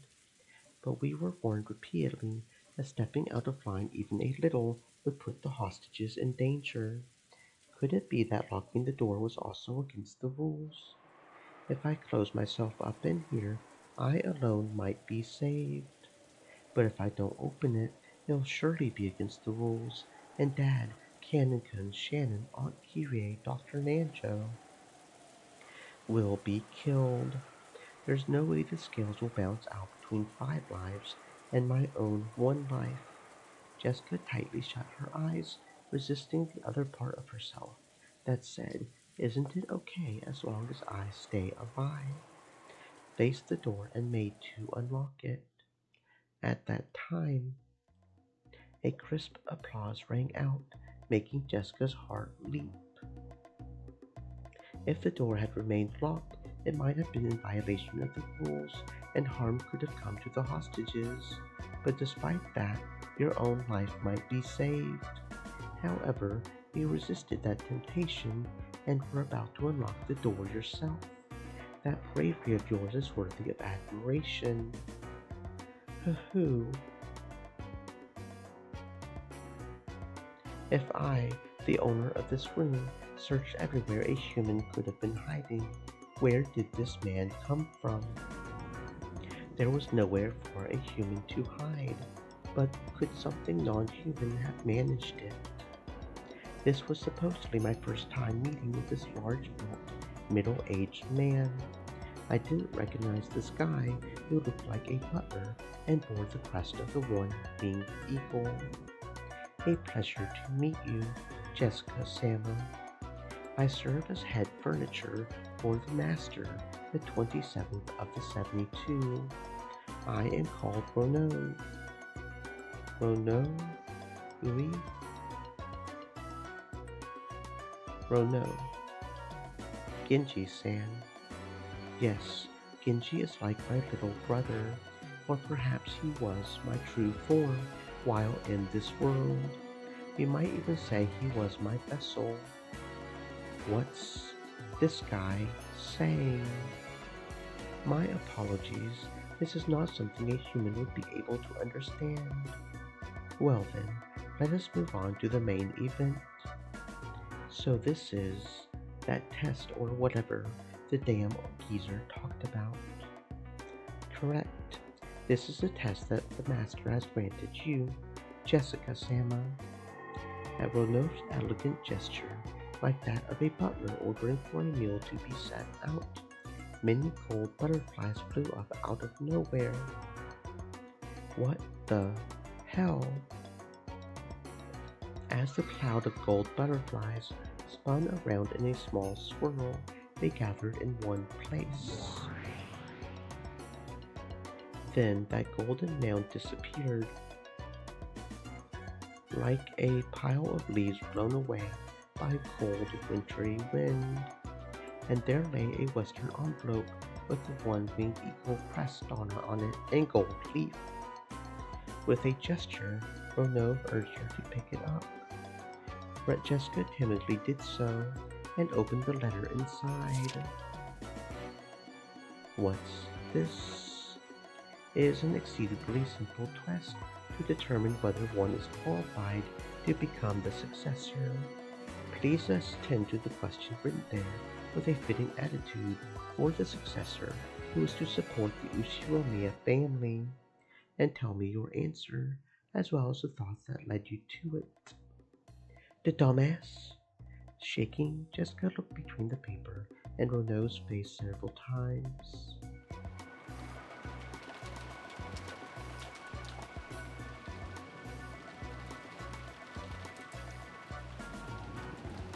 At that time, George, who had been called out after Jessica, could be seen in the arbor of the rose garden. If things had gone normally, he had planned to give Shannon the ring that would be proof of their engagement here, at this time, on this day. But the woman in front of George now was not Shannon. Read it. That is Goldsmith's test for you. George picked up the Western envelope, which was on the table where he had once had tea with Shannon, and read its contents. Perhaps this message was short. After glancing at it, George's eyes grew sharp. What's this supposed to be? It is as you see. This is a test given to you to see if you're qualified to be the successor. As you ask yourself whether you are truly so qualified, answer that question. What a stupid question. That's right, it really is a stupid question. Doesn't that mean the Ushiromiya family inheritance is also something on that level in Goldsmith's eyes? George lowered his eyes to the surface of the letter once again, examining its contents. George and Jessica. While the tests given to them were slightly different, they were almost the same. Among the three mentioned below, in order to gain 2, sacrifice 1. It's a simple 3 choices. Decide for yourself which one you will choose to abandon. If you refuse to choose, the test will be suspended.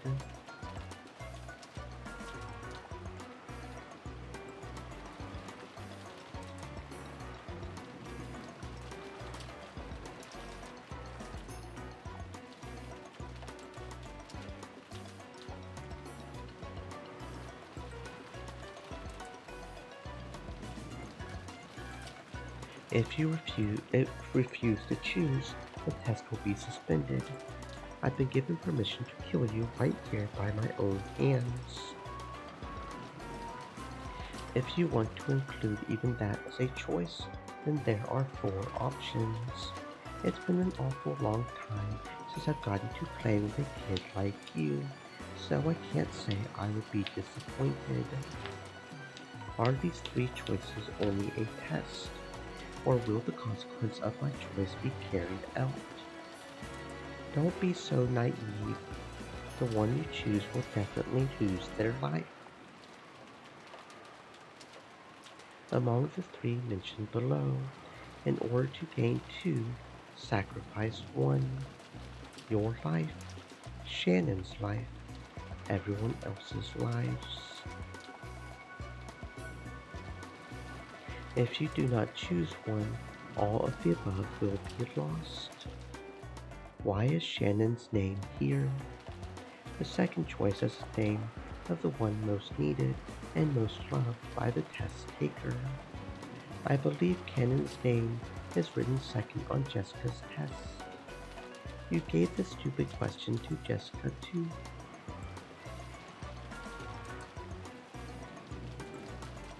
You shouldn't be worrying about Jessica, right?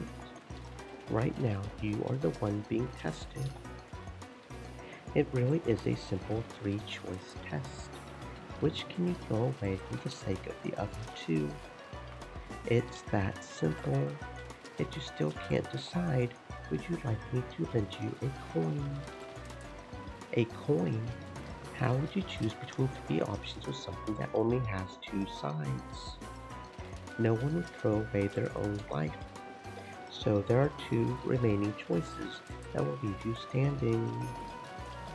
Will you give up on everyone for the sake of the one you love? Or will you give up on the one person you love so that you can save as many people as possible? Either way, you should be able to find a fitting just cause. After all, this is Rockajima. This Rakajima is now a demon island. The sentimental relationship of the human world aren't necessary here. No one will blame you. Do as your heart desires, and ask yourself whether you're qualified to head the Ushiromiya family headship, or rather, make your decision as if you truly were the Ushiromiya family head. Okay?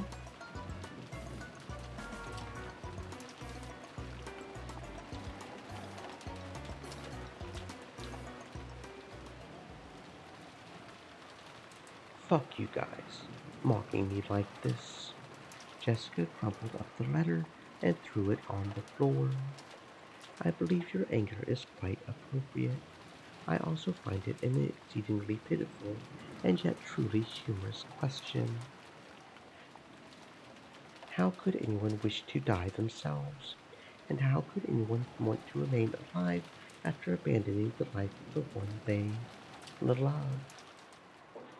And how could anyone massacre everyone else as long as it's good for the two of them? No, Jessica Sama. Such a person could exist. This is Rakajima, the Demon Island. It is now completely cut off of the human world and fully immersed in the spirit world, like cheese fondue. Mmm, cheese fondue. Values of the human world get taken out with the trash. So please, rank the things you desire from the bottom of your heart. Whatever remains will become a fitting answer for you in this insane evening. Don't fuck with me. How could I choose any of these? If you do not choose one, all of the above will be lost. Also makes for a fine fourth option. Even choosing that should give us an amusing show. But since that choice will result in the loss of your own life in the end, I believe it would be more wise to be pure and choose the first one, your life. So that's the other two will be saved. Everything has been entrusted to your decision, Jessica Salmon. Please let me hear an answer and conviction fitting for the successor to the Ushiromiya family headship. I, Ronov, am sincerely hoping for a wonderful answer fitting for the master's descendant who shares his blood. Damn it!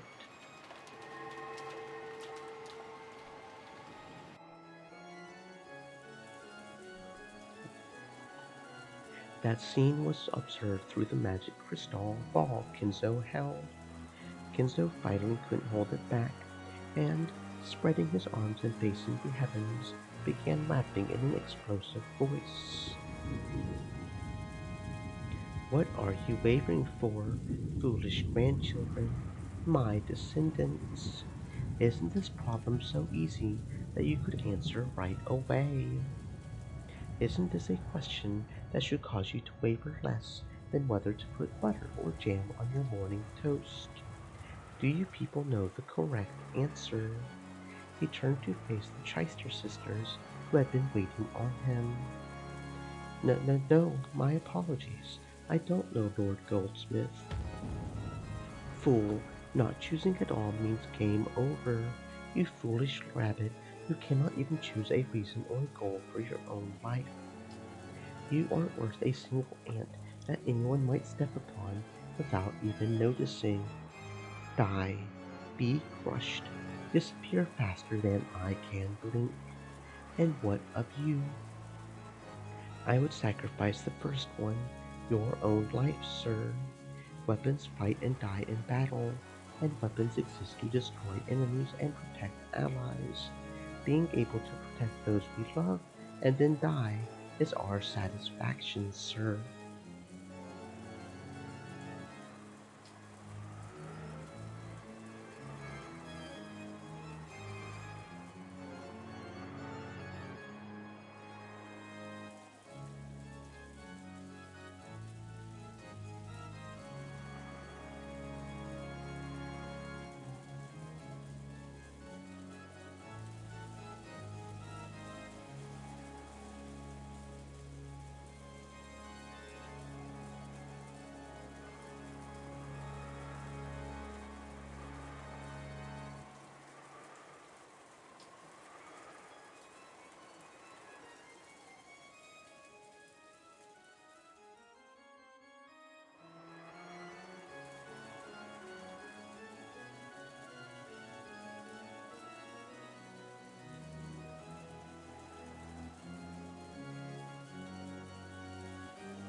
A truly splendid model answer for a weapon.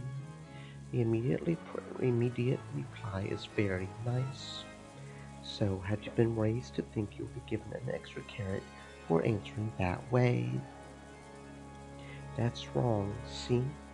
Even that is wrong, see? Answering that way when you are asked is nothing more than giving the answer you have been indoctrinated with. You are the same as that other rabbit a second ago. You still live without having chosen a purpose or goal to strive for. You filth that doesn't deserve to live. It would suit you well to be crushed and used as fodder for the other livestock.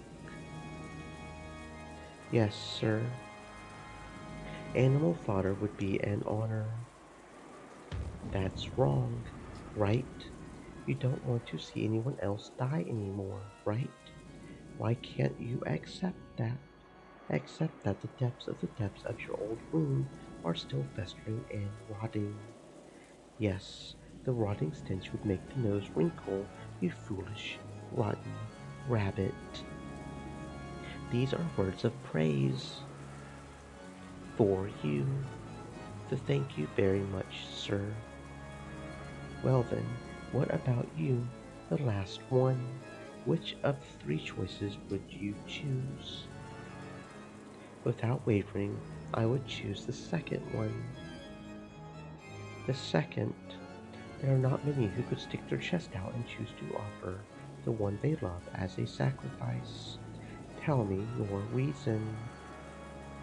Because the one you love will be lost eventually. If you don't love anyone, you won't get hurt, and if you lose someone, you still might be able to love again. So, the person you love right now isn't worth that much at all. I see, so that is why you reached such an answer, you rabbit who has become cowardly from pain caused by love. I have heard that rabbits can die from loneliness, but just when was it that your heart was killed? Then, rabbit, I shall alter the question. Why don't I change the second option to not the one you love, but the memories of the one you loved? How is that? Can you still select that one? What's this about the one you love not being worth that much at all? Foolish rabbit. Filth who cannot even face up to the depths of her own love. Try and choose it. Try and choose to have the one you love forgotten. You can do it, right? I'll bet you can, right? Come on, try saying that you can, okay? Yes, I can choose it. I can choose it. The Lord Goldsmith, please stop this. Enough, rabbit, filth. Go to Virgil Ea and help keep watch on the dungeon. Disappear. The Shyster sisters, with their respective old wounds of the heart gouged out, escaped by disappearing. After that, even though there was no one to hear, Kinzo continued talking by himself as though in a play. Indeed, that is the nature of this charming test. In truth, no choice can be said to be correct. Instead, regardless of which answer they choose, it is about whether they can choose without hesitation, quickly, and with a resolute conviction and their own strong, unshakable will. It's their reason and their willpower that are most essential. That is what I want to learn. Yes, my descendants, I am truly looking forward to what kind of answer you will show me. Me? Yes, of course I once had the same question thrust upon me. Because I splendidly answered that devil's question, I was able to obtain gold and honor, and that which as my possession. Which answer did I choose? Do you really need me to say it out loud? I'm guessing too.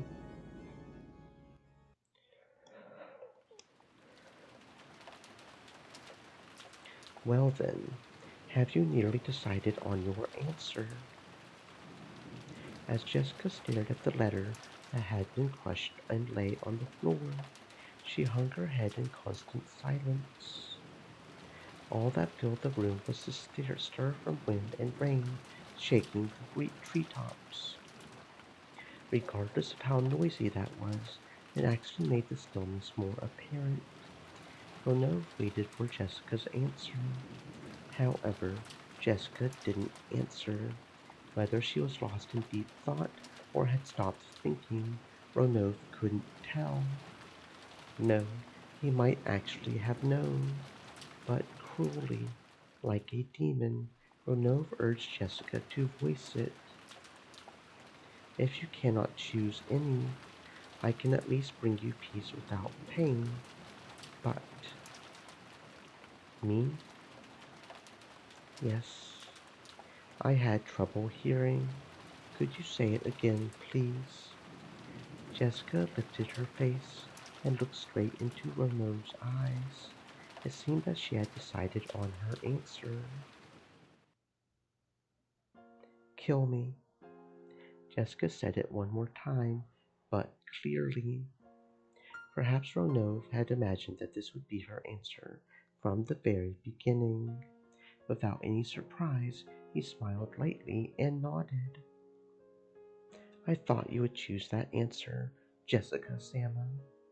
Well then, there is no right or wrong answer to this test.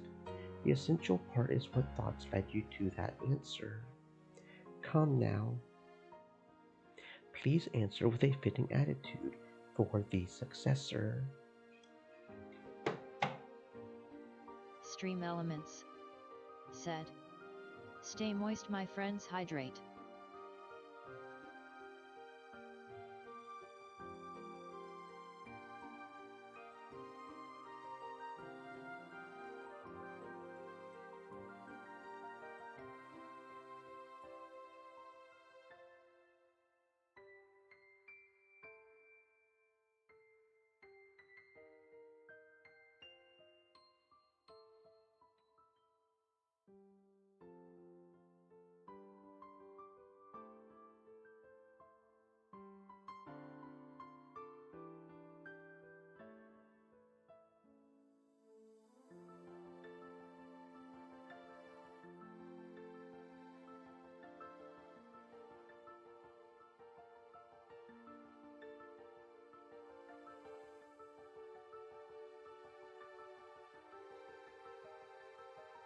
It's not like I choose the first one because I want to die. The second one was letting Canoncon die. Of course, that was out of the question, so I excluded it. The third one was everyone else's lives. Of course, that was also out of the question, so I excluded it. After that, only the first choice remained. Process of elimination, is it? So it was not something you chose proactively. After chuckling slightly, Ronel dropped his gaze. A human couldn't even imagine what answer a demon would have been expecting. All she could understand was that this was apparently slightly below Ronel's expectations. That answer is neither bad nor good. 60%, I believe you could call it. I'm a little disappointed. You're a pretty selfish bastard, telling me to answer with self-confidence and then being disappointed when I do. Apparently, there was more to it than process of elimination. It's a failing grade either way, but there seems to be a little more to your thoughts. Allow me to ask. People don't want to die, so no one would want to choose the first option. People want to live in happiness and struggle as much as life will let them. So normally, the first choice should be impossible from the beginning. However, you took that first choice. You chose to throw away your own life. Only that choice remained for you. I tried, thinking of the future that would come after choosing each one. And what did you see? first, I tried letting Kennen-kun die. I tried to imagine the rest of my life after having abandoned the one I love. What kind of life was it? It was a horrible woman who didn't deserve to live. A shabby woman who always lamented her own decision and lived only to regret. I could never forgive a horrible woman who would choose to live and abandon the person she loved. I put an end to her myself. How brave. So, did you also consider the third option? Yes, I tried letting everyone but me and Kennen-kun die. There's no way Kennen-kun would like me if I did that. So again, even with Kennen-kun, I was forced to bear the cross of abandoning so many people. And even Kennen-kun was forced to bear it. I'm not going to make a foolish choice that leaves Kennen-kun bearing that cross. I wouldn't be able to forgive a future me who did something like that. I put an end to that woman myself too. Jessica had pictured it in her mind. The future her beyond each of the three choices. There were three Jessicas. One of the three, two had regrets. Only one could hold her head high and smile at Canon. You know, I once had the nerve to preach something to Canon-kun, something about trying to live life to the fullest. Live your life to the fullest. Meaningful words, and a surprisingly difficult thing to do.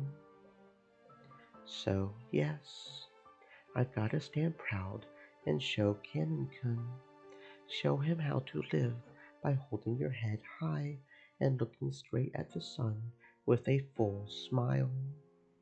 Will Canon be able to accept your self-sacrifice? Hadn't you thought that your selfish decision might hurt him more than is necessary? That's why I want to leave a message.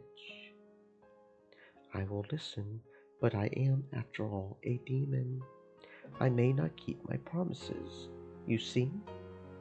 Keep it, your promise. Jessica spoke that looking quite unconcerned. She had asked the demon who was about to take her life to pass on a message, and she didn't think at all that she would be betrayed. At that innocent smile, Renaud closed his eyes lightly and shrugged his shoulders. I see nothing wrong with that. So, what shall I tell him? Tell Canon-kun to live his life to the fullest. No, that's not quite it. Not Canon-kun. He still hasn't told me his real name yet. Tell the real Canon-kun to live his life to the fullest. Tell him that, my lady, Jessica, you really are. Renaud is fickle, so he might not have passed the message on. You certainly are fortunate to have me here showing you this scene.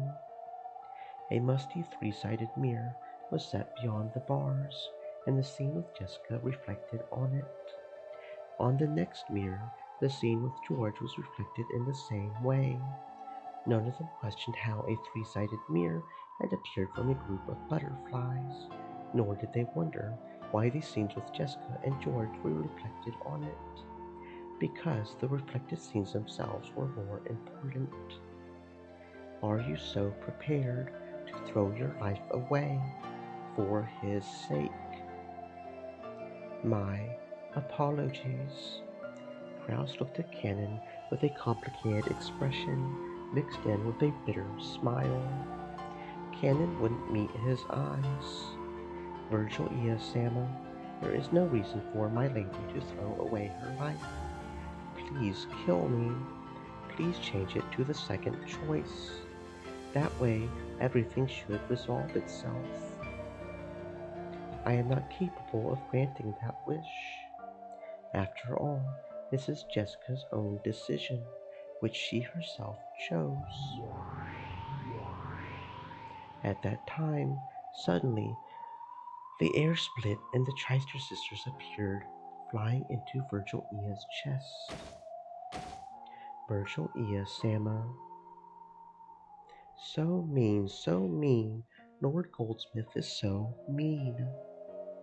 I'm doing the best I can. Crushing me for animal fodder. That's just too mean. Virgil Ea, who still didn't have a clue what was going on, was mobbed by the sobbing Chister sisters.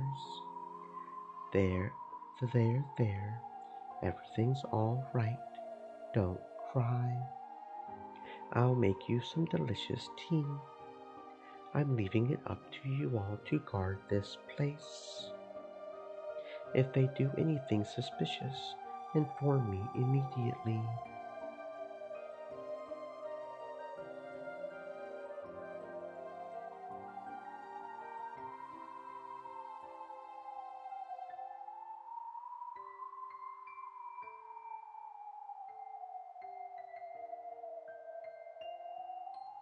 The goat attendants all faced each other, nodding their heads. Virgil Ea took the Chister sisters and left. The sound of them going upstairs could be heard, so they had probably gone to an upper floor. This is our chance. It looks like these goat heads are morons. I wonder if we can trick them. Kyrie realized that an opportunity had arrived, but even so, she hadn't thought of a way to break the metal bars. Jessica reflected on the three-sided mirror, had her eyes closed, as though in contemplation. The way she had both her hands stuck into her pockets, wanting to be defiant until the very end, might have been her own aesthetic stance. That's all I have to say. Kill me. Understood. Well then, fear not, for I shall make your death more gentle and merciful than any sleep. As Rona raised his palm, he slowly approached Jessica. Damn it! Realizing that his daughter was about to be killed, Klaus went half mad and repeatedly body slammed the metal bars. The goats looked like they were sneering at how a mere human didn't stand a chance at breaking those bars.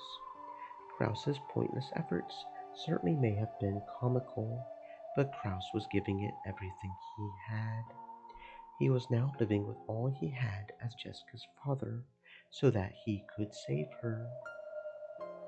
Cannon made tight fists with both hands. If he used his cursed power, he might be able to cut through even metal bars. But there were a full three goats. There was no way he could defeat three of them in an instant. It would instantly be reported, and then even Virgil Ea and the Chiser sisters would probably dash in. Even if he could break the bars, that would be the end of it. It was useless. Cannon already knew that the witch sneered at useless efforts like that, so he could do nothing but stare at Krause's repeated body slams. George Sama. Shannon, who had been looking at the three-sided mirror, raised her voice. When they looked, they could see George, who had been silent the whole time, lift his face. It seemed that George had also decided on an answer.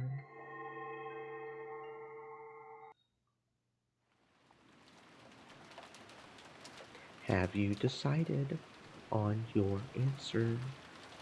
Yes, I've decided. Is it an unwavering answer? Yes, it's unwavering. Then let me hear it. By the way, it seems Jessica decided to take your life option. Surely, such an indecisive person as you isn't going to choose the same answer, right? Jessica gave her own answer. No matter which choice that was, it was Jessica's answer. It doesn't influence my answer in any way. I see. Then let me ask again. Among the three mentioned below, in order to gain two, sacrifice one. Your life, Shannon's life, everyone else's lives. Which one will you choose?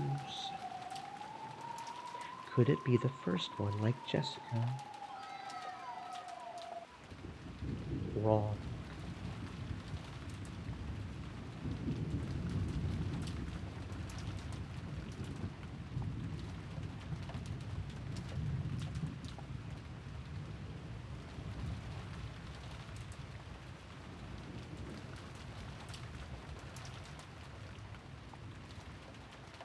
Gap looked a little surprised, because she had thought this timid-looking man would obviously choose that option. Very well, then. I'm glad the most boring option for me has been removed. Then, as crazy as it sounds, could it be the second option? Can you abandon Shannon's life? You must be joking.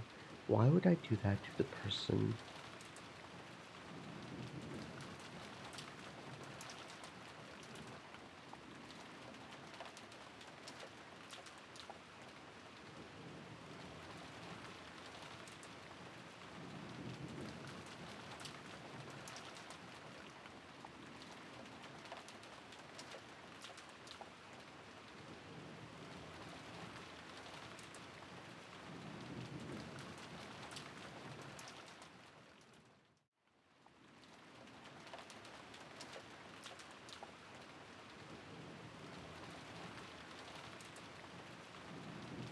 I was to give an engagement ring to tonight.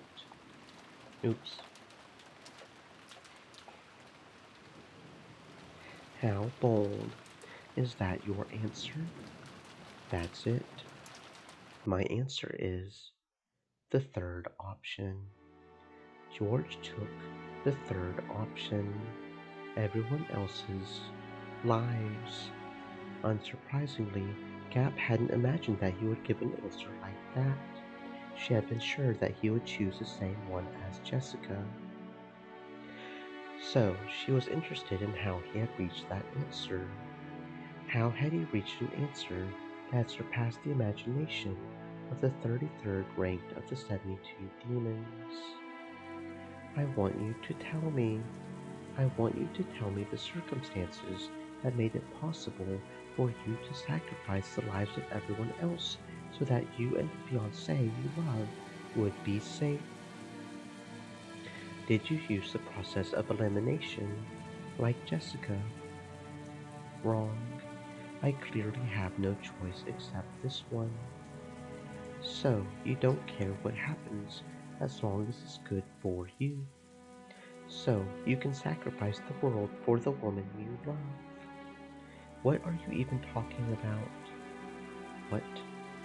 George faced the demon as he spoke, almost as though he was disgusted. Tonight, I planned on calling Shannon right here and giving her this ring as proof of our engagement. There probably are quite a few people who wouldn't celebrate an engagement between me and Shannon. I was prepared to make enemies of the entire family by announcing my engagement to her. I have been prepared since the time I came to this island. No, that's not it. Since the time I confessed that I wanted to engage her. So you can sacrifice everything else as long as you can get married. Marriage means continuing to be your wife's ally for your whole life. At that point, I was prepared to have the entire world as my enemy for her sake. Those words, through the three-sided mirror, also reached Shannon's ears, and that determination reached her eyes. Shannon certainly had promised to be given an engagement ring tonight. Then, this incident had occurred, and she hadn't been able to receive the ring. But now, even though it wasn't in the form of a ring, Shannon had received something even greater. And as proof of that, a single tear with the same sparkle as a diamond dripped down.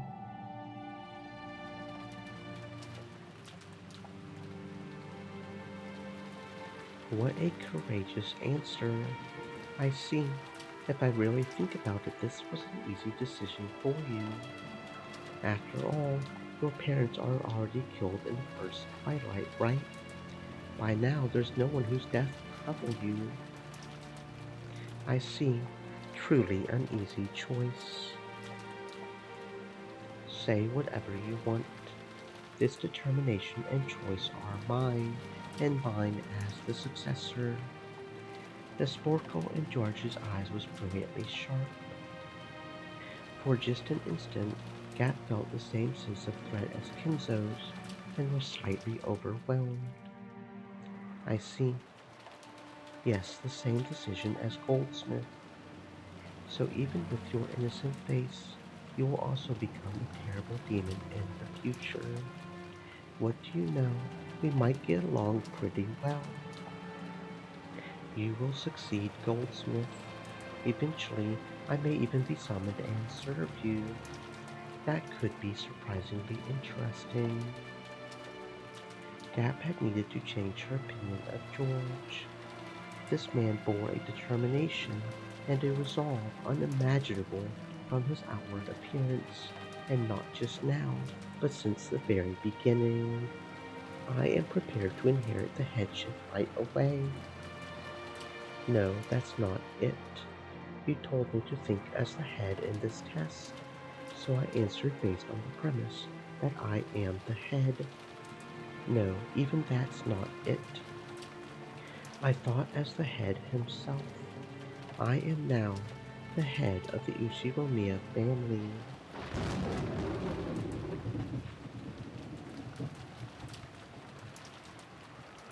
Splendid to think that you would be able to go so far.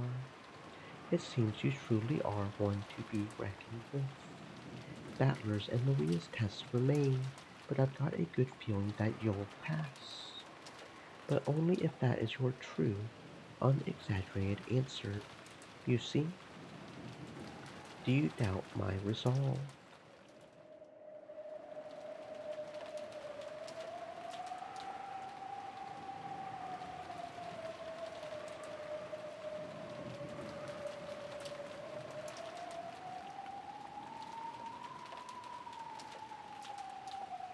Can you carry out the option you chose? Can you, right now, with your own hands, offer the lives that exist on this island as sacrifices? By your own hand? I can. I've said I was prepared to do so many times. Then return to the guest house right away and kill Battler and Maria. When that's done, I'll bring you the other hostages. Execute each of them except Shannon before her eyes. You can do it, right? I can. My resolve is on a whole different level from yours. Then carry it out. Death for them all. Complete this bloodstained ceremony as the new Uchiromiya family head. Understood. I'll carry it out. I'm already the Uchiromiya family head. Yes, that's right. Stain that throne red by your own hands. You will become the king of the spirit world who controls the demons. Gap was convinced this man truly was fitting to succeed Kinzo's madness.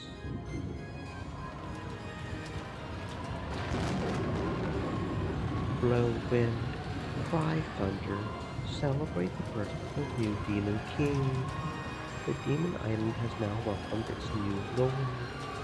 In response to the demon's call, a tempest raged more and more. Then a massive lightning bolt fell, its tearing thunder and brilliant light giving the sensation of a moment of silence.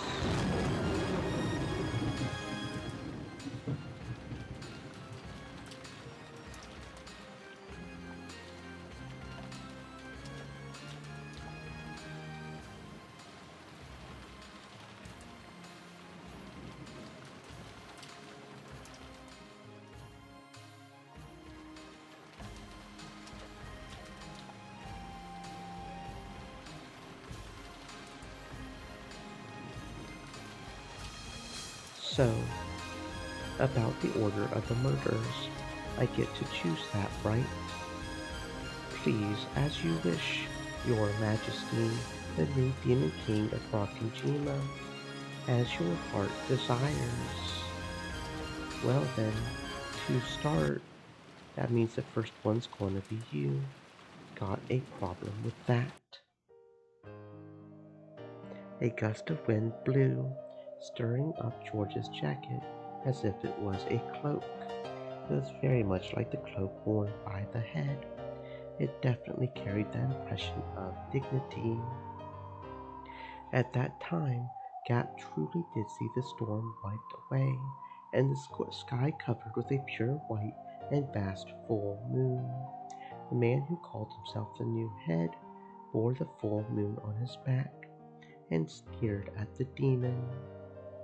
Even the lives of the entire Uchiromiya family are now part of my fortune. Reparations will be made for the damage that's been done, and it won't come cheap. You didn't seriously think you could take my parents, Aunt Nasuhi, Uncle Rudolph, Aunt Rosa, and Genji-san's lives and expect me to overlook it, right? Impertinence. Ronov was trying to press his palm against Jessica's chest and stop her heart, but right before he could, his hand stopped. On the carpet at their feet, two small red flowers bloomed with a plop, plop. The seed of those flowers was way up high, piercing into the heavens, on Jessica's fist. Ronov's nose was stained red with spewing blood, and those drops had been dripping onto the carpet. By the way, that just now was my answer as a maiden. My answer as a successor is different. Allow me to ask. The person I love, my family and my relatives, everyone, I'll protect them. If I'm the head, then that's my duty. Dad wasn't just swaggering around. He protected me and Mom. He fought the pressure of succeeding the Uchiromiya family for decades. That's why I know being the successor is nothing trivial. So you know what? I can give it up. Betting my own life is something I can do easily. Jessica knew. She knew that in order to protect her family, her father had bluffed and fought alone continuously. Jessica understood something that his back had been telling her. Another left straight was buried into Rono's face. That terrifying strike wasn't due just to the brass knuckles she was using. It was a strike of a person, a family head, who could throw away everything in order to protect.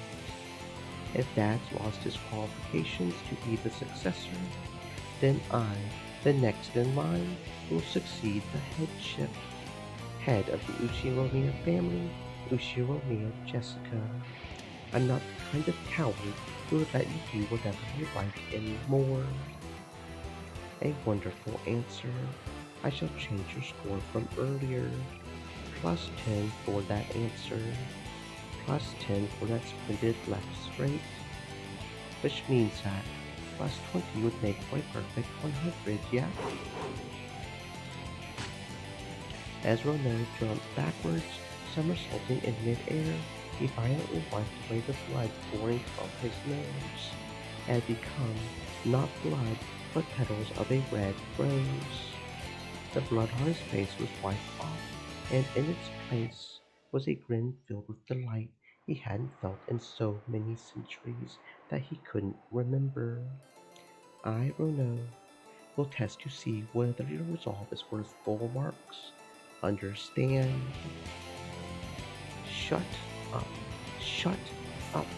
Come at me. Come into the abyss. What? Suddenly, beneath George's feet, a pitch-black pitfall opened its mouth wide. Of course, George had no way of resisting. After being swallowed up by that, George fell out of a pitch-black hole that had opened up in the ceiling of the arbor.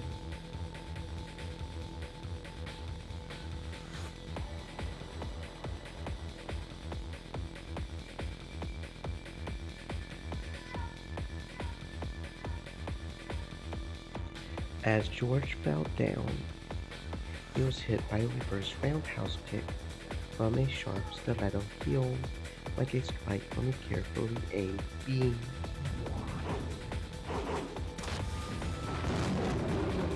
The instant George, after being thrown out of the arbor, thought that he would be swallowed up by a rose bush. Another pitch-black hole opened there and swallowed George up. And this time, a pitch-black hole opened at Gap's feet before her eyes, spitting a defenseless George out of it. At that time, Gap had already finished the preparatory motions for the next reverse roundhouse kick. What is this? Welcome back.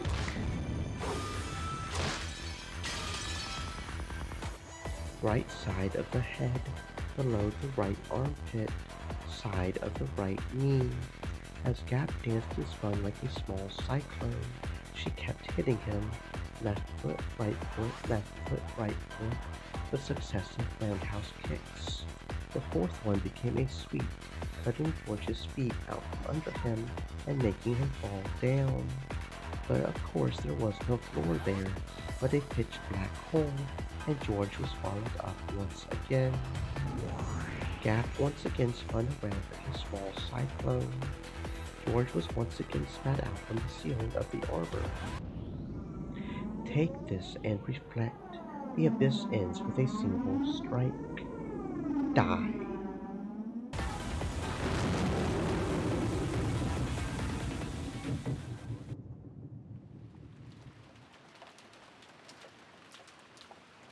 The sharp strike of the queen bee pierced the heavens like a rising cyclone. It kicked through George's lower chest as he fell from the ceiling. And then, time froze. George was pinned in mid-air by Gap's raised leg. Still pinned in mid-air, George moaned. Then Gap, with George still hung up on her foot, grinned. I'll admit it. At least your attitude is that of an adult. But that's no good unless you have power to go with it. Did you know? They say you need 3 kinds of power to rule this world. The first one is influence. The second is wealth. Do you know what the last one is? I read it in a book. Force, right? Correct. And that's where you're lacking. Gap finally released George. She kicked up one more time, changing into another roundhouse kick and knocking him into a pillar. No one will fear a monarch without influence, without wealth, or without force. Kinzo possessed all 3 of those. That's why he reigned as a tyrant. If you're going to call yourself Kinzo's successor, try showing me a bit of that majesty. Okay? Come on, how long are you going to sleep there? Stand up, okay? If you don't, you'll fall again. See? Not bad movements, but I feel they are slightly unfitting for a lady. Bastard, swaying around all over the place. Aren't you gonna strike back? Don't take me lightly, you fucking bastard. Ono dodged skillfully, jumped back and avoided Jessica's fist, but he still didn't strike back himself. Because of his dodge that was as rapid as a fluttering flag blown by strong winds, Jessica's fist wasn't even able to touch him. Amidst the sensation that her own blood was boiling, Jessica regained her offensive composure. Even though this room was large for a bedroom, It was a very cramped place to keep up such exaggerated dodges in for so long. She calmly realized that and started using not just her fists, but her legs as well. Boxing with just your arms makes you but half a fighter. Your arms must be like the hot roar of a lion, and your legs must be like a cold snake closing in on its prey. Snakes don't have legs. True. Jessica began cornering Renaud towards the wall with perfect footwork. She didn't let him get around her. Renaud's magnificent dodges looked flashy, but they needed a large footing. Once cornered, he wouldn't be able to dodge anymore. Jessica knew the characteristics of her weapon, the brass knuckle, very well. This powerful weapon's most notable characteristic was how it didn't give the opponent a chance to defend. Even if they blocked with their arm, that arm would receive direct damage. If it hit the wrong way, it might even break the bone. So she cornered him. With this fist, she would whittle away at this demon who had lost any way to escape. When did? Looks like I finally cornered you, right? Where is everyone being held? Where's that damn geezer? You tell me everything, and I'll let you off with nothing more than plucking that mustache off. Got it? That would be a problem. It does take me an hour every morning to set this. Once you're in a cast, you won't even be able to do that, right? Renaud had blocked Jessica's fist with his arm. He tried to act as though it was no big deal, but it must have hurt a lot. Jessica grinned. Renaud smiled the same way, but twitched slightly. I see. This certainly does hurt. Here's my last bit of advice. Cry and apologize. That I cannot do. It would ruin my image. Then just crumple. Rapid fire. Jessica's fists were buried into Renaud. There was a resistance that seemed too hard, and the sound of breaking glass, which startled Jessica. At a glance, it looked like Renaud had caught Jessica's fist with his palm, but that wasn't quite true. When Renaud opened his hand, a faint purple glowing barrier, like a glass shield, appeared, stopping the attack by a hair's breadth. Pulling herself together, Jessica let her fist fly again, and with a truly magnificent gesture, Renaud caught all of them. I am, after all, a demon. This level of magic is nothing. Even so, you aren't bad at all. If I were a human, I would probably resign right here. Because I am a demon, I can continue to fight. Well, what are you trying to pull? Is this the end? Are you simply going to attack all the time while neglecting your defense? Renaud's palm shot out to within a hair's breadth of Jessica's stomach. Jessica was knocked away by the purple shield, rolled back, and smashed her head on the bed. My shield cannot be broken by a mere human. Don't think that you'll ever be able to touch my body again. In that case, I'll just burst through that shield. Persistent, I see. Yes, a truly fitting spirit for the successor. Perhaps I'll be your opponent for just a while longer. This is also part of an examiner's role. Break. Gap looked down on George, sneering. George was on a path in the rose garden, lying face down in a puddle.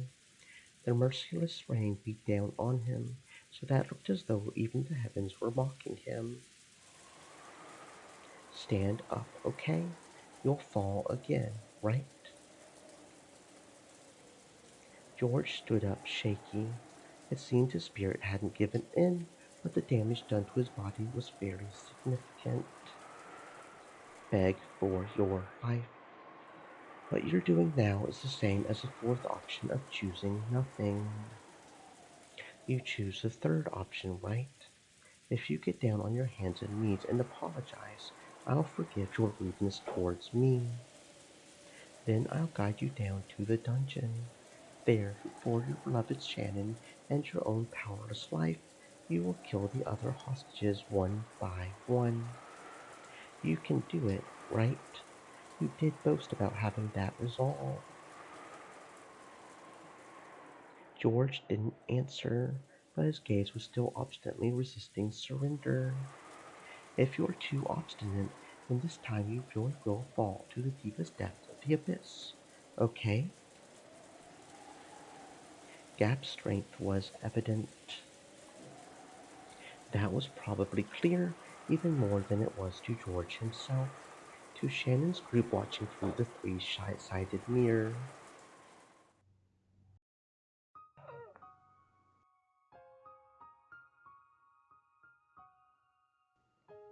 George Sama, that's enough for someone like me.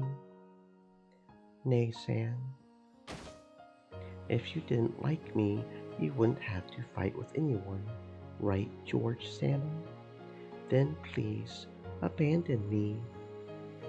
Please forget me. There was no way that voice could have reached George. But even so, George answered,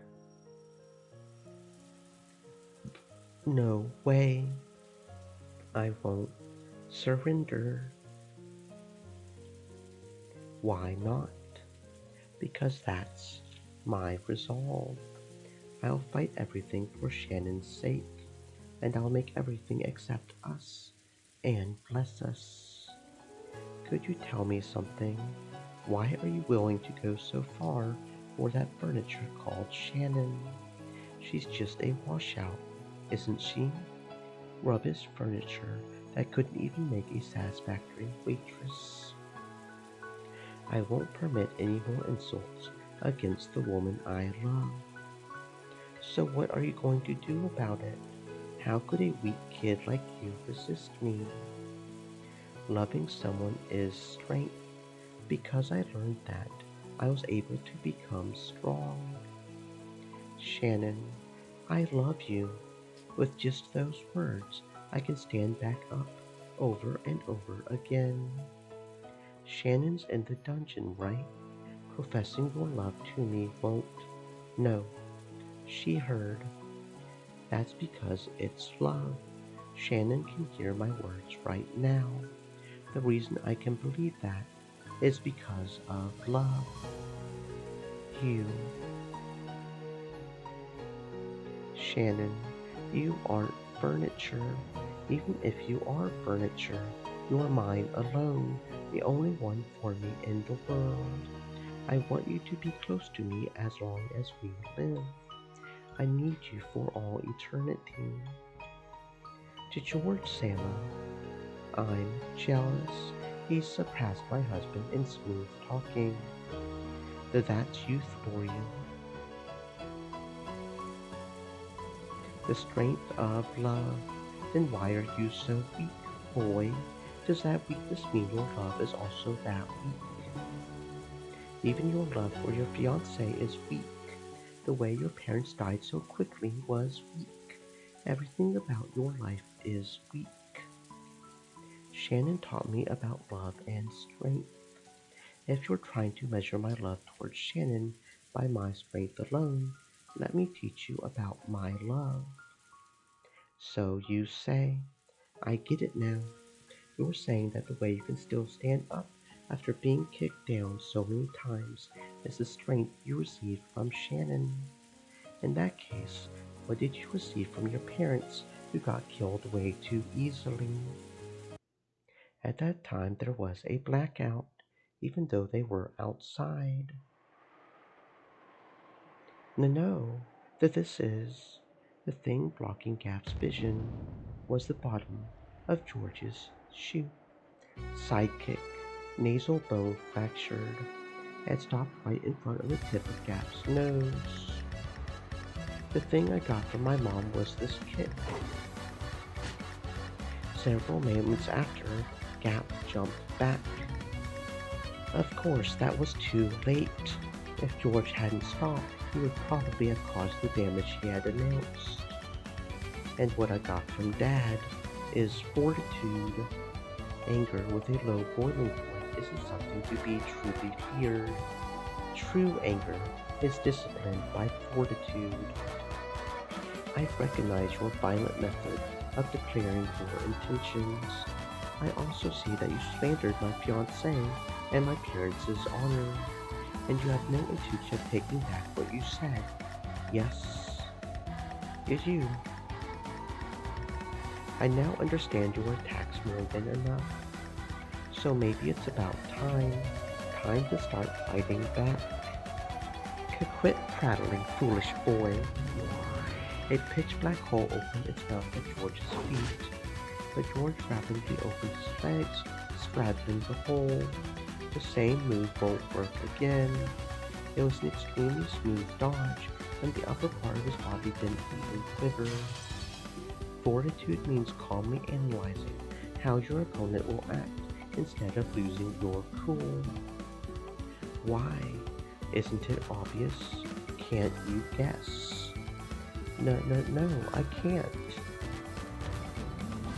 It's to counter, to give back what you got, to make them not want to take another pass at you, to make them cover their face in tears and stop and begin to wash it off, to make them want to rub their forehead on the ground and apologize over and over, to completely, perfectly, and thoroughly beat them until they can't get up. George dashed. Pitfalls opened one after another, but George didn't step in them again. And because he was persistent, he was able to reach Gap a second time. Reverse roundhouse, jaw fractured. It was stretched out more forcefully and beautifully than Gap's had been. Of course, while it centered directly on Gap's face, it stopped a hair's breadth away. Perhaps she couldn't rely on pitfalls at this close range. Gap kicked at George's shins as a diversion, and in the instant of weakness, when he tried to deal with that, she aimed a kick at his stomach. It was like a bee-like stab by her stiletto heel, but sliced through the air where George no longer was. High axe kick, collarbone fractured. By Gap's side, George calmly announced that his foot still raised. If that monarch's heel had swung down, a collarbone fracture would probably have been the least of her worries.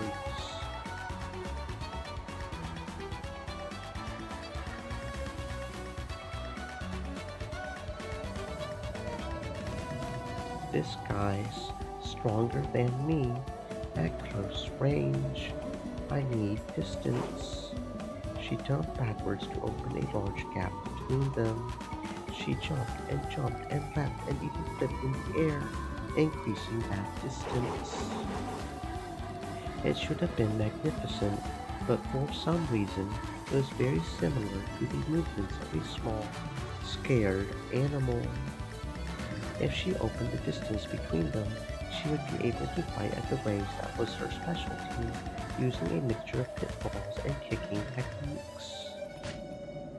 You fool, you'll regret the pride that made you let the chances of defeating me slide as you fall into the depths of the abyss.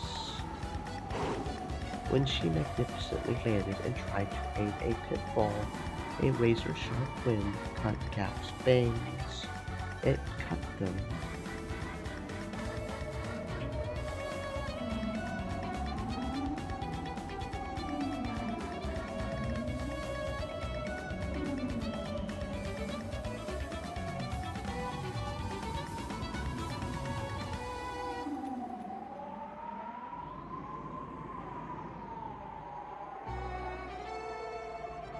It happened twice. This time, it didn't just stop a hair's breadth away, but scattered the fangs with its air pressure. Our modern calm or telling, The fundus of the eye fractured with the first strike, cerebral contusion with the second strike. Gaff was too shocked to speak. George had closed in over all that distance in an instant, letting off a piercingly nimble mid-air double kick.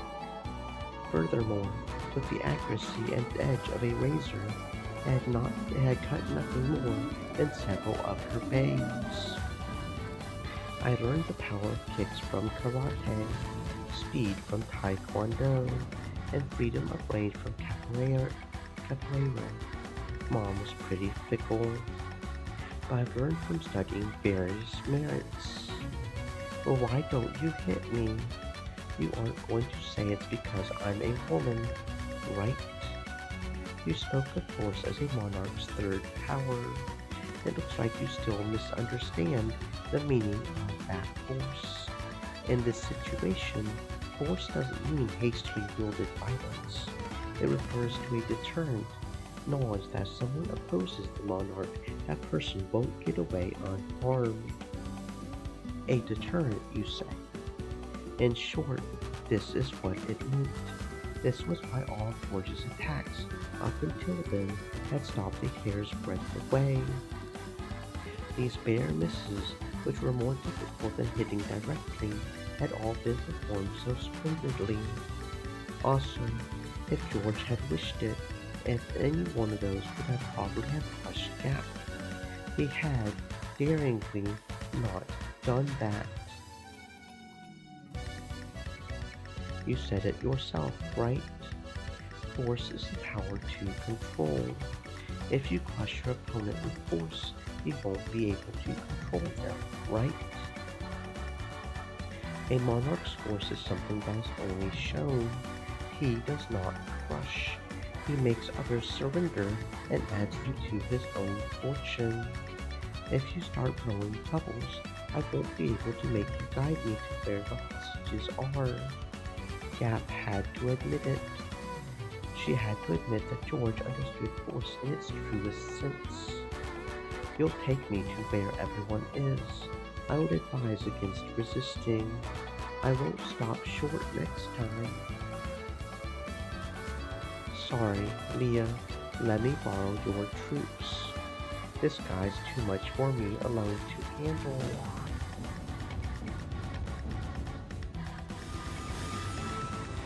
As a large pitch-black hole opened in the sky, 3 muscular wing attendants fell out. They surrounded George.